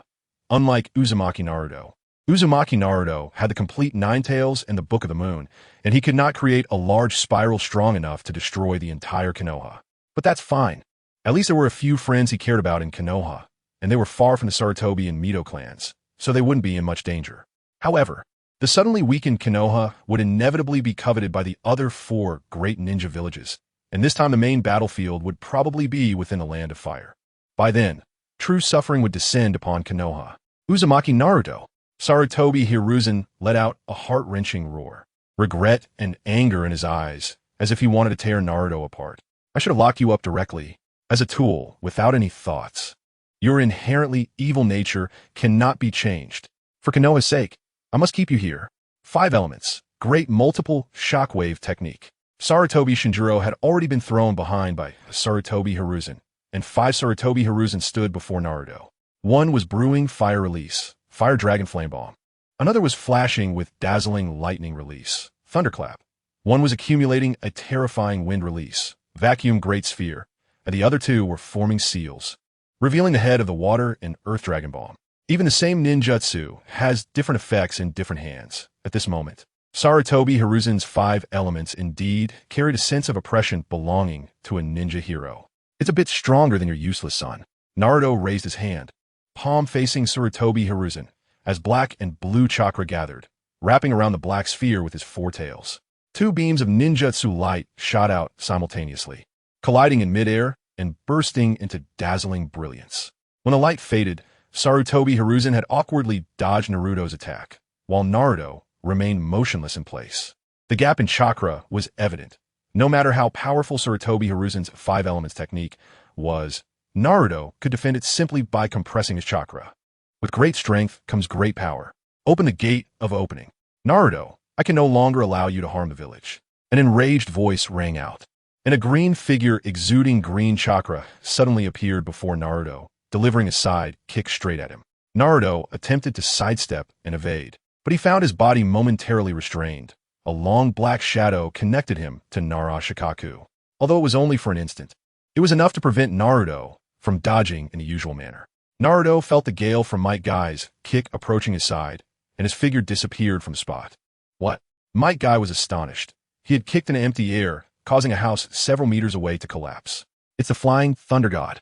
As a former comrade of Minato Namikaze, Narashikaku recognized Naruto's technique at a glance. Naruto's figure appeared near the Uchiha, watching the eager mini Uchiha. You all go to the South Shrine. Uchiha Tetsuhiko, who was about to take action, froze, instinctively asking, why? Naruto merely glanced at him coldly. You will only be a hindrance. Zzz. In just a moment, a harsh sound rang out. Kakashi had already charged in with Raikiri, heading straight for Naruto's chest. Naruto simply grabbed Kakashi's Raikiri with his palm wrapped in tailed beast chakra. He then punched Kakashi in the stomach and directly threw him out, causing him to crash through a large number of houses before falling silent. Naruto only cast a deep glance and did not care much. He was about to take the initiative when he found his body restrained again, even more strongly than before. Several ninjas from the Nara clan were jointly using the shadow imitation technique. Seize the opportunity, Narashikaku shouted. Several cloaked ninjas from the Aburame clan had already made their move. Buzzing, a large number of black insects surged out like a black wind from their sleeves. Rushing towards Naruto, the black wind swept by, and a mass of insects covered Naruto's tailed beast cloak, but in an instant, they became incredibly violent and began to attack each other. In no time, the ground was already covered with black insect corpses. How is this possible? Several Aburame clan ninjas were shocked. They felt the sensations transmitted by the insects, and their eyes turned red, collapsing to the ground in convulsions. Brutality, cruelty, hatred. You do not understand the Nine Tails chakra at all. The blue chakra ball gathered in Naruto's hand, and he vanished, appearing above several Aburame clan ninjas, delivering a downward blow. Damn it, Tidal Peacock. Seeing that several teammates had been dealt with, Might Guy began to throw punches from distance, sending a large number of shockwaves and flames flying towards Naruto, forcing Naruto to keep dodging with the Flying Thunder God. Watching Naruto constantly dodging, Uchiha Tetsuhiko's expression became hesitant as he looked at Uchiha Shisui, who was already preparing to leave, and said, "Are you really not going to help?" Uchiha Shisui shook his head and said, "There's no need. Naruto can handle it. We should prioritize ensuring the safety of our clansmen." Naruto's true trump card was useless. Seeing the panicked expressions on the faces of over 20 Uchiha civilians, Uchiha Shisui hurriedly stepped forward to calm them down, intending to lead them away first. This scene was naturally noticed by the Anbu, who immediately reported to Sarutobi Hiruzen, who was adjusting his state. "Hokage-sama, what about those Uchiha?" Sarutobi Hiruzen frowned and said, "Ignore them. The priority now is to deal with Uzumaki Naruto, with the flying thunder god and the power of the tailed beast. He is the greatest threat to the village." Chapter 63, Day Tiger. Everyone, pay attention to whether there are flying thunder god marks under your feet or on your body. Nara Shikahisa shouted again, his expression very serious, his eyes fixed on Naruto's dodging movements. "Strange, why is his flying thunder god more agile than the fourth Hokage?" Shikahisa. Every time Naruto appears, there is initially no flying thunder god mark. He appears out of thin air before using it. A sensing-type ninja came to his side and reported this situation he had just discovered. "What?" Nara Shikahisa was shocked. "Naruto can place flying thunder god marks from a distance. No wonder his flying thunder god is far more agile than Minato Namake's. In this case, there is no way to deal with Naruto. Large-scale ninjutsu or absolute speed must be used." Open the 8th gate. Might Guy entered the 3rd stage, and the originally green chakra steam on his body turned blue. The proud Azure beast of Konoha. This time, at close range, Might Guy's speed matched that of the flying thunder god. Boom! Naruto also had no intention of dodging. Facing Might Guy, the steel-like fist struck Naruto's elbow, sending waves of pain through him, making Naruto feel as if the bones in his elbow were about to crack. The human elbow is extremely hard, even harder than most metals, and is also a point where power can easily be unleashed, which is why Naruto used an elbow strike. Only in this way could Naruto barely contend with Might Guy's well-trained body. "Uncle Guy, this might be our last match." A smile remained on Naruto's face, though the sharp teeth and vertical pupils made him look somewhat sinister. Bang, bang, bang, bang. "Naruto, you shouldn't do this." Might Guy's expression became even more fierce. Opening the 7th gate was too much of a burden for him now, and his face no longer resembled that of a human. "There's no should or shouldn't. It depends on whether I want to." Naruto's tone was very arrogant, but he now had the capital to be arrogant. Bang! After another strike, Might Guy did not charge forward again. "Naruto, this strike is not so easy to take." The blue steam on Might Guy became more solid, and his momentum rose again. Might Guy assumed a stance for a straight punch against Naruto. Naruto did not dodge, facing Might Guy's final and strongest strike. He had no intention of evading. He was not Might Guy, and there was no need for him to dodge. Might Guy was the challenger. Black ribs appeared around Naruto, quickly entering the 2nd stage. With the emergence of armor, he reached the 3rd stage. Day Tiger. As Might Guy threw his punch, the air around his fist was continuously compressed and then expanded towards Naruto, transforming into a tiger shape that bit into Naruto's Susanoo. This concentrated, super-fast straight punch was powerful, and when it collided with Naruto's 3rd stage Susanoo, the resulting shockwave forced the nearby Konoha ninjas, who were unable to intervene in the battle, to step back several paces. Weaker opponents were even sent flying, and even Minato Namake's, far away at the South Hessian Shrine, felt this wave, his originally gentle brows furrowing. Only Sarutobi Hiruzen remained standing still, unblinking as he stared at the battlefield. At that moment, he made a decision in his heart. The black Susanoo that took the hit was also sent flying dozens of meters away. The spot directly hit by the punch had a huge gash, and even the black ribs inside were broken inch by inch. Large pieces of black chakra fragments scattered in the night sky, eventually turning into tiny starlights that slowly disappeared. Unfortunately, Might Guy's strongest strike, after breaking Naruto's Susanoo, could no longer be sustained and only caused him a slight scratch. "Uncle Guy, I acknowledge your strength. In terms of taijutsu, I am willing to call you the strongest." Naruto expressed what he had wanted to say for a long time, but Might Guy had already exhausted himself and collapsed, losing consciousness. "Shikahisa, find a way to slow him down. Just let me catch him." Sarutobi Hiruzen whispered to Nara Shikahisa, then grasped the Enma and walked towards Naruto. "Understood," Nara Shikahisa replied. "Amaterasu." At that moment, Uchiha Itachi, who had finally found an opportunity for a sneak attack, unleashed his final attack and then fainted. The black flames shot towards Naruto's Susanoo in an instant, quickly attaching themselves, continuously burning and fiercely scorching Naruto's Susanoo. Looking at the black flames, Naruto felt somewhat strange. Is this the so-called strongest flame that supposedly burns everything? Naruto thought that even if it burned him for days and nights, it might not be able to kill him, as his chakra and ocular power were simply too abundant. However, Naruto still cancelled the Susanoo, leaving only the tailed beast cloak. Otherwise, it felt strange to be under this flame.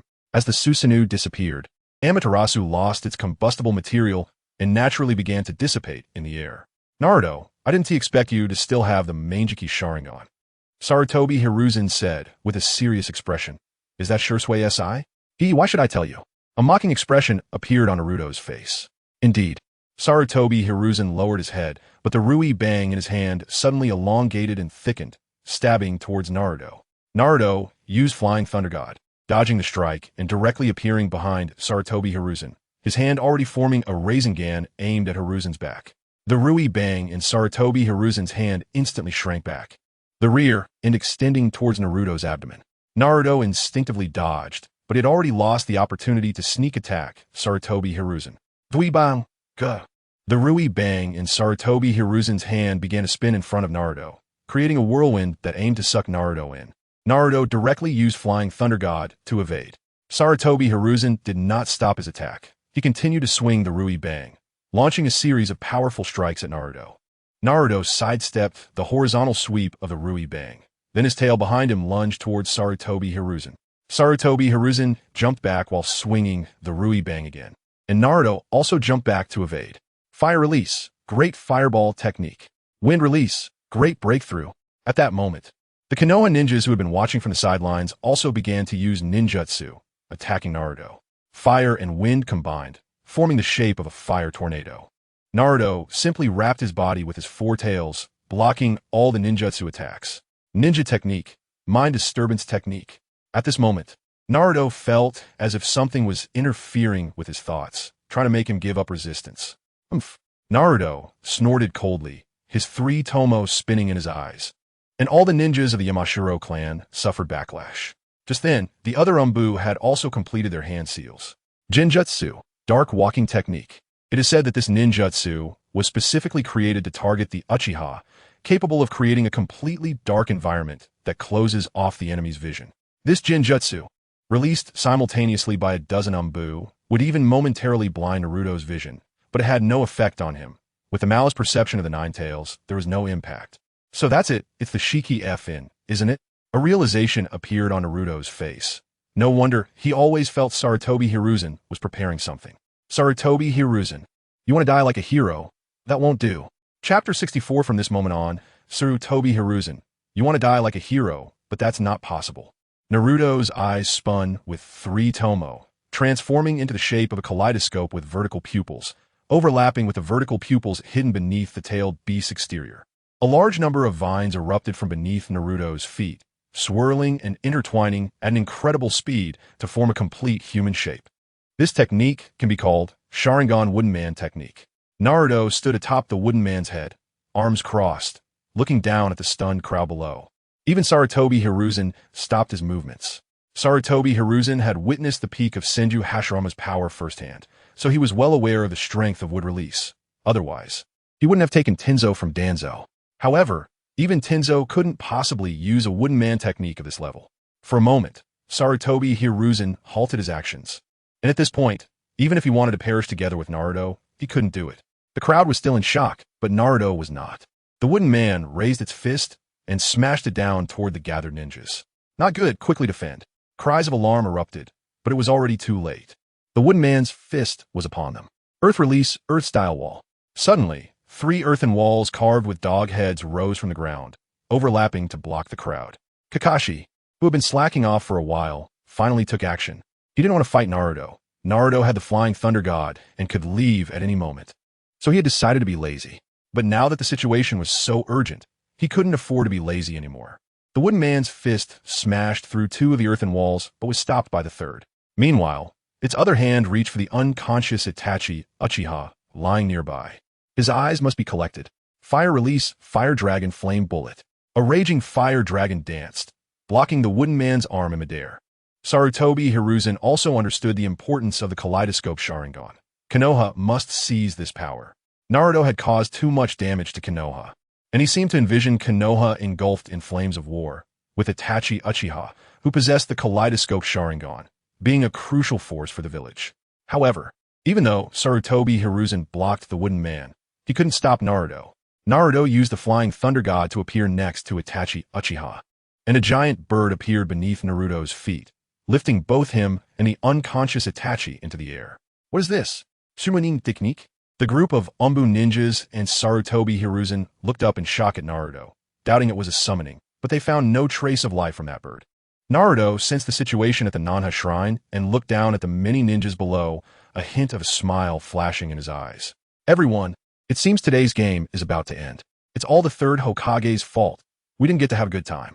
The expressions of the ninjas below changed, and Sarutobi Hiruzen suddenly became anxious. If Naruto left just like this, Konoha's fate would merely be a whim of the enemy. Naruto, are you really going to escape like this? Escape? Ha ha ha. Sarutobi Hiruzen, your confidence is truly amusing. Naruto's tone was filled with sarcasm as he loudly declared, other than Might Guy, you guys don't even have the qualifications to make me take you seriously. Damn Naruto. Sarutobi Hiruzen's eyes erupted with hatred as he shouted, Saru demon, go. Sarutobi Hiruzen raised his staff and pointed it at Naruto, the originally short staff extending toward him. However, before the staff could reach Naruto, a man draped in a white robe and wearing a mask appeared out of nowhere, kicking the Saru demon away and flashing onto the back of the giant bird. Why are you wearing a mask? Naruto curiously looked at the pure white mask on Minato Namikaze's face.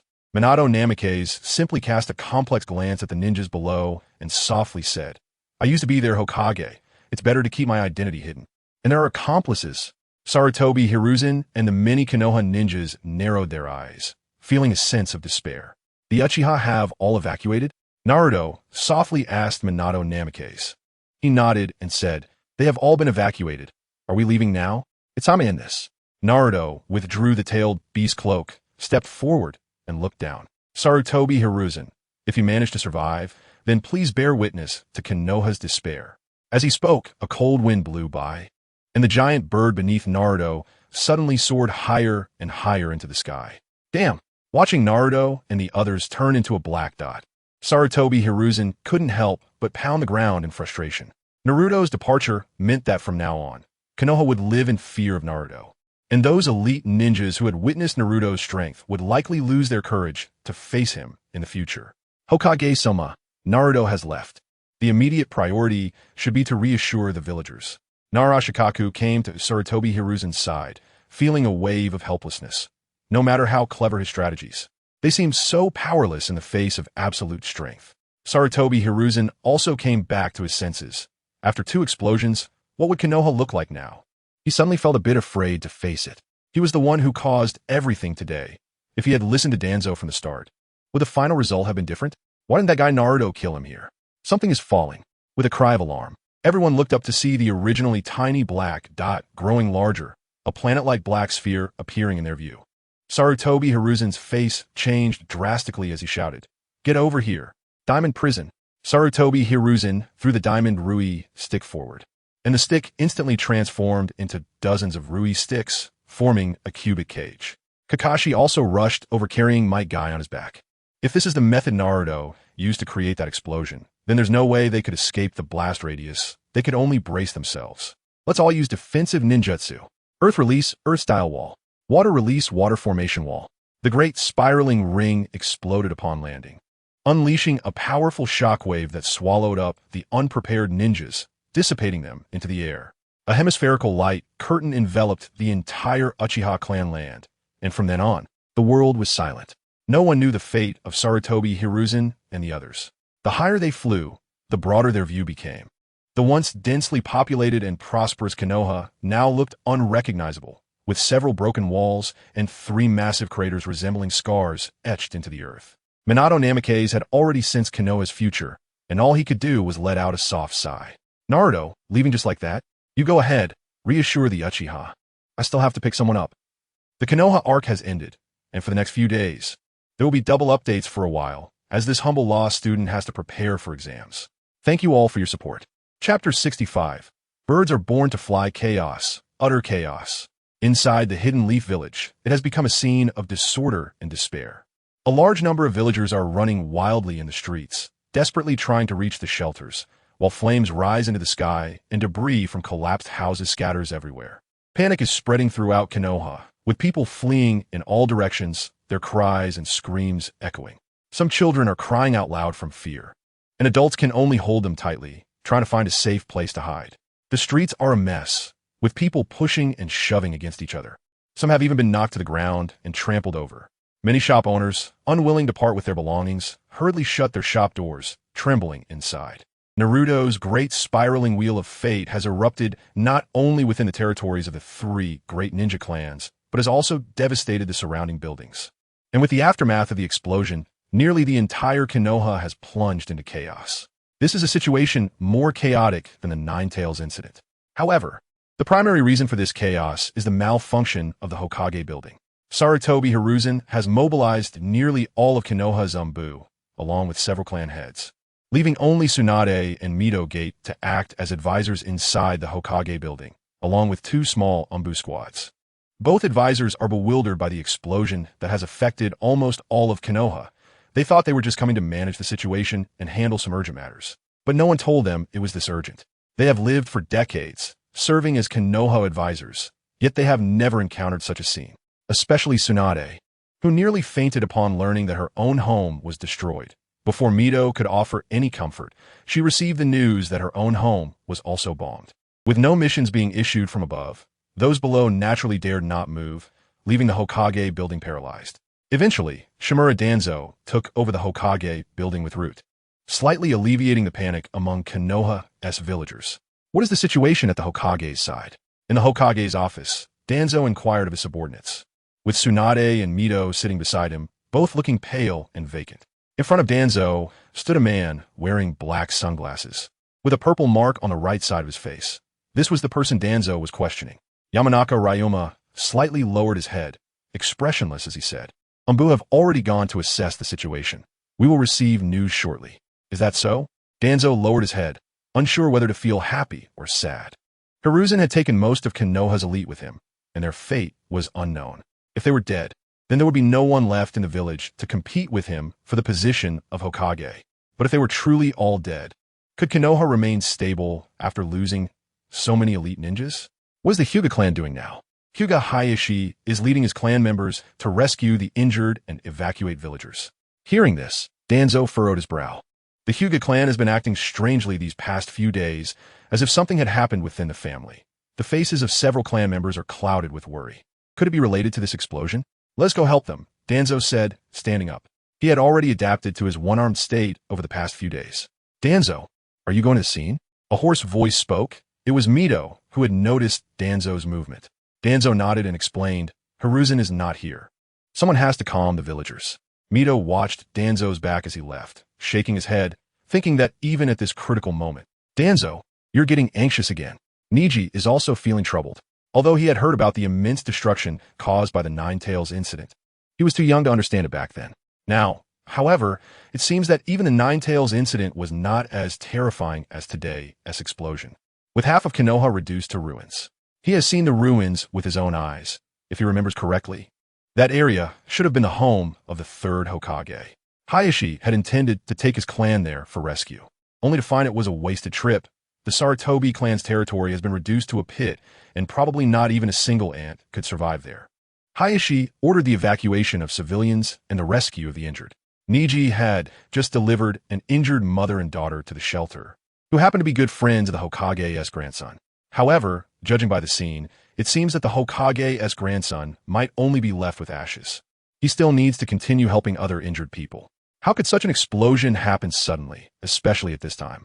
Niji pondered the reasons behind it when suddenly a light flashed in his mind, and slowly, he came to a halt, his expression becoming serious. Could it be that Naruto did this?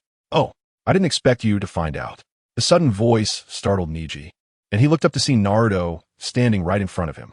Is it really you? Niji felt his throat dry. He hoped he wouldn't be mistaken as an accomplice. If you're talking about that ruin, then yes, it was me. Naruto admitted openly, and then asked, so, are you still planning to leave with me, the terrorist? This. Niji's face was still filled with confusion. Naruto frowned and said, Thinking twice before acting is a good habit, but being overly cautious can easily make others dislike you. Cough. I just was able to process it all at once. You. How could you do something so big without a word? Niji couldn't help but feel a bit emotional. Now both he and Naruto would be considered rogue ninjas. No, wait. Neither of us is a ninja yet. Then it's fine. Good. Do you have anything else to prepare? Can you give me half an hour? Of course, with the current Konoha, waiting half a day is no problem. Seeing Naruto agree, Niji immediately ran towards the Hyuga clan's territory, with Naruto following closely behind. Along the way, the once chaotic crowd instinctively parted to avoid the two, as if they hadn't seen anything. Niji didn't make Naruto wait for half an hour. He only fussed around at home for a while before coming out. Ready? Then let us go. As Naruto placed his hand on Niji's shoulder, Niji spoke again. Wait, do you have something else? Naruto said, a bit speechless. Couldn't he say it all at once? Niji's face showed a hint of complexity. Aren't you going to say something to Hinata? Naruto shook his head without hesitation, saying there's no need. Why? Niji could tell that Hinata liked Naruto, and Naruto usually took great care of Hinata. They seemed like a good match, and he wanted to hear Naruto call him brother-in-law. Hinata needs a real transformation. Naruto didn't give Niji a chance to speak further. Their figures flickered and disappeared from the spot, leaving the large branch family residence empty. A gentle breeze blew by, causing the wind chimes hanging at the doorway to softly ring. Inside the room, a pure white ribbon was simply tied to the window, with a line written on it as a farewell message. Birds are born to fly. Meanwhile, Hinata, who was resting in the main house at a distance, seemed to sense something, lifting her head to look at the sky. Even in the darkness, she could see a pure white bird flying towards the horizon. Chapter 66 first. We need to take over this country.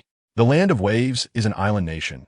It is called a country, but more accurately, it is just a small island. The economy here is poor, and the people live in poverty. More importantly, the Land of Waves is a country without ninjas. Although it has its own daimyo, it is ruled by a wealthy merchant named Kato. This Kato is quite rich. It is said he is one of the few billionaires in the world. And even if he looted the warehouses of the 4 major ninja clans in Konoha, he might still not compare in terms of wealth. The warehouses of the major ninja clans mostly contain ninjutsu, secret techniques, and similar items. Naruto even found the sealing book from the Sarutobi clan's warehouse, which is still stored in his sealing space. After all, ninja clans generally focus more on inheritance, while merchants often pursue profit. This is also why Naruto chose to settle in the Land of Waves. It just happens to complement the resources he has on hand. It was nearing October, but the weather was still hot. The waves, accompanied by the sea breeze, brought the salty and cool scent of the sea. This was Hyuga Niji's first time seeing the ocean, and he found it to be just as he expected, not as shocking as he had imagined. However, he unexpectedly saw someone at the entrance of a village. When Uchiha Sasuke woke up from his coma, he was still shouting about killing someone, insisting on doing so. But when he stepped out of the door, he happened to see his mother and a blonde aunt comforting a group of small children. Sasuke could no longer control himself and directly pounced into Uchiha Mikoto's arms. In the end, Uchiha Mikoto had to comfort her crying little son first. After crying for a while, Sasuke quickly regained control of his emotions. His youthful face now showed a hint of mature rationality, and he told his mother to go comfort the other children while he wandered around alone. Sasuke? Niji instinctively called out his name. At that moment, seeing Sasuke made him think he was still in Konoha. Upon hearing the voice, Sasuke turned his head and, upon seeing the two figures, showed a look of surprise. Naruto, this guy. Niji couldn't help but twitch his mouth. He called him, yet this guy's first reaction was to think of Naruto. Was he being too dismissive? Looks like you've recovered quickly. Huh, Sasuke? Naruto also greeted Sasuke and felt somewhat intrigued by this sense of fateful entanglement. It was really peculiar. Sasuke hurriedly ran over and stopped in front of Naruto, curiously asking, "Why are you guys here?" "I brought Naruto here." Niji pointed at Naruto. "You're here because I brought you." Naruto smiled and pointed at Sasuke. Sasuke looked skeptical and said, "But my mom said it was the 4th Hokage who brought us here." 4th Hokage? Niji blinked, his little head filled with big doubts. Hadn't he sacrificed himself a few years ago? "I asked the 4th Hokage to bring you here." Naruto smiled, wanted to give a simple explanation when he heard a voice not far away. "Naruto-kun, you finally made it." The three turned to see that it was the blonde aunt from before. Yaoshi Nanoyu felt somewhat relieved upon seeing Naruto. For some reason, even though Naruto was just a child, he gave a strong sense of security. A few months ago, She had been suddenly thrown into the land of waves, which had left her feeling lost for quite a while. Miss Nanoyu, the Uchiha clan should have calmed down by now, right? Yes, with Naruto-kun's display of power. Along with the 4th Hokage and Mrs. Mikoto, the Uchiha have been quite cooperative. Nanoyu couldn't help but smile. She had always heard how extreme and arrogant the Uchiha were, how cold and paranoid they could be. But today, after arriving at the village, they were all behaving quite obediently. Naruto nodded in satisfaction. Since the Uchiha were behaving so well, he had no intention of making an example of them. In that case, go notify the Uchiha and have them select a few representatives to come for a meeting. Yes. After Nanoyu agreed, she went to notify the others.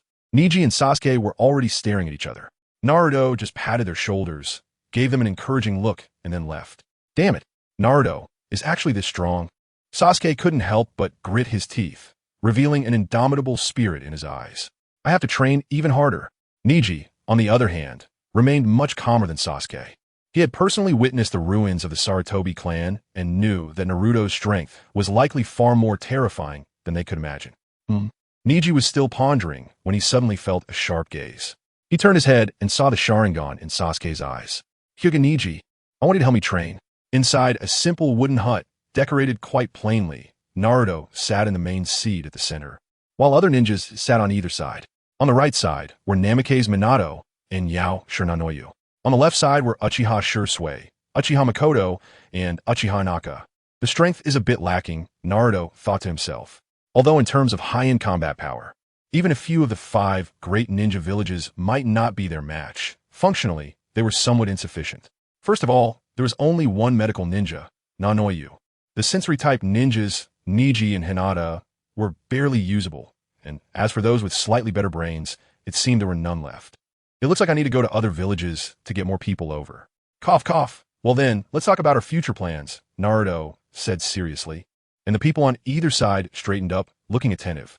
First, let me talk about our ultimate goal, unifying the ninja world. Upon hearing this, everyone present reacted with surprise. Even Minato showed an astonished expression, not expecting this. However, Uchiha Naka displayed an enthusiastic expression, which surprised Naruto, but he did not dwell on it and continued.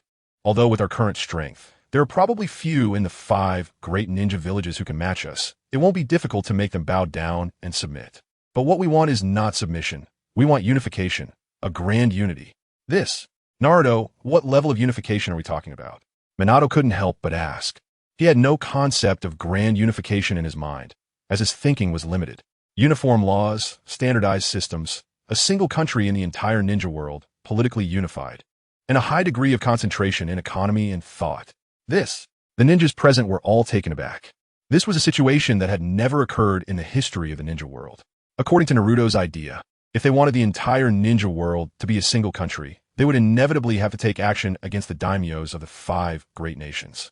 However, ninja villages had always served the daimyos, so wouldn't that be going against the world? At that time, they would surely be besieged by the 5 great nations. Everyone looked to Minato, as this was something better suited for him to address. Naruto, if that's the case, the daimyos of the 5 great nations. Minato was after all a traditional ninja, and he needed the daimyo of the Land of Fire to grant him the title of Hokage. What? You still need to care about the opinions of a few bugs? Ninjas possess tremendous power, yet they have to submit to a group of useless feudal lords, which seems quite strange in this extraordinary world. Feudal lords are such that a single fireball jutsu could wipe out a large area. Minato Namikaze. The system of the ninja villages has become outdated.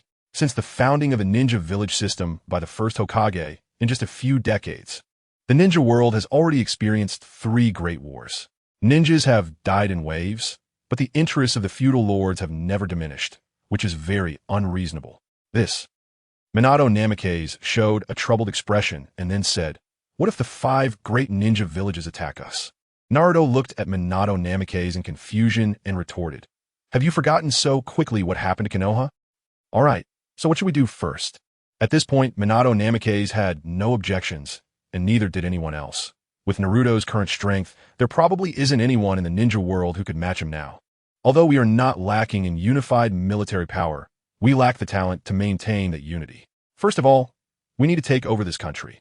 I'll just directly take Inazuma, since they are both island nations. Occupying the neighboring water country would make it even more fitting. Chapter 67. The Death of Itachi, Naruto-kun. If you really want to do this, I don't recommend choosing the Land of Waves. Pharmacist Nanoyu spoke up, her voice somewhat subdued. What is your reasoning? Naruto gestured for pharmacist Nanoyu to continue. Based on the intelligence I've gathered in the past 2 months, the Land of Waves is an extremely impoverished country.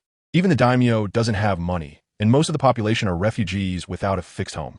It's common to see scenes of dead bodies from starvation on the streets. If we really take over this country, it would probably just be a mess. Is that so? Naruto smiled and said, I feel like that has more of an advantage. Huh? Pharmacist Nanoyu couldn't quite understand. Think about it, a small, impoverished place like this on an island. It's probably hard for anything that happens here to be noticed by the outside world. Plus, most of the common people here are homeless and can't even afford food, which means their sense of national identity is low. Isn't this precisely our chance to completely take over this country? But if that's the case, we want to have the money to support those common people. We may not have money, but someone does, right? A mischievous smile appeared on Naruto's face, and pharmacist Nanoyu realized what he meant. However, Kato is still a businessman. Can a bully who uses violent means to monopolize a country's transportation still be called a businessman? Nanoyu, we could be warm like spring to friends, but we must be as ruthless as winter to our enemies. Well, all right. With that said, pharmacist Nanoyu didn't press the issue further and instead asked, when do we act? Let us investigate Kato as company assets in detail over the next couple of days. We shouldn't waste time and can also try to make contact with the daimyo of the Land of Waves. If he agrees to our demands, that would be best. If he doesn't, then we'll help him agree. Let us leave it at that for now. Naruto planned to take some time to think about how to change this country based on the conditions of the Land of Waves. Naruto-sama, please wait a moment. Just as Naruto was about to end the meeting, Uchiha Inahiko hurriedly spoke up. Naruto thought Uchiha would remain silent, but he actually spoke. Is there something else? It's about Uchiha Itachi. A night passed quickly. The sun rose, and the world became bright again. But the recently awakened Uchiha Itachi found himself surrounded by darkness, for he had lost his eyes. Cough, cough, cough, cough, cough, cough. Uchiha Itachi suddenly began to cough violently, feeling as if countless needles were stabbing his throat, itching and painful, with drops of blood spilling from the corner of his mouth. Enduring the discomfort in his body, Uchiha Itachi tried to feel around him, only to find that his hands and feet were bound, tied to a pillar, making it difficult for him to move. Where am I? Did Naruto capture me? What about my eyes? Uchiha Itachi's mind was in turmoil. But at that moment, he heard a familiar sound of footsteps approaching. Itachi, you're finally awake. Sasuke's voice rang in his ears, making Uchiha Itachi's heart tighten, leaving him momentarily speechless. Sasuke, is Itachi awake? Another gentle and familiar voice sounded, causing Uchiha Itachi to tremble all over as he painfully uttered 2 words. Mother. Hearing her child's call, even Uchiha Makoto, who had long been prepared, couldn't help but feel a tremor in her heart. After all, he was still her child. She didn't understand why Itachi, who had always been obedient and sensible, would do such a thing. But now that it had happened, she had no chance to regret it. Without Naruto, she might have died alongside her husband at Itachi's hands. Itachi, today, never mind. You'll understand soon. Uchiha Makoto sighed. Sending her child to die was more painful than she had imagined. Mom, you should go first. Seeing his mother on the verge of tears, Sasuke felt a pang of sympathy and wanted her to leave first. Uchiha Makoto stubbornly shook her head, gently patting Sasuke's little head. How could she show weakness in front of her younger son? The crybaby has grown up. How does the clan plan to deal with me? Uchiha Itachi spoke with difficulty, knowing his mission had failed. Not only had he failed, but he had also caused irreparable damage to Konoha, dragging it into a quagmire with his own hands. He was now resigned to his fate and no longer wished to resist. Having lost his eyes, he could not fight back. You will bear the guilt of slaughtering your clan and die before the eyes of all your clansmen, and I will be the one to grant you death. Upon hearing this, Uchiha Itachi paused for a moment, but his expression showed no change. The 2 black holes of his eyes stared at Sasuke, making him feel uneasy. Hey, hey, hey. Ha, ha, ha. Uchiha Itachi suddenly threw his head back and laughed wildly. The scabs around his eyes broke open again, and 2 streams of blood tears flowed down, making him look exceedingly sinister. I see. Sasuke, I didn't expect you to be the one to end my life. Since that's the case, let me see your resolve. How much hatred can you have for me, the one who slaughtered our clan? Snap. Sasuke clenched his fists. He had never seen Itachi like this. He intended to kill all their clansmen, So why could he still laugh so recklessly? You bastard. Bang. In his fury, Sasuke punched Uchiha Itachi in the face, the powerful blow causing Itachi's head to twist to the side. If he weren't tied to the pillar, he would probably have been sent flying. Cough, cough, cough, cough, cough, cough, cough, cough, spit. Uchiha Itachi coughed violently again, blood pouring from the corner of his mouth, and finally spat out a few teeth that had just been knocked loose, but he still wore a mocking smile on his face. My foolish little brother. Bang. You bastard. Sasuke punched again, causing Uchiha Itachi's head to tilt once more. Shut up. Bang. Another punch, and Uchiha Itachi's head tilted the other way.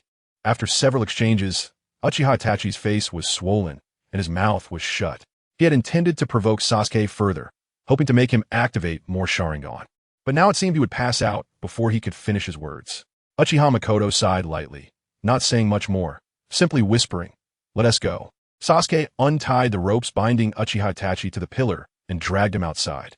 Uchiha Itachi's chakra had been sealed, so there was no need to worry about him escaping. Throughout this process, Uchiha Itachi showed no reaction and did not provoke Sasuke any further. There was no point. In the center of the village, a platform had already been erected, and Uchiha Itachi was being forced to kneel on it. Uchiha Nahiko and Sasuke were also up there. This village was built by the common people of the Land of Waves at Nanoyu's expense. In the entire village, only the people brought by Naruto were present. Others didn't dare to come near. Naruto, what are you planning to do? Niji was still unclear about what had happened.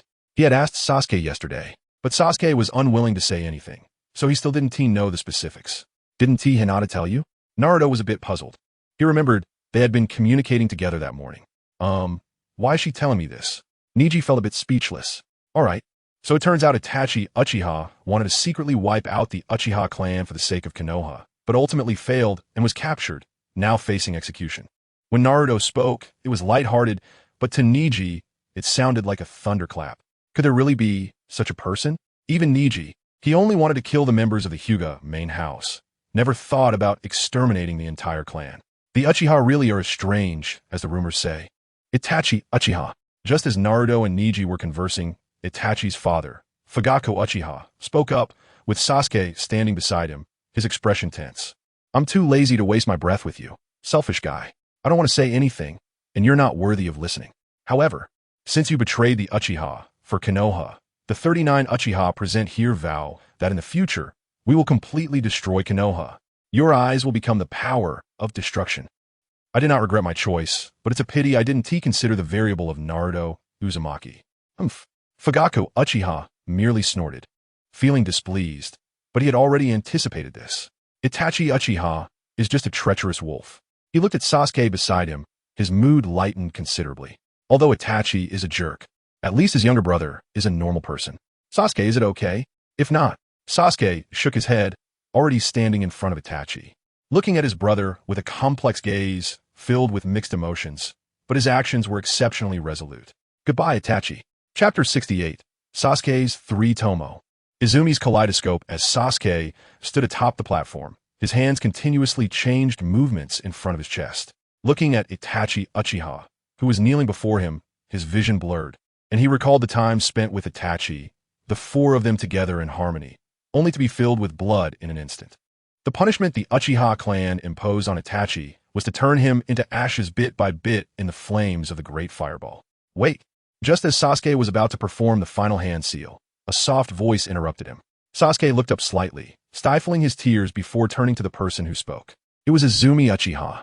However, at that moment, Izumi Uchiha was nothing like the impression he had of her.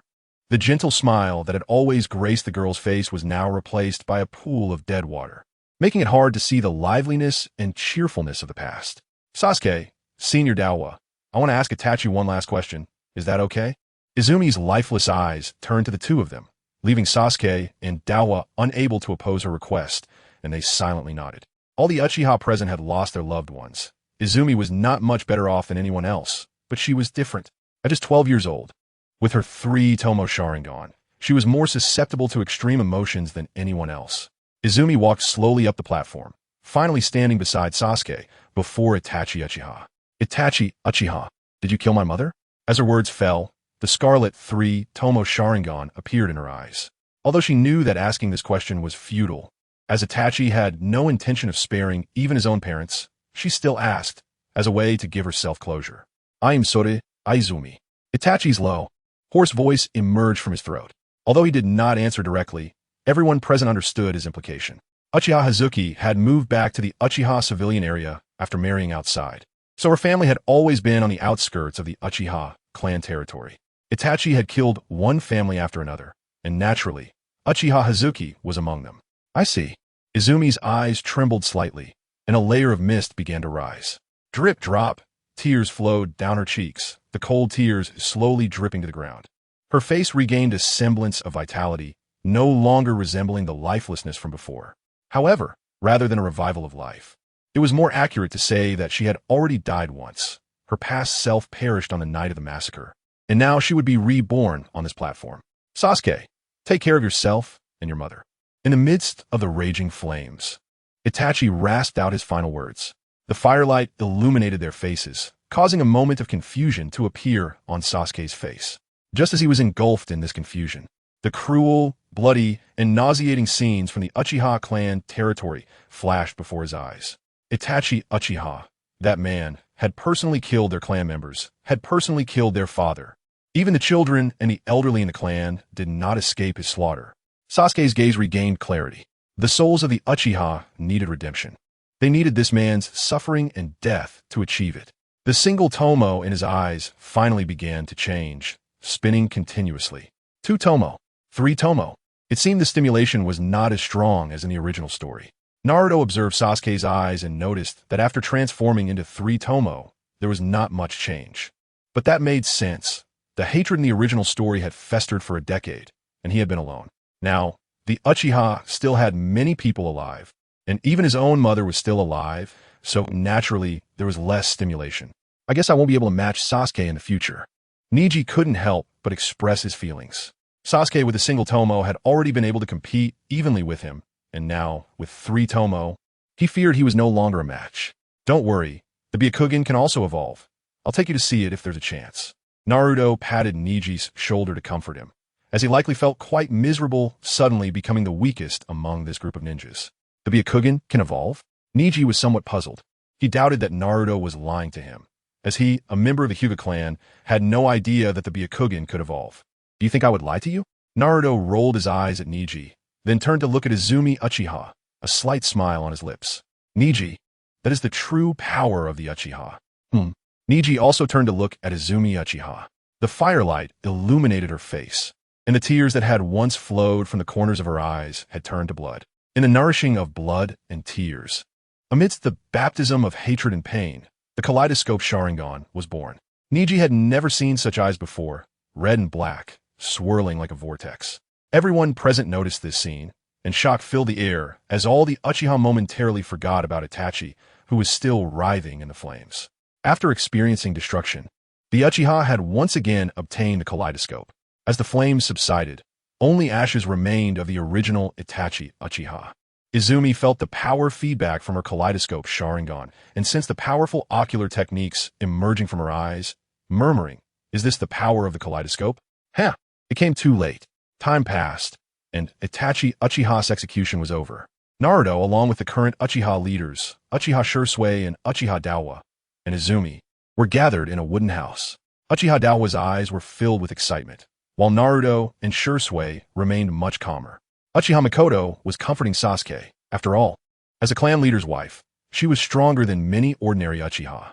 "My lord, as long as you grant me the opportunity to take revenge on Konoha, Izumi Uchiha will become your most powerful weapon."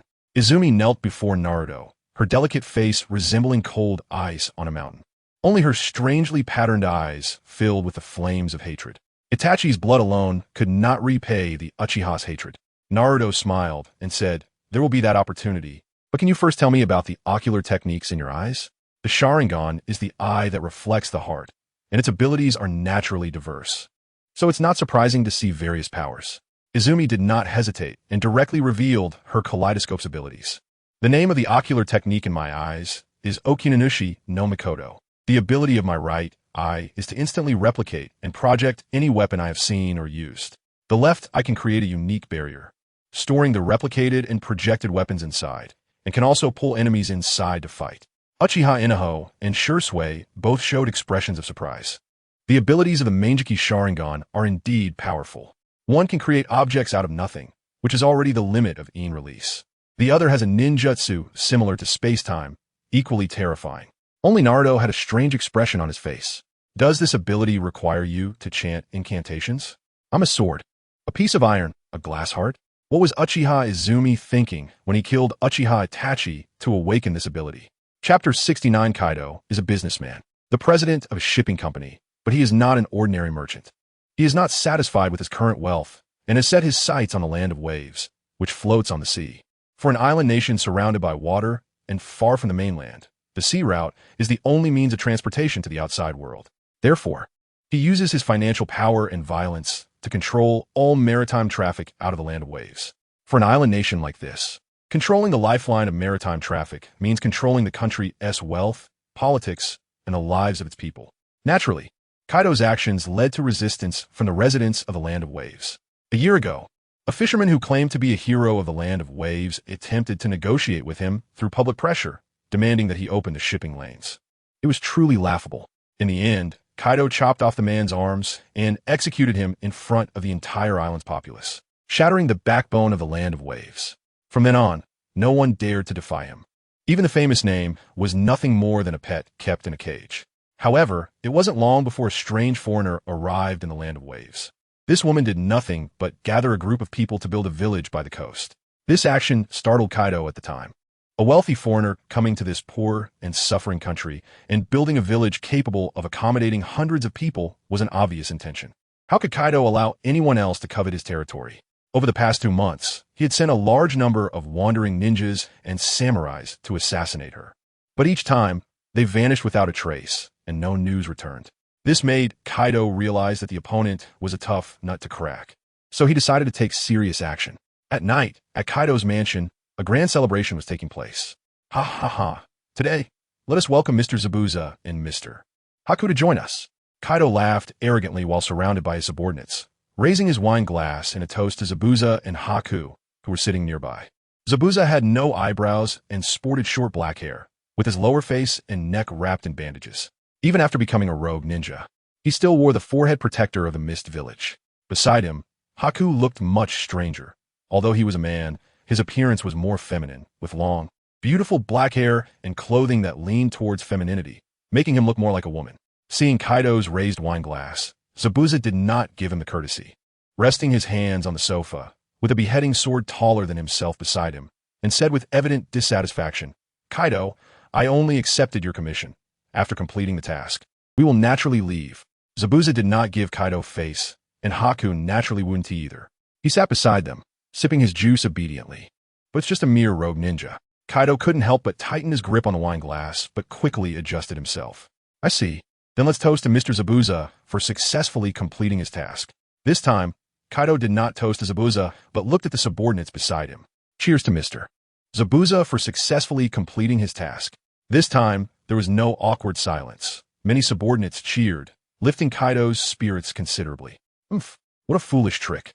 Zabuza couldn't help but sneer. He originally planned to leave directly, but upon seeing Haku, who was happily drinking his beverage, he decided to stay a little longer, considered a reward for the tool. However, while everyone was cheering, no one noticed that a group of people was secretly observing from a distant mountain. Sia, are there any other guards besides those 4 at the entrance? Uchiha Izumi asked the green-haired girl beside her, who was using her Byakugan to observe. Hinata Sia carefully looked and shook her head, saying, "There are only those 4.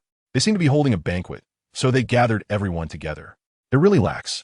Uchiha Izumi suddenly felt a bit disheartened. This was the first task given to them Uchiha by Naruto, and she thought it would be somewhat difficult, but it turned out to be a bunch of rabble. Just as Uchiha Izumi was pondering, Hinata Sia suddenly gasped softly. "What's wrong?" Uchiha Izumi asked. Hinata Sia frowned and said, "There are 2 strong chakra signatures in the mansion. One of them should be quite powerful, probably not inferior to Brother Inari." "Oh, I thought it would just be a bunch of weaklings. Are there any other suspicious places?" Uchiha Izumi was eager to test her strength. Hinata Sia shook her head and said, "No, except for a few guards, everyone else is inside the mansion, and there are no abnormalities in the surrounding area." "All right, then let us prepare to act."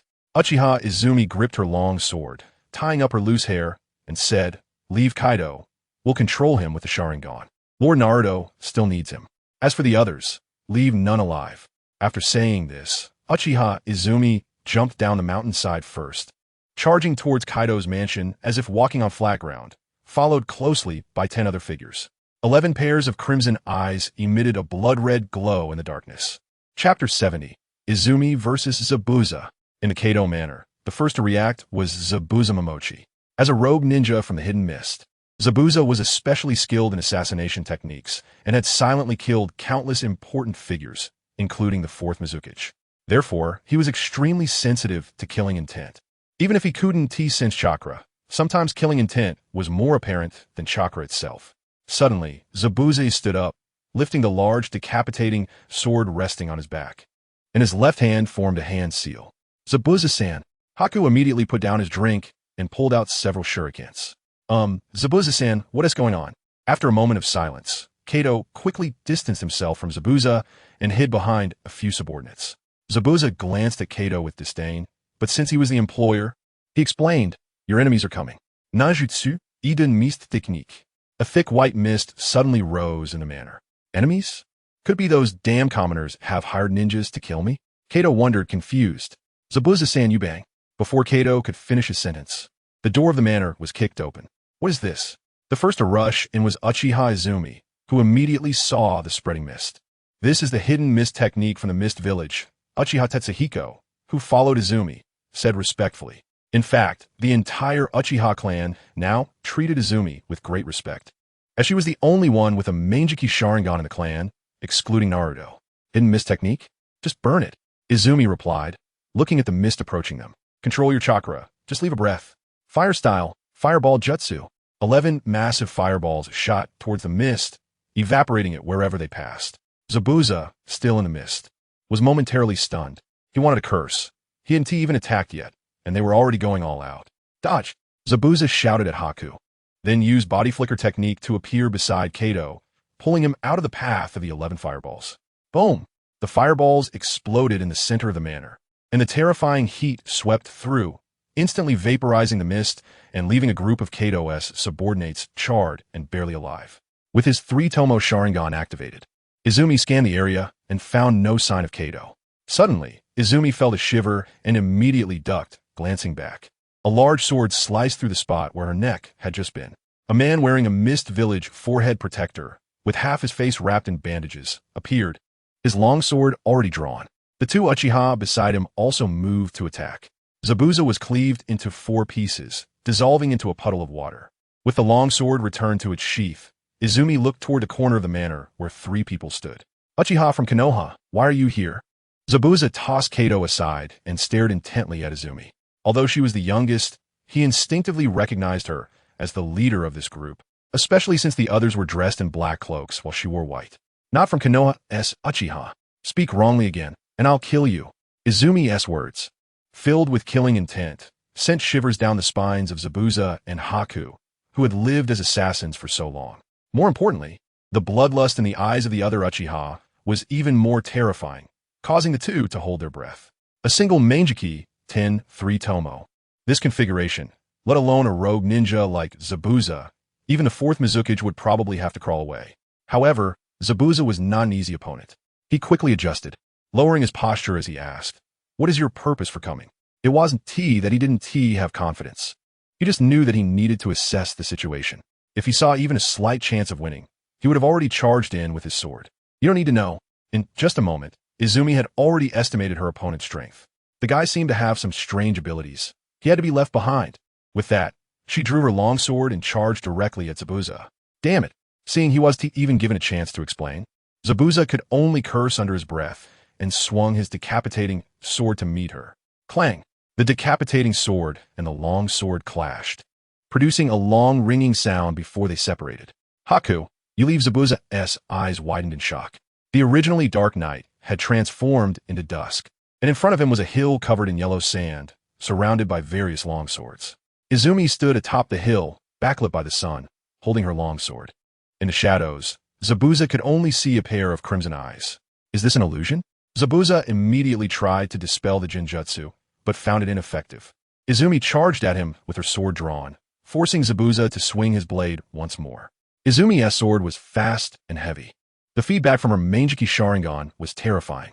Originally only a CH Nin, Izumi could now overpower Zabuza, a seasoned J Nin, even in Taijutsu. The battle between them quickly concluded, and with all her strength, Izumi soon defeated Zabuza. When Zabuza reappeared in Kato manner, a gaping wound stretched from his left shoulder to his right abdomen, causing him to collapse to the ground. He looked around at Haku and Kato, discovering both stood there in a daze, clearly controlled by the Sharingan. Zabuza couldn't help but let out a self-deprecating laugh, thinking he was only taking on a small task, never expecting it would turn into such a mess. Decapitating sword? Huh?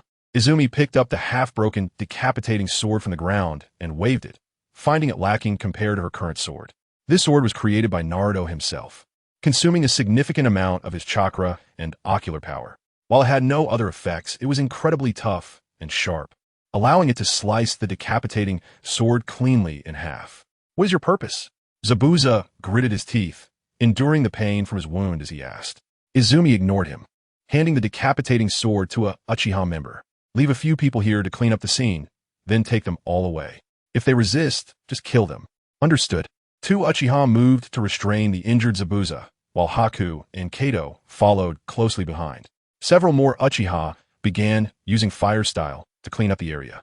Zabuza truly didn't dare to resist any longer. On the way back, Izumi and her group coincidentally encountered Uchiha Inahiko and his companions, who were also followed by the dazed Lord of the Land of Waves. Both groups exchanged silent smiles. Chapter 71. Beasts, you're not even human. Yet you dare to call yourself a celestial being, just as Naruto's plan for the Land of Waves was progressing smoothly. Konoha was in a state of chaos. First, the dissolution of the Root organization occurred. All Root members were disbanded and assigned to Anbu squads. Hokage advisor Shimura Danzo was also dismissed and left idling at home. The root cause was that Danzo, upon seeing Sarutobi Hiruzen seriously injured and the Anbu suffering heavy losses, attempted to use the root to stage a coup, but failed miserably and was completely ousted. Sarutobi Hiruzen was still alive, but the Sarutobi clan's power was greatly diminished, losing over half of its strength along with the elite members he had taken with him, with less than 10 surviving. Hiruzen also stepped down from the Hokage position, ordering a search for the whereabouts of Jiraiya and Tsunade throughout the ninja world.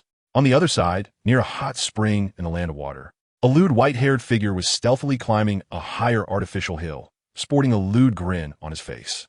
Lord Jiraiya, a voice devoid of emotion, suddenly rang out, startling Jiraiya and causing him to fall off the hill. You bastard! Jiraiya immediately turned around to glare at the person who had scared him, and upon realizing it was someone wearing an animal mask, his anger eased a bit. Is the old man looking for me? The Anbu ninja nodded and replied. The Hokage requests your return to Konoha. Jiraiya furrowed his brows and asked, is something wrong in Konoha? Konoha has been attacked. The Hokage is seriously injured, and the Anbu has suffered heavy casualties. More than half of Konoha has been destroyed. What? You're not joking, are you? Jiraiya initially thought it was just another skirmish with a neighboring village, but when he was told that half of Konoha was gone, he was stunned. The Anbu ninja nodded and said, the Hokage has stepped down, and a new Hokage will soon be elected. Who did this? Jiraiya's expression darkened. Unclear. Only your return will allow the Hokage to tell you personally. Sarutobi Hiruzen concealed the truth of the incident. In his view, as long as the news of the jinchuriki did not spread, it would still serve as a deterrent to other ninja villages' plans against Konoha. What about us, Bang? Before Jiraiya could finish, he vanished in a puff of white smoke, leaving the Anbu ninja looking bewildered. Let us go, shall we? Huh, where is this? Jiraiya had just been conversing with the Anbu ninja when he suddenly found himself in a strange yet familiar scene. It was a vibrant and flourishing landscape filled with birds singing and flowers blooming. Mayaboka Mountain? Jiraiya noticed a small green toad with white whiskers and eyebrows beneath him. Deepswa, why did you look for me now? Jiraiya asked, somewhat curious. Mayaboka Mountain rarely contacted him, and he vaguely felt it might be related to the recent attack on Konoha. Deepswa frowned and sighed, saying, should we eat something first? The kid's mother knows you're coming and has prepared food. Ah. Jiraiya hesitated for a moment and then said earnestly, something serious has happened in Konoha. I need to return quickly. Let us get to the point. Deepswa sighed again and said, in that case, follow me. This matter is related to the great sage's prophecy. Prophecy? Jiraiya instantly recalled the prophecy given to him by the great sage of the Toads. Your disciple will bring change to the world. I don't know if this change will bring stability or destruction. He had been striving for this prophecy, but Jiraiya's mood suddenly sank. He still had not found the child of prophecy, and the two disciples he once held the highest hopes for were now both dead. But he quickly regained his spirits and curiously looked at Deep Zwa, asking, "Does the great sage have a new prophecy?" Deep Zwa nodded, then shook his head, saying, "There should be a new prophecy, but it didn't specify. It just asked me to bring you over." "I see. Then why have you been sighing?" Deep Zwa hesitated and said, "The great sage isn't in great shape. When he woke up today, he seemed angry." "Angry? Why is he angry?" "Never mind. We'll find out when we see him." Jiraiya placed Deep Zwa on his shoulder and quickly ran toward the residence of the great sage of the Toads. The two soon arrived at the grand hall where the great sage resided, and at a glance, one could see a giant toad with an orange body, a string of prayer beads around its neck, and a doctoral hat on its head. It sat on a chair with the character for sage written on it. Beside the great sage, there was also a small green toad. Deep Zwa and Jima exchanged glances. Then Jima looked at the great sage and shook his head. The great sage has fallen asleep again. Deep Zwa sighed again, accustomed to this, and jumped onto the platform on the other side of the great sage, loudly shouting, "Great sage, little Jiraiya has arrived." The voice echoed in the spacious hall, deafeningly loud, clearly amplified by chakra. Jiraiya wore a helpless expression. The great sage always behaved this way. However, with that one loud shout, Gamamaru's eyelids twitched, and he slowly lifted his gaze. Looking down at Jiraiya, he said, "Sorry, I've gotten old. I close my eyes and just want to sleep. By the way, who are you?" Even Jiraiya had become accustomed to this. Every time they met, it was the same. "Great sage, I am Jiraiya." "Oh, I remember now. It's little Jiraiya." A strange expression suddenly appeared on Gamamaru's face as he said, "Little Jiraiya, your task has been completed." "Huh?" Jiraiya was a bit bewildered. What task had he completed? Did he have a task? Was it the task of finding the child of prophecy that was completed? But he no longer had any disciples. "Please clarify, great sage." Since he couldn't figure out, Jiraiya decided it was better to ask directly. Gamamaru's gaze seemed to drift as if recalling something. "I saw a future, and only one future. The child of prophecy has already made his choice. A great fire sweeping the world will drag the entire ninja world into war. The 5 great nations will be utterly destroyed, and even the 3 great sacred places will find it hard to survive." Jiraiya's expression darkened significantly. He had never considered that the 5 great nations and 3 sacred places would be destroyed. Even the 2 toads beside him, Deep Zwa and Jima, had changed their expressions dramatically. Would even the 3 sacred places be destroyed? They had existed for hundreds of years without such a situation. "Great sage, the future can still be changed. You called me here this time because you wanted to change this future, right?" Gamamaru slowly said, "The child of prophecy who will bring about the world's destruction is still young. Although he cannot be guided, there are other ways to stop him." "Other ways?" Jiraiya's face showed contemplation, and suddenly he trembled, looking at the great sage with a grave expression. "Great sage, are you saying that while the child of prophecy has not yet developed, we should? There are no other children of prophecy in the ninja world, or rather, I can no longer see other children of prophecy. Apart from this future, I can only see a mass of fog." Jiraiya bowed his head and pondered for a moment before asking, "Great sage, can you see what the other party looks like?" The toad sage remained silent for a long time, lost in thought, before finally speaking. "He is the blue-eyed boy who controls the 9-tailed beasts. He is on an island, sowing the seeds to destroy the world. If nothing unexpected happens, you will meet him on the day Konoha is destroyed. The tailed beasts, the blue eyes, the island, and the destruction of Konoha. This is the key to the prophecy, and it made Jiraiya feel the weight on his shoulders increase even more. "I understand. I will do my best to find him, and then stop him. Then I will take my leave. Go, young Jiraiya, and be careful." After the toad sage finished speaking, Jiraiya transformed into a puff of white smoke and appeared in front of the waiting Anbu. The Anbu wanted to say a few more words, but Jiraiya quickly sped off in the direction of Konoha. "Sir, did you see anything else?" Shinsaku asked the great toad sage.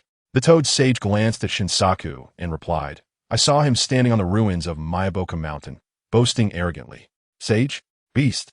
You are not even human, and you dare to call yourself a sage?" Chapter 72. The layout of the Land of Waves. The 55th year of Konoha's establishment was the heaviest year since its founding and the closest to destruction. It was also in this year that Tsunade, the granddaughter of the first Hokage and the princess of the Land of Fire, returned to her loyal Konoha after several years away. At this critical moment, she took over the position of the fifth Hokage. What did you say? Naruto attacked Konoha? In the Hokage office, Jiraiya looked at Tsunade, who was sitting in the Hokage's chair with disbelief on his face. Yes, this was directly told to me by the old man. Naruto has mastered the power of the Nine Tails, as well as the Flying Thunder God technique, and he possesses a jutsu similar to a tailed beast bomb, but with a much higher intensity. It's quite troublesome, Tsunade replied, rubbing her temples. She had only been Hokage for a few days, and already this pile of issues was nearly overwhelming her. She felt as if she had been pulled in to take the blame by those old geezers. But now, no one else in Konoha could take that position. A ninja village cannot be without a Hokage for a single day, she thought. But why would Naruto do this? He is the son of the fourth Hokage.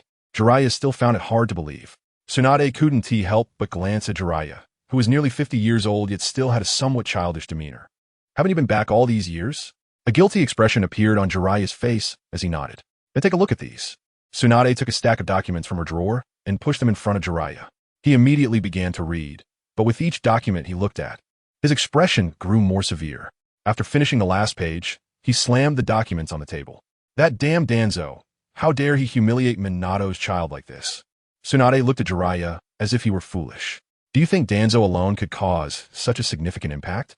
Jiraiya opened his mouth to refute, but eventually closed it, feeling somewhat desolate inside. Old man, does the Anbu have any information on Naruto now? Jiraiya asked.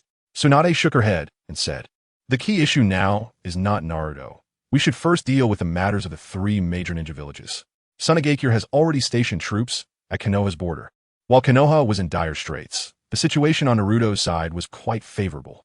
Utilizing his Sharingan to control the situation, Naruto quickly obtained the title of Lord from the daimyo of the Land of Waves, while the original daimyo continued to live his life as usual, only having relocated to an undisclosed location. Kato was also still alive and, under the control of the Sharingan, became a puppet of Naruto, with his company still operating. As a world-class shipping company, Kato's operations were formidable in terms of wealth accumulation, more than sufficient to sustain the Land of Waves. After all, while Naruto appeared to be a daimyo, the entire population of the Land of Waves was only a few tens of thousands, even fewer than Konoha. Because of this, Naruto directly implemented a centralized system. For small countries, centralization is the most efficient means of governance. Although there were currently not enough high-ranking personnel, Naruto still managed to establish a simple internal organizational structure. Naruto became the leader of the Land of Waves, establishing three major executive bodies: the Social Affairs Agency, the Military Affairs Agency, and the Financial Affairs Agency. The Social Affairs Agency was responsible for cultural and public welfare activities within the Land of Waves, dealing with issues such as publicity, education, and healthcare, with the overall leader being Yakushi Nanoyu. The Military Affairs Agency was the military force of the Land of Waves, responsible for maintaining public order and executing government orders. Although its members were all Uchiha, it also included two outsiders, Zabuza and Haku, led by Uchiha Izumi, but directly subordinate to Naruto. The Financial Affairs Agency was the financial hub of the Land of Waves, responsible for verifying the identity of people entering and exiting the country and managing foreign personnel.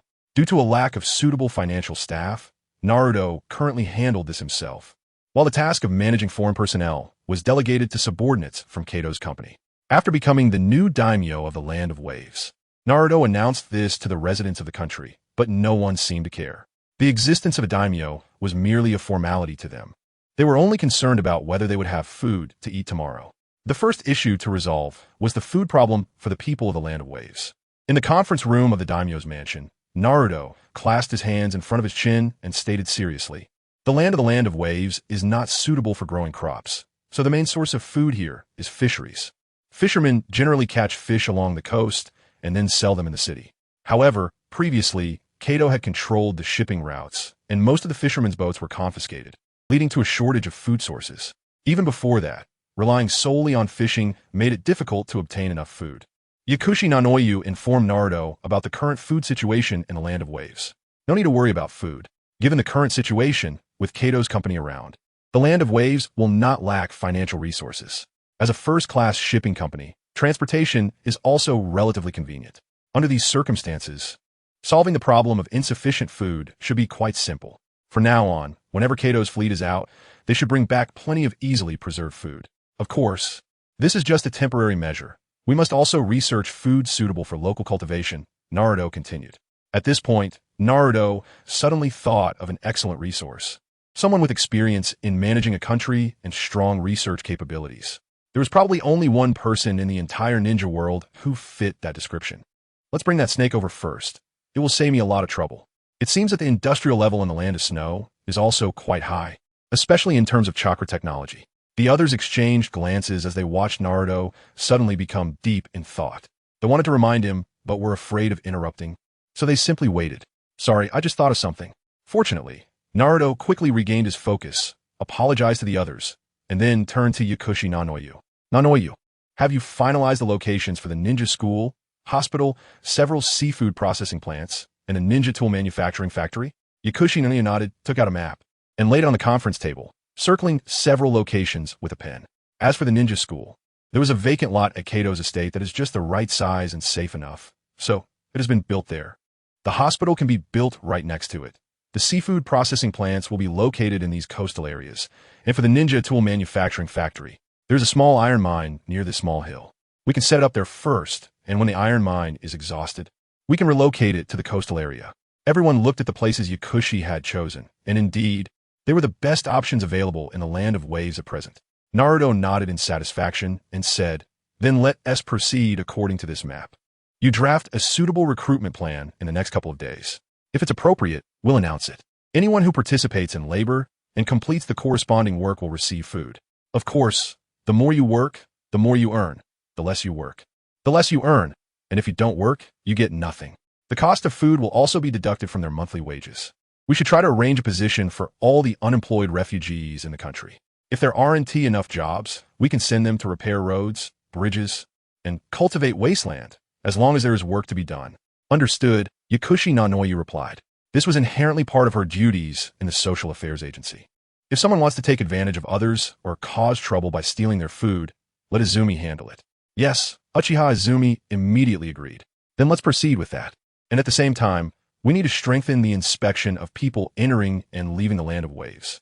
The ninja world will likely be in turmoil for a while.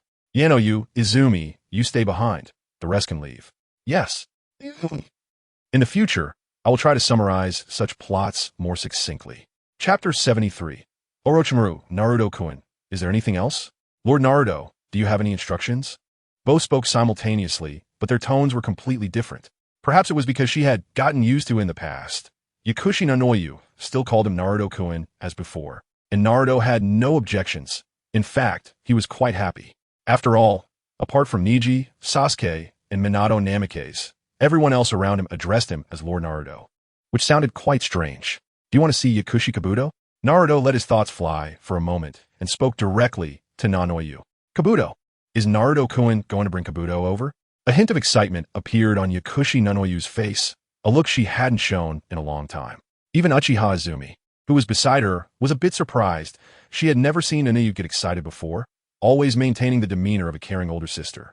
Naruto smiled and nodded, saying, Yakushi Kabuto is also a very rare talent, and we happen to need someone like him right now. It's also a good opportunity for you two to meet properly. Yakushi Nanoyu calmed her emotions and asked curiously, does Naruto-kun know where Kabuto is right now? She remembered Naruto had mentioned that Kabuto was on a mission in Iwagakure. But from Naruto's words, it seemed that mission was actually targeting her. Now that she was likely dead in Danzo's hands, she wondered if Kabuto was still in Iwagakure. Yakushi Kabuto should currently be by Orochimaru's side. According to the original plot, Yakushi Nanoyu had died at Kabuto's hand a year ago, and Kabuto would subsequently fall into self-doubt and choose to join Orochimaru's ranks. After all, this was part of the deal that Orochimaru had to recruit both Yakushi Kabuto and Shimura Danzo. However, now that Yakushi Nanoyu had been saved by him, while there would be some changes with Orochimaru's methods, he would definitely find another way to obtain Yakushi Kabuto. Since he was bringing Orochimaru over, he would also have to bring Kabuto along. By then, with these two, the land of waves would surpass the 5 great shinobi villages in biotechnology. Orochimaru? A worried expression appeared on Yakushi Nanoyu's face. She hadn't expected Kabuto to be by Orochimaru's side. Her impression of Orochimaru wasn't very good. Although he was one of the legendary 3 ninjas, His personality was quite cold and sinister, like a real snake lurking in the shadows. Uchiha Izumi was even more surprised. Although she hadn't heard of Yakushi Kabuto, she had heard of Orochimaru, one of the legendary 3 ninjas, a strong competitor for the 4th Hokage, an S-rank rogue ninja. Being by the side of such a figure meant that Yakushi Kabuto was certainly not an ordinary character. Does Naruto-kun have confidence in dealing with Orochimaru? Don't worry. It'll be fine. Naruto smiled calmly. He still had a trump card in hand that he could use, and using it on Orochimaru wouldn't be a loss. He was in great need of Orochimaru's power. He had already reached a bottleneck in strength. Previously, he had absorbed Uchiha Fugaku's Manjiki Sharingan, which had only slightly increased his ocular power and granted him 2 relatively useless ocular techniques, but had no significant effect. While it might improve his strength, it was too slow.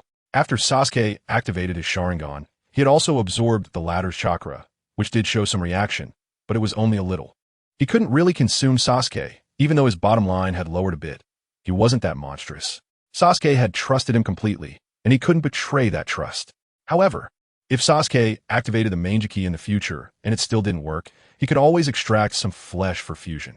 In recent days, he had gone through all the sealing techniques in the sealing book. Most of the ninjutsu inside were water techniques, and after learning a few, he found that their effectiveness was limited, so there was no point in continuing to learn them. Currently, there were very few ways for him to enhance his strength, and Orochimaru could provide him with significant help. Orochimaru should have already started researching cursed seals, which are related to natural energy. In the original story, Jago was the source of cursed seals. He naturally had the ability to absorb natural energy, meaning he could enter Sage Mode. If he stayed in an area with excessively strong natural energy, he would enter Sage Mode, but his transformation would rampage due to a lack of control. Sage Mode is also a form of Sage transformation, which Naruto must master. Sage Mode allows one to enhance attack and defense through natural energy, increases the range and perception of taijutsu attacks, and combines natural energy with one's own chakra to create senjutsu chakra, greatly enhancing the power of ninjutsu, taijutsu, and jinjutsu. The cursed seals developed by Orochimaru through Jago are already very close to Sage Mode. Since that's the case, I hope Naruto-kun's actions go smoothly. Seeing the calm expression on Naruto's face, Yakushi Nanoyu's worries diminished significantly. After spending so much time together, she knew that Naruto was not someone who liked to take risks without assurance. Well, during the time I'm away, I need you to take care of things in the Land of Waves. I understand. Yakushi Nanoyu nodded seriously. Lord Naruto, do you need me to go with you? Uchiha Izumi spoke up. Although her current strength was still inferior to Naruto's, she could help him with quite a few things. You stay in the Land of Waves. The current situation in the ninja world is chaotic, and your presence here is a guarantee. During my absence, important matters must be reported to Nanoyu and cannot be acted upon privately. After all, while Uchiha Izumi could handle combat, she was truly lacking in everyday management. Although she had restrained herself a lot after the clan's destruction, she still appeared cold, making others fearful. I understand. Uchiha Izumi felt a bit disappointed, but she still agreed. All right, you can go down now. Naruto had finished giving instructions. Yes. At this stage, the arrangements for the Land of Waves were like this. The infrastructure here was too backward. He needed to build the infrastructure first before he could start planning the next steps and recruit a batch of talents. Orochimaru should have already joined the Akatsuki organization, but he didn't know if he had defected yet. In any case, he would first take a look at the Land of Rice. Chapter 74. Orochimaru, your power is too dangerous between the Land of Fire and the Land of Lightning. There is an unknown small country called the Land of Rice. Sandwiched between the two great nations, the situation in the Land of Rice is equally difficult. Like the Land of Rain, it has been a battlefield between the two major ninja villages of Konoha and Kumobikure during several ninja world wars. Because of the war, many innocent civilians here have become victims, villages have been destroyed, farmland has been abandoned, and people have been displaced. This is also the reason why Orochimaru chose to establish a ninja village here. Under such a harsh environment, no one would care about his research. And he also had plenty of experimental subjects. In an area underground in the Land of Rice, there's a relatively rudimentary underground base. Orochimaru walked out of a laboratory with a pleased expression on his face. He was in a pretty good mood. Ever since he defected from Konoha and joined the Akatsuki organization, he had rarely discovered anything interesting. Recently, the guy named Jago brought by Kimimaro had given him a great surprise, acting like a moving treasure trove, allowing him to gain significant insights. He had been interested in natural energy for a long time, especially the Sage mode that comes from absorbing natural energy. He had seen Jiraiya use it before, and it greatly enhanced one's strength while also having many miraculous effects. However, he had not yet found the location of the Dragon Cave, so he couldn't conduct his research. Fortunately, Jago, who had the natural ability to absorb natural energy, provided him with the opportunity to study it.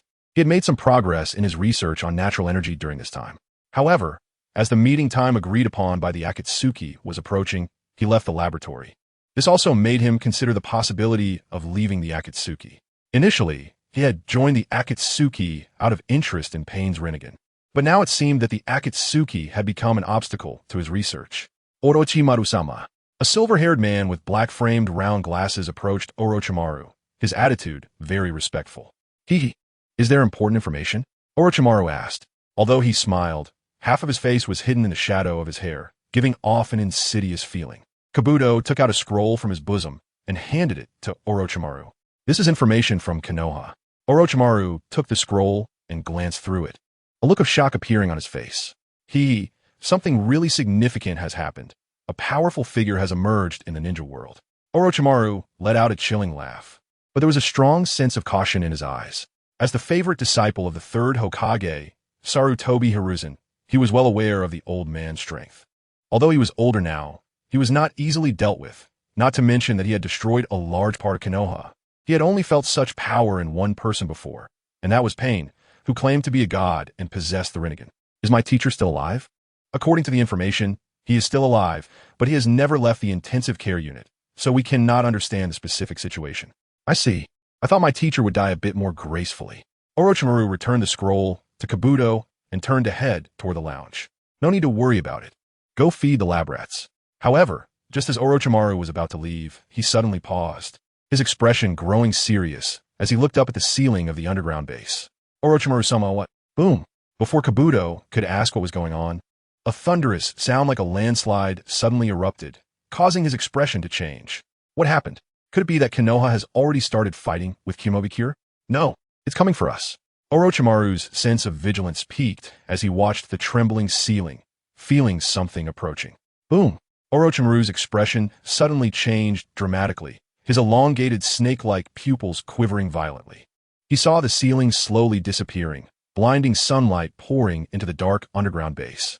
When the ceiling completely vanished, Orochimaru vaguely saw a figure standing in the sky against the dazzling sunlight. Orochimaru-sama. 3 young and powerful voices sounded, and 3 people suddenly appeared in front of Orochimaru, surrounding him. They were Jago, Kimimaro, and Karen. All 5 of them looked solemnly at the figure in the sky. Naruto had initially only wanted to come to the land of rice to test his luck. After all, the timing of the Uchiha massacre in Konoha had shifted slightly due to his appearance, but the error wasn't significant. So Orochimaru should still be a member of the Akatsuki at this time. However, he didn't expect to actually run into him, which saved him some effort. You. Who are you? Karen, still in her youthful form, spoke to Naruto in the sky. This guy dared to destroy her most beloved Orochimaru-sama's base, and she would never forgive him. A kunai made of crystal appeared in her hand. This is quite a lively situation, Orochimaru, with so many talented individuals. You saved me a lot of trouble. Naruto's figure slowly descended, and he nodded in satisfaction at the few people. You bastard. Karen was somewhat angry. This guy's attitude made it seem like they were all his possessions. Just as Karen was about to charge forward, Orochimaru pressed down on her shoulder. The 9 tails jinchuriki. Uzumaki Naruto. Orochimaru looked deeply at Naruto's still youthful face. Naruto had come without a mask, and there was no need for one. So Orochimaru recognized his appearance at a glance. The events in Konoha, are they related to you? Orochimaru narrowed his eyes, unable to resist licking his lips. The caution in his eyes deepened. The power Naruto had just displayed was too astonishing. Nearly 10 meters of ground had simply vanished. He wanted to escape. Orochimaru, although I would love to convince you with words. His 2 massive black pythons suddenly appeared behind Naruto, opening their enormous mouths toward him. But before they could reach Naruto, 2 equally massive iron swords appeared out of thin air, falling down and pinning the heads of the 2 giant snakes to the ground. Orochimaru's expression slightly changed, and a more sunny smile appeared on his face as he said, "Perhaps we can sit down and have a good talk. However, your power is too dangerous." Naruto's eyes widened suddenly. A massive amount of chakra surged from his eyes into Orochimaru's mind, rewriting certain things. Orochimaru's eyes also widened. His pupils violently contracted. As a strong individual, he sensed a change but couldn't figure out what it was. What just happened? Orochimaru fell into a daze. Orochimaru-sama? Now it wasn't just Karen who felt worried. Even the usually calm Kimimaro and Go felt a wave of panic. Orochimaru-sama, defeated by a mere gaze? What did you do to Orochimaru-sama? Karen glared angrily at Naruto, rushing forward with her crystal kunai in hand. But her neck was firmly grasped by a pair of large hands. Orochimaru-sama? Karen heard Kimimaro and Go's exclamations and turned back with a flushed face, only to meet Orochimaru's eyes filled with murderous intent. What are you going to do to him? Chapter 75, Preparing to Undermine the Akatsuki Organization Eternal Rebirth, is an S-rank forbidden technique created by Orochimaru himself, which allows him to transfer his spirit into another person's body, thus objectively achieving his goal of immortality. However, it also leaves him with a significant weakness. Every time he uses Eternal Rebirth, it causes damage to the user's soul, leaving a period of weakness before and after the rebirth, during which he must adapt to the new body. The soul's damage can only recover after a period of rest, and if the soul's rejection of the host is too strong, he will remain in a state of weakness. Orochimaru now clearly looks like someone who has used Eternal Rebirth. Despite having concealed it with ninjutsu, Naruto could still see through to Orochimaru's current female form at a glance. However, Orochimaru has also had his run-ins with Jinjutsu, having been defeated by Uchiha Itachi with just a glance in the original story, and now his perception has been altered by Naruto's gaze. Of course, Naruto only modified part of Orochimaru's perception, making him see Naruto as his master, but this does not change his intrinsic pursuit of immortality and love for research. This is the terrifying aspect of Kodo Tsukumi. Orochimaru-sama, please calm down. Honlin is only worried about you, said one of the followers. Junmaru and Yugo immediately distanced themselves from Orochimaru, watching him warily, but none dared to take action. Meanwhile, Honlin felt as if her throat was about to be crushed, her face growing redder as her consciousness began to fade. Orochimaru-sama, all right, let her go, Naruto intervened. Honlin's crystal release is not weak. At least it's above White's ice release. After all, it was able to temporarily seal the three tails in the anime. Upon hearing this, Orochimaru immediately released his grip on Honlin's neck, causing her to fall to the ground. Cough, cough, cough. The not-so-fresh air rushed into her lungs, making Honlin feel as if she had found treasure, and her consciousness gradually returned to normal as she began to cough violently. As a tool, you must not be disrespectful to Orochimaru-sama, he said coldly, looking at Honlin. She was instantly frightened and shrank her head, even holding back her cough, looking at Orochimaru with a face full of grievance. I understand. Receiving an answer, Orochimaru turned his gaze to Junmaru, Yugo, and Kabuto. What about you? I understand. The three replied in unison. Orochimaru nodded in satisfaction and then looked at Naruto, smiling as he said, What else do you need us to do, my lord? Naruto awkwardly looked at the cold smile on Orochimaru's face, knowing it was due to his personality, and said, Clean up and follow me. I will provide you with a better research environment. Understood, but please wait a moment. There is quite a bit of data here. After saying this, Orochimaru looked at the other four and instructed, You all, hurry up and organize the research data here. Received. After responding, the four immediately acted. Although they knew Orochimaru was definitely being controlled by that detestable blonde, they also wanted to help Orochimaru break free from this control. However, if they intervened, they would definitely be dealt with by Orochimaru. Junmaru, Yugo, and Honlin exchanged glances, understanding each other's thoughts. Endure. Only Kabuto felt indifferent, thinking it was just a change of boss. Buzz. Orochimaru suddenly felt a surge of chakra waves coming from the void ring on his left pinky finger, which also alerted Naruto. What is wrong? Naruto asked, noticing it was the Akatsuki ring. Orochimaru quickly explained, It's time for the Akatsuki meeting. The leader is calling the members to participate. He then looked at Naruto with a questioning gaze. Naruto felt a slight movement in his heart, a few thoughts emerging, and nodded, saying, You go ahead and attend. Agree to any tasks first. Orochimaru found a place to sit down, and then used Pain's technique to convert chakra into thought waves. After a brief delay, Orochimaru's consciousness appeared in a cave. This was the lamp body technique only usable by those with the Rinnegan. When Orochimaru's illusion appeared in the cave, there were already 5 figures present, each standing on a tall stone pillar, spaced apart. Although their faces were not clear, their body characteristics allowed for some identification. On the tallest pillar stood Pain, the leader. The others were Konin, Zetsu, Kakazu, and Sasori, the Akatsuki organization still in its developmental stage, with relatively weak power. Upon seeing Orochimaru, Pain spoke, "Orochimaru, you're late." Hearing Pain's questioning tone, Orochimaru didn't mind much and instead chuckled softly. Ha ha ha. There was a little accident at the experimental base, so it took some time. Pain frowned, but didn't criticize further. The Akatsuki was currently short on personnel. Although Orochimaru had become somewhat disloyal, he was still one of them for now. So he decided not to dwell on it and turned to the others, saying, "The ninja world is about to fall into chaos again. But the organization is still lacking in strength and urgently needs new members to join. Therefore, I have several tasks for you." The members straightened up, adopting a serious listening posture. Before the Atmosphere group joined, the Akatsuki meetings were still quite serious. First, regarding the mysterious person who destroyed Konoha, Zetsu, please share your information. Upon hearing this, everyone turned their eyes to the plant-like illusion. During this process, Orochimaru's gaze subtly shifted, but no one noticed. Based on the chakra aura at the battle site, it is highly likely that the one who destroyed Konoha is a jinchuriki from Konoha named Uzumaki Naruto. The son of the 4th Hokage, currently only 7 years old, with blonde hair, blue eyes, and 3 whisker-like markings on each cheek. He not only possesses the chakra of the Nine Tails, but also has a high probability of mastering the Flying Thunder God technique. And he is likely accompanied by 20 Uchiha elites with 3 Tomo. These are the intelligence I have gathered so far. After finishing, Zetsu obediently closed his mouth. In the Akatsuki, his presence was quite low. Ha ha ha. Only 7 years old? That is really interesting. Orochimaru let out a strange laugh at the right moment, and the other members expressed their amazement. His information should be worth a lot in the underground exchange. He is certainly qualified to become my next collection. All right. Pain interrupted the others and continued. This is a long-term task. Anyone who encounters the Nine Tails, Jinchuriki, must report to me immediately. His power is too troublesome and must be captured as soon as possible. Understood. Everyone replied in unison. Next, I will assign tasks to each of you. In the Mist Village, we have a member who has joined us, but due to the policies of the Mist Village, we need one member to go and assist. Sasori, this task is assigned to you.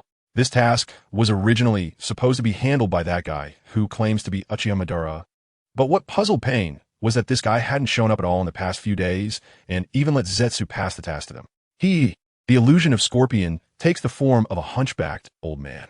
He did not agree directly, instead letting out a hoarse laugh before saying, "I hope the new member is a tough guy. Otherwise, I can't guarantee that I won't make him part of my collection when we meet. Don't worry, the new member's strength won't disappoint you." Pain was clearly used to this. Scorpion had already killed quite a few partners. However, the Akatsuki organization is an elite team, and for those who are not strong enough, killing them is just part of the process.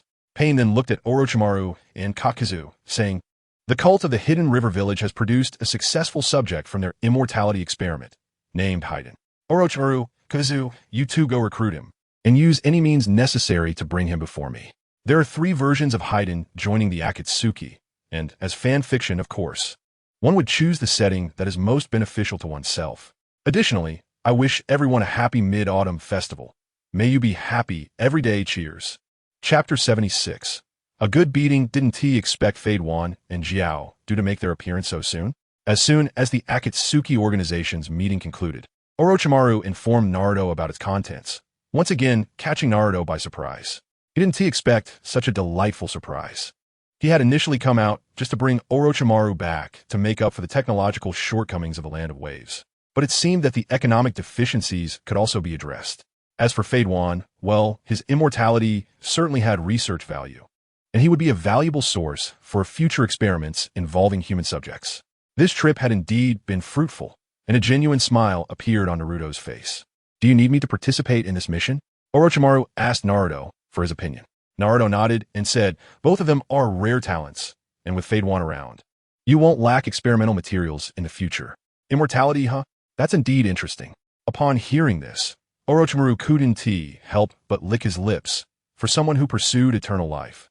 Immortality was a tremendous temptation. "Lord Orochimaru, everything is prepared." While the two were conversing, Kimimaro, Yugo, Karen, and Kabuto stood before them, carrying a pile of scrolls of various sizes. Orochimaru looked at Naruto again, his expression puzzled. if they were to carry out a mission for the Akatsuki organization. They certainly couldn't bring these four along. Otherwise, they would only be a burden. Naruto looked at the anxious expressions of the four and said, Orochimaru and I have a few things to take care of, so we'll send you away first. Without giving them a chance to speak, Naruto began to set up the Flying Thunder God technique right there. This, Kimimaro and the others hesitated, feeling quite worried but not daring to show it. They could only look at Orochimaru with pleading eyes, hoping that separating from Orochimaru and Team they would be taken away as test subjects. Although it seemed like they had already been test subjects to begin with. Kabuto, on the other hand, appeared resigned to his fate. Orochimaru ignored the three's gazes and curiously watched Naruto set up the Flying Thunder God technique. He had seen Minato use it before. It was a technique that could transfer objects or people within the formation to other locations. After Minato's sacrifice, only the 4th Hokage's bodyguard team, the Genma squad, could use it in Konoha. It seemed Naruto indeed mastered the Flying Thunder God and was quite proficient at it. In no time, Naruto completed the setup and looked at Kimimaro and the others with a smile, saying, You all stand on this. The four hesitated but eventually walked over, with Kabuto showing some concern. Although he had accepted it, being teleported to an unknown place still made him uneasy. You don't need to be afraid. As long as you behave once you get there, no one will make things difficult for you. Also, Kabuto, there, you'll find your true self. Before Kabuto could ask, Naruto activated the Flying Thunder God technique. Goodbye. In a flash of light, everything went dark, and when the four opened their eyes again, they were already being stared at by several pairs of crimson eyes. Seeing the four disappear, Naruto turned to Orochimaru and said with a smile, We should set off too. Jiao Du, an elite ninja from the Hidden Waterfall village, was tasked by the higher-ups to assassinate the first Hokage of Konoha. Within the borders of the Land of Fire, he engaged in a fierce battle with the first Hokage, Senju Hashirama, ultimately being defeated by Hashirama's wood-release techniques. After narrowly escaping death and returning to his village, he was betrayed by the higher-ups and severely punished for failing the mission, ending up imprisoned in the village's jail. Unwilling to die in prison, Jiao Du broke out with intense hatred. After obtaining the village's treasured secret technique, Dunu, he used this technique to take the hearts of all high-ranking officials in the village, becoming a rogue ninja and gaining a long life in the process. From then on, life for him was just a series of numbers. Because of this, after experiencing betrayal from his village and the death of everyone he knew, Jiao Du lost his sense of purpose, ultimately choosing something that could accompany him forever: money. Only money wouldn't betray him. It shared his long lifespan and had no upper limit for accumulation. His life's goal became solely about money, which is why he took on the role of treasurer in the Akatsuki organization, even though the money he earned seemed not to belong to him. Outside a small village near the hidden hot spring village in the Land of Rivers. Crack, crack. The sound of dry branches breaking echoed as two figures emerged from the woods. Ahead was the meeting place I had arranged with Jiao Du. Orochimaru looked at the distant outline of grass-thatched buildings and said, Do you want to go into the village and take a look? Naruto sensed the situation inside the village and detected a strange chakra, shaking his head and saying, Use your snakes to lure him out. Understood. Orochimaru bit his finger and placed both hands on the ground. Ninjutsu, summoning technique. Smoke erupted, and a multitude of small snakes surged out from the smoke, flooding toward the village. I'll take care of it. Just one Jiao Du doesn't require your effort, Lord Orochimaru. Orochimaru proactively offered as a subordinate. He should relieve his leader of worries. Naruto thought for a moment and nodded in agreement. He had initially wanted to resolve it with one simple move, just like in the original work. But since Orochimaru had taken the initiative to express his desire to show off, he decided to wait and see.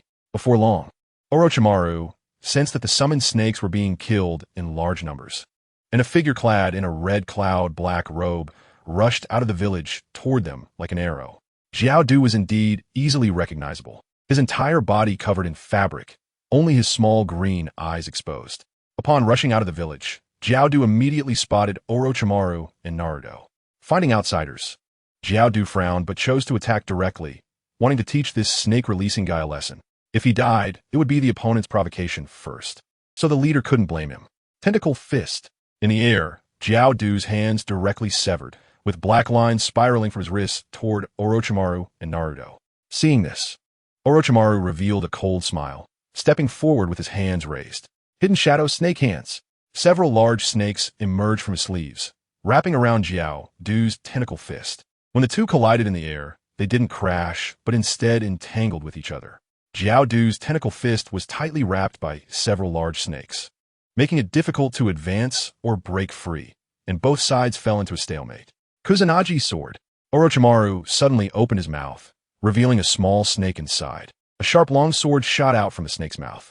Jiaodu's expression changed, and he directly severed the black lines connecting to his arm, dodging the flying sword by turning to the side. Orochimaru, your head is worth quite a bit of money. Jiaodu's voice was hoarse and cold, as he used the black lines from his arms to remove the red cloud black robe, revealing the patchwork skin underneath. At that moment, countless black lines awakened like tentacles, twisting from his body, emerging through the patched holes in his skin, bursting out from behind him, accompanied by the swirling and intertwining black lines. A white mask with blue and red stripes appeared on his shoulders. DUNU mode. Fire release. Head cracking technique. The red-striped fire mask on Kakuzu's right shoulder spewed out a vast expanse of flames, instantly expanding its range to engulf everything around it, spreading like waves rising in the ocean. It surged towards Orochimaru. Wind release. Great breakthrough. Orochimaru similarly summoned several large snakes into his sleeves, formed hand seals with both hands, and gathered wind attribute chakra in his mouth. After a fierce contraction and explosion, it transformed into a storm that swept through most of the dense jungle in front of him. Chapter 77, discussing terms again, although the wind helps to fan the flames. As long as the wind is strong enough, it can block the spread of the fire. Kakuzu's fire technique was directly held back outside the storm. This guy can't be taken down just with a mask. Once the storm passed, both of them were unharmed, which made Kakuzu frown. He had already gathered chakra inside him once again, and the black threads dancing around him picked up the severed arm that had just fallen to the ground and reattached it to his body. What a convenient ability. Seeing this scene, Orochimaru couldn't help but be captivated. Orochimaru, if you die here, don't blame me. Composite ninja technique. Strange face, explosive flame. The two masks on Kakuzu's shoulders began to gather chakra simultaneously, using fire release, head hardship, and wind release, pressure damage, instantly creating a vast sea of flames. Orochimaru's expression changed slightly. With this move, he saw a familiar figure. I've seen stronger than you with this move. Skyblade. The long sword that Orochimaru had previously shot out suddenly moved again, aiming for Kakuzu's back, while Orochimaru himself was completely engulfed by Kakuzu's composite ninjutsu flames. Naruto had long since hidden to the side to watch the show. Kakuzu didn't expect that the sword flying out of Orochimaru's mouth could still move. Nor did he expect that Orochimaru would go so far as to attempt to kill him, even at the cost of their mutual destruction. Although he had joined the Akatsuki organization for a long time, this should be his first meeting with the other party. Why was there such strong killing intent towards him? Could it be that he also had his eyes on his bounty? Caught off guard, Kakuzu had no time to use Earth Release to defend himself, and the sharp Kusanagi sword pierced directly through his heart. He staggered and half-knelt on the ground, the blue wind attribute mask on his shoulder quickly withering and then falling to the ground like a puddle of mud. What had been pierced was the heart of the wind attribute chakra. However, Kakuzu's main body was not seriously injured. He just took a couple of breaths to recover and stood up again, pulling the Kusanagi sword out of his back. First, he glanced at Orochimaru's charred corpse lying on the ground, then looked toward Naruto, who was watching the show in the tree nearby. The other party's appearance felt somewhat familiar to him, and he frowned, saying, Orochimaru is dead. Aren't you going to make a move? Naruto also showed an expression of reluctance to leave. The battle between these top-tier powerhouses was quite enjoyable to watch, and that overwhelming sea of flames was truly spectacular. This guy's not that easy to kill. However, if ordinary ninjas didn't know you had 5 hearts, they might really have no way to deal with you. But if someone noticed this information, Kakuzu's strength would barely reach the level of Kage, just a small-time Sarutobi Hiruzen. Are you from Takigakure? Kakuzu's face changed. The Earth Grudge Fear was a secret technique of Takigakure, known only to the higher-ups of that village. Without waiting for Naruto to respond, a large number of black threads erupted from his body, wrapping around Naruto. Sure enough, it seems I have to beat you up before we can have a proper conversation. Naruto's figure instantly disappeared, and when he reappeared, he was already behind Kakuzu, with a wind release. Rasengan fully formed in his hand. What? Faced with the flying thunder god, those unfamiliar would basically be caught off guard. Of course, those who understood could resist a couple of times, which was a targeted attack. Kakuzu had no chance to react and was directly hit by Naruto's wind release, Rasengan.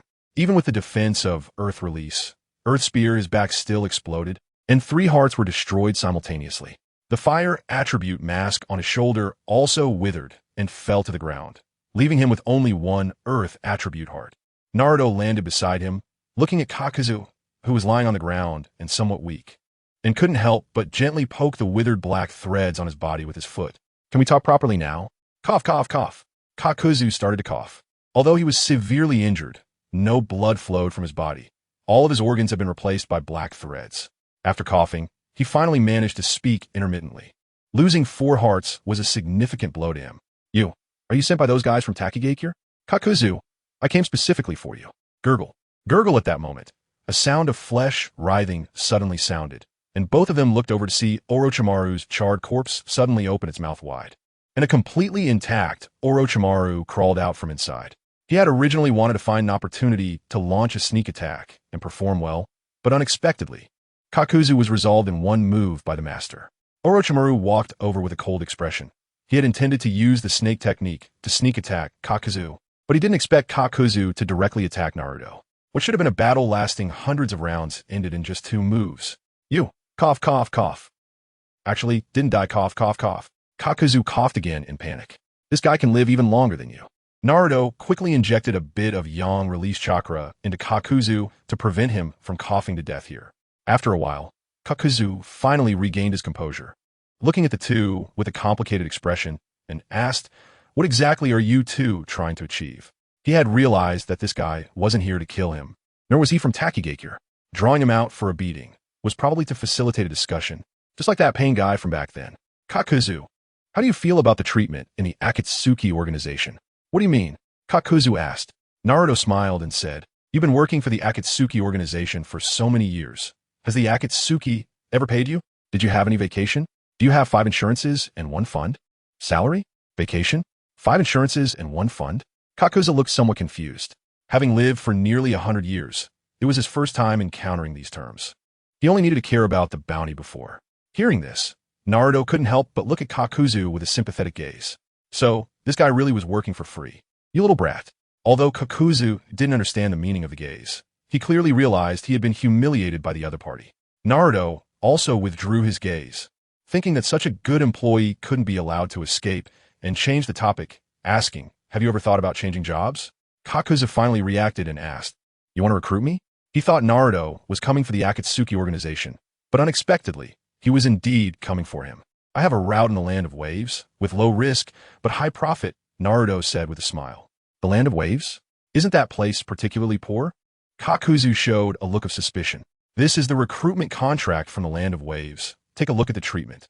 Naruto directly took out a contract and tossed it beside Kakuzu, who was still lying down. "What is this?" Kakuzu picked up the contract and took a glance, instantly widening his eyes. All he could see were 2 lines. Kakuzu Company.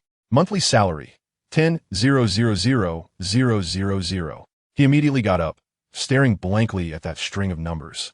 This was higher than his income for half a year. "Are you serious? Do you know how much 10 million is? It can't even fit in a box. Even I might not earn that much in half a year." Kakuzu knew about Kakuzu Company. It was one of the top shipping companies in the ninja world, and they could indeed afford that price. However, this guy, of course, Kakuzu Company now belongs to the Land of Waves, and I am now the daimyo of the Land of Waves. As long as you agree, you will be the Minister of Finance of the Land of Waves, and all the wealth of the Land of Waves will be under your control. How about it? Naruto said with a smile. He wasn't afraid that the other party would abscond with the money. After marking with the Flying Thunder God technique, there was no way to escape. As for work capability, this money was as crucial to Kakuzu as his own life, so he would definitely keep a close eye on every transaction and monitor it continuously. "But I won't manage the money, my money. I've given it all to the organization." Kakuzu swallowed hard, his expression somewhat hesitant and reluctant, still clutching that contract. Naruto's smile deepened in meaning as he said, "You don't need to manage the money. You just need to know not to waste it." "Did Orochimaru also join you for the money?" Kakuzu abruptly shifted the topic to Orochimaru. Orochimaru wanted to speak, but was interrupted by Naruto's response. "Pretty much. Orochimaru likes to conduct research, but research requires a lot of money, and I happen to have plenty." "I see." For some reason, Kakuzu felt a sense of relief. At least this way, his psychological burden was significantly lighter. After all, this guy was terrifyingly powerful. He had already lost 4 hearts, and if he didn't agree, he would probably be stuck here forever. My previous boss was quite strong. Wow, so it's already the previous boss, huh? Naruto's mouth twitched slightly, but he still smiled and said, "Don't worry, I'll take action." After saying that, Naruto extended his right hand towards Kakuzu. "So, a pleasant cooperation, Mr. Kako." "Yes, a pleasant cooperation." Kakuzu also reached out to shake hands. His speech a bit stuttered. It was his first time being so formal, feeling a bit un-ninja-like. "By the way, I still don't know your name, boss?" "Uzumaki Naruto." "What?" Chapter 78. The Evil God Ritual. It took a while for Kakuzu to accept the fact that the Akatsuki organization was after the Nine Tails Jinchuriki. Yet he had now become a subordinate of the Nine Tails Jinchuriki himself. Truly, the world is unpredictable. The three of them walked into a nearby village, and Naruto was somewhat surprised by its appearance. He had only sensed it roughly before and thought it was just an abandoned village, but upon entering, he found a nauseating stench lingering in the air. Most of the buildings were thatched huts, but the walls were made of earth and stone, representing a very old architectural style. In the center of the village stood a very conspicuous and jarring statue. It was a massive curled-up figure with a pair of similarly curled gigantic bat wings behind it, and this statue was the source of the foul smell. As the three approached, they discovered that the statue lacked facial features. The area where the face should have been was a blank void. The true source of the nauseating odor was at the statue's feet. It was a pool of thick, crimson liquid, resembling sludge, with faintly visible white bone fragments scattered within. Orochimaru and Kakuzu, both seasoned veterans who had survived countless battles, maintained their usual composure, while Naruto couldn't help but furrow his brow slightly. Cults truly have a devastating impact. When I arrived, I checked around, and the rooms in this village were covered in dust, indicating it had been a long time since anyone had been here. Kakuzu noticed the change in Naruto's expression and subtly explained to avoid misunderstandings. This might be what they call an evil god experiment. To gain immortal power, one must resort to some unorthodox methods. Orochimaru spoke, glancing at Kakuzu. The land of the dead and impure world reincarnation are both unorthodox methods. They become somewhat inhuman. Let's go directly to find Hiden, Naruto said as he lifted his leg and headed towards Takigakure. In such an environment, there was no way to rest. Takigakure, known as the village that forgets war, is devoted to peace. Since the Third Great Ninja War, they believed peace had arrived and began to develop the village's economy using their rich natural resources, which led to a decline in military strength. Now, the entire Takigakure, including the surrounding areas, had no living people left. Beneath Takigakure, there was also a secret base. Unlike Orochimaru's base, this place was primarily used for sacrifices. At this moment, in this underground base, there's also a tall, faceless evil god statue, but this statue was different from the ones outside. It stood tall, unlike the curled-up forms outside, with its wings spread wide as if ready to take flight. If one didn't look at the blood pool beneath the statue, it would be hard to believe this was an evil god statue. In the blood pool, many bodies were submerged, each wearing black robes and adorned with silver necklaces shaped like outer circles with inner triangles floating above them. These were all followers of the evil god cult. Top, top, top. A series of footsteps echoed as a man with a gray slicked-back hairstyle, light purple eyes, and a bare upper body walked in. He knelt before the evil god statue, holding the cult's necklace in his hands and praying with closed eyes. This man was Hiden. Not long ago, the evil god cult had sacrificed the entire Takigakure and the residents of the surrounding villages, granting Hiden the power of immortality. However, after gaining this power, he killed other members of the evil god cult. This was because their eyes were filled with greed, losing their previous devotion. Their faith in the evil god had become impure, and they had turned into heretics unworthy of receiving the blessings of the evil god. So Hiden sacrificed them as well. He came here every day to pray for a period, and after finishing, he would pierce his own heart, offering his blood to the evil god. Just then, Hiden suddenly opened his eyes, a mischievous smile appearing on his devout face. New sacrifices have arrived. Outside the underground base, Naruto and the others had already entered Takigakure.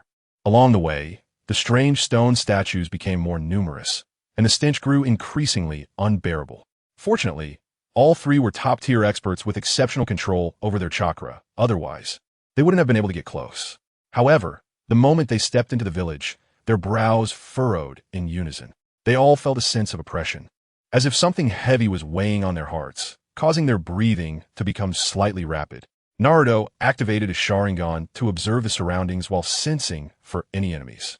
He could feel that the entire village was enveloped by a strange energy, somewhat familiar, yet unclear about what it was. Interesting. Orochimaru, who was also observing the surroundings, voiced his surprise, his eyes becoming somewhat fervent. This expression appeared when he developed a great interest in something. Naruto and Kakuzu looked at Orochimaru with questioning gazes. Orochimaru couldn't resist, licking his lips, and said, "This aura is very similar to a little white mouse I obtained earlier. It's not just pure chakra. It's a mix of natural energy and chakra, a form of sage chakra." Sage chakra? Kakuzu was somewhat surprised, having lived for nearly 100 years. He had never heard of such a thing. Naruto understood, realizing that aside from chakra, the only other energy in the ninja world was natural energy. The familiarity he felt was due to his recent encounter with Jaegon, as the two auras were quite similar. That guy Haiden probably infused the natural energy here into his body during the evil god experiment, which is why he could attain immortality. I'm curious if he is still human. A cold smile appeared on Orochimaru's face, his eyes filled with impatience as he carefully sensed the surrounding natural energy. He continued, "The natural energy here is so rich that, given time, it might even become a sacred place belonging to the evil god." "Ha! I like what you're saying, you gloomy pervert. How about joining our evil god cult? I can make you the vice leader." Haiden had just emerged from the underground base when he heard Orochimaru say that this place would become the sacred ground of the evil god, feeling quite satisfied. He couldn't help but extend an invitation to Orochimaru. In Haiden's view, the quality of this sacrificial offering was quite high, so losing Orochimaru wouldn't disappoint the evil god. He could just sacrifice him next time when the evil god needed more offerings. Believe in the evil god? I would love to study this so-called evil god. Orochimaru's fervor was unmasked, his gaze fixed on Haiden as if he were staring at a rare treasure, far more valuable for research than Jaegon. "What the hell are you saying?" Haiden's expression immediately turned savage as he swung his gigantic 3-section scythe and charged at the three. "You blasphemer of the evil god. I will place your head on the altar. Oh, instead of running away from us three, you choose to come closer? Wind release. Air gun. Wind release. Great breakthrough. Secret technique. Land of the dead." Chapter 79. Grass Ninja Village. The battle had just begun, but it had already ended. Haiden indeed had an immortal body, but he lacked the ability to regenerate. After his arms were severed, he needed to be stitched up in order to continue using them. Now, all of Haiden's limbs had been cut off, leaving only his head still attached to his torso, cursing incessantly. "Damn it, this hurts like hell. You twisted perverts, stitched up monster. Fox brat, I will kill you all. You blasphemers of the great evil god will surely be cursed by him." Kakuzu, so his mouth shut. Naruto felt a bit annoyed and didn't want to hear this guy's trash talk anymore. Kakuzu obediently complied, several black threads emerging from his body and flying towards Haiden's mouth. "You bastard, you can't. MMM. Haiden, now limbless, saw the black threads suddenly struggling violently as they approached his mouth. He still wanted to expand the cult of the evil god. How could he spread its beliefs if he couldn't speak? However, his struggles were futile, and soon his mouth was completely sewn shut, leaving no gap at all, only able to make muffled noises. Naruto didn't want to look at him anymore and directly sent him to the ceiling space. This surprised the Ninetales and Minato, who were living a leisurely life in the ceiling space. It had been a long time since they had a new guest. "Where did you send him?" Kakuzu's eyes widened at this scene. There was no ceiling scroll involved. "I have a ceiling array on me, so I sent him directly to the ceiling space." "What? There's such a convenient ability." Kakuzu's eyes lit up at the thought. He wouldn't need a ceiling scroll. He could seal things directly on himself. If he had this ability, he wouldn't have to put all his money into the organization. He could just seal everything on himself and take it out to count whenever he wanted. "I'll get you one when I have the chance," Naruto promised, then turned to the eager Orochimaru and said, "Don't worry. He'll be your exclusive test subject from now on. Once we return, I'll hand him over to you. I have many ideas about immortality as well. Is there anything else, my lord?" Orochimaru picked up on Naruto's intention. "Well, since we've reached the land of rivers, we might as well resolve the issues here all at once. However, there is no need for this dangerous place to exist anymore. The natural energy here seems off. A cult that requires so much flesh and blood to sustain the evil god cannot be anything good." A large bird appeared beneath the three of them, lifting them into the air as a small black orb fell down. "The land of grass is located in the northern part of the land of rivers. Cross over the land of rain, and you will enter the land of grass. The territory of the land of grass is also quite small, sandwiched between the land of earth and the land of fire, making its status even more humble. More importantly, the Land of Grass has always shown a fence-sitting attitude during the several ninja world wars. Before the wars began, it was always a vassal of Konoha, but once the wars started, it often chose to provide conveniences to a Wagakure. The famous battle at the Canopy Bridge was such an instance. The Grass Ninja Village directly lent passage to a Wagakure, allowing them to reach the Canopy Bridge, which ultimately led to Minato's team being sent to destroy it. However, after the Third Ninja World War, the Grass Ninja Village re-established diplomatic relations with Konoha, restoring their previous friendly and peaceful neighborhood relationship. But now that a Wagakure is about to wage war against Konoha again, how will the Land of Grass choose this time? Are you going to the Grass Ninja Village for the Paradise Box? In the air, Orochimaru casually knocked down several shuriken that pierced through the clouds. Unable to help, but asked Naruto about the purpose of their trip. He has always been a very curious person. Their crossing over the Land of Rain was also quite conspicuous. While the other three major ninja villages were still observing, Sunagakure had already made its move. Although Sunagakure often formed alliances with Konoha, they were always the first to backstab Konoha. As the saying goes, being poor is indeed scary. But the success of allies is even more concerning. Sunagakure, while part of the 5 great ninja villages, is arguably the most difficult ninja village due to geographical factors. Not only did Konoha take away a large share of their missions, but even the daimyo of the Land of Wind would occasionally cut their funding. Looking at Konoha next door, it was overflowing with wealth. They would feel embarrassed if they didn't take a bite while Konoha was in chaos. So now, as Naruto and the others flew over the Land of Rain, they undoubtedly appeared in the shared view of both Sunagakure and Konoha. Both sides were worried that the other had sent out spies, so they threw shuriken at Naruto and the others. However, Naruto was flying too high. The shuriken that reached them posed little threat. Naruto nodded and said, "The Paradise Box is indeed one of our goals for this trip, but it's just a side objective." "Just a side objective? Your ambitions are truly high, my lord." Orochimaru couldn't help but exclaim. That was the 6 Paths ninja tool, rumored to grant anyone's dreams. What Orochimaru didn't know was that the fulfillment of dreams was a lie. If one truly made a wish, it would only result in a monster named Wukong. Moreover, Wukong's strength was not particularly high. Although it was said that the Grass Ninja Village almost controlled the world because of it based on its performance in the original work, it didn't even reach the level of a tailed beast. His true objective was Karen. As the last survivor of the Uzumaki clan, Karen's Uzumaki bloodline was undoubtedly very powerful. In terms of bloodline, she was even stronger than Naruto. With her innate physical healing ability, combined with being nurtured by the Grass Ninja Village for several years, she was even able to awaken the Kagaya's Byakugan and the Diamond Lock. This talent was evident. Even if she could only use these 3 abilities, she would still be an almost all-around support-type ninja. She was indeed a rare talent. But boss, want to be too conspicuous flying so openly in the sky? Kakuza looked at the densely packed ninjas on the ground, feeling a bit uneasy. He was a traditional ninja. Whenever he could infiltrate, he would generally choose to do so. After all, a ninja's chakra is limited, and once caught in the siege of a ninja army, it would be a dead end. Didn't he, even a 3rd Raikage, die in the siege of a ninja army? Naruto just smiled and said, "It's fine. It makes little difference to me, and this is faster." Nara Shigetsu, a jonin of the Nara clan, was also the acting clan head of the Nara clan. He, along with Akimichi Chuji and Yamanaka Ino, temporarily formed a new Ino Shikicho to oversee the battlefield of Sunagakure. At this moment, Nara Shigetsu stood outside the tent, looking up at the distant black shadow in the sky. "Hayashi, can you see the figures above?" When Hyuga Hayashi withdrew his Byakugan, his expression turned somewhat grim. "Lord Shigetsu, I can only confirm that one of the chakras belongs to the 9 tails jinchuriki." Upon hearing this, Nara Shigetsu's expression changed. "Are you sure you didn't see wrong?" "I'm sure." Hyuga Hayashi smiled bitterly. How could he possibly mistake the chakra of the 9 tails jinchuriki? That little blonde boy used to take their little princess around every day. Unfortunately, because of his defection, it put the situation of Lady Hinata in jeopardy. Nara Shigetsu's expression darkened completely as he looked in the direction the shadow had departed. Over there, it seems to be in the direction of the Grass Village and the Rock Hidden Village.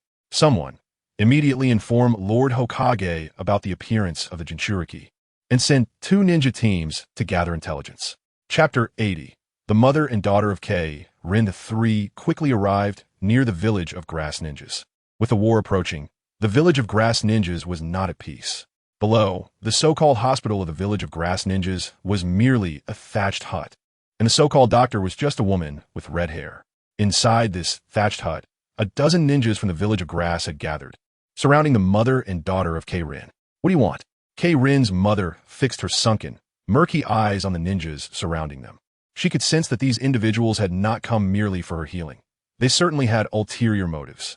The ninjas remained silent, merely gazing at the mother and daughter with ominous eyes. K-Rin's mother caught sight of her daughter's frail figure beside her and suddenly realized the purpose of their presence here. Panic and fear filled her already clouded eyes as she extended her bite-mark-ridden, emaciated arms to shield K-Rin behind her. You promised me that as long as I provided treatment, you wouldn't harm my daughter. Feeling the predatory gazes of the Grass ninjas, K-Rin's expression turned extremely terrified. The leader of the village of Grass ninjas grew impatient, his expression darkening. A mere medical tool dared to refute his intentions. Uzumaki K-Sui, don't forget your identity. If it weren't for the village of Grass taking you in, you would have died long ago. The village of Grass has given you a chance to live, and you should repay the village. This is your obligation. The leader's eyes glinted with danger. The Fourth Great Ninja War was about to break out, and relying solely on Uzumaki K-Sui would make it difficult to support the entire village's medical needs. They had come to confirm whether Uzumaki K-Sui still held any value.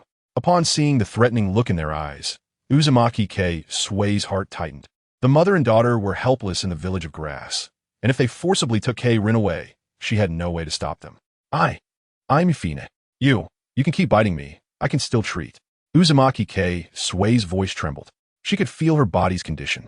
The village of Grass was chaotic, often erupting in conflict, and after all these years, she sensed that her vitality had dwindled.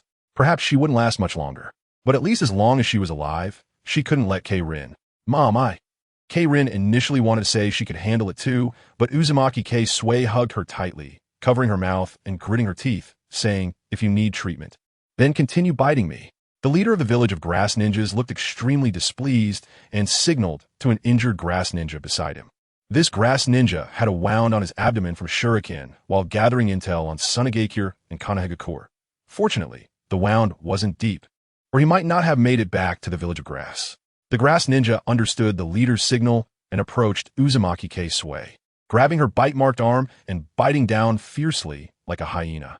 Uzumaki K-Sui clenched her teeth, but the sharp pain in her arm made her let out a cry of pain. As her vitality drained away, Uzumaki K-Sui suddenly felt her vision blur, and the surroundings began to spin. The arm that was tightly holding K-Rin also grew weak. The Grass ninja leader looked somewhat disappointed. The Grass ninja's wound hadn't healed much, and Uzumaki K-Sui had lost her value. K-Rin, who had been in her mother's arms, immediately noticed the change. The fear in her eyes deepened as she saw the outcome she dreaded. Stop biting. K-Rin broke free from her mother's embrace, pushing away the Grass ninja, who was still biting her mother. She opened her arms to protect her mother, while Uzumaki K-Sui collapsed to the ground, her consciousness fading. You damn brat. The pushed-away Grass ninja was furious. His wound had barely healed, and he was interrupted by a child. If you want to be bitten, then bite me. K-Rin's expression was still filled with fear, but she mustered her courage. You said it yourself. The Grass ninja, hearing this, was no longer angry. He grinned and grabbed K-Rin's thin arm, lifting her up. No. Uzumaki K-Sui, whose vitality had stopped flowing away, vaguely watched this scene, wanted to intervene, but lacking the strength to raise her hand. In K-Rin's fearful gaze, the Grass ninja opened his mouth to bite down. Thudda! K-Rin, with her eyes tightly shut, did not feel the anticipated pain. Instead, after hearing a scream, she felt something warm splatter on her face, and her body, which had been lifted, suddenly fell to the ground. She opened her eyes just in time to see the Grass ninja clutching his severed arm and howling in agony, the severed limb lying right in front of her. Swish! 3 figures appeared simultaneously in the thatched hut, making the already cramped space feel even more crowded. The murderous intent emanating from the 3 became more palpable, especially for the Grass ninja, who had just been howling in pain, as if he had suddenly been choked and could not make a sound. Who are you? The village leader quickly regained his composure and drew his weapon, eyeing the 3 with caution. His actions alerted the other Grass ninjas, who also drew various weapons, warily watching Naruto and the others. Naruto ignored them and immediately looked at K-Rin and her mother. K-Rin had run to Uzumaki K-Sui's side, also watching them warily. At this moment, Uzumaki Sui's condition was dire. Her vitality had completely drained, and if not replenished in time, she might not last more than a day or two. Naruto wrapped his hand in a layer of red chakra, infused with the Nine Tails Yang attribute, and stepped toward Uzumaki Sui. Rin immediately stood up, shielding her mother behind her, teary-eyed and trembling as she said, "Please, don't hurt my mom. I could do anything." Naruto was taken aback, gently patting her head and infusing her with a bit of Nine Tails chakra, smiling as he said, "Don't worry, I'm not here to hurt you. I just need to treat your mother, or she might not make it." The warmth made Rin freeze. Naruto then approached Uzumaki Sui, injecting the chakra into her body. Before everyone's astonished eyes, Uzumaki Sui's complexion visibly became rosier.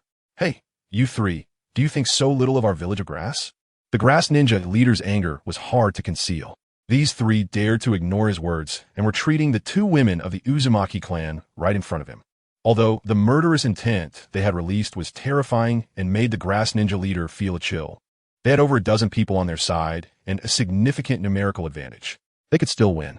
Moreover, the village of grass could not afford to lose those two women. Those two are our village of grass's property. Do you think you can just take them? Huh? Are you treating the Uzumaki clan like blood bags? What a terrible way to use them. Orochimaru glanced at the bite-marked Uzumaki Kasumi, a hint of pity flashing in his eyes. He hadn't even researched the bloodline of the Uzumaki clan yet, and he didn't expect the grass village to waste them like this. We, the grass village, took them in, and how we use them is our own freedom. If you don't return those two women to us, don't blame us for taking action. The leader of the grass village was already prepared to strike, and the other grass shinobi were the same. Although the pressure from these three was significant, 14 against 3, they had the advantage.